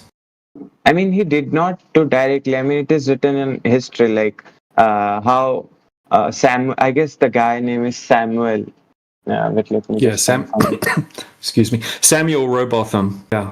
Yeah. So he performed that thing, and after that, so you consider that he did the thing, like the experiment of the flat Earth? Yeah, but I'm not gonna present it as evidence, right? If I'm gonna present evidence, it's gonna be something that you can validate, right? Something you can watch, like a high definition video where they take you through the entire process and you can actually see it all happening, you know, like after Samuel did the the flat Earth thing, like he proved on that lake, I guess, with the boat, the same place. Well, the Bedford level. Yeah. So you're saying that all this was made up? No, I didn't say that. I said we can't validate it. It doesn't even have photographs or anything like that, right? And it doesn't look like he accounted for known atmospheric conditions that can affect what you're seeing in the distance as well. When you're making very specific claims, okay, so it's over a pretty short distance, so there's not a lot of Earth curvature, according to the globe side, over that small distance. So if you're saying that because you can see some little thing that's 3 miles away or something like that, a few inches off, you know, it could easily just be because of some weather condition that's creating a little bit of displacement due to the way that the refractive index is working, you know, on the light's way off the object back to your eyes. So things can be displaced upward or downward just due to the temperature differences. You know what I mean? Like miraging effects, all sorts of different things. This is like, it's obvious things that would need to be taken into consideration.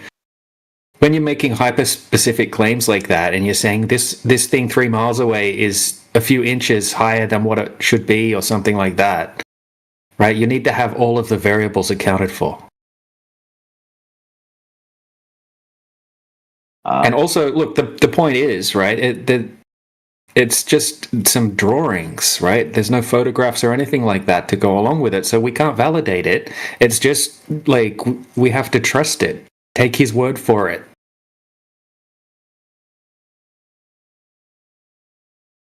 Okay.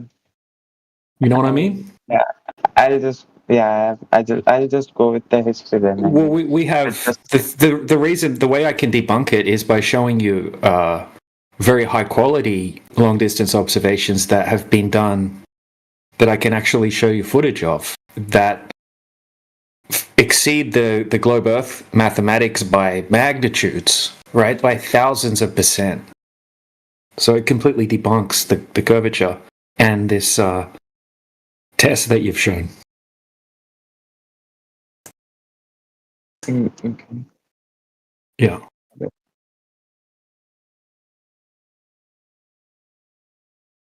But it's good. I appreciate you presenting things. You know, I'm not like arguing with you or anything like that. I do appreciate you looking for evidence of the globe. That's what we're asking people to do, and it's not like you're like angrily defending it or anything. No, but yeah. Good. Yeah, I think for today I have only this, and only because of the history kind of thing, and no camera evidence I have to. Yeah, it would be good if we had some visual. I mean, is there any scientists or astrophysicists who are doing, who have done proving for the globe Earth recently? I mean, I don't know. We've had PhDs, scientists. We've had some people go out to debunk flat Earth. People that are professionals in the field of optics, like Dr. John Dee. He went out to disprove flat Earth, and he started doing laser tests over long distances and observations over long distances, and he became a flat earther in the process because he debunked the globe. Yeah. Okay, so that's what good. happens. Earth is flat. Well, yeah, absolutely. I mean, it's not like, if you honestly have a look at all of the evidence, the compilation of evidence that we have, you wouldn't think that the Earth's a globe. Once you realize how little evidence there is from the globe side and how much the evidence there is that it's not a globe, I mean, you'll at least be looking into it a bit better, a bit deeper. Okay, if no one else has any other question regarding this, I had a question like how flat, I mean, if you're talking about flat Earth, like you have kind of model or something, like it has the thickness or something? We're not claiming to know the shape of the Earth. Right, we're claiming. Okay, so you're just saying, okay. We're talking about the word flat in the context of large bodies of water which make up most of the surface area or the known surface area of the Earth. Right, not having any curvature, not having any drop over distance. That's what we mean by flat. We don't know. We don't know. The whole entire Earth hasn't been discovered. Right, so it's not something we're making a claim. We're not claiming to know the shape of the Earth, right? That's the globe. What the globe does, right? The globe tells us the Earth is an oblate spheroid, and the radius value is 3,959 miles. What we're doing is going out and testing to see if that claim matches reality, and it turns out it doesn't. Okay, so you're just claiming that Earth is flat, and you're not claiming on how the exact shape is, right?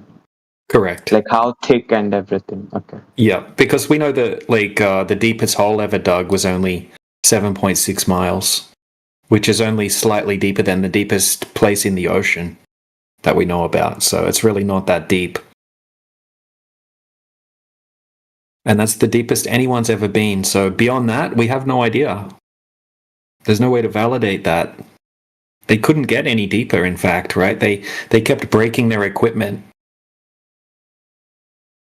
I think they tried for a couple of years to get deeper and they couldn't do it. Yeah, I mean, yeah. The highest is, I guess, 10. Wait a second. I don't know. It was something. Okay, yeah. It was nice talking with you. I mean, I don't have any other Yeah, points. you too. Yeah, no problem, man. Good talking to you as well. If you think of any other questions, feel free to ask. I mean, I can show you an example quickly of a long distance observation. If you want to see something that goes against the globe.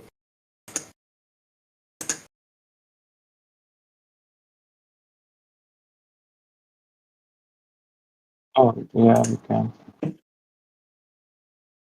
You want to see something? Yeah, I mean, if no one else has any questions, you can. Sounds like he's in mourning. Mourning the globe.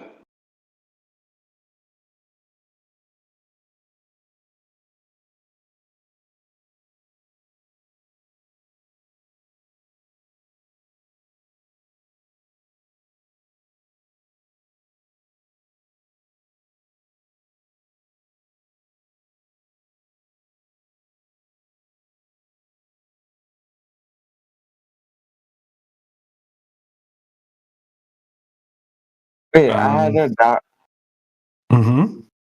Like, I had a question in my mind. Like, has anybody tried this thing? Like, if you are in the, I mean, US, okay, you're standing US, California, right?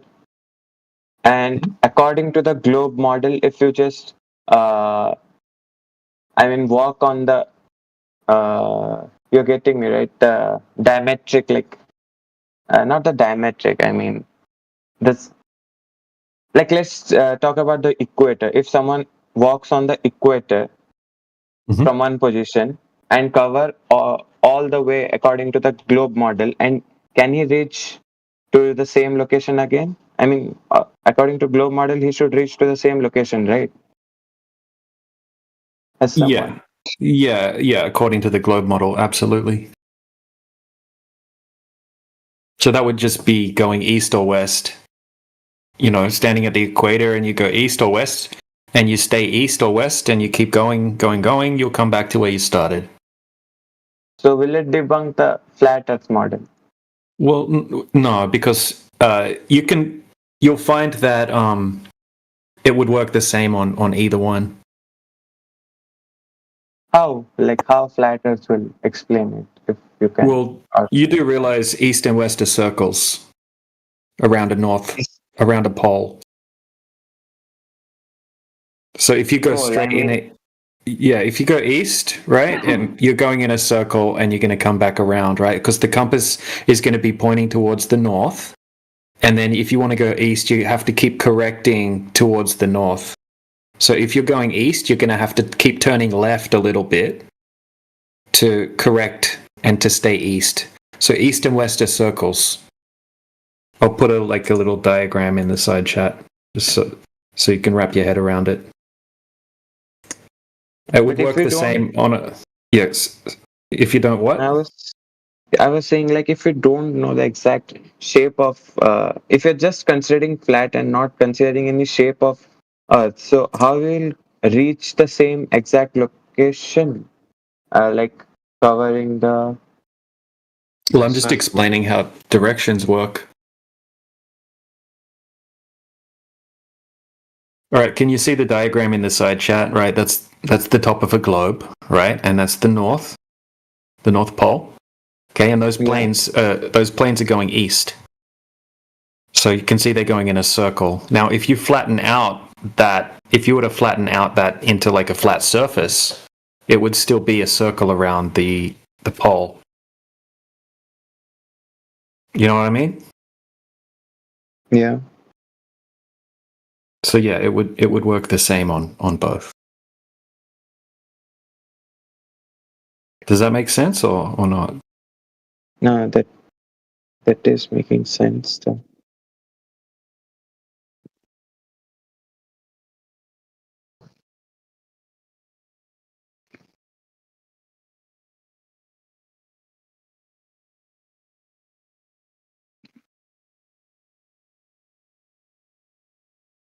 Yeah.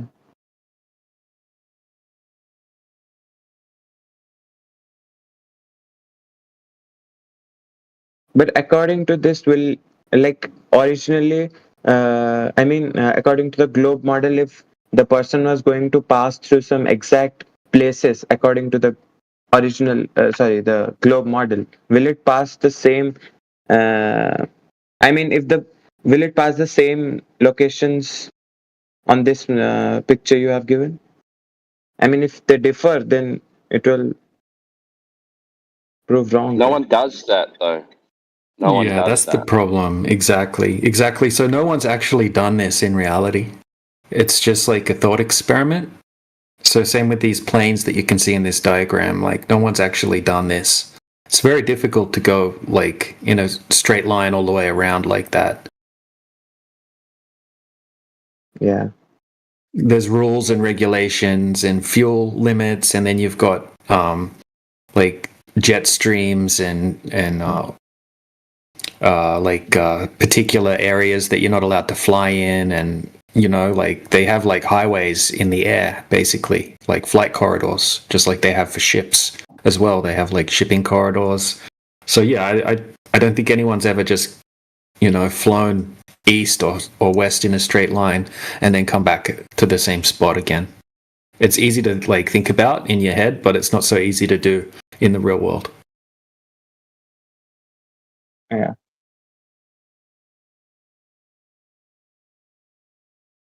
What's interesting is that people have not gone in a straight line east to west around the earth, but people have circumnavigated the earth east to west. They've kept going around in a general easterly direction, not in a straight line, but around the earth, and sort of come back to where they started, east to west. People have done that, and that would work fine on a globe or on a flat earth. What's interesting is that what wouldn't work on a flat earth is if someone started at the North Pole and then they went south and they went all the way around and did a great circle around the globe, went over Antarctica and then came back up around the other side, right? So they're doing a north-south circumnavigation. That wouldn't be possible on a flat earth. But what's interesting is that no one's actually done that throughout all of history. Tons of people have done east to west, but no one's ever done north to south. Yeah.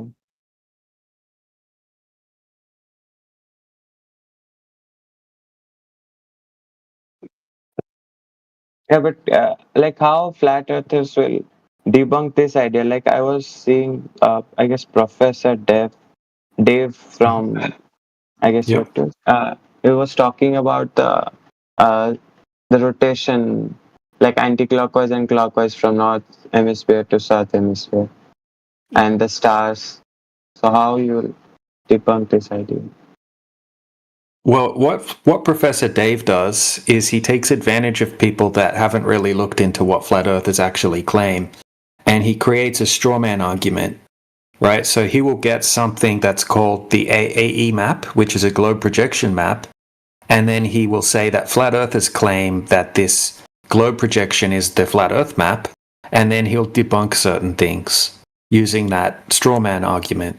So we don't claim that map. So he's just lying. Yeah. I'm sorry. Yeah, I got you. Like you're just talking about flatness, but how will you explain this thing then? Like What's the particular argument that you're talking about? Oh wait. That you see What do we observe? Wait a second.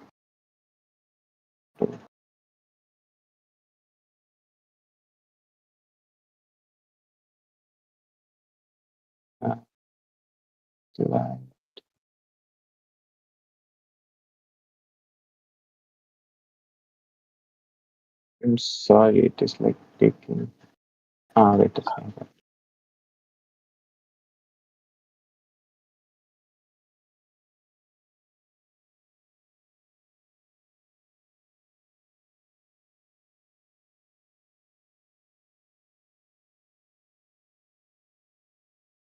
like we see stars like from different places, and we observe different stars, right? Not the same. Like the Polaris is seen from the northern hemisphere, and how it moves like in anti-clockwise direction from north. I mean, we see from north hemisphere the anti-clockwise direction, and from south hemisphere the clockwise direction. Well, all of the stars will spin east to west, whether you're in the southern hemisphere or whether you're in the south or the north. Like in Australia, they still spin east to west. So whether they're going clockwise or anti-clockwise or left to right or right to left, it depends on your orientation. So if you're in the north and you're looking towards Polaris, for example, they're going to be spinning a certain way. And then if you turn around 180 degrees and look south, right, they're going to look like they're spinning the other direction just because you've changed your orientation. And the same thing happens in the south. It depends which way you're looking. Yeah, that's what I was saying. Like, if we follow the globe model, like if we stand on north and like the Earth is rotating in one direction, and we are seeing the stars moving in the same direction, and if we go to the southern hemisphere, it will be opposite, right? Like with the globe model. But how? Okay, this is why I asked the question. Why do we need to explain the observation when the observation is in the sky? The stars are the things that are in motion. Whether they're going, like DJ said, this way or that way, and they appear to be doing opposite things depending on your location, or B, because you've turned around.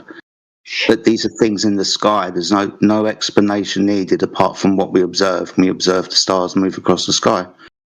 So the explanation is within what we observe. We see the stars move. Yeah, but like Earth also moves, right? No. Earth does not move?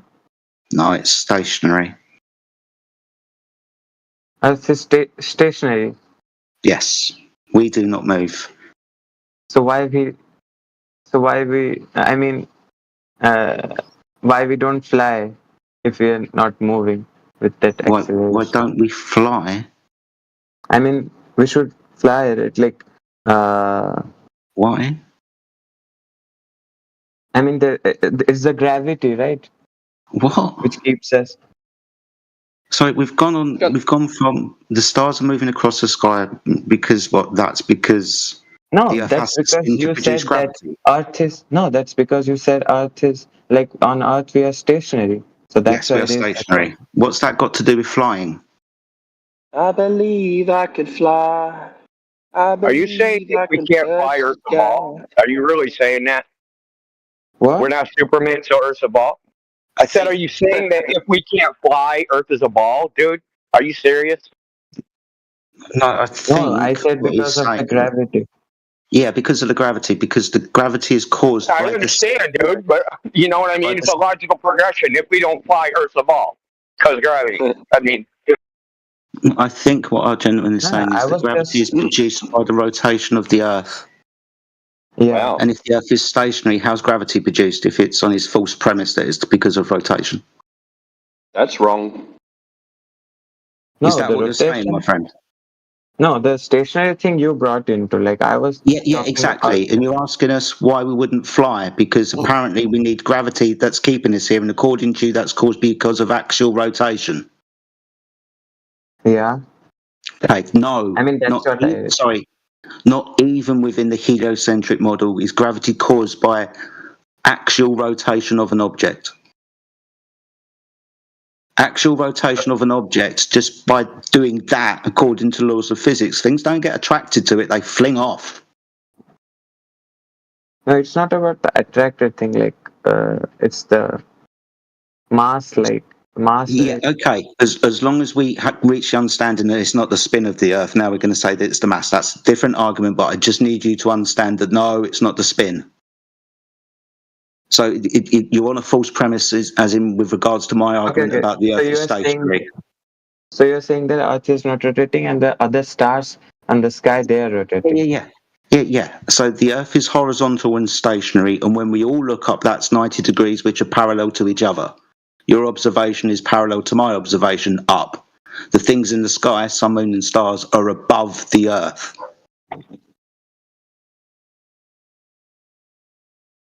I mean, you are rejecting all the. No, this is what we see, isn't it? I'm just asking a question. You are just rejecting all the things which explains like why Earth rotates, right? No, I'm just pointing out what we observe. At the moment, you're asking the question about why stars appear to do different things, and I'm pointing out that's the stars that's doing that. That's not the rotation of the Earth. That's my claim. The Earth is not in motion. The Earth is horizontal.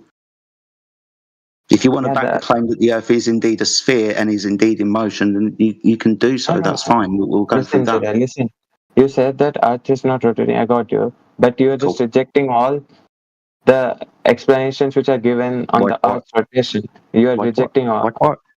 Like what? Who is that clown speaking in between? I don't know. Like what? Yeah. Oh, no, you asked. I'm so sorry. I thought like all the explanations. Like wait. Explanations that don't fit the observation, right? The explanations that you can't think of right now? No, I mean, I have not done any PhD or any astrophysics thing. I'm just saying. It's like, it's not the think of. I mean, you have not. I mean, I don't think you have also. You don't have that knowledge. Like no one can hear me. I don't think so. We can hear you. Like a bird flying, right?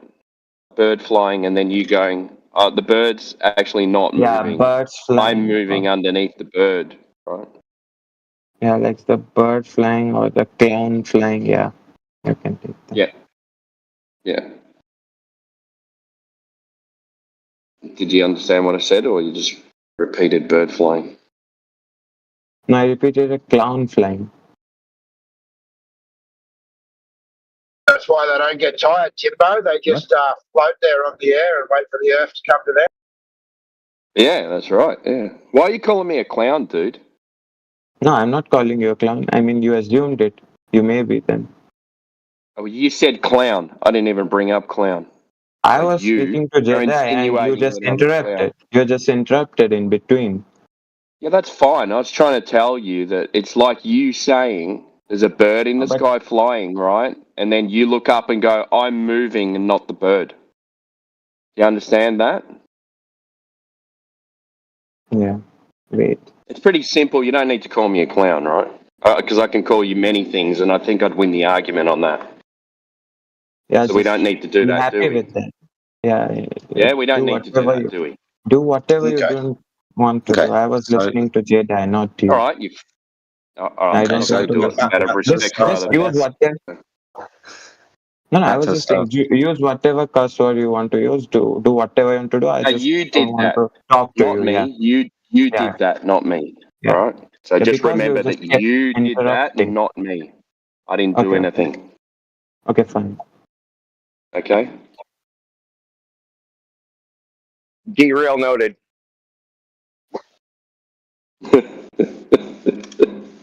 So we don't need to. This was the kind of the point. We don't need to make explanations about why we observe things that about we do. The rotation of the Earth, like about the day and night, how it happens. It explains, right? That again will be the motion of the sun across the Earth. That's what we observe. That's what we measure. I mean, due to the rotation of the Earth, it explains that how day and night happen. I get, like so Timbo pointed out. I get, like Timbo pointed out, that you can, say it's a relativistic argument, and actually, no, it's not the thing that I see in motion across the sky, like the bird or the sun. It's actually me. But what we observe is the sun move across the sky, causing the light. Now we get the time from the sun. There's other ways to get the time, but we can get the time using the sundial from the sun. So we observe and measure the sun's motion across the sky. Same with the stars, same with the moon. Where do we jump from? Now we're on a sphere that's rotating. Yeah. How do we get from the observation of the things moving across the sky to now the Earth must and can only be a sphere that is rotating?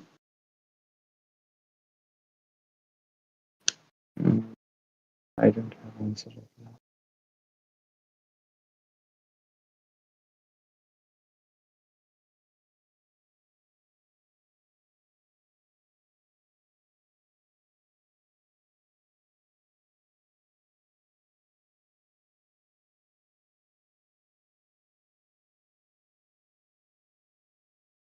Are you taking time to think? I mean, no. What did you ask? Can you ask it again? I'm so sorry. Like I didn't get the question. How do we get from observing and measuring the sun, moon, and stars motion across the sky to the Earth must and can only be a rotating sphere? Oh my God! Can you frame it a little bit simple? Because that's what I was asking again. Like frame it. I mean, I'm not getting how you are framing the question. It was a bit How do complex. you jump logically from observing the sun, moon, and stars move across the sky, for the reason being that the sun, moon, and stars move across the sky is and can only be that the Earth is a rotating sphere? Okay. I was not giving the only reason. Like it was one reason. Like it explains like Earth rotates, so it explains like one part as day and night, like the time zones. Yeah, but we can also get that from just the motion of the sun across the Earth, which is what we observe and measure. So either way, it's one or the other. How do we get to prove either?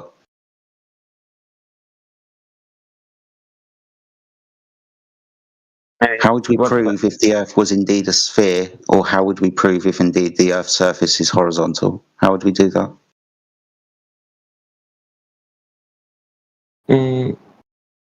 Okay, so you're saying a cube rotating?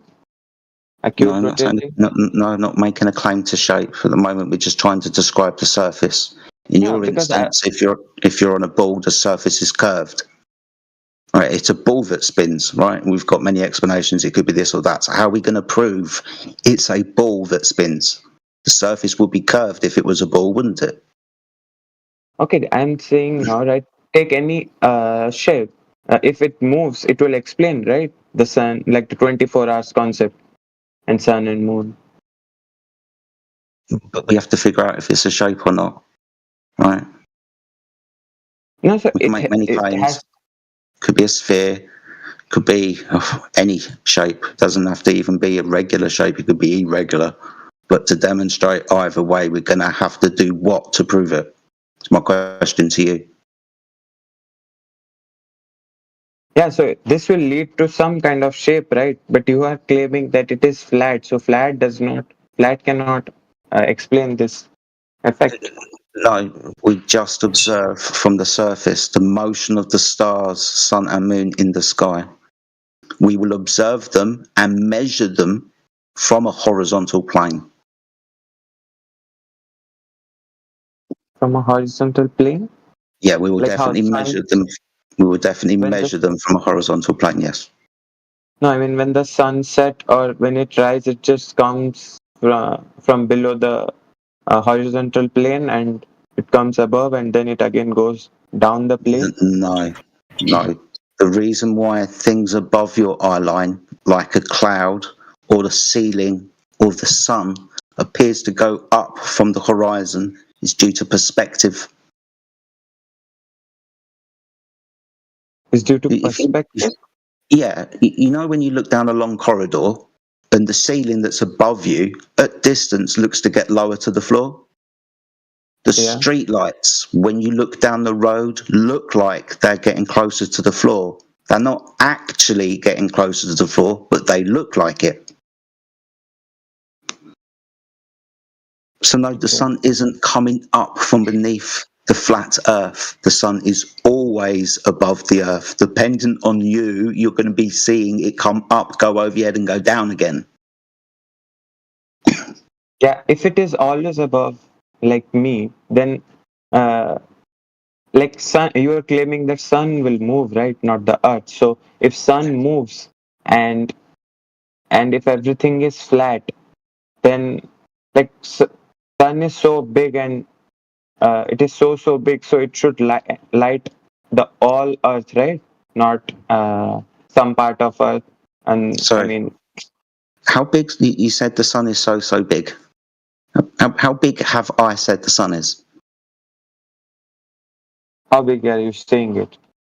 I mean, what scientists claim. Let me search it. How big is sun? Yeah. So it would. I think this is where maybe you've got an idea in your head.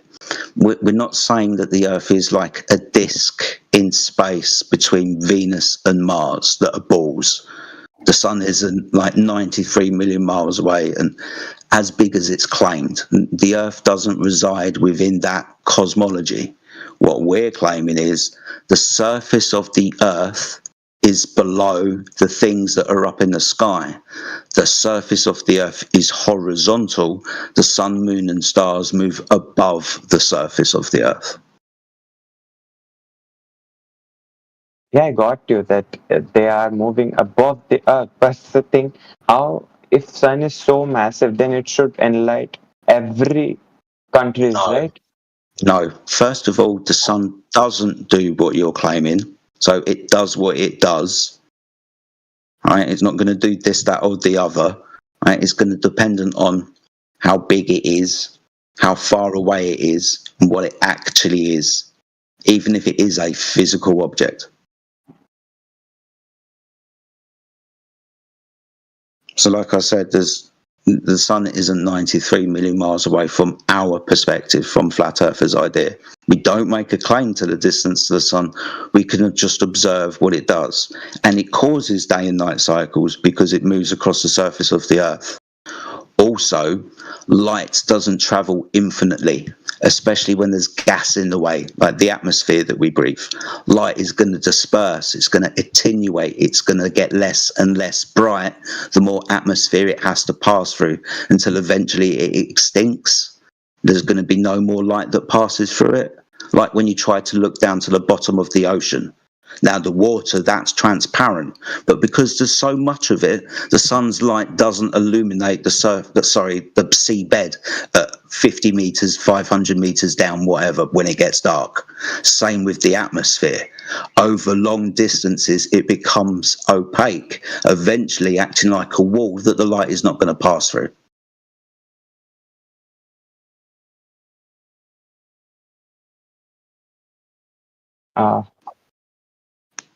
I mean, anyway, you just provided me another possible way, so like another possible way. Awesome stuff. But it does not make glow model falsified. Like, we're at the moment we're just looking at the sun. If we were to look at the Earth and we were to measure the sun, we would utilize and measure a horizontal plane. No, but you were to the point that it can be any irregular shape or it can be any shape, but within the explanation, if you're going to, within your explanation of something rotating, causing the phenomena of things appearing to rotate whilst you're on a rotating reference frame, or you being stationary and the things in the sky appear to rotate, we're still yet to discover which one it actually is. Within your idea, there's a sphere, which means that we would measure curvature over distances. We don't measure curvature over distances. We measure water over distances to be horizontal. Horizontal is not curved. So therefore, the Earth can't be a ball measurably. Okay, but like we were at the point about the stars rotating, right? So if stars rotate clockwise in the like if suppose you are saying, let's assume that Earth is not rotating. So if stars are rotating, so they are rotating clockwise in the north hemisphere and anti-clockwise in the south. Anti-clockwise in the north hemisphere and clockwise in the south hemisphere. So you're saying that? I don't need to explain what we observe. We just observe the stars doing that. So that means stars have different. I mean. The stars. Does the moon move? Yeah, moon. Yeah, but yeah, okay, cool. Does the sun move? When you see from the does the sun move? So there has to be a same movement, right? I mean, from North Hemisphere, you are seeing all the stars moving in anti-clockwise direction, and from South Hemisphere, they all are moving in clockwise direction. It depends where you are within that circle of what you're going to see, depending on what direction you look. What direction? I mean, where you're standing, you look up to the sky, right? You're not looking. So where are you standing? I mean, assume to be at the northern hemisphere, where it's the. So sorry to interrupt. The northern hemisphere. That's a big place. Well, anywhere. Okay, let's assume. Experiment. Someone standing on the North Pole, and someone standing on the South Pole. Gotcha. And. Yeah, so they is observed. Which you call observation, that northern hemisphere anti-clockwise direction and stars rotate anti-clockwise direction, and in southern it is opposite.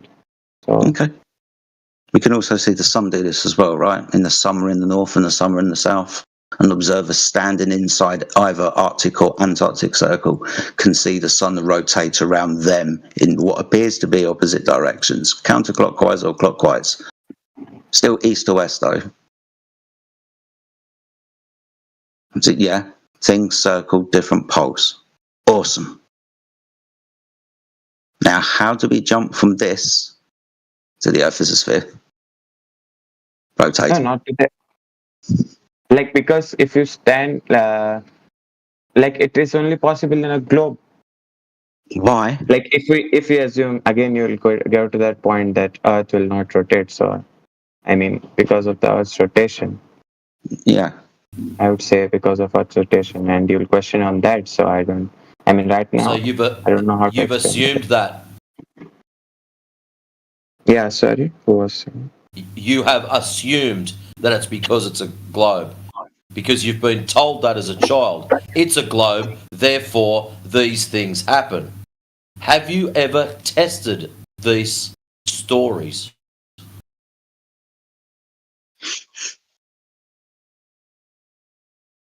I mean, tested what? Like, I have seen.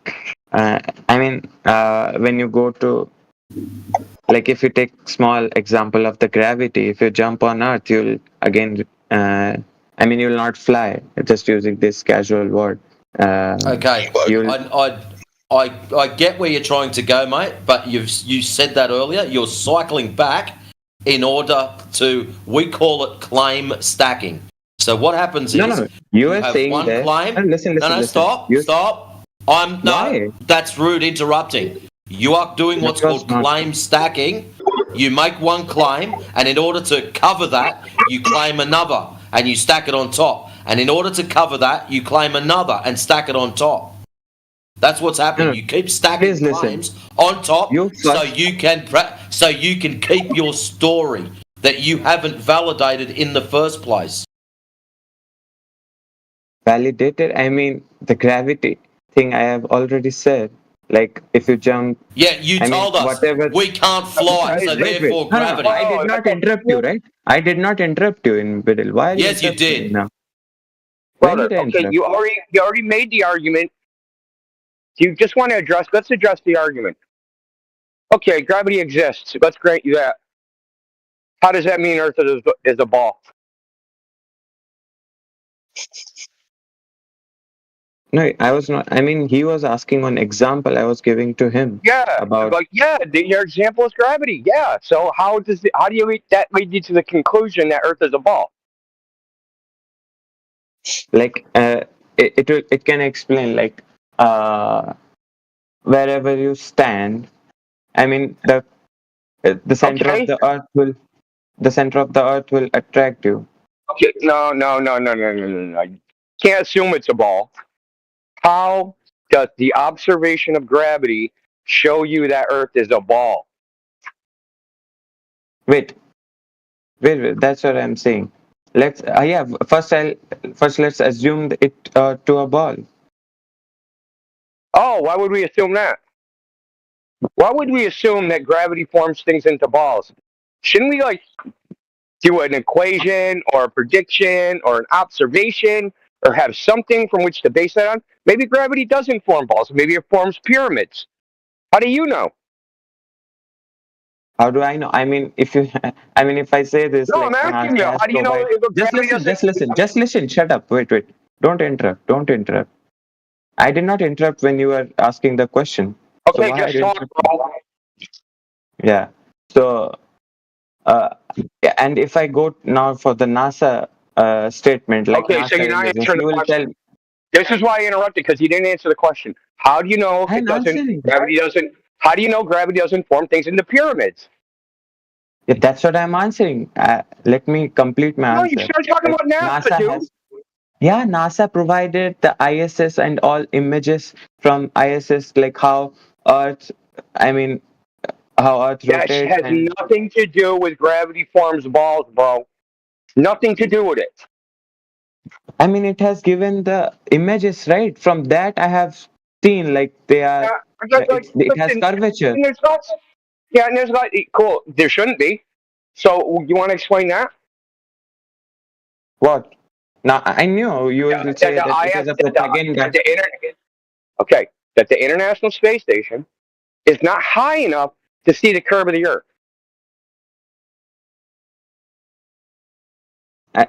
But they have shown the curvatures and all. So you just saw an image.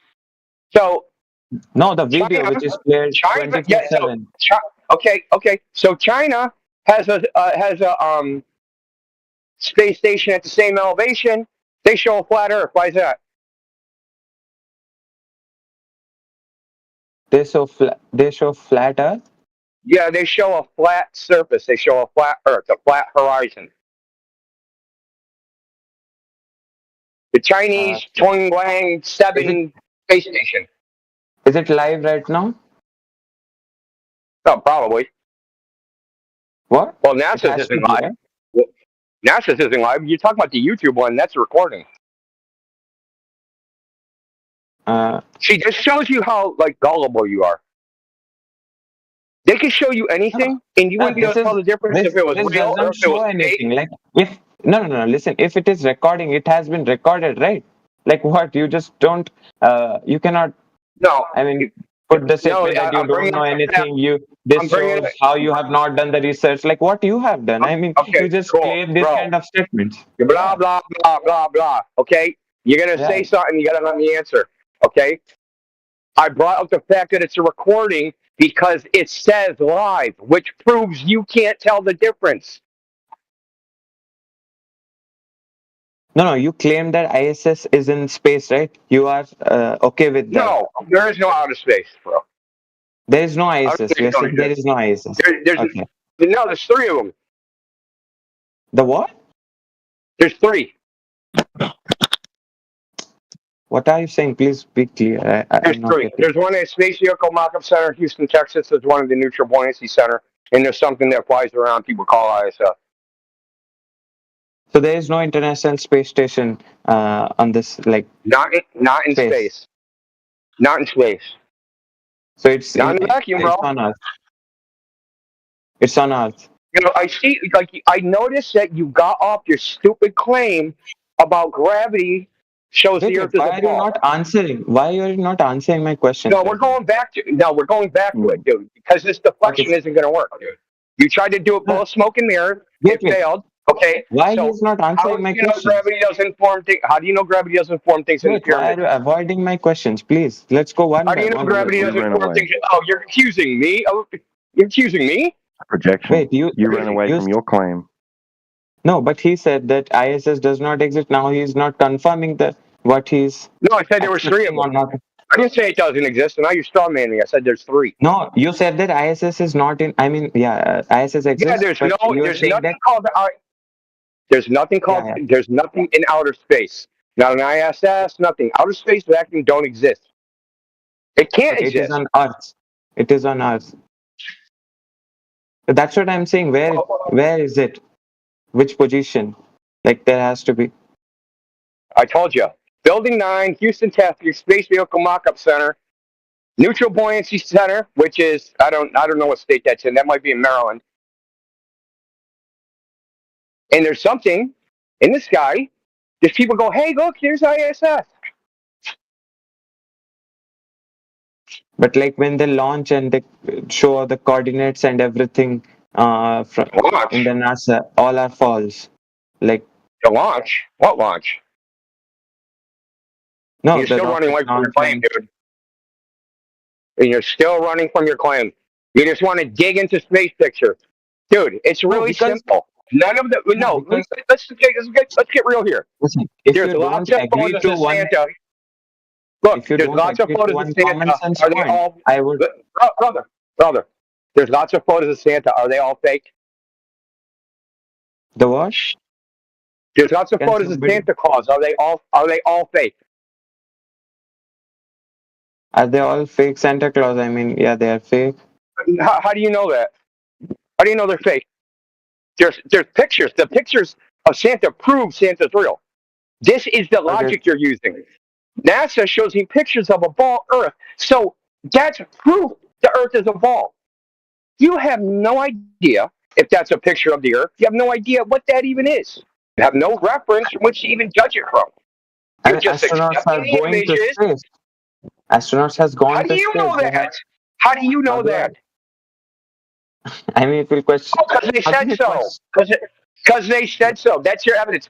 They said, I went to space, and you're like, okay, I believe you. They said, I took a picture of Earth from space. You're like, okay, I believe you. How can you verify any of that? How to verify? I mean, they are the bodies which are made by the government. They pinky promise? They pinky promise. I went to space, pinky promise. No, it's not. It does not work like that. I mean, they are scientists and all this, so they. Oh, yeah, so what does that make them? Like, I mean, that's why me and I mean I am and you are here discussing on this, and they are just doing all scientific studies. No, you just believe that, dude. You have no idea what these people are doing. You've made up a whole narrative in your head about people you don't know and that you've never met and about what they're doing. Probably fucking around on Epstein Island for all you know. What? I said they're probably on Epstein Island for all you know. You have no idea. You're just telling a story about what you believe. There's some magic people out there with the proof that you don't have.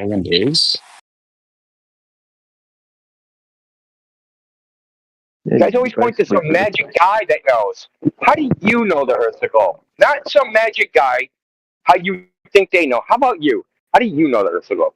Just you. Once you go back to your claim about gravity. Oh God, we don't want nothing to do with that. You keep saying Epstein Island. Do you know what the island's actual name?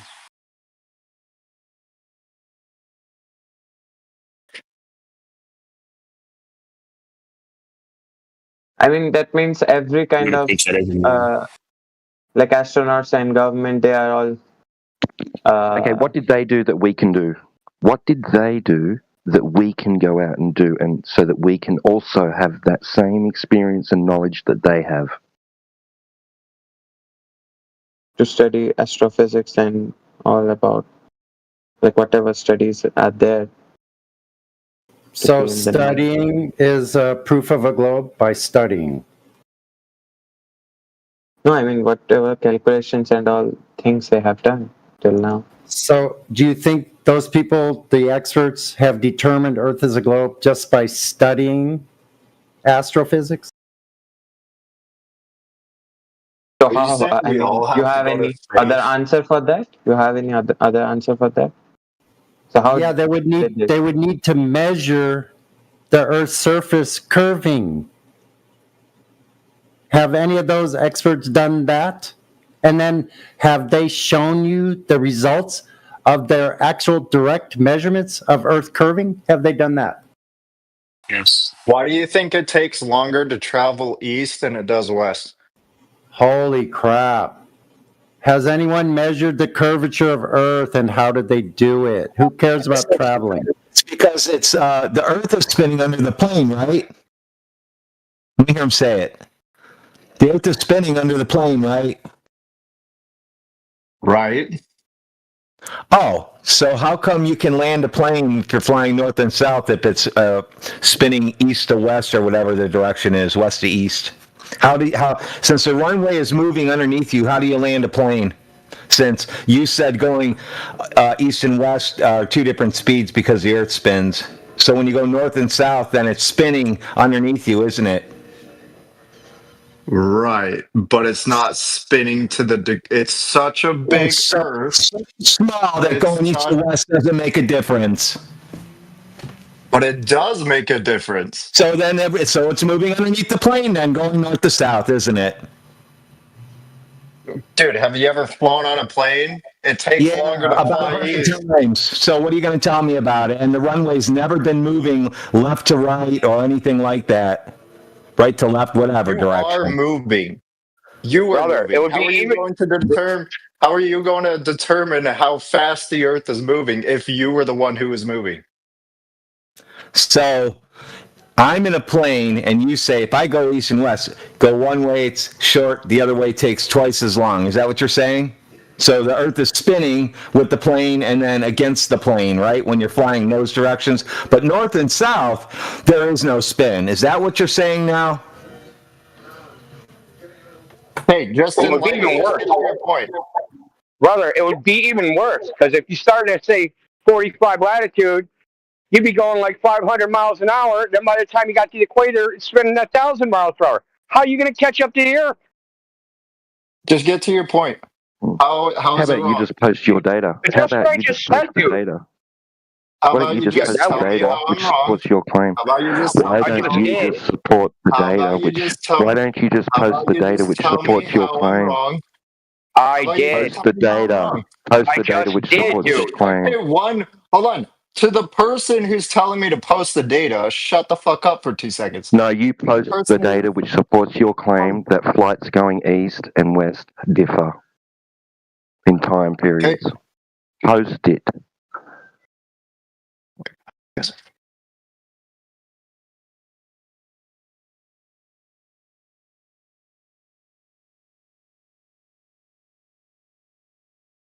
I want black box recordings. Not estimated departure and arrival times from fucking airports. You got it? Bro, support your claim. You don't want departure. Your claim. You don't want fucking times of the airport? Why? Not estimated departure and arrival times from airport fucking terminals. I want black box aircraft data. Okay, there is other factors that affect the time, like wind resistance, weather. All right. Ah, there we go. Yeah, so I'm not saying there's only one factor, but when it's a routine thing, when flying one direction takes longer than the other, wouldn't that fucking indicate it? And the fact that you're not flying in a straight fucking line? Show the data that shows it's consistently a longer time or a short time going one way or the other. Wrong. Hold on. There is a person that claimed that he proved me wrong. I would like to say how he proved me wrong. I proved your hypothetical wrong. Your predicted hypothetical was wrong, dude. Because if you're flying north and south, you'd have to accelerate to go 500 miles an hour faster when you reach the equator. Because the equator's 1,040 miles an hour, you'd start off at 500. Where's the extra rotating? Where's the extra 500 miles coming from? 500 miles per hour. Rotating north to south. Dude, sideways. You're flying north and south. It's going sideways. 500 miles per hour faster. As you change latitude, and you do have to fly it. As you change latitude, you're going to change speed. And then re-enter. He's just making shit up, bro. He's just making it up. He doesn't know. Oh my god. He's never been in a plane before.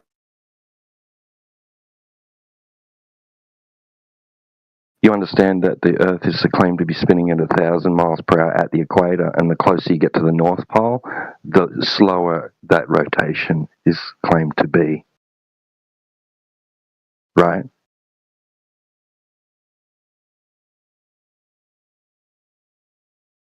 No, you don't know. You guys don't know. while I'm pulling up don't know. While I'm pulling up the data, you guys can continue your conversation. Oh, Okay, somebody. Thank you, sir. Thanks for the submission.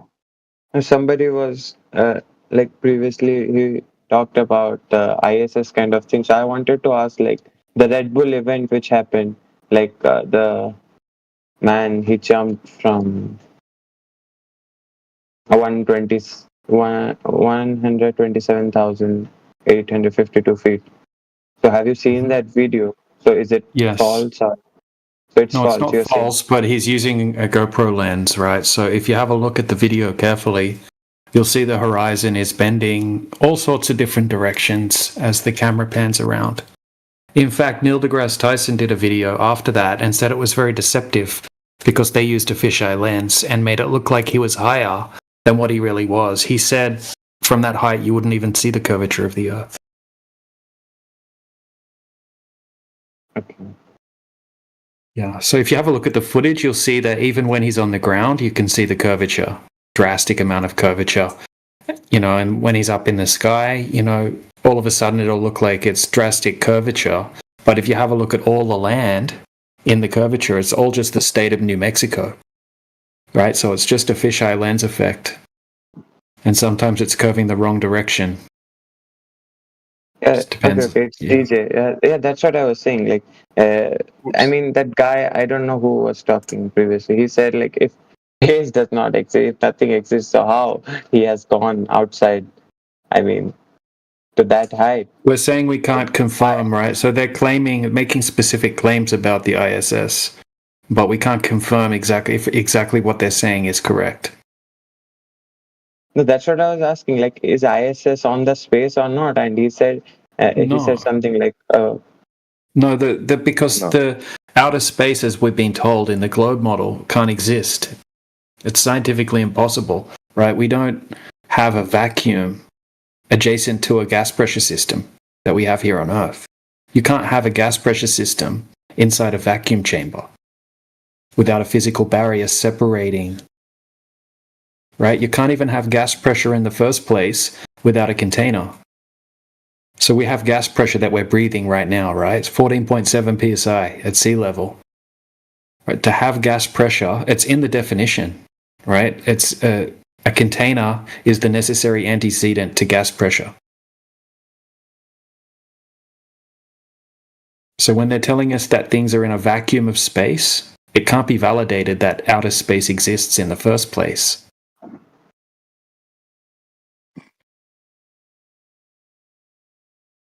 There's a whole bunch of images people put in the side chat about the Red Bull jump, if you want to have a look. Right, so have a look at the line there. I got it when you said fish island, so yeah. No need to. Okay. I forgot. I mean, yesterday have you ever investigated what kind of camera lenses they use on the ISS? No, yeah, but yesterday we were talking about the Himalaya 8 and all satellites. But ISS, I don't know. Right now, I have to. ISS uses wide-angle lenses. Like, have you researched about all kind of lenses which they use? That would be better if you. Yeah, they use a wide-angle lens which gives you a 180 by 240 kilometer field of view.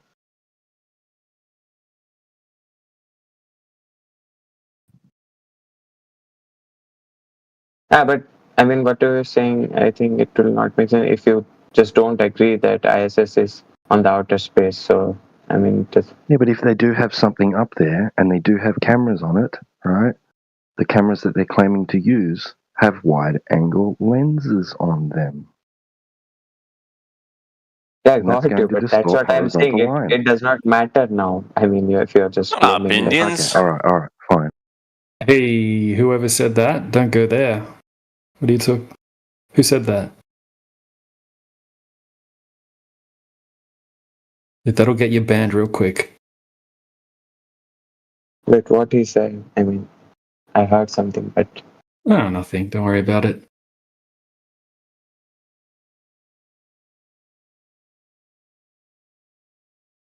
okay. Okay, thank you.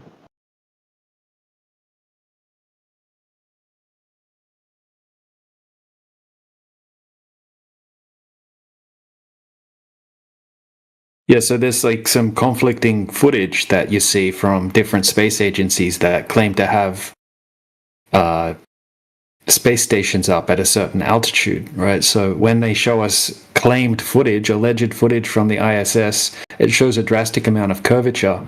But then we have footage from the Chinese space station, and they're showing like pretty much a flat horizon for their footage.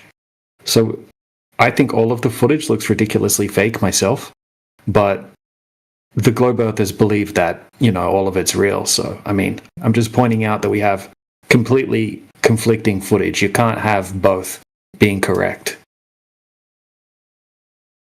Okay, and one more thing you added between like there has to be a barrier, something between vacuum and air. I mean, the air or atmospheric boundary. So correct. That means that vacuum exists or not. I mean, I'm asking.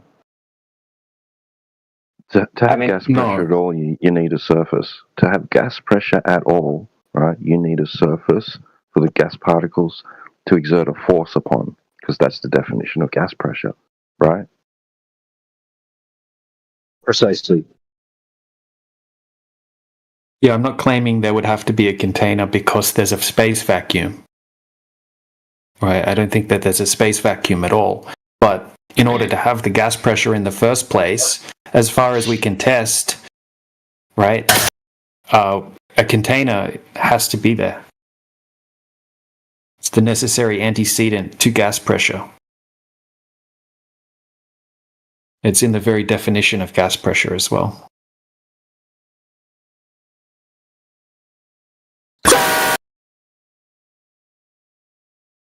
Who keeps doing this?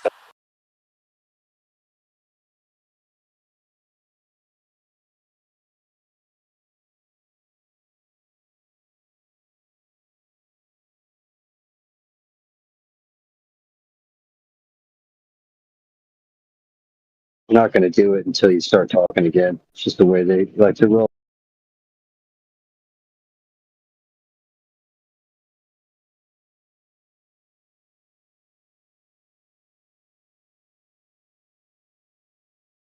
I love how people are stuck on space to measure the. It's pretty funny.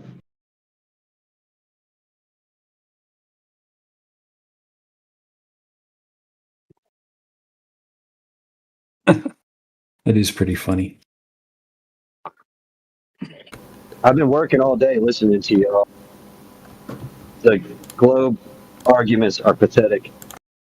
And no offense to anybody who believes it. Your evidences are appeals to.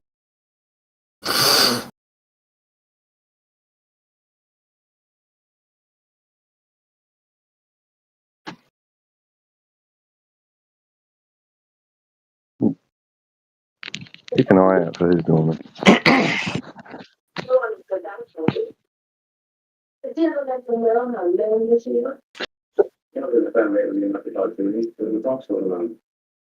Yes, had all the long distance laser observations and experiments, all the long distance observations have been happening for the past however many years. It's been over 15 years now. We have only one made it to Netflix. That should be very telling in enough. There's been thousands, at least hundreds that we have documented.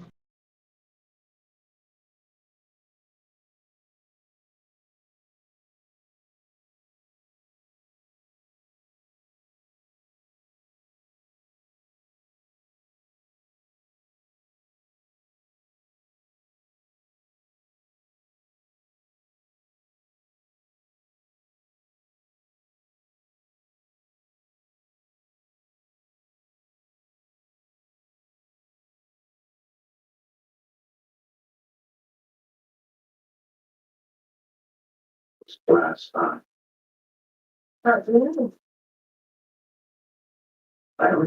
It's a nice conversation you have going on. You're on air. You should probably mute up.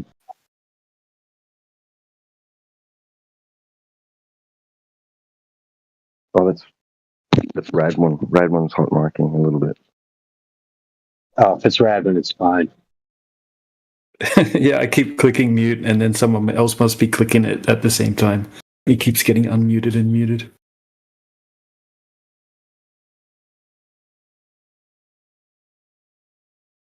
All right. Who else we got in here? Anyone else think the Earth's a globe? Have any questions about flat Earth? Got a ton of people in here. Yeah, go ahead and explain 24-hour days and nights in the north, like Sweden and Norway. That's it's quite easy. Yeah, that measures the Earth. That measures the Earth, all right. Yeah, look up at the sky. That measures the ground. If you stand inside the Arctic Circle, you can see the sun for, I think, it's approximately 3 months of the year. So it's perpetual sunlight for 3 months in the summertime, because the circle of the sun around this area is getting smaller and smaller and then wider and wider, which is what we observe, right? What? You're pointing out to the observation when we're standing inside the circle, the Arctic Circle. This is observed in the summertime. The summertime in the north is defined by when the sun moves from the equator towards the Tropic of Cancer. That's where the sun is, right? So as it circles, you see it. If you stand inside the circle, your radiuses from one end to the other, the diameter, is a distance that you can perceive the sun.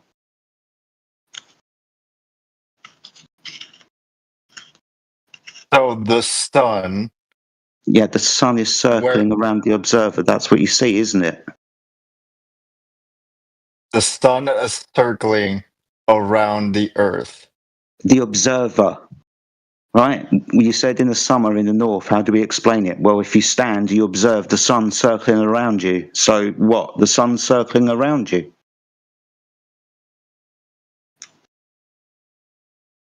How do you describe that the sun is circling around me? It's because the observation is inside the Arctic Circle. You brought up Norway, Svalbard, probably, right? Where it's perpetual daylight for 3 months of the summer. So yeah, inside this circle, you would perceive the sun rotate around you. It's in the sky for 3 months of the year. It rotates around you every 24 hours. You see the sun. What do I need to explain? There it goes. Okay, map this out, because you're making no sense. You're saying that we're in place. You're saying that we're in place. And the sun is moving around us, right? And then during some times, during some times of the year, it stays in place? No.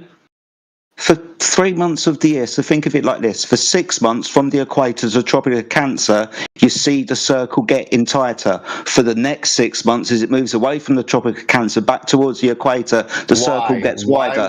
And then... eventually the sun from your position isn't able to be viewed anymore, and you're going to be in darkness in 3 months' time, where it's going to be winter. The sun, on the other hand, has moved its location. It's now circling another position, because if you make the same observation from inside the Antarctic Circle, you observe the same but similar phenomena.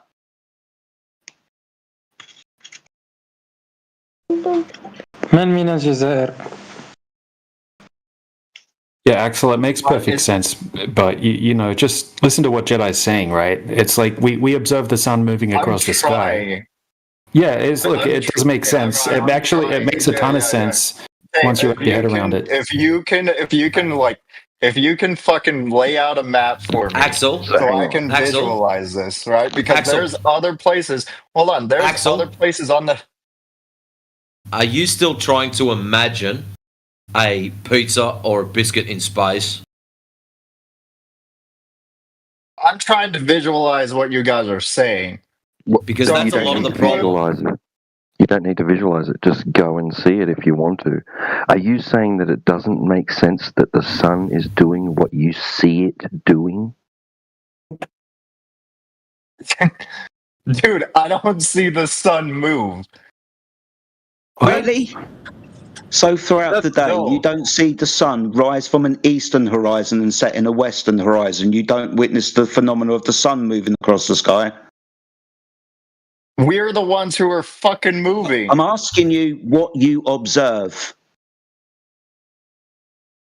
Yeah, I see the sun staying still, and we're the ones that are moving. Wow. Because there's That's other broken. things that are moving. So you're saying all the things that are moving.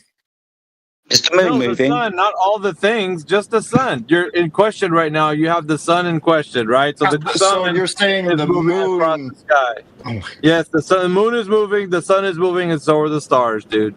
Like that's what we're Yeah, saying. you're Because assuming. that's what's observed. You have to assume. You guys are. You have to assume. Really? Axel, you have You to assume that you're moving. Yeah. All right, I mean, so the do you point- feel yourself moving? Hold on, dude. Hold on. The point that we're making here is the observation that That's why Dude. there's wind. Dude, Axel, the point we're making is the observation being made is of the sun, moon, and stars moving. That's all you can tell from your vantage What is point. the wind coming from? Us staying Why are still?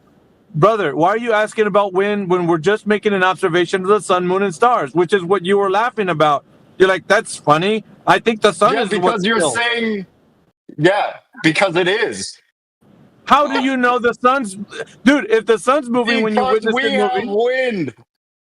No, We have sorry. wind Hold on. indicating motion. Excuse me. There's Excuse no me. wind when you're Excuse me. still. Stay Excuse inside me. a building. Don't move. There's no Excuse- wind. When you excuse move, me. there's wind. So we Excuse are me. moving, which would indicate wind. Okay. Have you ever heard of a still day where there's no motion to the atmosphere?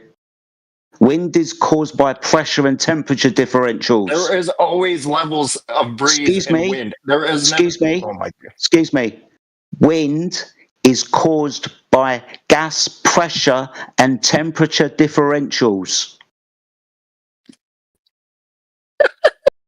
So Yeah, you're laughing because you didn't There'd know be that. thousands of miles of wind, dude. There'd be like 500 mile an hour winds. Yeah, you're Sense. laughing. It You're makes laughing because zero you didn't sense. know that. You're How laughing do because you you didn't think know what he just told How do you. you What he just think told you. temperature Dude, differentiation Axel. change? Axel, you cannot prove that the Earth is in motion. That's what's causing the wind. If that's true, right? If you say that the Earth is in motion and then it causes wind, how are you going to demonstrate that fact that the Earth in motion causes wind? How are you able to prove that? Well, you guys, I'm sorry you guys don't pay attention in fucking science class. I'm Really? sorry, but Okay, Mr. Science. Yeah. Mr. Science. Fucking- awesome. Mr. Science, I want you to point out how the cause of the Earth spinning is related to wind. Please go ahead and show us something in the text channel right now for the audience to see how smart you are. Show us. I've already fucking pulled up my fucking data, and I haven't seen a fucking ounce of your data. Where is your data? Did he the post fuck- something? Hold on, let me see. Where do you I post? did. He thinks wind is caused by Earth's rotation. What Yes. a fool. Yes. You Where's make the no data? sense. You're being Hold on, recorded sir. right now. You're a Sir, fool. sir, I sir. make, Wait a minute. I make most sense. Just wait. You guys I'm are asking for the fucking data. Geniuses. I'm asking for the data right now. Do you have supporting Pull data? up your fucking data that the Earth is flat, and then I'll pull up my data because I pulled So up. you data don't that have you it. Fucking, So you don't my have God. the Instead, I'll information to fucking pull it substantiate. up. Oh my Yeah, do God! it. See how you guys Do are it. fucking dodging? You haven't pulled up an ounce for your fucking claims, and I Axel, just pulled up you can ask Okay, questions. stop. They're invalid. Guys, all right, now that you have calmed down a little bit, just take 10 seconds to breathe. At 33 minutes past the hour, Axel Berthill posted flyusa.com, and it's some webpage claiming that the reason that the Earth is rotating is because proof is we fly faster one way, west to east, as opposed to east to west. Oh, yeah. That was the data posted. Was this your information? Was this your information that the Earth rotating causes wind, Axel? It has part to do with it, yes, sir. I want the science and how the Earth spinning causes wind. If this isn't proving it, then I want to know what is. Hey, what data would you consider proof? Something that shows us the reason we have wind is because of the Earth spinning. Hey, I want to see that. Describe the data. Describe the data that you require. Scientific validation for the claim of the causal mechanism of winds. So You're if a claiming the causal scientist so if a scientist makes a claim, it's not data, correct? No, listen to what I'm saying carefully. So if a textbook says it, it's not data, correct? You keep asking me, I'm going to clarify for you. The claim is It's the a wind. simple yes or no question. Dude, I'm clarifying and then I'll answer. The claim is the cause of the wind is because of the rotation of the Earth. So we require for that causal claim scientific evidence. That would be a hypothesis that's tested through repeated experimentation to validate the claim of the causal mechanism. Do you have that? I was a simple yes or no question. You're just dodging. You're dodging. The answer is no. The answer is no. Just because it comes from some sort of textbook making a claim that you're making, it doesn't make it science. The answer is no. Hey, there we go. I don't even have that. Now I can now find the appropriate data for you. No, the thing that you need is to provide the measurement of the Earth's rotation. That's what you need to provide. Oh my fucking God. Okay. Fuck off. He's not going to help you because you're lying, dude. No, because you guys are fucking changing on a dime of what I need to pull up. So what would satisfy you? And then if I pull while I'm pulling it up, I need your empirical data that the fucking Earth is flat. Yeah, so look, you made a false claim, bro. Look, Axel, relax.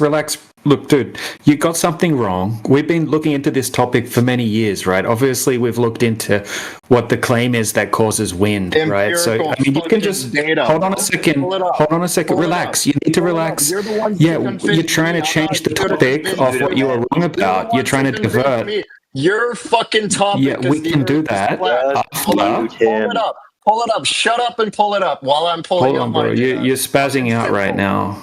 No, pull it up while I'm pulling up my data. Oh, I think you're a little bit too manic to go over our evidence. Pull up the data. It's simple. What you want to see evidence that disproves the globe. Understand that, but what you need to do, right, is relax, right, because we're all talking about your claim right now. Well, you claimed that wind is caused by the rotation of the Earth. I will pull up my data while you pull up yours. Let's do it. Okay, so even just the first result, right, in Google, what causes wind? It says wind is primarily caused by the differences in air pressure, which themselves are often created by uneven heating of the Earth's surface by the sun, right? Then the next link is the U.S. Energy Information Administration. It says the same thing. I mean, every link says the same thing, and we already knew this. Data. And now you're diverting to us showing evidence of flat Earth, which we can also do as well. But you're not coming with that either. Axel, while you're spurging out, going empirical data, and you're having some kind of nervous breakdown, please don't do this on air. It is not good. The data that you provided us from flyusa.com, all it does is claim stacks. That's it. It says in there that there's studies that have been done, but yet there's no links to any of these studies. There's case studies done, no links. There's nothing here except claim on top of claim on top of claim. Okay, so on top of listen, Axel. Hold on. Hold on a minute. Wait. Well, no, you gotta wait, dude. You gotta honestly wait because I'm trying to get a point here. DJ was exclaiming to you that you didn't want to look it up. That's fine. We looked it up for you. It's been already researched that the cause for wind is not the Earth spinning. He was telling you while you were saying, I need that data. I need that. He was telling you. He was giving you the answer that you were supposed to. I read what he said. Okay. Yeah, and then nowhere does it disclaim that the Earth is spinning, causing wind. I heard what he said. I didn't read it. I heard what he said. Sorry. Yeah, but he's telling you the answer. The answer is it's not the Earth spinning, causing wind. Do you get that? If you look up, you're just wrong, there's bro. AI. Hold on. If there's AI, right?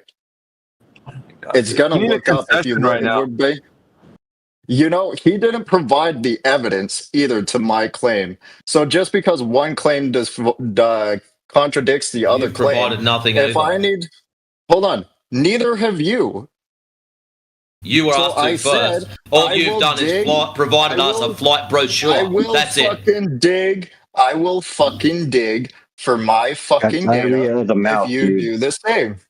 No, it's not Got it. bargaining. You can't Not saying bargain with us. You can't bargain with us about what we need to bring forward to the table. You You're haven't the one provided who's any claiming I'm brainwashed. Enlighten me. You are have the not fucking. If substantiated you are, anything if that you you were are the presenting. fucking prophets of flat Earth, you have to fucking convince me. It is Here's not. what we're going to need from you. No, we don't. What is Empirical evidence understood of the Earth's rotation. That's what we need from you. We don't have to but you are the. I don't have to teach my teachers. If I am the brain, that would be the evidence for your proof, right? Or your claim? Because you're right. Everybody's making claims. So you made a claim today, and apparently so did some of the people on Google. So what we need from you is a measurement and evidence that the Earth is actually rotating. That's what we need from you. So dig and get that. You said you were going to dig? Go digging. Holy shit. If I am the brainwashed, it is up to you to enlighten me. If you We were to did. claim that I DJ am, just did that. We did. Talked through him. You did not improve shit. You talked through DJ, bro. He gave you the answer which you were supposed to look for. Read again. an answer. He read multiple, an answer. multiple answers. He read an answer. That is fucking word of mouth, just like my fucking data. My friend, he provided and read for you citations with regards to why we have wind. He read it. He fucking read it. He provided so much better data than me. Yep, he read it. That's so much better provided data. the citations. Oh my God. Yep. What a fucking G. I am so impressed. I'm so enlightened. Well, you're the one who thought the wind's caused by the rotation of the Earth, demonstrating you're a fucking idiot. Fucking cheers, guys. Yeah, it's sad because he did what you couldn't do, what you were unwilling to do.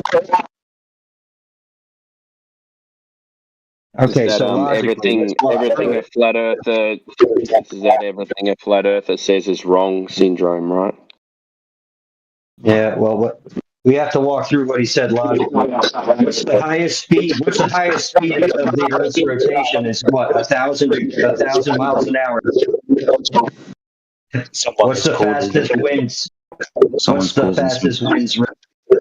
causing awful feedback. I don't know if it's your mic or someone else's, but it's way. Yeah, what's the fastest recorded wind speed on it?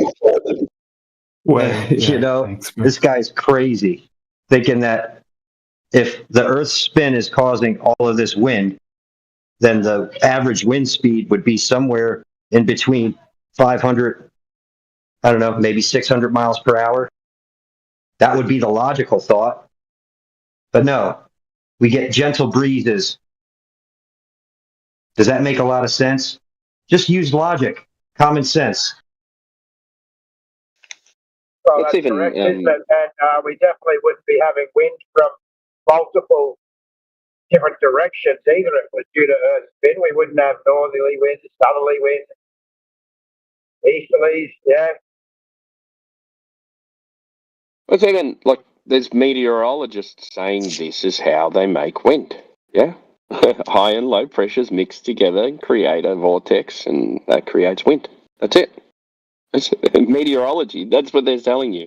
There's not even an argument. Like it's, I don't get it. I don't understand.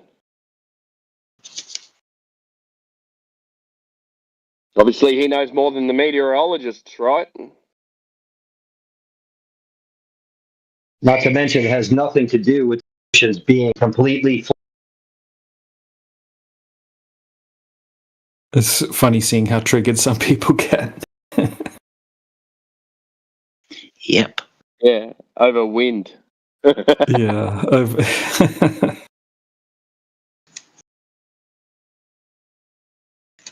Anyone else? Anyone else have any globe evidence or questions about flat Earth? So I'm still on wind is being caused by the rotation of the Earth. The next time somebody asked the question, where did that draft come from? That'll be the rotation of the Earth. Yeah, I love how the academics best was a Netflix. Yeah. And Galileo from the 1800s. Oh, I'm glad you caught that, mate. That slipped by me. Yeah, and ships not going over the horizon is proof of the globe. And then Jedi was like, Did you say not going over the horizon? She's like, Yeah, not going over the horizon. It's globe proof. Okay, academia. Woohoo. Scientist, guys, I'm a scientist. I don't know if anybody else has actually had this claim made, right? That the wind is caused by Earth rotation. I actually have never heard that before. Right, Earth's rotation's been causing a lot of phenomena today. Wind, gravity. Shouldn't it be anti-gravity if it's spinning? Yeah, and the guy's completely still, standing in his, and he thinks the sun's standing. Oh yeah, that was another funny claim that he made, right? He said that he sees the sun still. He doesn't see the sun move across the sky. That one needs to be clipped out. Someone needs to get hold of that. Yeah. To be honest with you, today's been an astonishing day. My jaws hit the floor a few times with the shit that's come out of people's fucking mouths. It's what did you just say? Yeah. Right, everybody. Need to. You only have 1 minute. Everybody gets 1 minute. That was my other favorite part today. Yeah. Oh my god, dude! I was ready to jump through the phone. That last fellow was a debate boy from politics. But anyways, as far as his flight times, I questioned DeepSeek. Is there a difference in flight times across the USA, east to west compared to west to east? That's what I answered. And the result come out, yes, there is a significant difference in flight times across the USA when flying eastbound, LA to New York, for example, versus westbound, New York to LA. Eastbound flights are consistently faster than westbound flights on the same route. Here's why. Number one, the jet stream. This is the primary reason. High altitude, fast flowing air currents, often 100 to 200 plus mile an hour. Hello there. Can you guys hear me? To east. Yeah, we can hear you quite well. How's it going, guys? Yeah, good. Could you hear the person talking when you started talking? Could you hear him? Oh, yeah, I can hear. Yeah, so you heard someone else talking, but you thought you'd ask if we can hear you talking at the same time he was talking. Oh, I'm sorry for that. I just wanted That's to okay. Welcome to the channel. Oh, okay. Great start. Okay, No, it's okay. PH4, just hold it, and I'll let you go for it because I'm about to go to work soon, mate. So you can go for it. Anyways, the high altitude, fast flowing air currents, often 100 to 200 plus mile an hour, blow predominantly west to east across the mid latitudes of the northern hemisphere, including the continental USA. Eastbound flights, west to east, planes flying with the jet stream get a significant tailwind boost, increasing their ground speed. Westbound flights, planes flying against the jet stream face strong headwinds, reducing their ground speed. But the Earth is also rotating that way, allegedly, so technically they should be what? Going faster? Because of 600 mile an hour rotation would be going faster than a 200 plus hour wind. Just saying. Anyways, Earth's rotation, number 2, minimal direct effect. While sometimes cited, the Earth's rotation itself has a negligible direct effect on flight times. The jet stream's existence is influenced by planetary rotation and temperature differences, but the wind is the direct cause of time of difference. I should fucking question that and see what DeepSeek has to say. And then it gives examples, but your normally difference is between 45 minutes and 1 hour. That's it. And that's what it claims.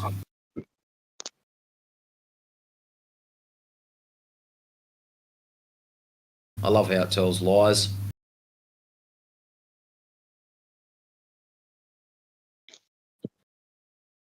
You wouldn't expect them to tell the truth, would you? No. Ah, shit, no. You got to keep promoting the hypnotic trance. You can't let them out of it. Make sure you reinforce it at all times. But basically, down the bottom, the summary, short version: flying east, faster due to tailwinds; flying west, slower due to headwinds. And then it says typical difference: 45 minutes to an hour. So just wind. Yeah, it should be a lot. It should be a lot more of a difference than that if it was due to the Earth's rotation. But the point is, Matrix, that wind is created from the Earth's spin, so it's the same. Excellent. So if the wind is created by the Earth's spin, the Earth and the wind would be in unison. Therefore, on the ground, from our perspective, we would never feel wind because the Earth and air are moving together. Oh, you're just making something so simple, so complicated, aren't you? I know. And I'd like to thank my sponsors, 24/7, Politics, PNR.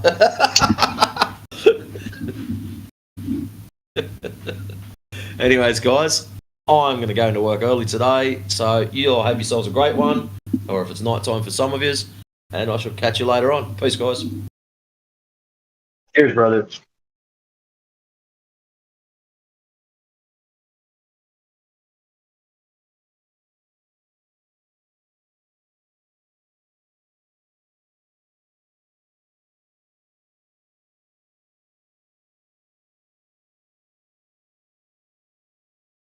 Yeah, homeboy couldn't wait to talk. He had to leave. That was awesome of him.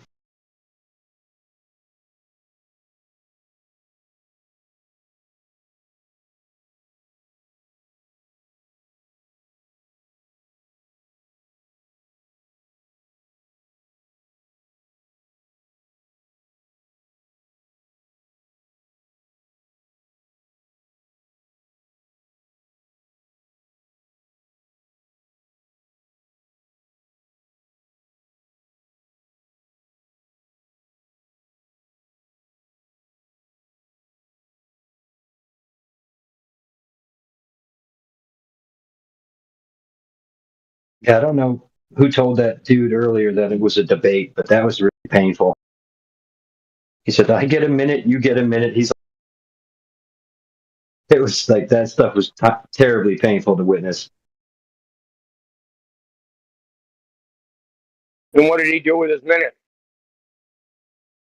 He talked about how he should spend his minute. And then his minute was up.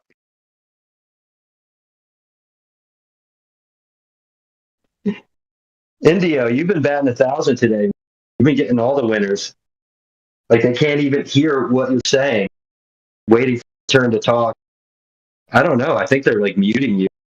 It's your turn to talk. Yeah, well, pretty much they're over talking me. I can hear them. I can hear them yammering.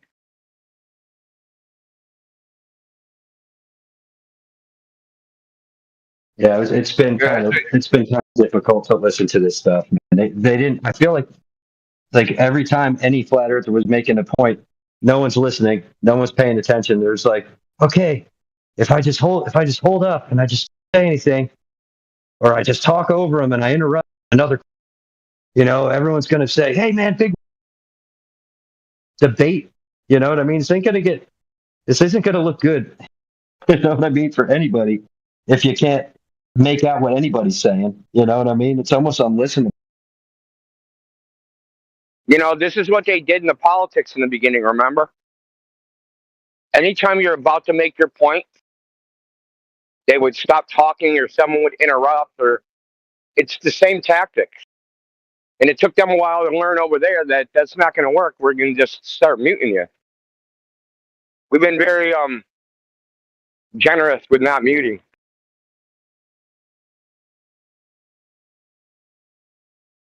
Yeah, I like the way AV was holding that lady's, feet to the fire. Like he wasn't letting her get away in the beginning because you know what? She was just like he said, she was filibustering and changing the subject, and they use all these tactics that they don't think anybody else can pick up on. It's pretty sad. Just have a normal conversation, and you have to bring them up, but don't come in and start Googling while you're having a conversation. If you don't know, just say you don't know. It's okay. You don't have to know everything. You don't have to have every answer to everything. But no, you got to sit there and filibuster while you're Googling, while you're asking your stupid ChatGPT. It's like, if you don't know, just be candid. It will save everybody a lot of time and heartache sitting through this garbage. She found Jaren while Googling. That was classic.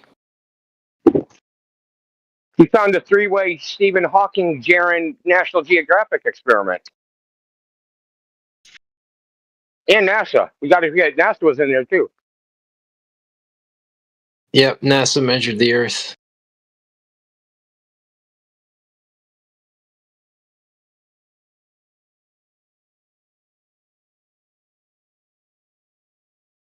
Yeah, but when she was asked, here's the question she was asked: who measured it? As if what person, right? What person?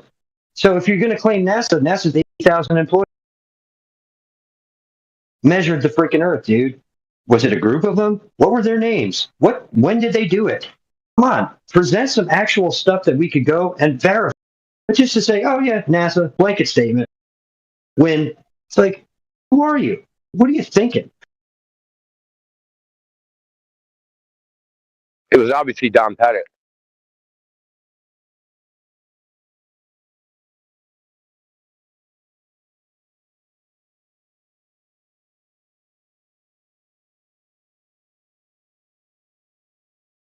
I mean, but they don't get the benefit of the doubt anymore. Like, at least for me, it's going to be, you get 3 strikes, man.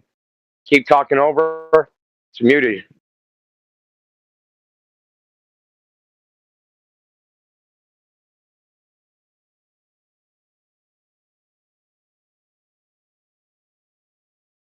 And I think some of these people speak English pretty good. I only heard 2 people speak broken English that was understandable. Yeah, they can't use that as their comprehending the words coming out of your or any of the other speakers. And that's the other thing. It's just like, you can't use ignorance. I mean, even that last dude, Axel, the guy was so emotional, he couldn't stop saying stuff. It's like, dude, calm down. Think about what's being said, and maybe think about what you're going to say. It's just ridiculous. John, FYI, you're cutting out some dudes. All right, thanks for that. I might have to charge these. I might have to charge these suckers. Maybe it's me. I mean, it's a little choppy, but I can hear every word.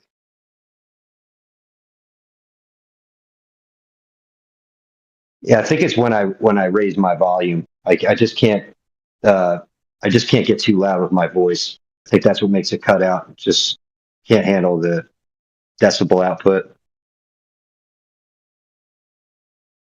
Yeah, my Bluetooth has the same problem. If I get you out, it just doesn't work anymore. It's a human problem, right? Call the Chinese food place, and you start yelling at the guy because they don't understand English, as if he like talking louder. It's like, no, it's not that they can't hear you; they can't understand what you're saying.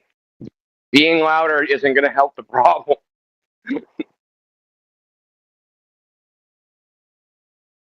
Any of the new people to the chat want to ask a question? Want to make a globe claim? Related to the topic, of course. We've got Adam in here. Adam, are you new?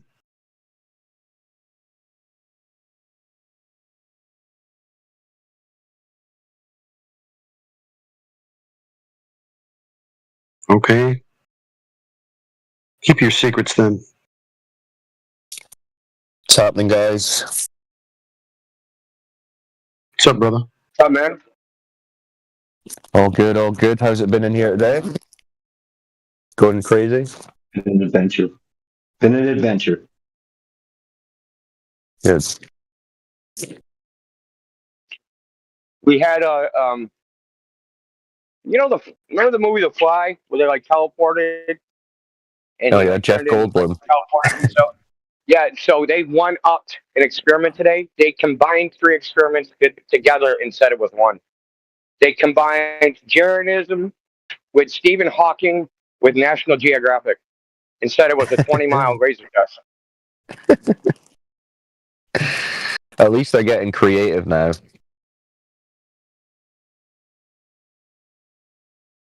Sounds good, sounds good. Well, I had a guy last night telling me that... What was he telling me? I don't believe computers exist. I can't believe in computers if I don't believe in physics. And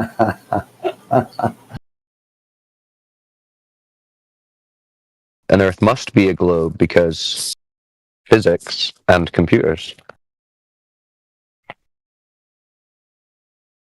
Yeah, I remember. I sat through that painful conversation. I was helping the kids get ready, and I was listening to that whole thing. I'm like, this guy is just foul. Yeah, that was a good one. Yeah, if I remember his accent correctly. You can't have look, you have a phone in your hand. Yes, it's physics. Yeah, science. He was getting so mad because I was saying like how Isaac Newton's a globe proof with the apple falling, and I was explaining how the apple falling proved gravity, and because of gravity, that's how we've got the globe, so it's a globe proof, and he was raging at that. Then he brought up the computers, and I said, yeah, well, that's true, that's another proof of the globe, because we use science to build the technology. Without the science, you couldn't build the technology, and the science proves the Earth's a globe, so the computer is proving the Earth's a globe. Didn't like that either.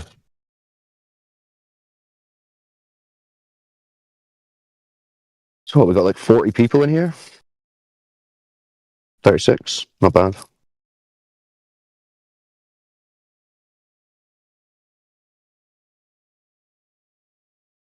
A respectful silence for the globe. Yeah, that was his mic drop moment. You have a phone in your hand, hence the Earth's a globe. Like, oh, okay. Makes a lot of sense. Sure does.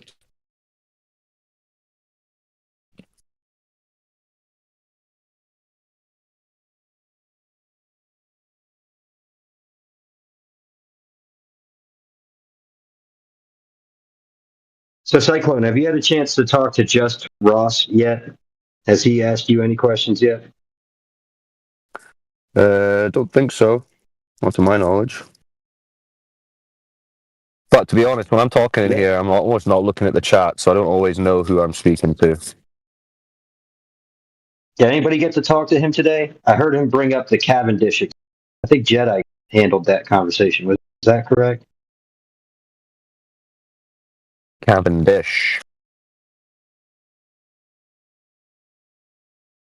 I engaged with Just Ross earlier today. Pause. He made some good observations with respect to star trails. Backed up the idea of the stars moving versus us. Well, good for him. Yeah, hopefully there's a fair amount of new people who get a chance to think about and discuss this topic. Because it's still the case that a lot of people are not able to find genuine information about this topic. Because most people are pretty much... I mean, the internet is generally siloing people as it is into the big social media sites and YouTube. So if those censor the topic and you can't really find it there, a lot of people have no real hope of hearing a genuine conversation about this topic. And all it takes for a lot of people is just hearing it once to realize this is an interesting topic. So even just having the opportunity to have that discussion, I think, is very valuable. So shout out to the server for having us here, Vivek. Good lad. Exactly, Cyclone. Just to say, with the idea of actually coming to a place where you can seek, as you said, genuine information with people who are patient, engaging with the subject. This is ideally it, right? And this is why we're spreading, because we've been doing this for so long that we understand the types of people who come to this place or come to places with the naysayers and hand waves. We've heard all of the things. We're experienced in doing this. We know how to engage with the public, how to field the questions. Just allow us the time and the patience to engage with y'all and your questions accordingly. It's a nice mix as well on this server, because a lot of people are here trying to practice their English and practice their conversation skills. And you're kind of jumping in at the deep end in both cases if you're discussing flat Earth. Like, if you can start handling a flat Earth discussion in a second language, you're going to be doing pretty well. I keep meaning to tell them, go and speak to Drace. I don't know if Drace is in, but I mean, Drace has got better English than I do. He comes up with wordplay and puns in English. I'm like, Jesus Christ. It's his second language. So I feel like telling them, listen guys, if you want to figure out how to speak English as a second language, I don't know how Drace learned, but whatever he did, do that. I believe it's his third language. Yeah, probably. Probably got 4 or 5 under his belt. He's like a savant or something, I don't know. Yeah, they're coming here. They'll be able to argue in English, logical fallacies, but they won't be able to order a pizza, which is pretty funny. Yeah, they won't be able to sit down at a restaurant, but they'll be able to tell you about thermodynamics. That's good though. I mean, you start in the deep end and then the rest of it will be easy, because I mean, this does involve some pretty complicated concepts and vocabulary. It's not introduction level stuff, so. And we're always talking about the definitions of words and what words mean and this kind of thing on non-language servers, so it's a pretty good fit, I would say. Well, hang on, India. They'll be able to order a pizza. They'll just have to say that they want one of those flat bread things with topping on it. Flat like the Earth, right? Yeah, topographical cheese and tomato bread pie, please. But don't spin it.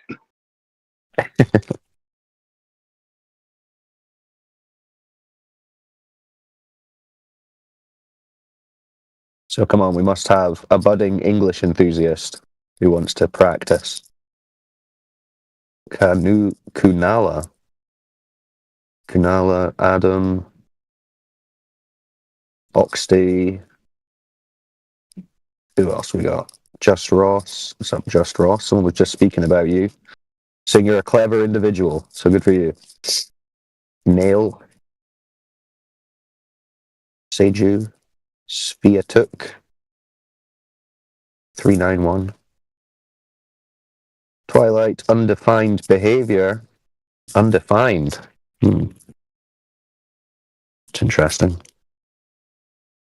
Any guys want to ask a question? Have a discussion? Feel free. We're not as bad as everyone says. Don't worry.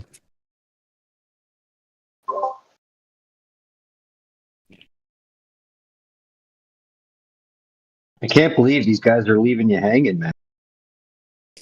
You're all dressed up for the party. No one wants to dance. Yeah.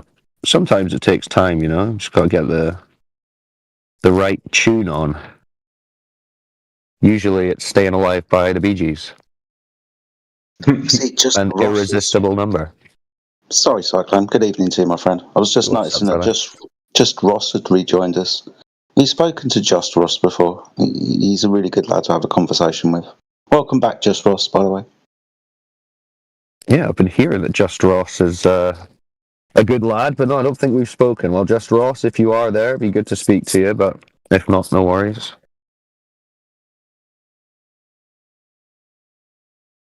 Is he new to the topic, or has he been around it before? He's been here for, this will be day 4.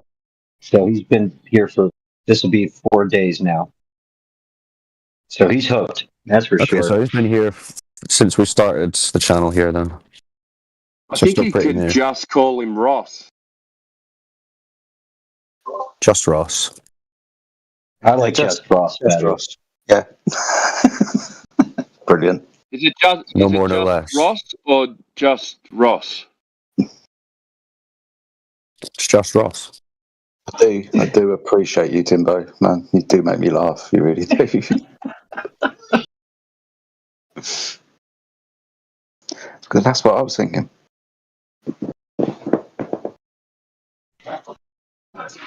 Yeah, Jedi. I was listening to your conversation at work.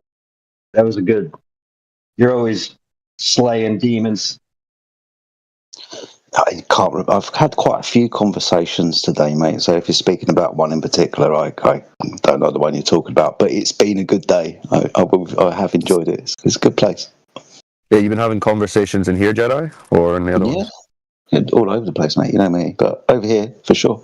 Trying to populate this channel. Nice. We are the cool kids. Reluctantly so. Yeah, it's been a fun day. Yes, the Cyclone. After you left, I heard all the conversations. But last night, after you had left, Cyclone, that guy Cat came back, and the Cat came back. You remember him? Yeah, he was. Yeah, I remember him. Yeah. Well, he was in the chat only, so he came back. So he was stuck on the moon. All he wanted to talk about. And I'm just like, I think that was what he was talking about. Yeah. He was talking about the phases of the moon. What do you think the moon is? Blah, blah, blah, blah. I'm like, we could speculate. I said, but I don't think it's having light shown upon it. Then you would see a specular highlight if it was stuff. The guy was obsessed. A lot of them were pushing the moon theories yesterday, for sure. Well, they are all the time, but in particular, it's just my last name, guys. It's not a play on words. It's not a fancy name. It's just my family name, Luna. It's a good family name.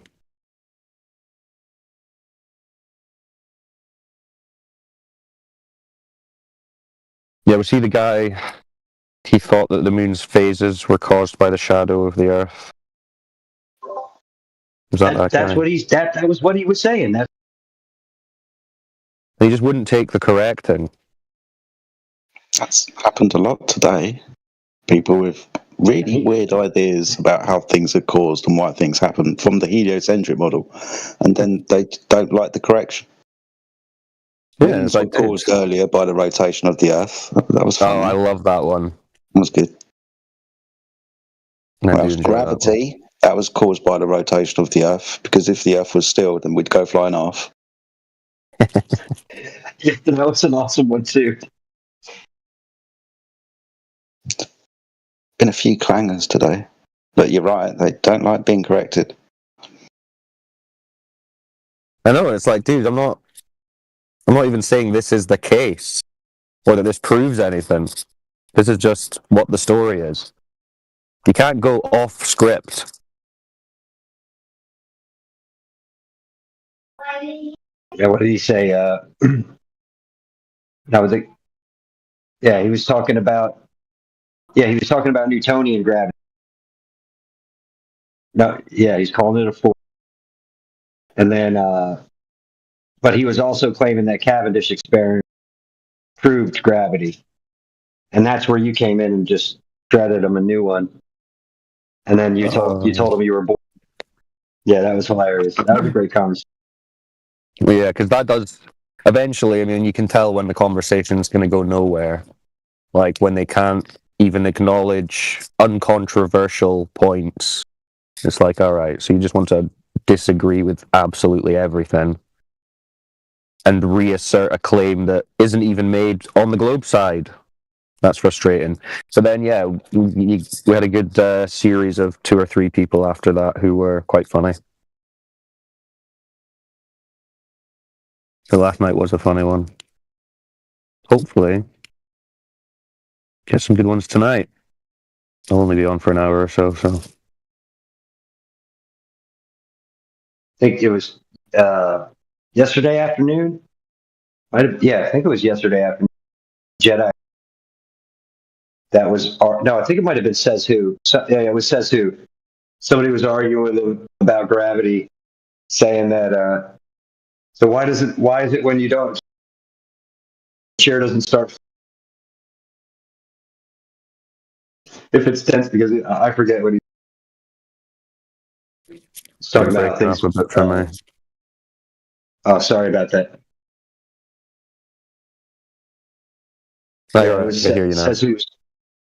Says Who was talking about buoyancy, density, and the guy was, convinced it was gravity, and he's saying, "Well, because the chair is more is less dense than you, then how come we sit on the chair?"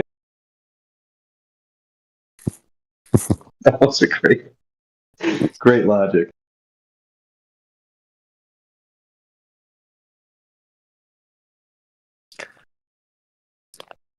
Oh dear.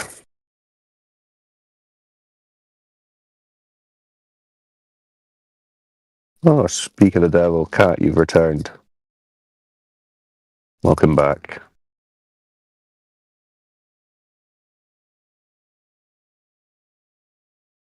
Then we got Berserker.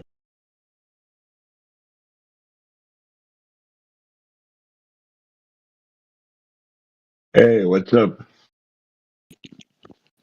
Good server for Berserker?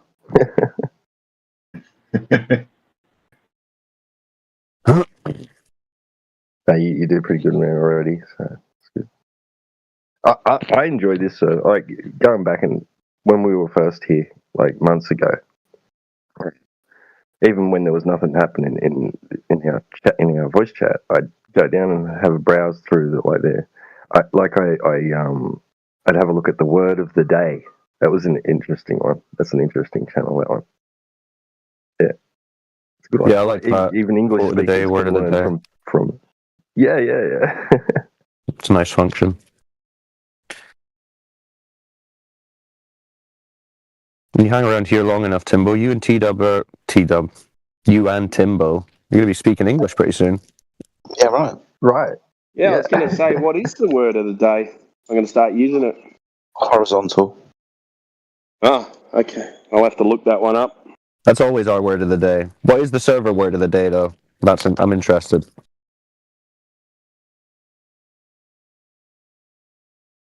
What we got?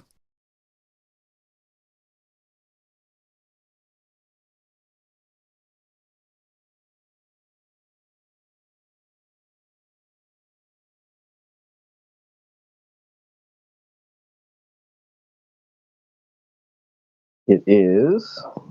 Oh, I've seen one there from a few days ago, bogus. Okay, the word of the day today is garrulous. It means excessively garrulous. Garrulous,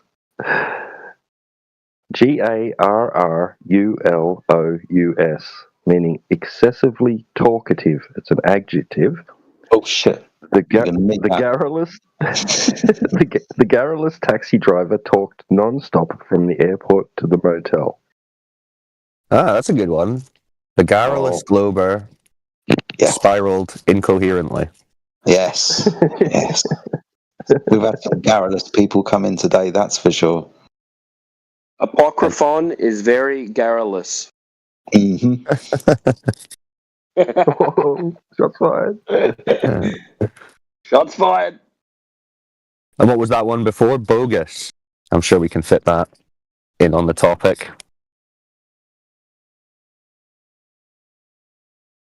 Bogusly garrulous. The garrulous Globers were making bogus claims. And bloviating. That's a good word too. I like this server. Learned some English. Never even knew that word fucking existed. I've heard garrulous before, but I couldn't off the top of my head say what it meant. Seriously, never heard that word. That's awesome. What are some other words of the day that there's been? T-Dub, give us some nice words.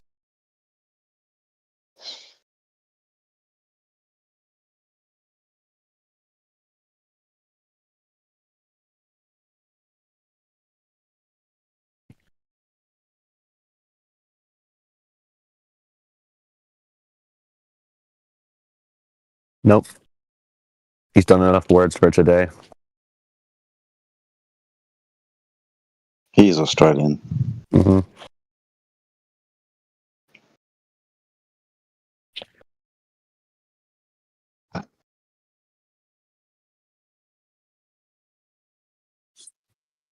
Are we doing flat Earth words? We're just engaging in some lexicon banter since no Globers are piping up. Thought we'd lure them in with some language honeypots. Is Earth shaped like a lexicon?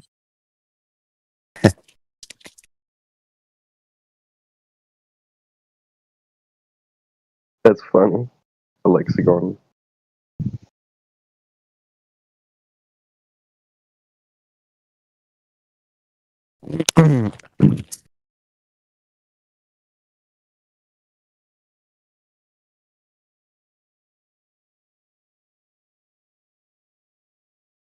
Does impute represent something as being done or possessed by someone? The accountant was careful. The accountant was careful not to impute personal expenses to the company's budget. Good selection of words. So, Just Ross. I see you in the chat saying that gravity's mass attracting mass. Oh shit. I'm hearing you've been here for a few days, Ross.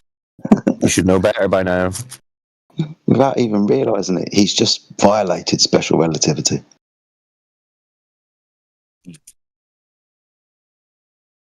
Ross, you're going to have to speak up and defend this mistake. He's an Einstein denier. Yeah, a brief pause while Globers go gather their globe evidence. We'll be waiting. Gathering their globe evidence or figuring out their prompt for ChatGPT? There should be awards for that. Denying Einstein.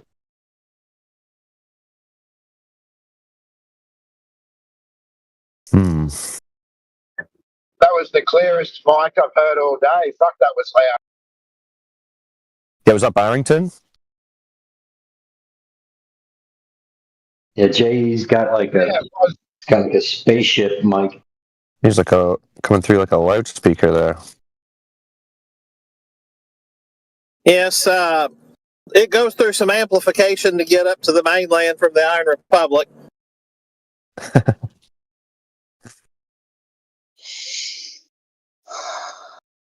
Trolling the trolls. I love it. That was some good kryptonite against.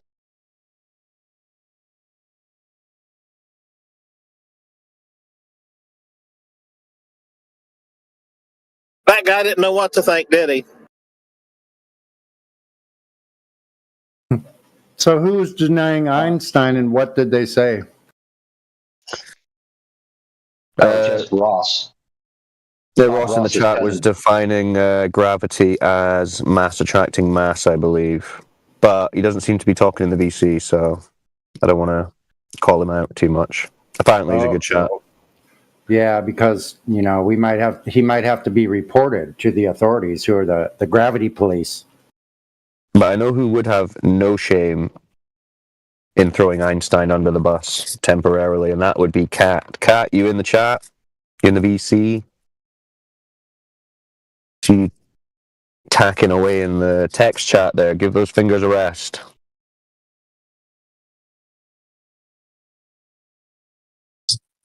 Yeah, let's get a good definition for mass going. Who's got a good definition for mass? That's a good place to start. Mass is matter. That's my definition. Stuff. Yeah, that can be our question of the day. What is mass, and why is it so attractive to you Globers? Oh, see what you did there. It's I think the technical definition is stuff you can see. Ooh. What about lots of it? Dark matter. That doubles for the explanation of light as well. The light How do and you mass are exactly the same. How do you multiply stuff you can see by gravity? Well, just because you're ignorant, Radwin, it doesn't mean it doesn't work. All right. I'm sorry. Yeah, just start with what's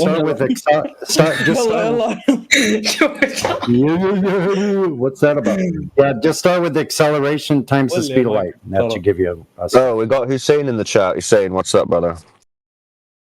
Oh, forgot اسمك. No, he bounced.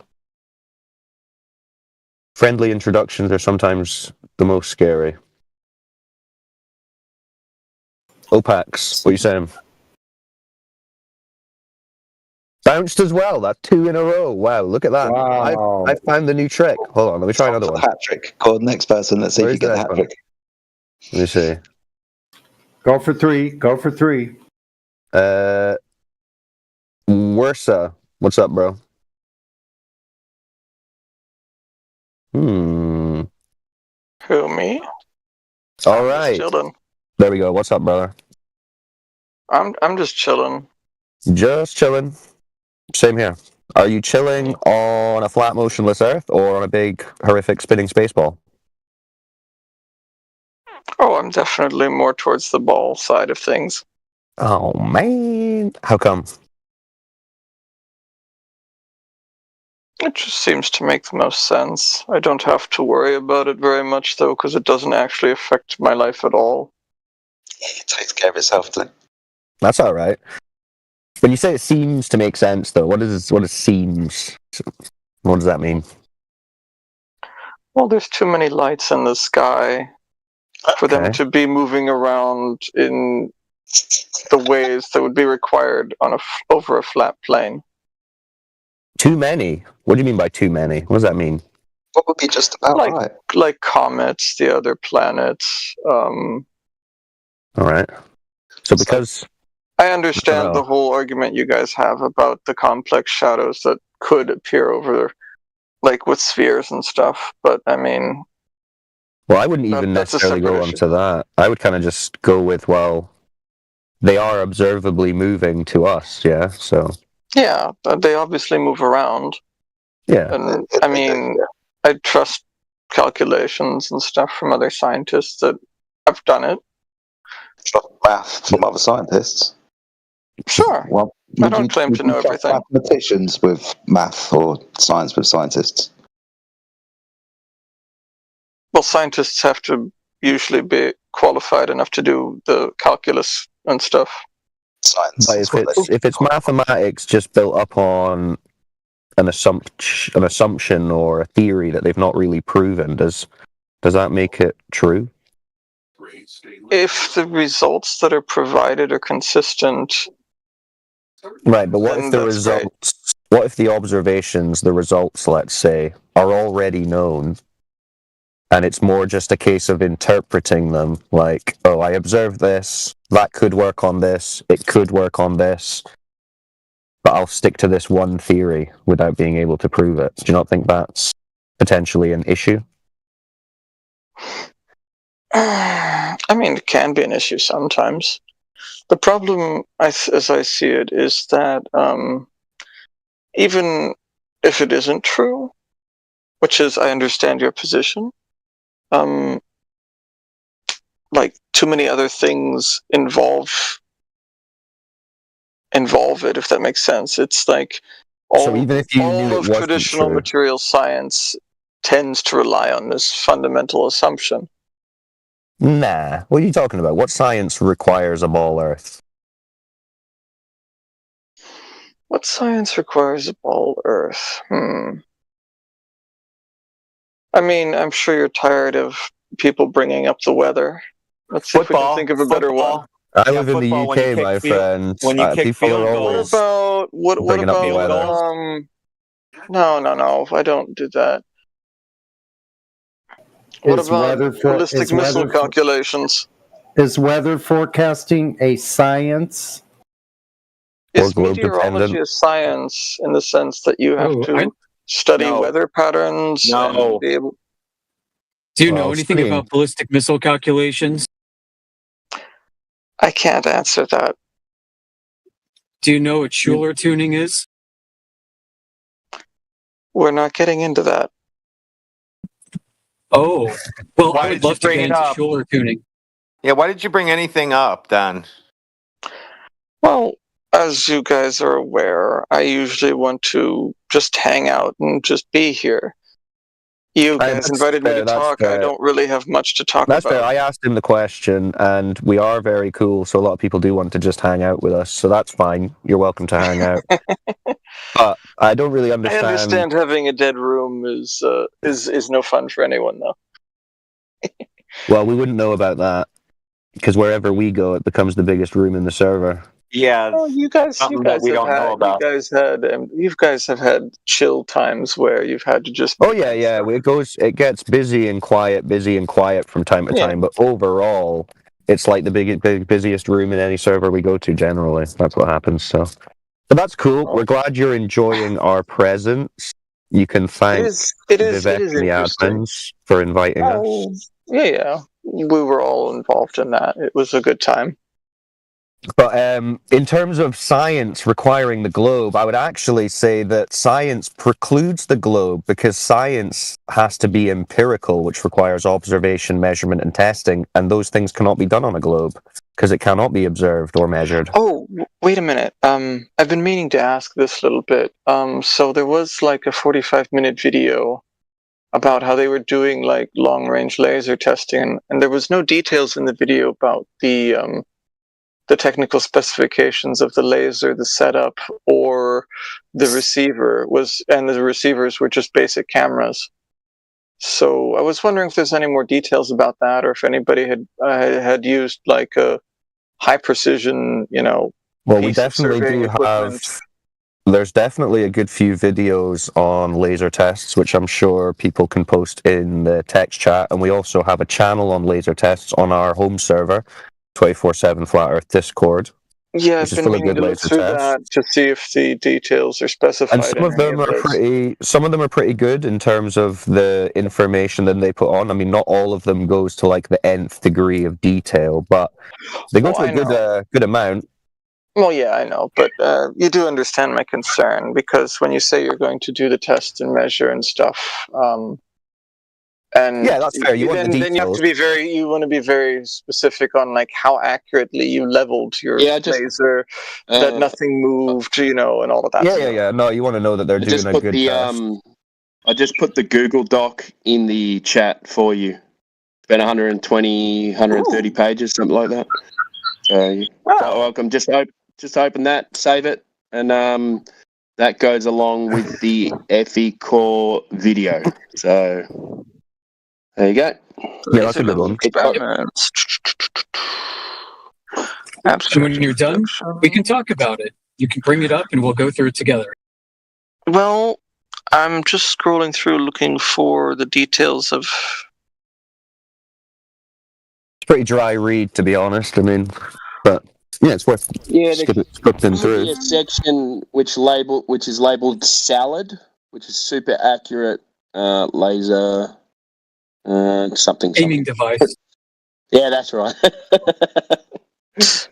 I remember the one he had an issue with. It was the peer-to-peer Dr. John D laser test, and I think Werser, I don't know how to pronounce it, but I think the issue was that they didn't mention the particular model of laser that they were using, right? The particular model, no details in the video about the setup, no way to know if it was actually level or not. Just things like that matter. I know the general point of the video was to see if it was even possible to see the laser. So maybe I'm hyperfixated on it, thinking that it's a laser drop, which is what you would expect on a curve. It does sound a little bit like you're almost looking for issues, but you're right. That is what you should do. You should be skeptical and critical of these things. Right. Yeah. But then at the same time, I would have to ask, have you seen any tests like this which are as thorough and provide all those details that are evidencing a curvature? Since I generally don't worry about the issue, I have not searched. Well, that'd be an interesting thing for you to look into, because if that was available, we would be very interested in that. Because as much as people will say, oh, you've done it wrong, you haven't done it correctly, I never see the Globe side really coming out with observations and laser tests where they're trying, even just trying, to evidence the claimed curvature. Or the same standards applied to their own belief. Yeah. Oh yeah, totally. I wouldn't expect anything less, actually. Yeah, I think that I see a bunch of calculations here. I'm still struggling to find any technical data on the setup. Okay. I think personally, I think your skepticism about the setup is unfounded, and I'll explain. So the bottom line is, whatever, the height of the laser, okay, we know it's not thousands of feet up off the ground. So is the laser hitting the target? So if it's not level, whether it's a curved surface or a flat surface, if it's too low, it's going to hit the water. If it's too high, it won't hit the target. So, I mean, I understand you asking about it. Right, but and if it's off by 0.00001 gone, it will still hit the target, and it just won't be level. Yeah, well, if it's on a globe Earth, that would not happen, because you have to have a drop over distance. And so if it's a 21 miles, 20 miles is 176 feet of vertical drop. You'd never hit the target. And I don't care how low or high you have it, you would never hit the target if it's a globe. Well, I appreciate that from your side you don't think it's a founded concern, but I mean, either we're going to be empirical about this, and I'd like to see the data. That seems like valid. You want to see the data. If I wants to see the data, that's fine. Yeah. Man, did a bunch of you guys get new mics or something today? You guys are blowing my ears out tonight. I'm just closer to my microphone than usual. When we're dealing with such scales and distances like this, we're not required to be as precise because the relative margin of error is so small.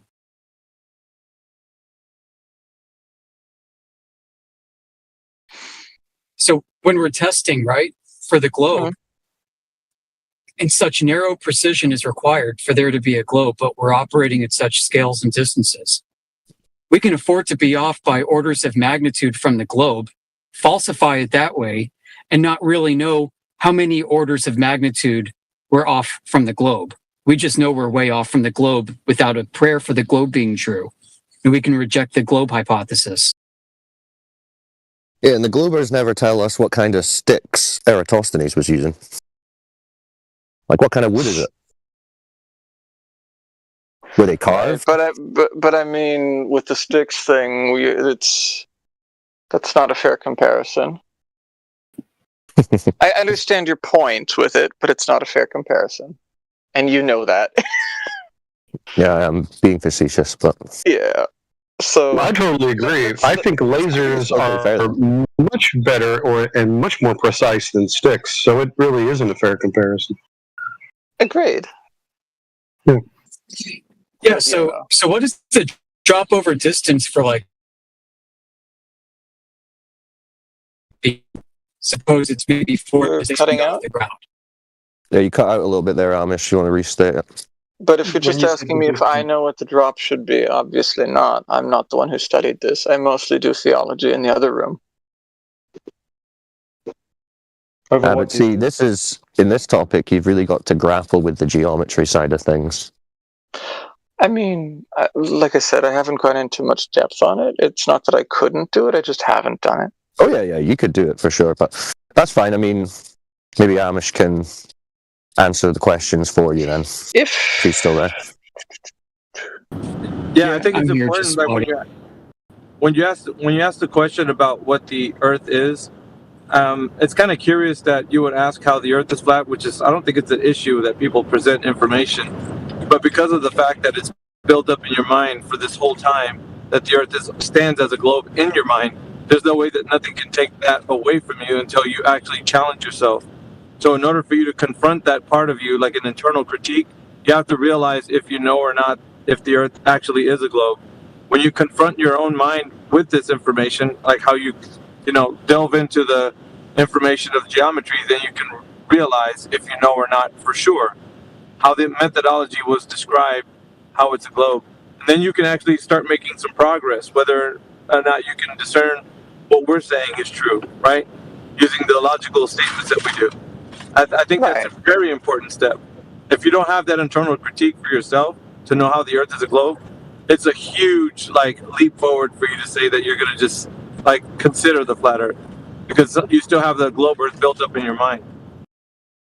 And honestly, I would say that theology becomes way more interesting once you start getting into flat Earth. I don't think it matters for theology at all. I disagree there. But no, the Earth can be a sphere, it can be Euclidean, it can be non-Euclidean, it can be flat, it can be a donut. It really doesn't affect my salvation at all. No. I'm not saying it would. I was going to say the solar system was conceived from Babylonian and Kabbalistic texts. Okay. Does my do I have your attention now? Does my imagining them in my mind that way affect if I believe or not? No. And that's not what I'm saying. I'm not saying that it would affect your ability to critical or to think about it. I mean, because you can say, I could imagine the Earth in any possible way. Yeah, of course you could. But when I'm saying it makes theology more interesting, I'm more meaning you're able to understand the mindset of the people who wrote the scriptures that most mainstream religions adhere to, because they were flat earthers. So a lot of history is a lot of them also thought that they were composed of fire, earth, water, and air. Yeah, I know. And understanding that would also because they make believe an incorrect scientific position or believed a certain correct one doesn't mean anything, right? It does. They had many incorrect understandings and many correct understandings. Yeah, you have to realize the biblical text describes a specific cosmology. So when you look at it, it doesn't in any way validate the cosmology that's been presented to you by men actually saying that we have a better understanding than the biblical cosmology. So if they're presenting something to you and saying this is better than that, then I would look to the scriptures and see if it actually declared that the Creator himself would even say anything to deal with what man is saying. Man is giving you information about something that has to deal with a bit more nuance, like the idea that the Earth is in a solar system, that there's a galaxy, and the kind of the understanding that you have right now that you're following after this information because man has already found out and discovered based on empirical scientific information. I think you're carrying this as that's what you're basing your scriptures on what man has discovered. But you're not actually verifying the information, so you're really just basing it on a story, if we're being honest. Well, yeah, the globe heliocentric model doesn't exist in any studied theology in terms of what's written down by these older cultures. It just doesn't exist. Aside from the scant references you see in textbooks to ancient Greece, when even that it wasn't a mainstream belief. Right, but my position's still going to be the same. My book is not about how the heavens go. It's about how to go to heaven. Yeah. And dude, listen, I'm not trying to make you think any particular way about your beliefs or your theology. I'm just saying. No, I understand that. I'm just trying to point it out that fundamentally using anybody's religious book, unless that religion claims that their book is to be used that way, is kind of misusing their document. that goes for the other ones as well. I don't know how many of them you've gone through. Well, I wouldn't say that simply reading and stating or comprehending what is written in Scripture is a misuse of Scripture. It's simply reading what's put down in the Scripture. Yeah, you get the order of creation, which also stands out to be like what the Creator said in the way things actually were. So you got like this other idea where you got a Big Bang cosmology happening from, these ideas of men that have been propagated out forward. So you think that because of scientific inquiry and endeavor, that this is the reason why we have the height of knowledge, because men have acquired this knowledge. But you don't look to see if it clashes with anything in the Scriptures, where in the very first part of the Scriptures it says, isn't this handled under the... No, isn't this handled under the account of the Tower of Babel?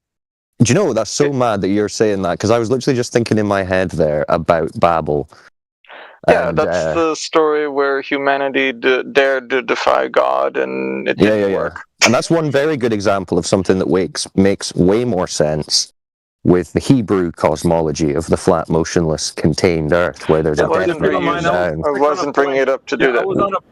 I was on a point that I was about to finish. I feel like I was going to get to the end. But... All right, so in the Genesis account, the very beginning of the Scriptures, it talks about the order of creation. So, in other words, day 1, 2, 3, 4, 5, and 6, right? And on the seventh day, the Creator rested according to the biblical standard, right? So we have a specific order to the way things were created. Now, when you hear man describing how things were made, right? Of course, you got their story of how things became. Now, you put that against what the Creator is saying. Now, you have one or two ways to look at this, right? You could take the Creator for what He says, as in a literal sense of an order of creation, or you can say this is not what actually happened because man discovered that the thing and not according to the. Miggy, you're breaking up, sir. You need to repeat. I think I understand where he's going, though, if I might attempt. So, yeah, fundamentally, I can decide if I'm going to follow what man reveals or what my text reveals. But again, as I've pointed out, misusing the text's description as anything to be compared to a modern scientific description of how things occurred would be inappropriate, to put it mildly. There are many Christians, for example, that do young Earth creationism and stuff, and they take it very literal. And I don't know necessarily how I feel about that. I don't necessarily agree with that type of use of Scripture, but it's interesting to explore. Yeah, go ahead. Let me just restate. So, it was the order of creation, right? So you either take it as literal or poetic. Which one do you decide? Because it's actually a part of theology. So if you're going to say that you're going to take the account to be something that the order of creation to be something literal, or is it something poetic? Like, was the Creator speaking in a way that we could understand poetically, or was He actually literally meaning the order of creation was to take place the way it did? Which do you decide on? Like, what's the discernment for that? What's the standard for accepting what He's saying as a literal version of what happened, or did it just happen because the way it was stated made it sound like it could happen in this way? In other words, it could just be poetry, but it's not really the way things happen. Well, look, I don't know what God meant by days in the book of Genesis. As I've pointed out before, I don't use Genesis to try and understand how the origin of the universe works. I understand it as a theological position where we claim that God created the universe. How? So is it the dichotomy? Is it the dichotomy that I was saying, though? Is it literal or there's a middle point? So it's both. It's poetic and literal? There's a middle point, right? I'm not going to say that the chronological events as they were presented aren't accurate, but I have no way to... I don't really go into much detail about whether or not that is a literal day. It could have been, or it could have been something else. So it could have been poetic, it could have been literal. No, in the text it explicitly says, hold on, before you go further, the text literally describes what a day is, evening and morning. So it's a 24-hour period. Yeah, from God's perspective. Right, and just how he described it, that's what I'm asking you. Are you taking that literal or poetic? The only thing that I've been able to be completely certain about is that on the sixth day, Adam and Eve were created. Yes, and that part I hold to, right? Okay, so that's one day then, right? Exactly, right. How it all worked before that, I don't know. Well, but that's what says who just said. It was a description of evening and morning. So we all know what that means. And the Creator wants to be very concise and clear. So that's for us not to be confused, because confusion is not of the Creator, right? So we understand that. So therefore, clarity is brought to you by the way it was, described. So the description of the order of creation and the way it was brought to you is either literal or it's poetic. But I'm not going to force you into one of these. I'm going to put it rhetorically. You have to make a decision. When you make the decision, you can't. It's the middle one. It's either one or the other. It can only be one or the other. That's all. Yeah, it's and as well, if you say that you accept the chronology or the chronological order that's described, even that is in contradiction with what they're teaching the kids in school. Oh, I know they're telling us that the sun came first and then the earth. But if we want to nitpick Genesis, we can totally point out that in the beginning, God's Spirit floated over the surface of the waters, and then there was light, even though the oceans were made later.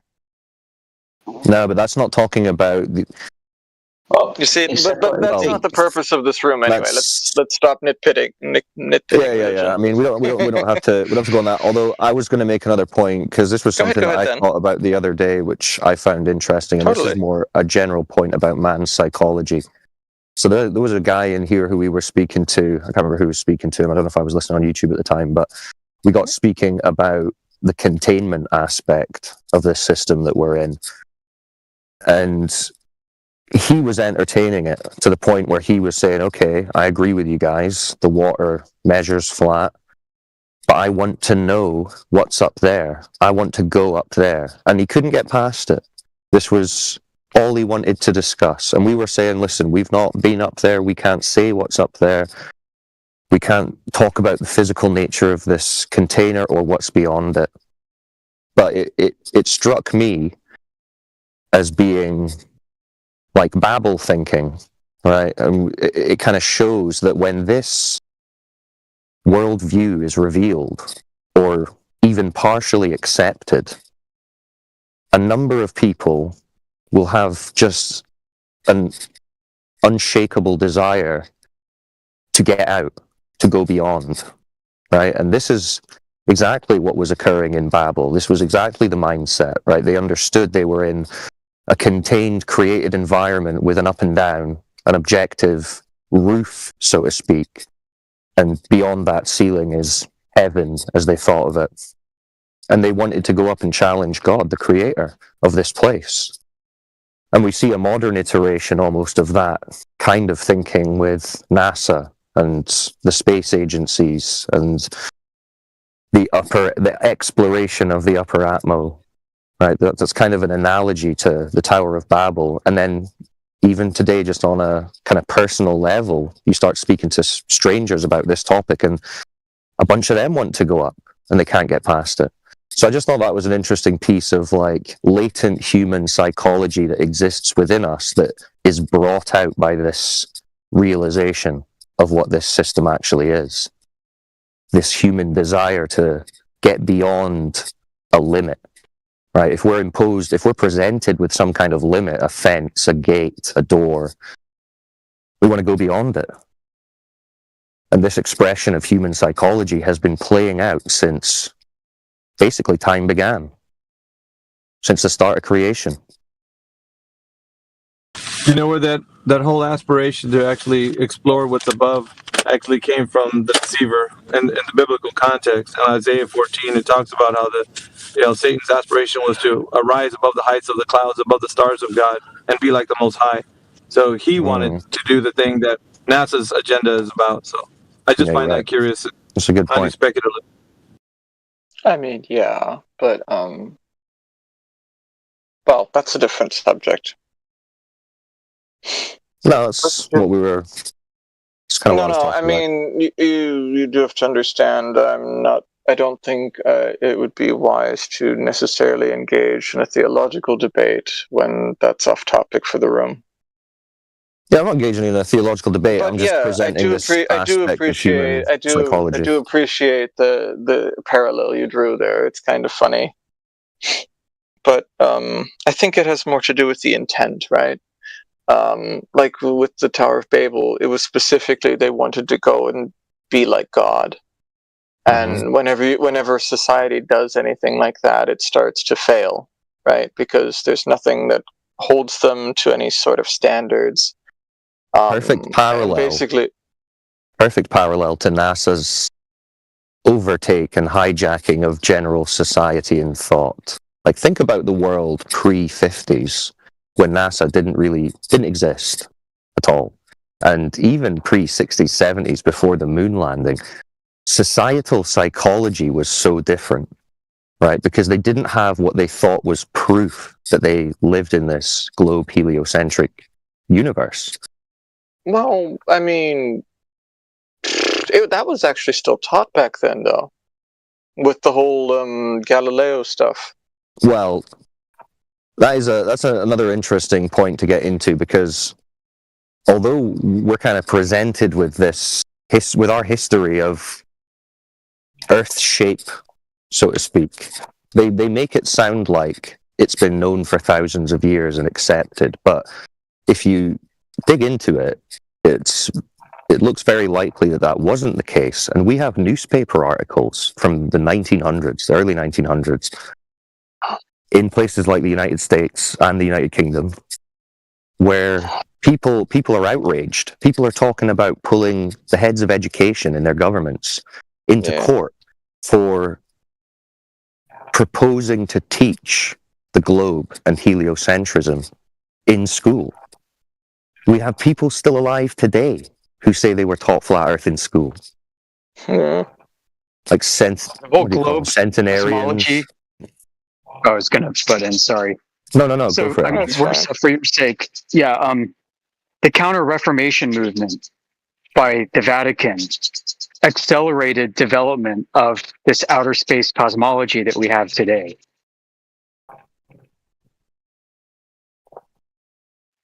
The Copernican revolution was a direct outgrowth of the Vatican. Put that in your pipe and smoke it. Yeah, when you get into the history of the church and their role in propagating this theory, it's another very interesting piece of history.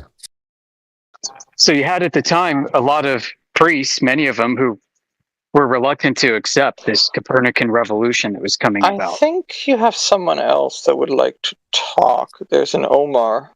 I've been here for a while, so I'm going to let you guys continue with the next guy. Yeah, well, it was interesting talking, and like I said, every time, it's always wonderful when it's peaceful. Yeah, we appreciate it. Thank you. Amish, finish your point, and then we'll see if there's anyone else in the...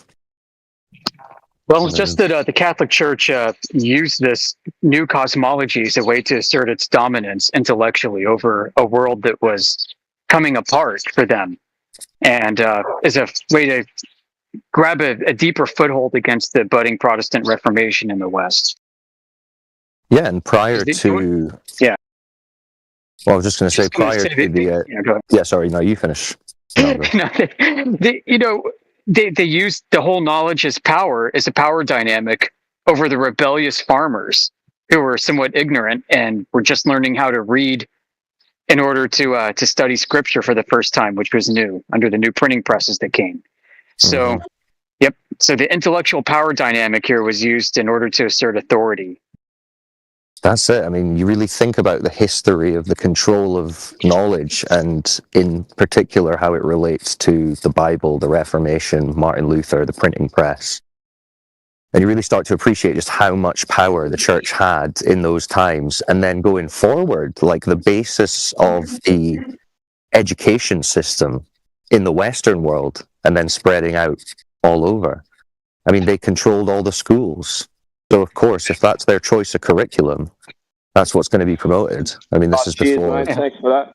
modern... Martin Luther, right? He was a flat earther. He was pissed off at this globe earth cosmology. Couldn't get back into the house I was working on.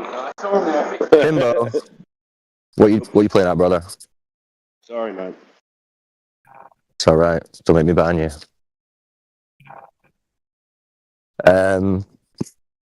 Yeah, no, it's amazing to look back at some of these figures like Martin Luther and read quotes from them that are just directly critical of heliocentrism. And you're like, huh, of all the chat I've heard about Martin Luther, no one's ever mentioned or really highlighted that he was in total opposition to what everyone now accepts as gospel.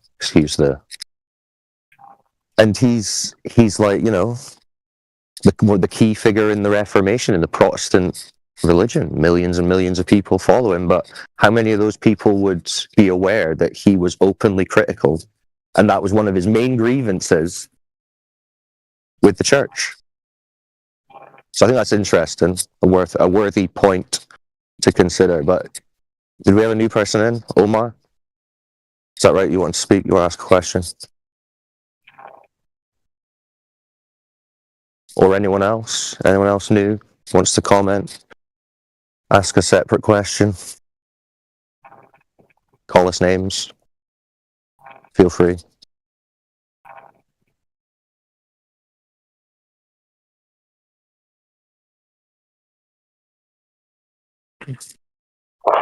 Okay. Some guys are spiraling in chat. Looks like. You finished? Hey, what's that? What's up, brother? How are you doing? Very well, thank you. How are you? Peaceable. I want to ask you something. Hold on, your mic's a little bit quiet. Can you get closer to your mic? I can't hear that guy if he's talking. It sounds like It's a bit muffled. Who is it? What's his name? Anyone in the chat catch it? What's your name, friend?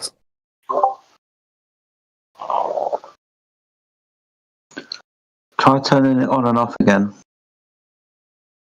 We have technical support on standby. Mm-hmm. Is that Omar? Yeah. All right, what's up, Omar? You got a question? What do you think the Earth is? Think it's a ball? Or not?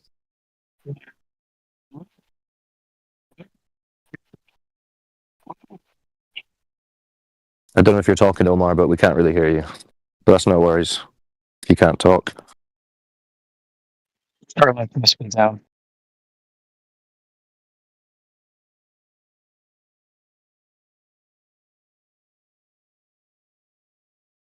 Hello is in the chat. Hello, hello.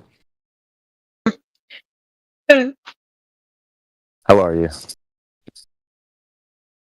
I'm really excited because I might go to the Alps soon. You're going to go to the Alps soon? That's my plan. Sometime in the next few weeks. Which Alps? The French Alps. Oh, wow. Enjoy. Mont Blanc. Beautiful. Oh, thank you. I will definitely enjoy it. But there's much more than Mont Blanc in the French Alps. Oh, yeah, yeah. Do you always sing when you talk? No. What a blessing. What did you say? He asked if you always sing when you talk. He thinks you have a melodic voice. Oh, thanks. Oh, no, I don't always sing when I talk. It's a high compliment. You speak very fast. I'm almost struggling. Sorry. That's okay. I'm trying to learn English here. Okay. So, is this your first time in the Flat Earth channel, or have you been here before? It's my first time in this 24/7 Flat Earth Discord thing. Oh, well, welcome. So, thank you. What's your thoughts? Have you heard about Flat Earth before, or have you not looked into it? Like, I've heard people talking about it. Like, apparently, people spent lots of money to try whether it is flat, and it didn't even work or something like that. Okay, so you've seen bits in the media talking about it. But have you ever spoken to people who don't believe in the globe? People who think the Earth is flat. Yeah, you've spoken to flat earthers before, or just seen bits in the media? I've never spoken to anyone who I know believes the Earth is flat. Like I might have spoken to someone who thinks the Earth is flat, and I didn't know about it. But I never spoke to someone. If I All right, did well, this speak could to someone, be an interesting without the Earth is flat, I conversation never for knew you about then. Okay, cool. Well, have you got any questions, or do you want us to explain anything? I don't think I have any questions. Okay, well, do you want me to explain why we don't believe the Earth is a globe? Okay. Okay, well, for starters, when we're talking about flat Earth, right, if you're just seeing the media, you're going to be shown images of a disk Earth in space. You seen pictures like that? I think I saw one. Yeah, like a flat with a Earth. donut. Yeah, flat Earth floating around in a galaxy. That's not what we're talking about, right? We don't believe that. No actual flat earther thinks they're on some flat shape floating around in space. So try to get those images out of your mind. What we're talking about is what can be observed, measured, and practically used when it comes to the surface of the Earth, and whether it's flat or whether it curves like a ball. Yeah, because they tell us we're on a ball of a certain size, so this means that the surface must have a certain rate of curvature. Do you agree? Okay. Really bad at science. Sorry, say that again? I'm really bad at science. Well, that's okay. I mean, you don't need to be a scientist to understand your environment to some degree. So think about water, the nature of water. The natural physics of it are that it takes the shape of its container and it finds level. You know what the word level means? I get some background noise. I don't know who that's from. Hey, Jedi? You got some background noise, bro. Thank you. So, hello. Do you know what the word level means? Like that. Flat, horizontal, not having one side higher or lower than the other, even, straight. Okay. So that's what water does, yeah? Whether it's in a cup, or a bathtub, or a swimming pool, or a lake, or an ocean. The water finds its level. And that's what you observe in your natural world. So knowing this, I mean, they tell us that the Earth's surface is covered 70% with water. So if water is flat, how can we be on a 70% flat ball? You ever thought about that? Nope. What do you think? Can we be on a 70% flat ball? I don't know. That's all right. You think about it. Okay. Weird. That's all right. We got anyone else who wants to ask a question? We got Ace, Alex, LNF. Oh no. Oh yeah. JLD Biase. What's up? How are you? Very well. How are you? Pretty good. Good. What brings you to the channel? I was just interested in listening in on the conversation. All right, nice. Have you listened to this discussion before, or are you new? I'm not new to Flat Earth, no. Okay, nice. So, you know what the arguments are and all that? Yep. Okay. So what's your thoughts generally on the topic?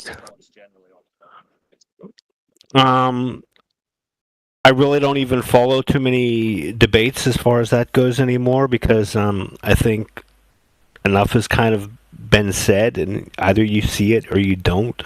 I don't understand with so many proofs how people can still believe in NASA and all that mainstream stuff going on. Cogdis is one hell of a trip. So you're saying you don't you're in favor of the flat Earth side? You don't believe in the globe, or? Yeah.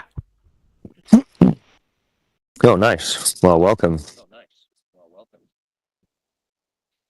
you for welcoming. What are your favorite proofs of a flat Earth? The supposed vacuum next to a non-vacuum, our atmosphere, for lack of a different term. Water lies flat. Just catching NASA with lies and camera fakery and things like that. Just even the story behind it, you can, if you follow it back, just going through the whole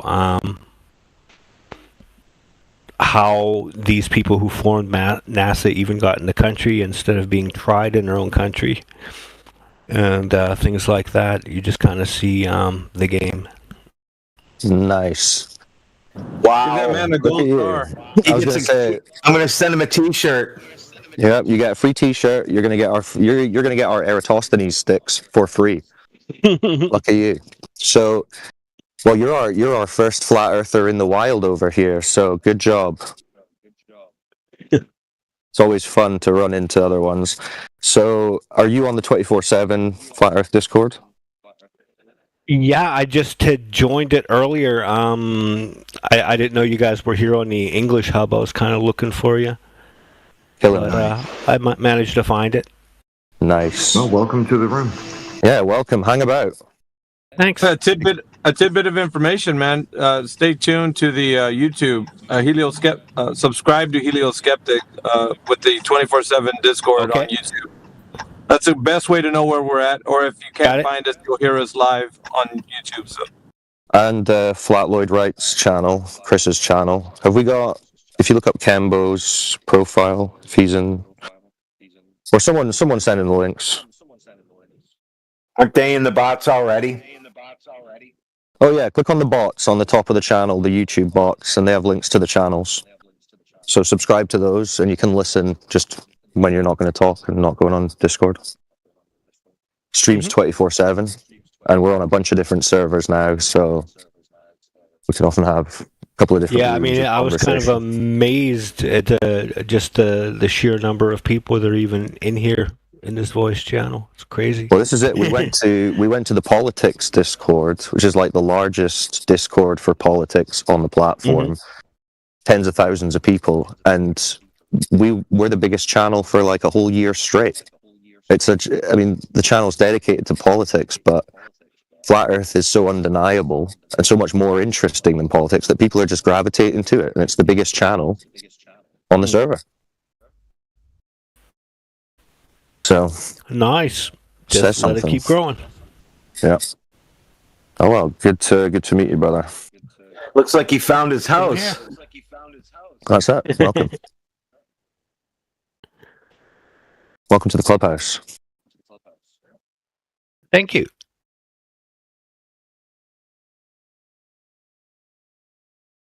Omar, you got your mic working yet?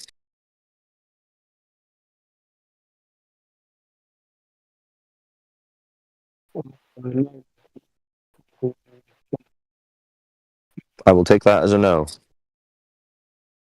Hopefully someday, brother.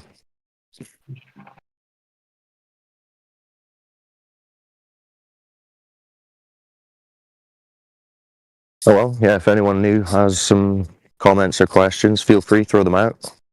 It must be hard to learn English and repeat it back without a microphone. It's just got to sound rough.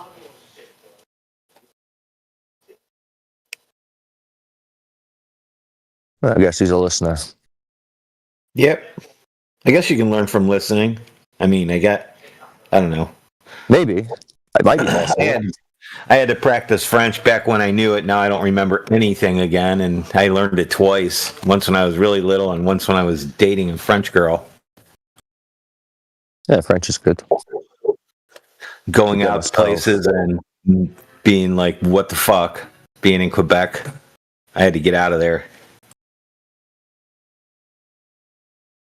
It's funny, I forget you guys have basically a whole French-speaking city not far from you.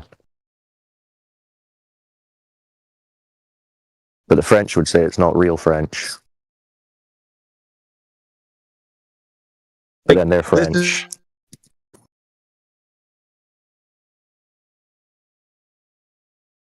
Was that Heretic in the chat? Heretic. It's me again. I'm just not speaking real English. Bastardized, Americanized English. Yeah, that's true, but we like you guys anyway.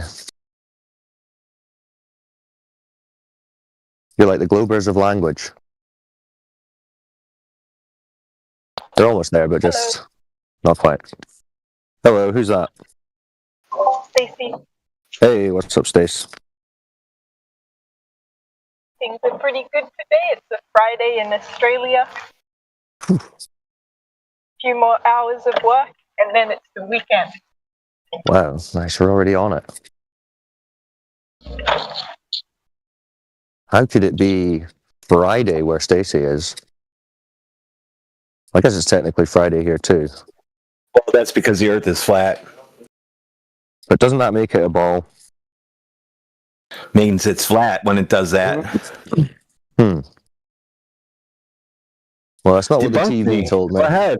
Debunk me. Well, have you ever watched the Discovery Channel? I don't know if you were paying attention to the chat, but we might be losing the 24/7 server tomorrow. I bet it in a bet. Oh, is that the guy who was going to come back with the proof? Yeah, I hope you guys don't mind if I put the server on the line like that. Oh, don't worry about that, mate. We do it all the time. Yeah, no, we've got to be honest. Yeah, I mean, we're going to turn it off, so I said we're just going to give it to you. You can do whatever you want with it, and they said they will delete it. Oof. What a waste. But that's a bit rough. Hey, they're coming in with, they're not coming in with one. They're coming in with 10 proofs, and that's it. They said, I'm going to post the proofs, and then I will have the server. Yeah, but the proofs aren't it. The proofs aren't it. We're going to have to critique the proofs, see if they actually pass the smell test. Well, of course. I didn't give out that punchline yet.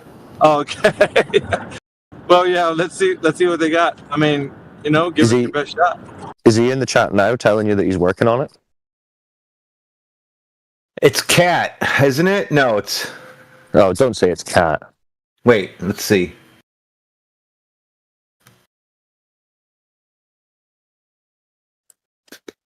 There's a song. What is it from the early '80s? It's called "Hit Me with Your Best Shot." Have you guys heard it? Yes, it's Cat. Oh, you got my hopes up. I thought I was going to be able to move on with my life. We're going I would have to be on Discord every day. We should change the icon of the server to a cat, just for the cat tomorrow. Cat Earth. Yeah, so you shouldn't delete the server. You should rename it Cat Earth, and then you get this massive server. Yeah, that you're the overlord of. Largest flat Earth server there is in existence. I could play that song. Because it's playing around in my bloody head. Sorry, Cyclone. Nah, sorry. Oh. That's an aggressive chord. Please play clean. Here you go. Just a couple little chords.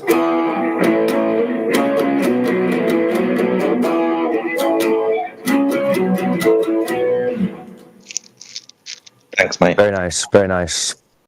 Distortion's a bit of a microaggression, but we'll let it slide. Yeah, it is. You're right.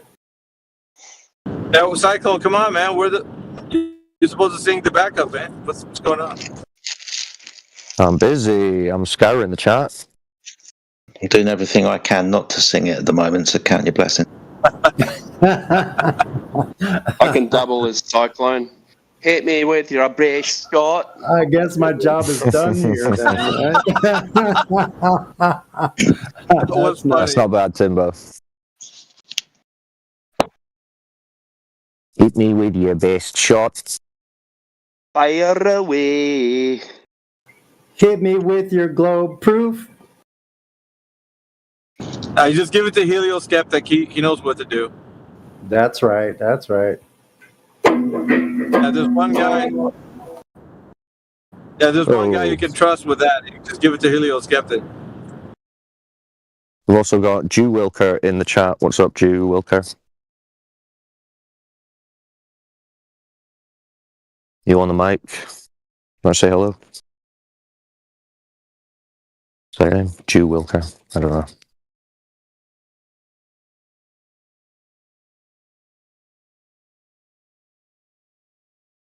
Well, looks like it's just the boys. Yeah, is that like G. Williker? Is that what that's a reference to? G. Williker? That's a Midwestern term. Yeah, maybe it's the German version. The German version. How dare you? That was like the Midwestern term for shucks, man. You know, Right. G. Williker. Right. Gee Willikers. Gee Williker. The earth is flat after all. Hell. Yeah, I said that in the Wild West play I was in, but I didn't even know what the word was, so I kept like saying "gee winkers," and then people laughed. That's awesome, man. Yeah, you got Jedi converted that over to G Wankers. Yeah. Gee Wankas. We've got a couple new people in. We've got Mateus Sena Rosa. What's up, Mateus? We've got Raven. What's up, guys? What's up, Raven? Hey, what's up, Mateus? How's it going? Well, I'm going fine. How about you? Very well, thank you. What brings you to the channel? I don't know. I'm new here, so I'm still knowing the server, and still meeting a few people, and that's it. Okay, nice. Where are you from? Brazil. How about Brazil. Nice. Scotland. Nice. Very nice. So, do you know anything about Flat Earth? You looked into it before, or are you totally new to it? No, I actually don't know. I'm just I decided to get in here just to chill and hear a few conversation. I don't know. Do you want us to tell you why we say the Earth is flat and not a ball? Sorry, I didn't get it. Do you want us to explain to you why we say the Earth is flat and not a ball? Or do you want to ask a question? Explain to me. Yeah. Okay. Why you guys think it is flat? That's the best question you can ask. So I'll give you my little spiel, and then some of the other guys can jump in and explain to you. So first of all, if you search up Flat Earth online, they're going to show you these pictures of a disk Earth floating around in space with water falling off of it or a dome over the top of it. You seen those pictures? No, which pictures? Sorry. Just if you Google Flat Earth and then go to images. Okay. Let me see. Have them pay attention to text chat so it can post along with you. Okay, yeah. You do you see the text chat that goes along with this voice call, Mateus? Let me see. Yeah, I've just opened the chat. Okay, well keep your eye on that as you're discussing, because people will be posting images and articles and things to go along with the discussion. Uh-huh. Okay, so you've Googled Flat Earth. Have you gone to images? Yeah, just like a dome. Yeah. I know something is around it. Yeah, so you'll probably see images there of a flat Earth in space, right, surrounded by black. So we're not saying that. Most likely, everything you're seeing there is not what we're claiming. Right? We're not claiming a total size, a total shape, a total position in a larger space. We're not making claims like that. What we're saying is that the Earth's surface that we live on and can physically observe and measure is flat, right? It observes and measures flat, not curved, when it would have to be curved for it to be a ball. Yeah, it'd have to be dropping down in a way at a certain rate based on the size of the ball that they tell us it is. Do you understand that? Yeah. Yeah, so this is the main point. The main point is the surface. And when we speak about the surface, typically we're referring to bodies of water, right? So we've got hills and valleys, yeah, topography, elevation change on the land. But that's not really what we're talking about. We're talking about the water and large bodies of it, lakes, oceans, shorelines, because we understand that the natural physics of water is to take the shape of the container that it's in and seek level. Do you know what level means? Yeah, I think so. What would you think of as level? The level of the ocean? I don't know. Yeah, but what does that mean to be level, do you think? Well, actually, so I don't know. Okay, so it means horizontal, basically. Okay. You understand that? So it's having not having one side any higher or lower than the other, just straight, flat, even. Yeah, like if you're leveling a picture that you put on the wall, you're making it straight. Yeah. Yeah, so I'm seeing a few images here, and it looks like the water, the ocean falls into the space. I don't know. Yes, that's what I'm saying. This is a cartoon. Yeah, we're not claiming that. We're not even claiming that we are in space. I don't think that the space that they tell us about, show us in the textbooks or on TV, exists. Sorry to interrupt. Does our friend understand what the word propaganda means? Also, might not be able to read it. I don't know. So, you know what I mean? The images, like no real flat earthers believe this bullshit. Can you read English? Or because we can just narrate them too. I think it would be also good to bring up those guys in South America. I don't know where they are located specifically, but they did that video. I mean, they're not wholeheartedly like upon our points, but they can talk about flat Earth with laser tests. You guys remember who they were? No, I'm not sure who you're meaning. They had. Yeah, they were from Brazil. Yeah, they're from Brazil, right? Yeah, because this guy says he's from Brazil, so I think maybe he probably knows about it. I don't know.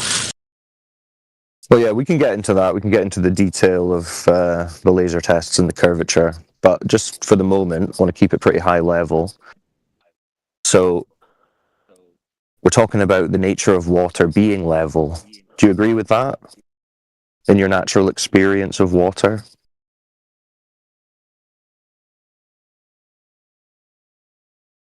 Matthias?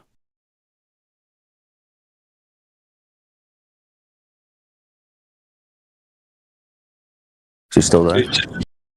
He's still here. He's just muted. All right, okay.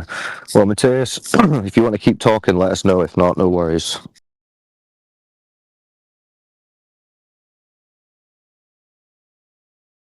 We've got anyone else who wants to discuss, feel free. Otherwise, if Matthias is still in here and he's just muted listening, we can continue to explain our position and just assume that he's listening. It goes out to the audience anyway. So I'll just finish my thought on that, and then we can open it up to the rest of the panel to add to it. But yeah, the bodies of water are all level. That's what we observe and measure bodies of water to be, whether it's a glass, a bathtub, a swimming pool, a lake, an ocean. That's what we observe. And then they come in and say, oh yeah, that's just what it looks like, but that's just because it's a really big ball. But then you can look into the numbers that they claim and see what rate of curvature they're supposed to be, and you can test that. And that is being tested. And it's failing everywhere. There is no detection of curvature. The bodies of water just continue on flat as far as we can observe and measure. So I'd say that's the key point you want to take home if you're looking into this topic, and go from there. But does anyone else have anything that they want to add, just to the people listening who want to understand why we hold the position we do? Take it away.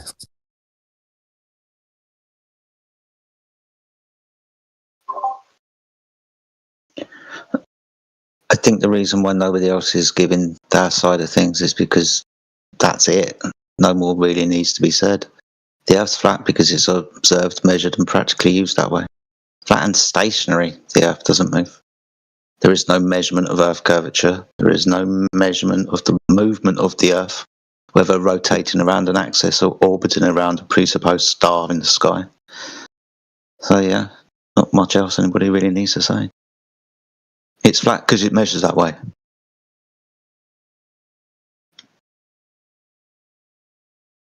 Pretty much. That's it. So you got more t-shirts and sticks to give away. Yeah, we take silence as consent, so welcome aboard. Look in your mailbox for your sticks. 7 Flat Earth Discord. I have one more question. Go for it. If I were to fly all the way around the world live streaming,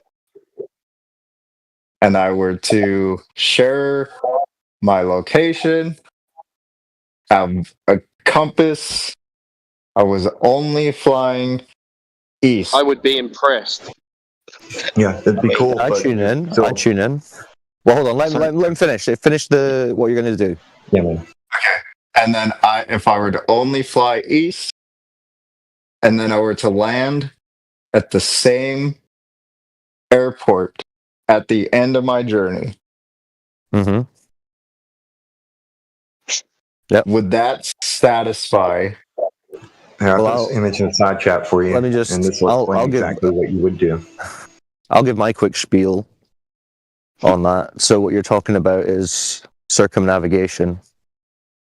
And circumnavigation, just in its definition, means circle navigation.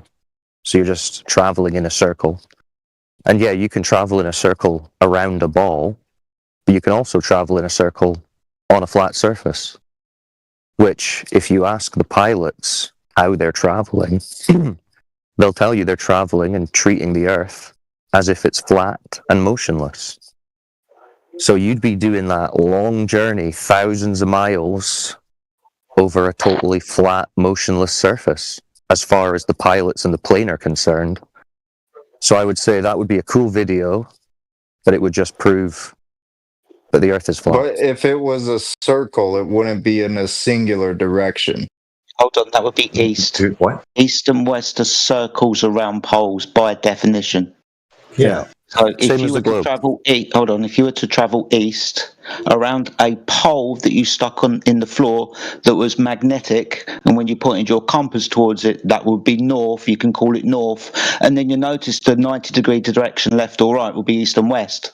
And as you travelled around that pole, you'd end up where you started from if you always orientated your direction east or west. Sure. Which is a circle. Sure. Cool. So you're saying that the poles are up and down, right? What? No. He's saying you navigate in reference to north. Are we? So and you're saying traveling east would essentially form a circle going around it, and you'd be treating that circle and that surface that you're traveling on and then as if it were flat. The center of Earth is what? Well, 48 minutes we're after not making a claim about that. Yes. Yeah, hold on. I'm just trying. I'm just trying to. the east and west